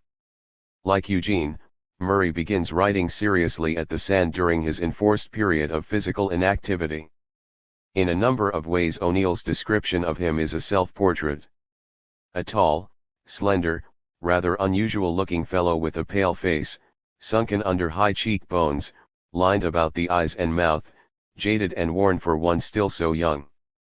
His intelligent, large hazel eyes have a tired, dispirited expression in repose, but can quicken instantly with a concealment mechanism of mocking, careless humor whenever his inner privacy is threatened. His large mouth aids this process of protection by a quick change from its set apathy to a cheerful grin of cynical good nature. He gives off the impression of being somehow dissatisfied with himself but not yet embittered enough by it to take it out on others. His manner, as revealed by his speech, nervous, inquisitive, alert, seems more an acquired quality than any part of his real nature. He stoops a trifle, giving him a slightly round-shouldered appearance. In 1924, in dedicating a volume of his plays to a nurse at Gaylord with whom he had kept up a correspondence, O'Neill wrote, "I confess I believe there is a great deal of the me of that period in Murray intentionally. Unlike such private, profit-making institutions as the tuberculosis sanitariums at Saranac Lake in New York and at Asheville in North Carolina, which were large and expensive, Gaylord Farm was small, non-profit, and somewhat experimental. Situated in rolling farm and orchard country, its 293 acres had once been the home of 3 generations of Drs. Gaylord. The sanitarium was still called a farm because its immense barnyard and dairy made it almost self-sustaining. The Blue Hill Mountains formed part of its scenic background, of which the most picturesque grouping was the sleeping giant, one flat hill representing the head, a broader one the paunch, and a third, flatter and longer, the legs. Viewed from Gaylord, the mountains had a smoky blue color. Gaylord Farm was established in 1904 with 1 doctor, 1 nurse, and 6 patients. The Great White Plague was then considered incurable except, possibly, in one of the 2 well-established sanitariums, or in a high altitude such as Colorado or the Swiss Alps. Financed largely by the Anti-Tuberculosis Society of New Haven and aided by a small, annual state fund, Gaylord Farm dedicated itself to proving that tuberculosis could be checked in any climate where plain good care, with rest as its vital factor, was administered. Patients were charged $7 a week. Eugene was immediately reassured by the atmosphere of Gaylord and the thoroughness of its procedures. Soon after his arrival he underwent a comprehensive examination and was put to bed. The examination confirmed previous diagnoses that his case was a light one, and noted that he caught cold easily, was subject to severe attacks of tonsillitis, was nervous and, though he could fall asleep easily, was in the habit of waking up 6 or 7 times a night. Long after he had recovered from tuberculosis he enjoyed telling friends about his stay at the sanitarium, attributing a variety of reasons to the onslaught of the disease. To McGinley he confided that he had probably picked it up in the Argentine when he was a beachcomber. To the critic Kenneth McGowan, with whom he later became associated in the production of his plays, he said he had contracted tuberculosis at Jimmy the Priest's, where, he maintained, he had slept in a bed previously occupied by a man who had died of the disease. To the theatrical press agent Joe Height, whom he met somewhat later, he declared that the disease had been brought on by riding his bicycle in the rain in New London. To the writer Benjamin de Caceres he once offered a more elaborate explanation. "I got such a dose of those germs at least, this seems to me the reasonable dope while living at Jimmy the Priest's with lungers numerous among the lodgers of its airless rooms cells, better that later when I got run down after a long siege of booze, theatrical tour with its strain of free not always love and of pretending I was pretending to be an actor the little bugs got me. And at that, thanks to a constitution from my father that I had done my damnedest to wreck completely, I only contracted a very slight incipient case." Still later, while traveling in Europe and hearing of some London newspaper reports that he was dying of tuberculosis in Switzerland, he wrote to a friend in New York, "Even my old doc must laugh. I was the most incipient case he ever had, never coughed a cough in 6 months, and was pronounced entirely cured." Nevertheless, Eugene was concerned about his health and on one occasion, 10 years after he had been pronounced cured at Gaylord, he was fearful the little bugs had returned to make an end of him. He was staying with a friend, Eben Given, in Provincetown, Massachusetts. Gene came down with tonsillitis, Given later recalled. He had a slight hemorrhage and he thought it was a recurrence of TB, he was convinced he was going to die.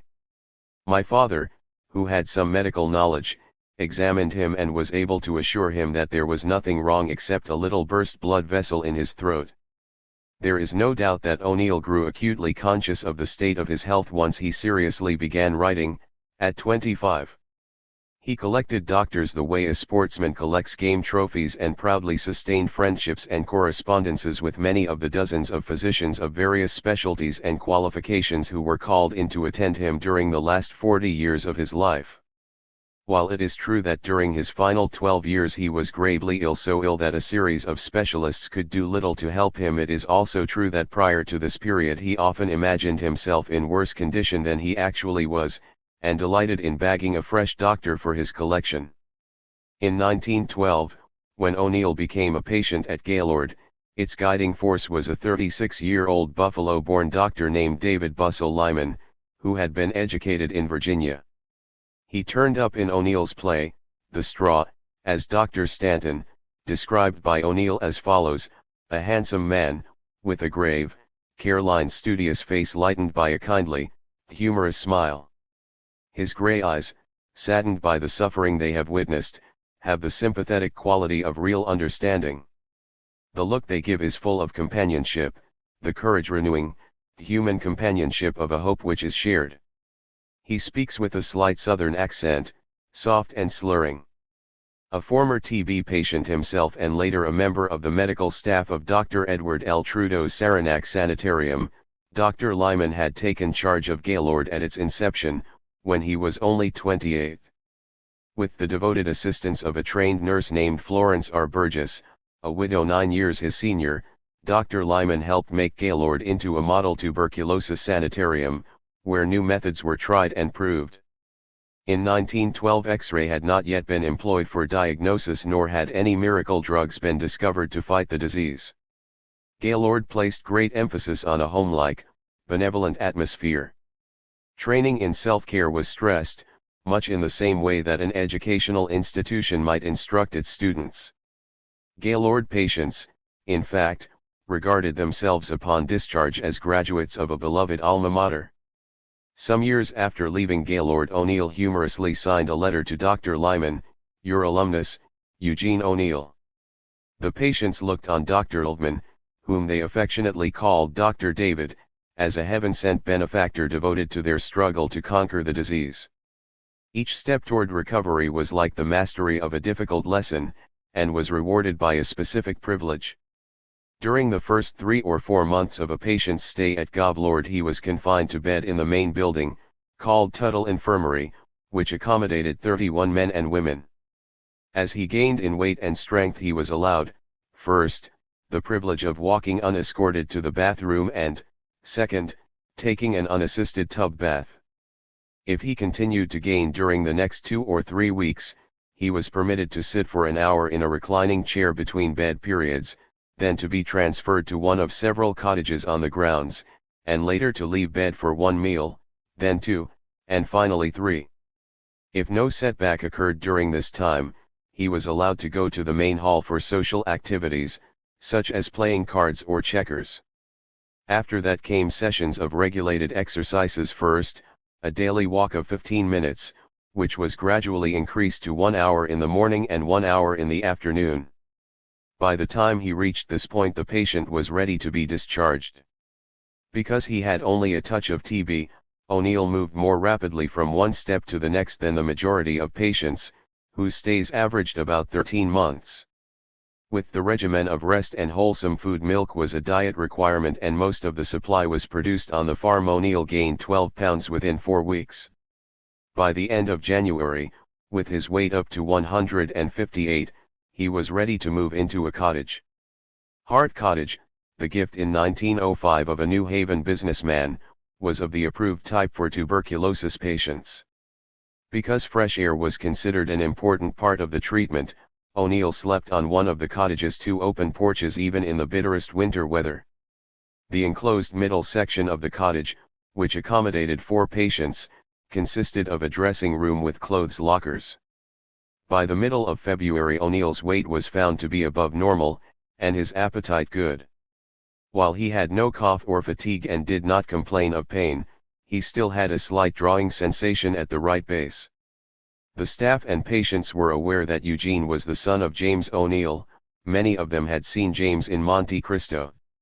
Not long after his arrival, someone called Eugene's attention to a copy of Vanity Fair, which contained an article about a wild champagne party and show put on at the Berkeley Theater by the Friars Club during the first week of January.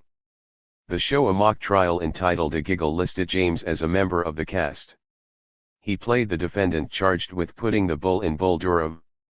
James was an avid clubman. He belonged to the Lambs and to the Knights of Columbus in addition to the Friars and the Players, and it was a part of his attitude never to let any personal sorrow interfere with his being a good fellow in public. Eugene, however, might have construed James's participation in a giggle as callous, and it is not inconceivable that Eugene's antagonism all his life toward joining anything was inspired by rebellion against his father's overwhelming tendency to be hail fellow well met. Once he realized that he was making progress toward recovery, Eugene allowed himself to relax mentally and even enjoy his surroundings. He made friends with several staff members, among whom he was especially drawn to a nurse named Mary Clark. She, too, became a character in the straw. O'Neill called her Miss Gilpin. Miss Clark was as Irish as Eugene and could respond to him with wit and humor. She was 33 when Eugene met her at Gaylord, a tall, dark-haired, dark-eyed, strong-minded woman who had come to the sanitarium as a patient in 1910 and stayed on to work after her recovery. Eugene once referred to Miss Clark as the angel of old pneumothorax, and his fondness for her is recorded in a stanza from a birthday poem he wrote to her on May 24, 1913, which he called Ballad of the Birthday of the Most Gracious of Ladies. Hopes hebe to the fever tossed. Kindest of bosses that are bossed. I'm almost glad to have TB. Else I'd never have met you, see? And real true friendship's none so rife. With all my heart I shout to thee. Top of the morning and long life. Writing to Miss Clark 10 years later, after she had published the poem in a hospital magazine at Eagleville, Pennsylvania, O'Neill declared that although seeing the poem again had given him nostalgic pleasure, he realized its literary merits were negligible. But whisper, I think as a poet I'm a very good playwright, he added. Eugene kept in touch with Mary Clark for many years, and sent her several volumes of his published plays. In one of them, a collection containing The Straw, The Emperor Jones, and a play called Different, written in 1920, he wrote, To Miss Mary A. Clark, with affectionate remembrance of our friendship at Gaylord Farm and of her great and continued kindness to me while I was a patient there, the spirit of which kindness I have tried dimly to portray in The Straw without, however, presuming to make any personal sketches out of the characters in that play. Two other nurses of whom Eugene was fond were Wilhelmina Stamberger and Catherine Murray. Miss Stamberger, when Eugene met her, was 27, a tall, slender, blonde probationer, or nurse in training, on the cottage side of the sanitarium. She, too, had previously been a patient at Gaylord. Dr. Lyman had not been optimistic about her chances for recovery, but she had a remarkable fighting spirit. After struggling back to health, she studied nursing and returned to Gaylord to practice her new career.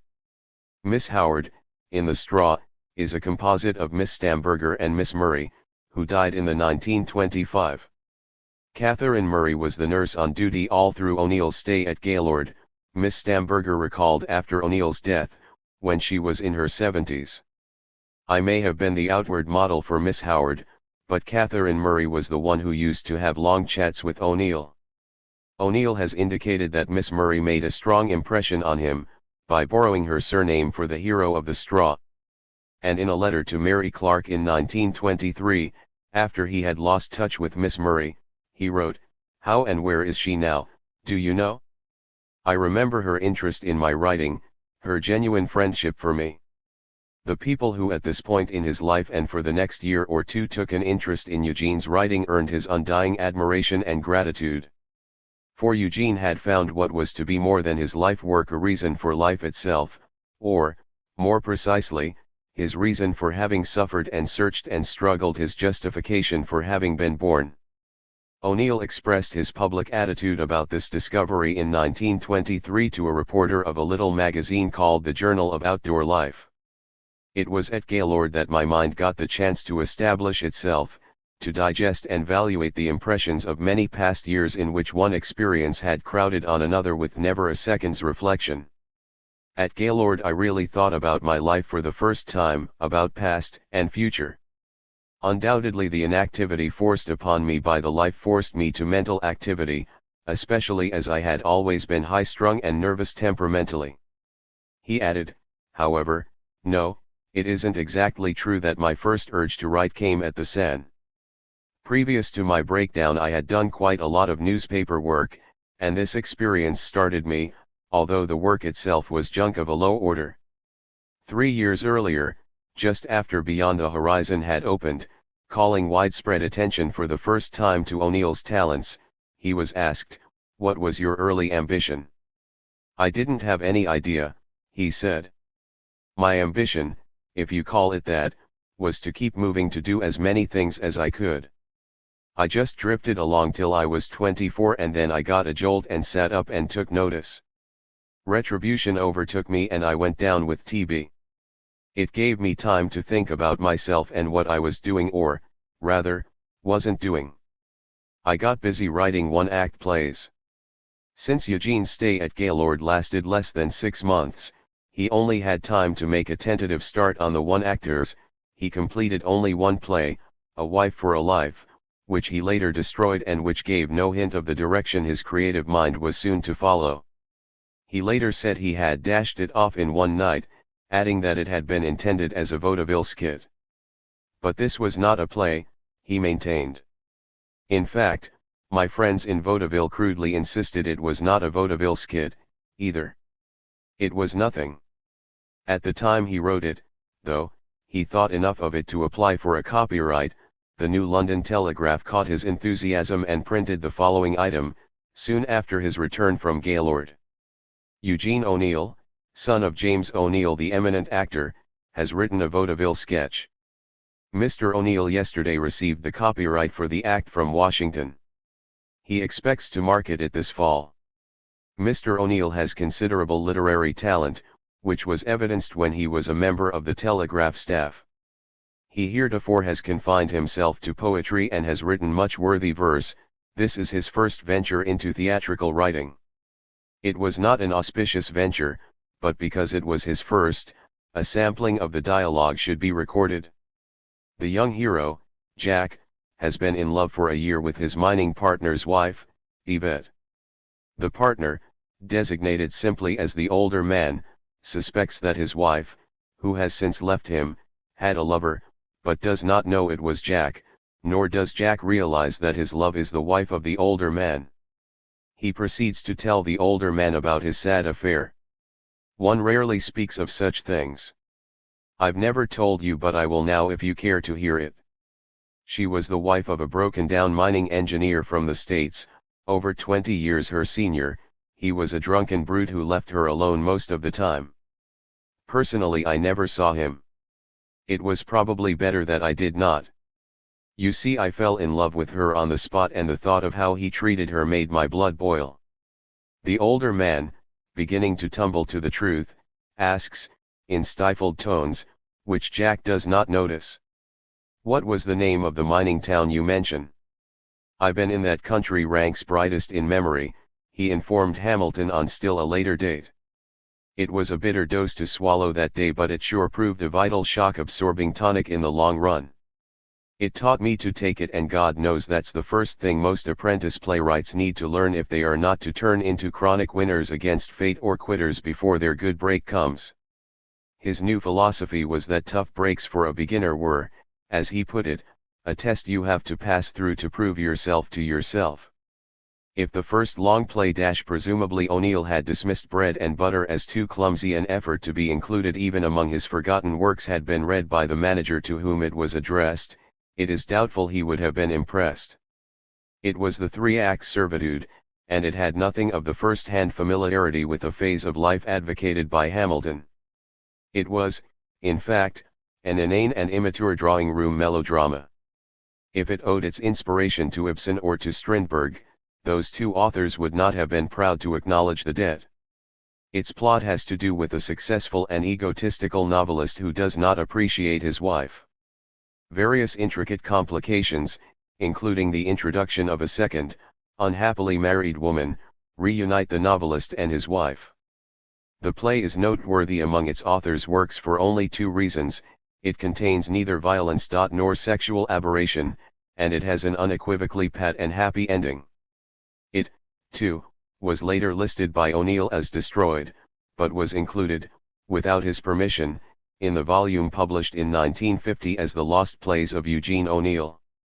Possibly the most interesting item in that volume is a sketch called The Movie Man, written in July 1914, after O'Neill left the Ripon home to rejoin his father in the family house. It is a broad, one-act farce that mocks both the Mexican Revolution and the brash techniques of the American movie makers. Set in the suburb of a large town in northern Mexico, it deals with the efforts of a couple of Americans to persuade a Mexican general to live up to the terms of a contract he signed with a motion picture company, stipulating that he fight his battles at the movie maker's convenience. The general, Pancho Gomez, was clearly modeled on the formidable Pancho Villa. More interesting than the play itself is the fact that it was inspired by the enfant terrible of American journalism, John Reed, whom O'Neill had met earlier in the year in Greenwich Village. Reed was covering the Mexican Revolution for the Metropolitan magazine. Young, good-looking, quixotic and a passionate rebel, he personified the brilliant, glamorous foreign correspondent of the era. His colorful articles on Pancho Villa for the Metropolitan were drawing international attention between the end of 1913 and April 1914. The Metropolitan, editorially socialistic, listed among its contributors at that time Booth Tarkington, Joseph Conrad, Richard Harding Davis, H. G. Wells, George Bernard Shaw, Havelock Ellis, Rudyard Kipling, Lincoln Steffens, and Fannie Hurst, as well as the violently anti-socialistic Theodore Roosevelt. Reed was the Metropolitan's pet. At 26 he was almost a legend. Members of literary and journalistic circles spread stories of his exploits. Recently he had been arrested in Paterson, New Jersey, and spent 4 days in jail with other victims of the Paterson Silk Strike. One anecdote that O'Neill helped circulate concerned Reed and Theodore Roosevelt, who had recently been defeated for the presidency by Woodrow Wilson. Roosevelt detested Villa and Reed detested Roosevelt. When the two men chanced to meet in the offices of the Metropolitan, the air crackled with animosity. "Villa is a murderer and a rapist," Roosevelt said. "What's wrong with that?" asked Reed aggressively. "I believe in rape." Roosevelt grinned. "I'm glad," he said, "to find a young man who believes in something." Reed, who met O'Neill before leaving for his assignment in Mexico, was enormously taken with him. Himself an idealist, poet, and incurable romantic, Reed was enchanted with O'Neill's stories of his wild youth, his adventures at sea, and his moody charm. O'Neill was equally taken with Reed, and when Reed suggested that he join him in covering the war, O'Neill agreed eagerly. Sonia Hovey, who later became a screenwriter, and whose husband, Carl, was managing editor of the Metropolitan, recalled that Reed told her husband he had met a talented young man who had to get away and had nowhere to go. Reed was held in such esteem that he could not be denied. Mrs. Hovey said that the magazine advanced Reed $300 to cover O'Neill's expenses, and agreed to consider any articles he might submit. Hovey had no hope that the articles would be of value. He was humoring his star reporter and regarded O'Neill as Reed's companion rather than as a correspondent. Mrs. Hovey said she had a clear recollection of receiving several short pieces from O'Neill, but whether they came from Mexico and whether, in fact, O'Neill ever got to Mexico at all, is a riddle. O'Neill, who loved to tell of his days at sea, who spoke often of his trip to Honduras, who relished recalling all his He-Man exploits, never said a word for publication about having gone to Mexico. The Rippons have not recalled any prolonged absence of Eugene's during the period Reed was in Mexico, nor have other friends remembered his mentioning such a trip. Either he went for a very short time and kept singularly quiet about it, or something happened at the last moment to prevent his leaving.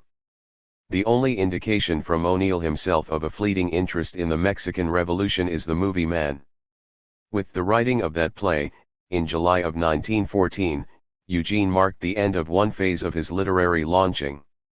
Once again he turned to Clayton Hamilton for help and advice. "My father doesn't think my plays are any good," he said, "and won't think of staking me."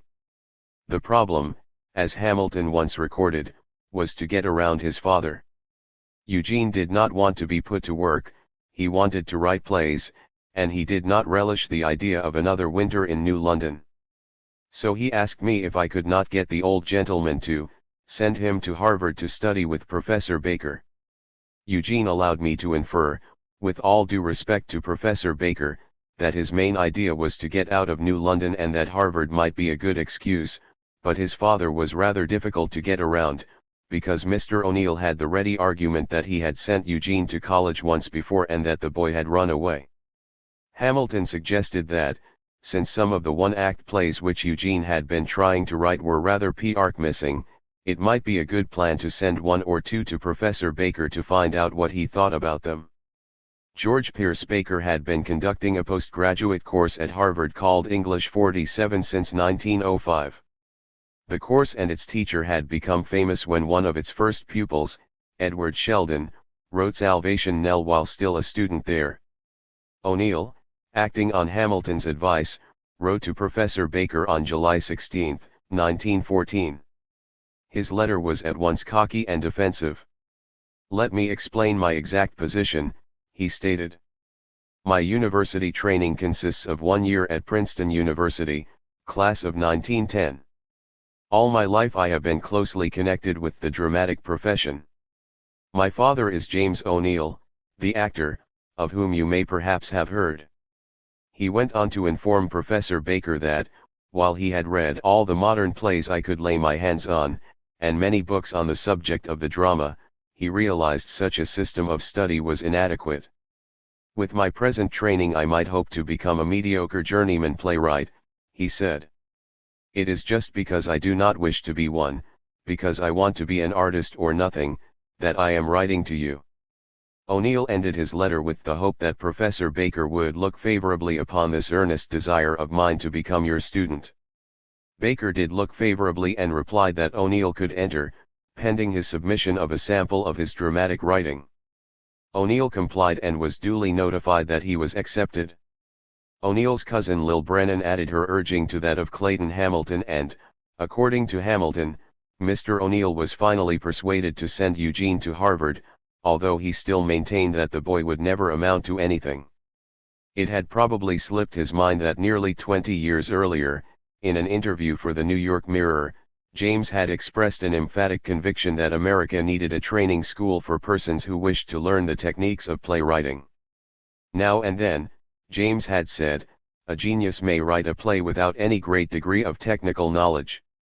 The average writer for the stage, however, has to serve a dramatic apprenticeship of some sort before he is qualified to write a play of any practical value.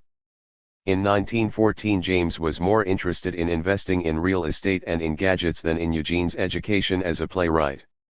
It was about this time that he put some money into a device he said would be wonderful for the ladies. It was the recently invented zipper. Toward the end of August James went to New York to rehearse with new members of the cast of Joseph and His Brethren, which was about to take to the road again. The war in Europe, affecting international trade, was having a corollary effect on the health of the Broadway theater, and the new tour of Joseph and His Brethren, one of Lebier's big money makers, was almost their last hope of staying in business. Tynan, Pauline Frederick, and Jamie were all to rejoin the cast. On August 29, the New London Telegraph deemed it newsworthy to announce, Eugene G. O'Neill of Pequot Avenue has been admitted to the class in Higher English at Harvard University conducted by Professor Baker. This is a postgraduate course and specializes in playwriting. Perhaps O'Neill's only regret at the prospect of leaving New London was a romantic attachment he had lately developed for a spirited brunette named Beatrice Ashe. His romance with Mabel was tapering off, and he was desultorily pursuing the Ripon girls and various other young ladies of New London. He was so determined not to miss any opportunity that he once slipped a note under the door of a neighbor of Mabel's sister, who was being visited by a young niece. It was addressed, simply, to the beautiful unknown.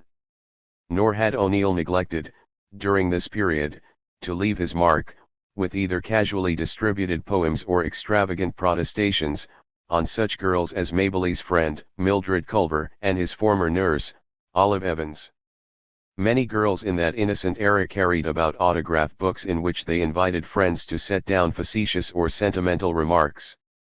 O'Neill, despite his stature as a 25-year-old dramatist and cynical man of the world, wrote in Mildred's book, I hereby confess that I love parsnips, that I once wrote a love letter to Lena Cavalieri in English, which I afterwards found out she cannot read, that I have read Mademoiselle de Maupin and liked it, that I do not think State Street and Broadway have much in common, that politics are my idea of the acme of futility, that I voted for Eugene Debs because I dislike John D. Rockefeller's bald head. This nonsense was followed by the printed line, for this I am prepared to pay a penalty. On a second, concealed page, O'Neill declared that his idea of utter bliss was being the tenor in a Broadway musical comedy and singing a kiss song with appropriate pantomime, that for him the acme of discomfort was trying to write a poem in this book with 3 people bending over my shoulder saying how clever. And that his conception of the supremely ridiculous was getting into a crowded car with one girl and her mother and finding coin of the realm is in one's other suit and mother pays the fare. In a companion book, kept by Mildred Culver, O'Neill answered a few questions and signed his entry with an ink drawing of a skull and crossbones. In Olive Evans' book O'Neill wrote only, "I do not like parsnips." By contrast with O'Neill's wordy contribution, Mabelie's effort in Mildred Culver's book seems sophisticated. She confessed to having murdered my second husband just before marrying the first and declared the custom of breakfast in bed to be the height of her ambition. It was early in August that Mabel told Eugene of her decision to marry her Coast Guard cadet. She asked Eugene to return all her letters, and she burned all of his over 200 of them, saving only the poems. Their final meeting took place at Ocean Beach. As Mabel later recalled it, Eugene did not seem devastated by the parting. But many years after, just as his second marriage was breaking up, O'Neill wrote to Mabelie's aunt that there had been only two women in his life whom he truly respected. One was his mother, he said, and the other was Mabel. When he said goodbye to Mabel, he presented her with a copy of Thirst, which he had inscribed, "To Scotty, in memory of all those sweet minutes and days and hours which have tone glimmering through the dream of things that were. Youth, take hand to the prayer of these. Many there be by the dusty way. Many that cry to the rocks and seas. Give us, ah give us but yesterday." He signed the inscription with a formal Eugene G. O'Neill, indicating a strong sense of his future worth, which overbalanced any inclination to set down a more intimate signature. It was about this time that O'Neill fell in love, or so he persuaded himself, with Beatrice Ashe. His fondness for Beatrice was later celebrated publicly in a poem called Speaking, to the Shade of Dante, of Beatrice's, and begins, "Lo, even I am Beatrice." That line keeps singing in my being. I felt the same ecstatic bliss, as did the fluent Florentine, who heard the well-known hell flame hiss. Beatrice Ashe, although she was younger than Mabel, moved in the same circle. She was the daughter of Peter Ashe, the superintendent of the trolley car system for the district of New London, and lived with her parents on West Street, in the town proper. She had a pleasant singing voice and was studying music. "I used to drive my neighbors mad, practicing scales early in the morning," she has said. Beatrice had a smooth skin and high color and a flair for clothes. Her New London contemporaries were struck by her various flamboyant costumes. Jessica, for instance, recalled years later a Scotch plaid skirt and jaunty Scotch cap with a feather. Another acquaintance recalled a costume of bright purple. Mabel remembered her in a gold turban and big loop earrings, and a fourth acquaintance male wistfully remembered that she was breathtaking in a bathing suit. According to her own account, Beatrice met O'Neill for the first time not long after his discharge from the sanitarium. He had asked a mutual friend to introduce them. The romance lasted through O'Neill's stay at Harvard. It was, according to Beatrice, marked by a brisk exchange of letters. Unlike Mabel, Beatrice did not destroy her letters when her romance with Eugene ended. According to Emily Rippon, Beatrice once told her Eugene had asked her to marry him and come with him to New York. But, continued Emily, Beatrice's father was strongly opposed to the match.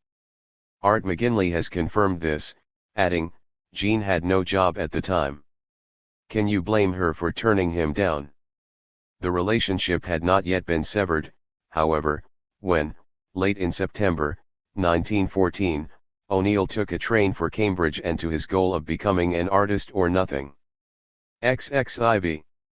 Within a few hours of O'Neill's arrival at Cambridge, he hid for a small house on Massachusetts Avenue not far from Harvard Square. The address, one of several offering rooms to students, had been posted on a bulletin board near the Harvard admitting office. On the second floor were two apartments, one occupied by Catherine and Bartle Ebel and the other by Catherine's brother, Daniel Hibert, and Bartell's brother, August. All four had arrived from Hillsborough, Kansas. Bartle, a teacher at a Mennonite institution in Kansas, to take a postgraduate course in Greek at Harvard, his brother to study art in Boston, and Daniel to study medicine at Boston University. Bartle filled the post of minister at a Baptist church in nearby Jamaica Plains, but to stretch the combined family resources a bit further, August and Dan advertised for a paying guest to share the expense of their apartment. O'Neill liked the arrangement and promptly moved in. His father was sending him a weekly allowance, which he considered inadequate. O'Neill's widow, recalling his petulance over his small allowance, once said, Monte Cristo gave him the magnificent sum of $10 a week. He was to pay his board, his room, his streetcar fare, his laundry. She added that he considered himself fortunate that Catherine Ebel was a very good cook, and that he had plenty to eat. When O'Neill entered the playwriting class, George Pierce Baker was in his late 40s. He was conducting 2 seminars, each limited to 12 students, one at Radcliffe and one at Harvard, and an advanced seminar composed of 4 men and 4 women from the previous year's workshop. Professor Baker was a stage-struck New Englander. John Mason Brown, who had studied with him, once wrote, "This Professor Baker who dared to teach such an unteachable subject as playwriting was the least dogmatic of men. He had no golden rules of dramaturgy. He did not pretend to be able to turn out playwrights in 10 easy lessons. Indeed, he did not claim to be able to turn them out at all. He was among the first to admit that dramatists are born, not made. But he did hope to be able to shorten the playwright's period of apprenticeship by granting him the same instruction in the essentials of his craft that the architect, the painter, the sculptor, and the musician enjoyed in theirs." Baker's methods were effective but unorthodox. He had no precedent at any other college or university. He worked at a large oak table with his students, who were familiarly known as Baker's dozen.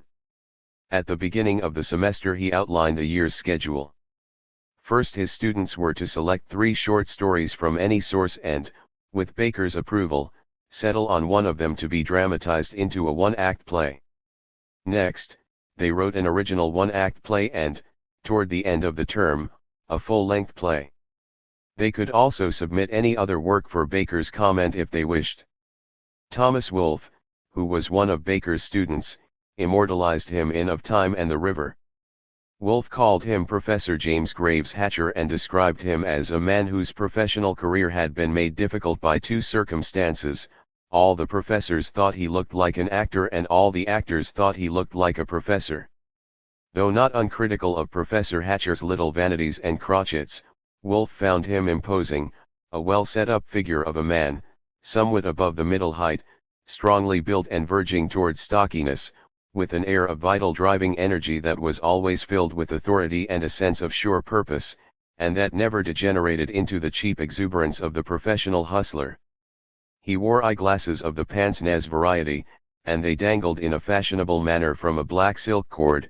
It was better than going to a show to see him put them on. His manner was so urbane, casual, and distinguished when he did so. His humor, although suave, was also quick and rich and gave an engaging warmth and humanity to a personality that sometimes needed them. O'Neill was attracted by Baker as a person and impatient with him as a teacher. When Barrett Clark once asked him what he had got out of the course in playwriting, O'Neill said, "Not much out of the actual class work itself. Necessarily, most of what Baker had to teach the beginners about the theater as a physical medium was old stuff to me." O'Neill resented the fact that Baker had told him Bound East for Cardiff was not a play. He was particularly offended by Baker's methods when Augustus Thomas, then the Dean of American Playwrights and the personification of all that was successful, admired and hackneyed on the Broadway stage, took over the class as guest lecturer for 2 morning sessions. Thomas, who was then 58, had been writing plays since he was 14. Phi had been an actor, newspaperman, and advance agent for a mind reader. This last job had given him the background for his enormously popular play, The Witching Hour, produced in 1907, during which occurred the memorable scene in which a man intent on homicide is hypnotized by another. "You can't shoot that gun. You can't pull the trigger. You can't even hold the gun."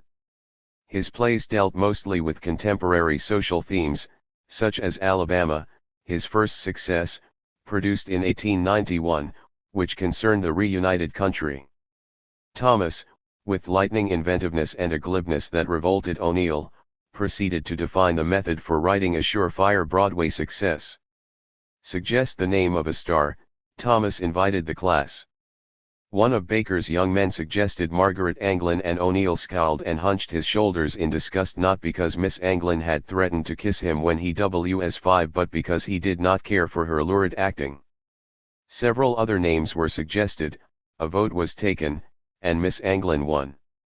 "All right," said Thomas, "we'll write a play for Anglin. She's broad at hip, developed, so our story will have to fit a woman of that physical type. She's no longer young or beautiful, so it must be a role for an older woman, a woman with deep emotions. We'll make her a mother, and since we have to have drama, a mother threatened with losing her child." As the students, with the exception of O'Neill, listened in awe, occasionally catching fire from Thomas's swift outline of detail and offering refinements of their own, Thomas wove a full-length, standard melodrama for them. Within an hour the soupy plot was complete. "The mother lives in a Puritan New England community," Thomas said. "Her townspeople find out she's had a lover. They are shocked. They decide she's not a fit mother for the child. There's a great scene with Anglin, abandoned by all, defending her right to keep the child against all the world." When he had finished, Thomas told the class, "If you write this up as a scenario, I will put in the dialogue, and guarantee a production."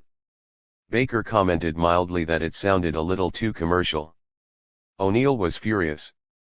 He went from the classroom straight to Boston to get drunk. He had not come to Harvard to study how to write carbon copies of the kind of palatable tripe then being consumed on Broadway. He summed up his feelings some years later when he commented that during this era a popular author was one who built up a thesis for 3 acts and then proceeded in the 4th act to knock over what he had constructed. "The managers," he said, "felt they knew what the public would accept, and the plays had to conform to their ideas. The very fact that I was brought up in the theater made me hate this artificiality and this slavish acceptance of these traditions." O'Neill loftily determined not only to write plays about what he chose but also to make the managers and the public accept them. His arrogant conviction that he could do this was the first visible sign of his genius, though Baker failed to see it at the time. Yet it is true that long before anyone else recognized the fact that the vogue of Clyde Fitch and Augustus Thomas was doomed, O'Neill saw through their hollowness and glib, philosophical posturing. He wanted the stage to come to grips with the big themes, the realities of life. "If a person is to get at the meaning of life," he said, "he must learn to like the facts about himself, ugly as they may seem to his sentimental vanity, before he can lay hold on the truth behind the facts, and the truth is never ugly." O'Neill wanted to reveal the souls of his characters, not with artificial situations into which the contemporary writers wedged their protagonists, and from which they melodramatically extricated them, but through showing them naked, against their natural environment. "Why not give the public a chance to see how the other fellow lives?" he asked. "Give it an insight into the underdog's existence, a momentary glimpse of his burdens, his sufferings, his handicaps." Though he wrote feverishly during his 8 months at Harvard, nearly always in bed, propped up on pillows, in the position he had been obliged to assume at Gaylord, O'Neill did not make much headway with his big plan. His one-act play for Baker was called The Dear Doctor. Baker thought it good enough to sell for vaudeville production, but when O'Neill tried to market it, he discovered the short story on which he had based it had been pirated from an existing vaudeville sketch. His long play, The Personal Equation, first called The Second Engineer, involved a seamen's strike and was an attempt to portray the background and atmosphere of the I.W., which he later did more successfully in The Hairy Ape. He said on several occasions in later years that the plays he wrote at Harvard were rotten. In addition to the required plays, he collaborated with a classmate, Colin Ford, on a biblical drama in 6 scenes, called Belshazzar, which he destroyed. He also completed a one-acter called The Sniper, which he listed as destroyed. But a script of the play was unearthed years later in the Copyright Office and included in the East Plays volume. The Sniper is interesting because of its realistic, almost propagandistic treatment of a contemporary social theme, something O'Neill was later to eschew.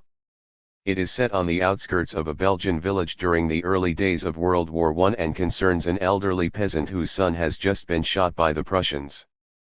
When the peasant learns that his wife, too, has been killed, he fires from his house on some Prussians and is himself shot down at the order of one of their officers. The play ends when a priest, who has been praying for the peasant, looks down with infinite compassion at the still bodies of father and son. Alas, the laws of men, he says, as the curtain falls. According to Heywood Broun, columnist and critic, who had been one of Baker's pupils, O'Neill's bad plays were no worse than most of those turned out in the class.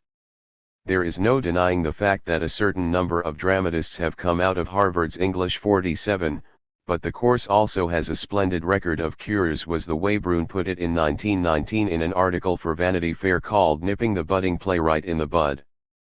People who come to English 47 may talk about their plays as much as they choose, but they must write them, too, he went on. Often a cure follows within 48 hours after the completion of a play. Sometimes it is enough for the author to read a thing through for himself. But if that does not avail, there is an excellent chance for him. After his play has been read aloud by Professor Baker and criticized by the class, if a pupil still wishes to write plays, there is no question that he belongs in the business. Broun added that Professor Baker deserved the thanks of the community not only for Edward Sheldon and Eugene O'Neill but also for the number of excellent young men who have gone straight from his classroom to Wall Street and the ministry and automobile accessories with all the nascent enthusiasm of a man just liberated from a great delusion. Describing the sort of plays written by Baker's students, Broun said, "Somebody has figured out that there are 2.983 more rapes in the average English 47 plays than in the usual non-collegiate specimen of commercial drama. We feel comparatively certain that there is nothing in the personality of Professor Baker to account for this. Nowhere in the world," Broun added, "was a woman quite so unsafe as in an English 47 play. When I was in English 47, he said, I remember that all our plays dealt with life. None of us thought much of it, at that. Lou respected it and certainly no one was in favor of it. Some of the playwrights in English 47 said that life was a terrific tragedy. In their plays the hero shot himself or the heroine or both, as the circumstances might warrant, in the last act. The opposing school held that life was a joke, a grim jest to be sure, cosmic rather than comic, but still mirthful. The plays by these authors ended with somebody ordering another small bottle of Pommery and laughing mockingly like a world-wise cynic. Bolshevism had not been invented at that time, but capital was severely handled, just the same. All our villains were recruited from the upper classes. Yet capitalism had an easy time of it compared to marriage. I do not remember that a single play which I heard all year in 47, whether from Harvard or Radcliffe, had a single word of toleration, let alone praise, for marriage.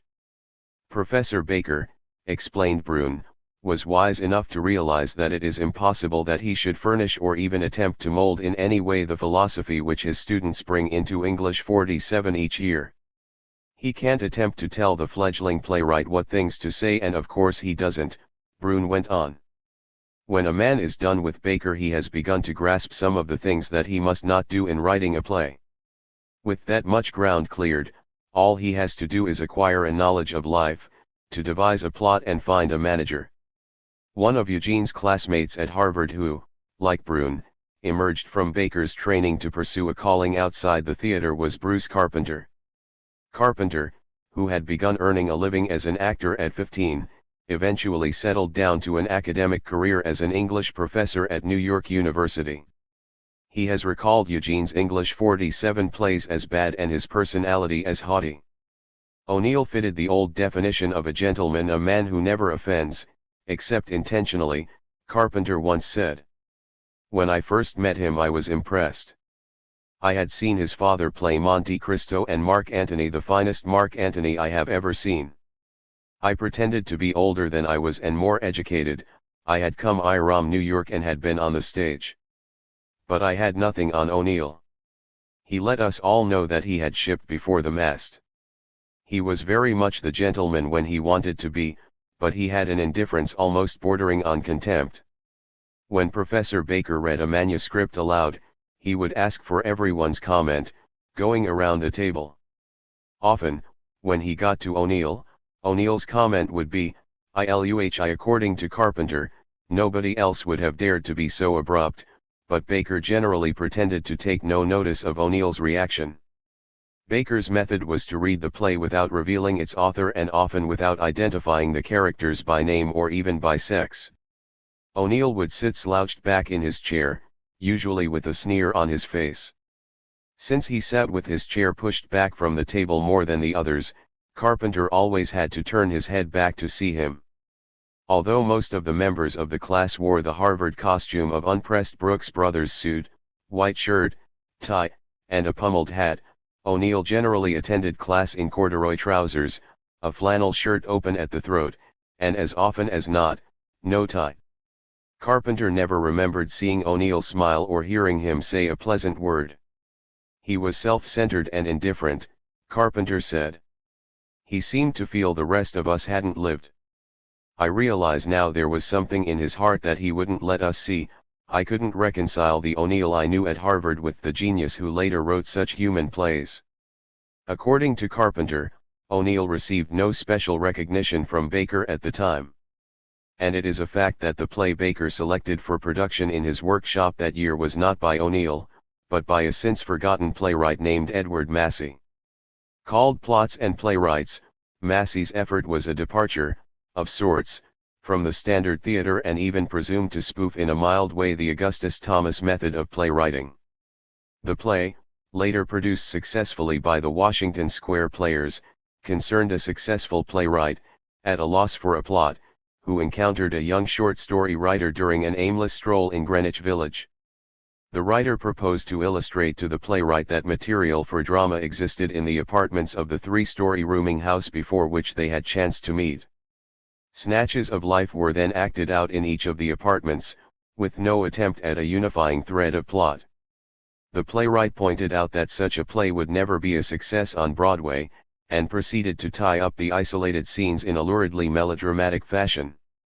The play ended, after the brief introduction of a Shavian waiter, with the suggestion that the short story writer and the jaded playwright must collaborate to arrive at a more stimulating dramatic form. This represented the limits to which Baker was prepared to encourage his students to revolt against conventional theater.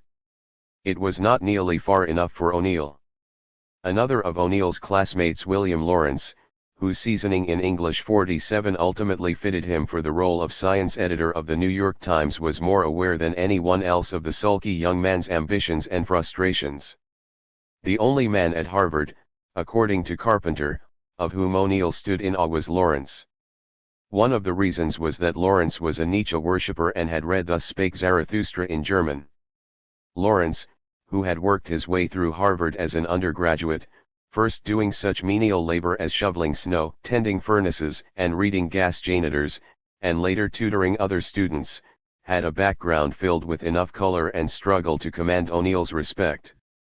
In addition, he was a garrulous intellectual, and had all sorts of arcane literary knowledge O'Neill admired and envied. To top all, Lawrence was more than willing to impart his knowledge to O'Neill. Lawrence recalled he rarely stopped talking and O'Neill was a good listener. A Latvian Jew, subject to an education quota in the port city of Libo, where he was brought up, Lawrence had been obliged to provide his own education. He read German and Russian and, like O'Neill, had devoured at random all the books he could find. Nietzsche was his private discovery, come upon in the Libo library. He then saved and skimped to buy a copy of Zarathustra, which he carried about with him, as had O'Neill, wherever he went. A copy of Zarathustra constituted Lawrence's total luggage when he arrived in America in 1905. Still in his teens, he was by then a political exile from Russia. Stimulated by his reading, which had included Ibsen, Dostoevsky, and Gorky, Lawrence had been traveling about Russia trying to educate the peasants and awaken them to a sense of their social responsibility. The failure of the revolution of 1905 put a stop to his activities and he had to flee the country. On arriving in America, Lawrence transferred his proselytizing from the Russian peasants to his Yankee contemporaries. "I wanted to make people hate Philistinism," he once said. "I thought the state of literature and culture was generally poor in this country. Everything was so vulgarized. Even people who came here from Russia with taste and hopes became corroded. I wanted to instill the love of good literature in my friends. O'Neill was, of course, already a literary convert. Lawrence attacked his politics not because they were conventional but because, so Lawrence believed, they were confused. Intellectually, Lawrence said, Eugene was a philosophical anarchist, politically, a philosophical socialist. I tried to give him a sense of consciousness about the value of labor and the struggle between labor and capital. The play he wrote for the course was a violent labor play. I thought it was the best one written. It had the same impact as Hauptmann's The Weavers. Lawrence had discovered O'Neill soon after Baker's class began meeting as strange, taciturn fellow. Lawrence found him. I remember thinking he'd make a good Mephistopheles for Faust. For some time he didn't talk at all.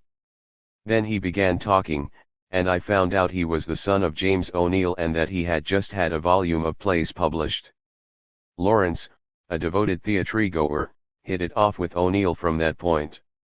O'Neill listened to him talk and talk.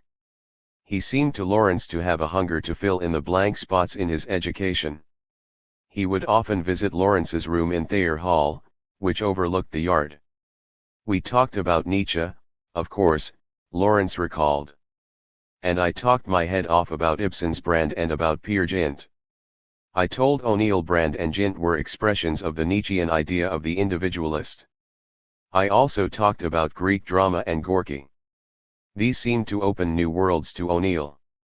Lawrence, who had seen Alla Natsumova's troupe perform in New York a few years earlier, told O'Neill about the troupe's background. Natsimova had come to the United States as an exile the same year as Lawrence, bringing with her her entire company, none of whose members spoke English. Renting the first floor of a 3-story stable on East 3rd Street, they built a makeshift stage and installed benches. There they presented, in Russian, plays by Gorky, Ibsen, Chekhov, and Dostoevsky. Sometimes during performances the stamping of hooves could be heard from upstairs. Admission was 10 cents, but Lawrence, when he could not pay, was allowed to attend anyway. He went every night. He told O'Neill about one backstage crisis, when the actors ran out of cigarettes. They could not perform without cigarettes, which cost only 5 cents a pack, but among them they could not produce a nickel.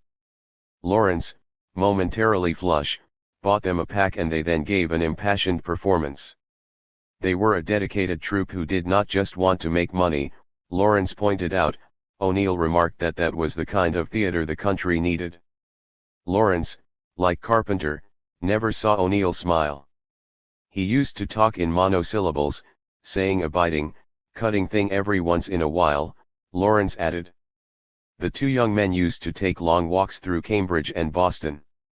Once, crossing the Charles River Bridge, Lawrence told O'Neill about a paper he had written for a course on rational and irrational fear.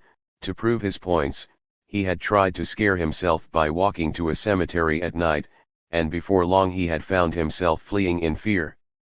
O'Neill appeared to be greatly interested and, Lawrence later concluded, may have remembered it when he wrote The Emperor Jones. During the course of other nocturnal walks O'Neill and Lawrence would get drunk together. At times we were like a combination of Joyce's Bloom and Mulligan, Lawrence said.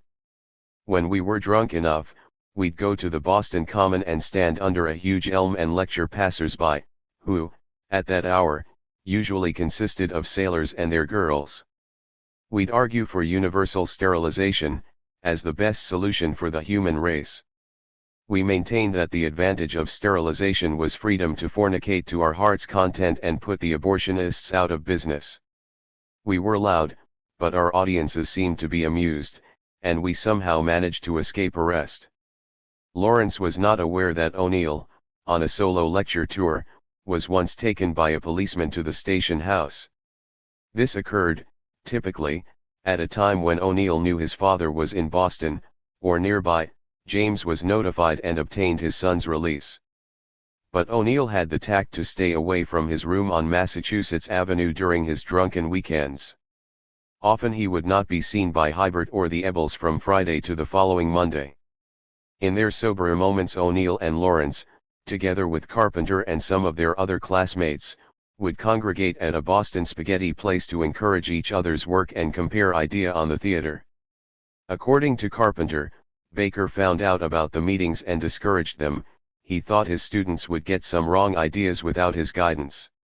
One member of this group was a man named John Weaver, who came from a wealthy Chicago family. Baker once predicted that it would take Weaver 8 years to get somewhere in the theater. It was exactly 8 years later that his first successful play, Love M and Leave M, was produced.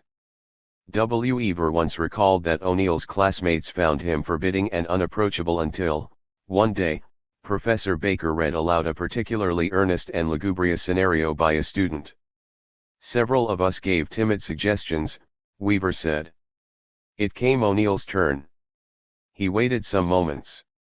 Finally he said, without a smile, cut it to 20 minutes, give it a couple of tunes and it's surefire burly cue. Weaver went on to describe a number of wild evenings spent by him, O'Neill and a wealthy classmate named Pinky Elkins. The flavor of those drinking, ranting evenings was much like that of the nights O'Neill had spent with his Princeton classmates 8 years before. Elkins frequently entertained Weaver and O'Neill for dinner at his Beacon Street mansion. I, very callow and greatly impressed, Weaver later wrote, and Jean, jocularly insolent, in a brown flannel shirt, feasted amidst quiet elegance and flunkies. An incongruous sight, surely. Always, afterwards, we would go to some new show. Elkins would buy up a whole box, and once we were seated, tear up the rest of the tickets. He was a good scout. He knew what he wanted, and he could afford it. Why not? Women were forever calling for Jean. There was something appetently irresistible in his strange combination of cruelty, intelligence, and sympathy. I would not say that he was good-looking. But one girl told me she could not get his face out of her thoughts. He was hard-boiled and whimsical. He was brutal and tender, so I was told. From shop girl to society queen, they all seemed to develop certain tendencies in his presence. Weaver maintained that Baker recognized the smoldering genius which was 5 years later to flame. This was not quite true. According to Carpenter, the year after O'Neill left, Baker, in response to a question about O'Neill, said, "I'm not sure whether he has any promise or not." This may have been partly pique over O'Neill's failure to return for a second year. At the end of the term in June, 1915, Baker selected O'Neill as one of the 4 members of the class for advanced work the following fall. Later, Baker said, "By the end of the year showed that he already knew how to write well in the one-act form, but he could not as yet manage the longer forms.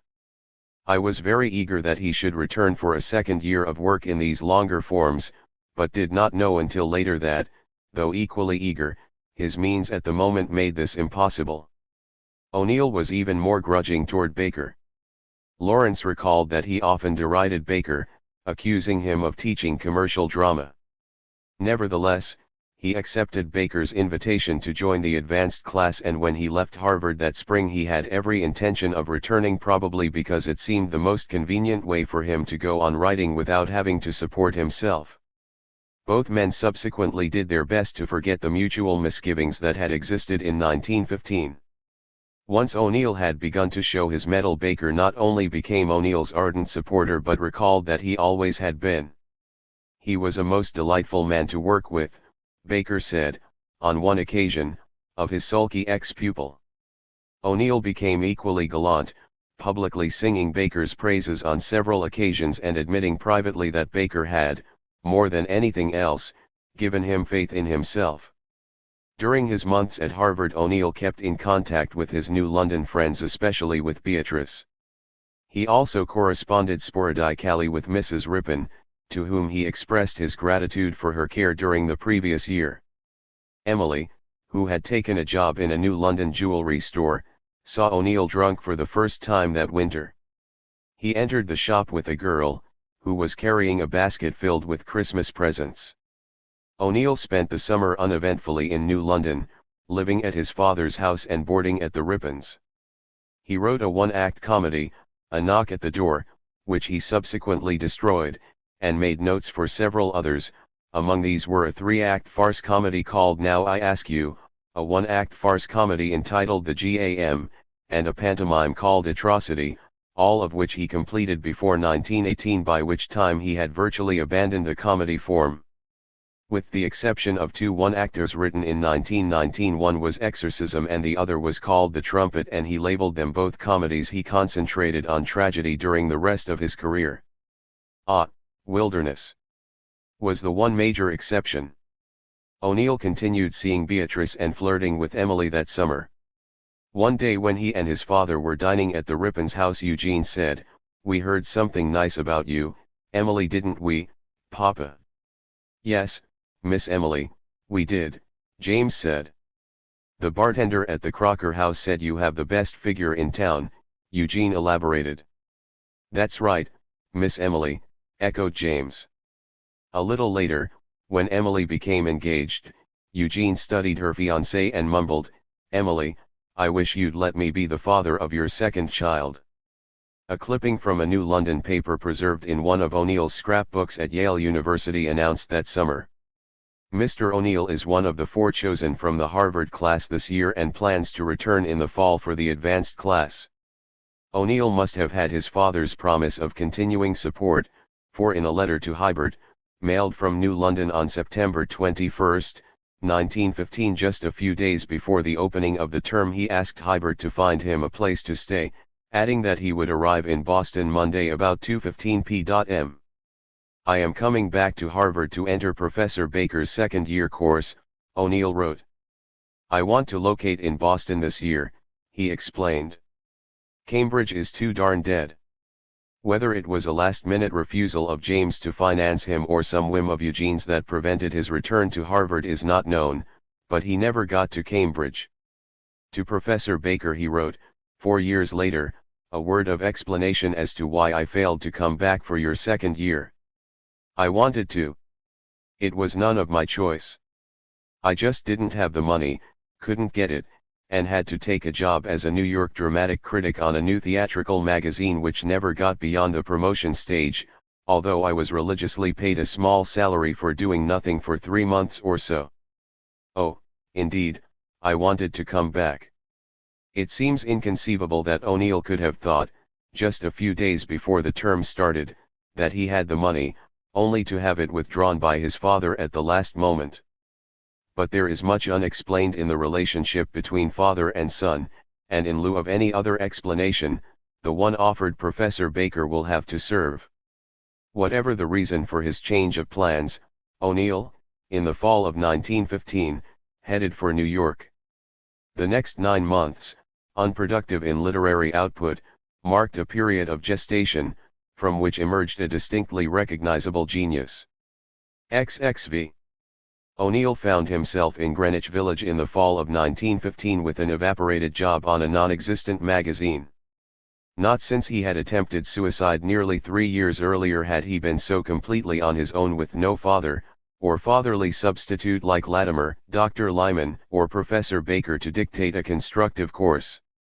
O'Neill knew that his father expected him to look for an honest job, perhaps as a reporter, and that James had no intention of coddling him while he tried to find his way as a dramatist.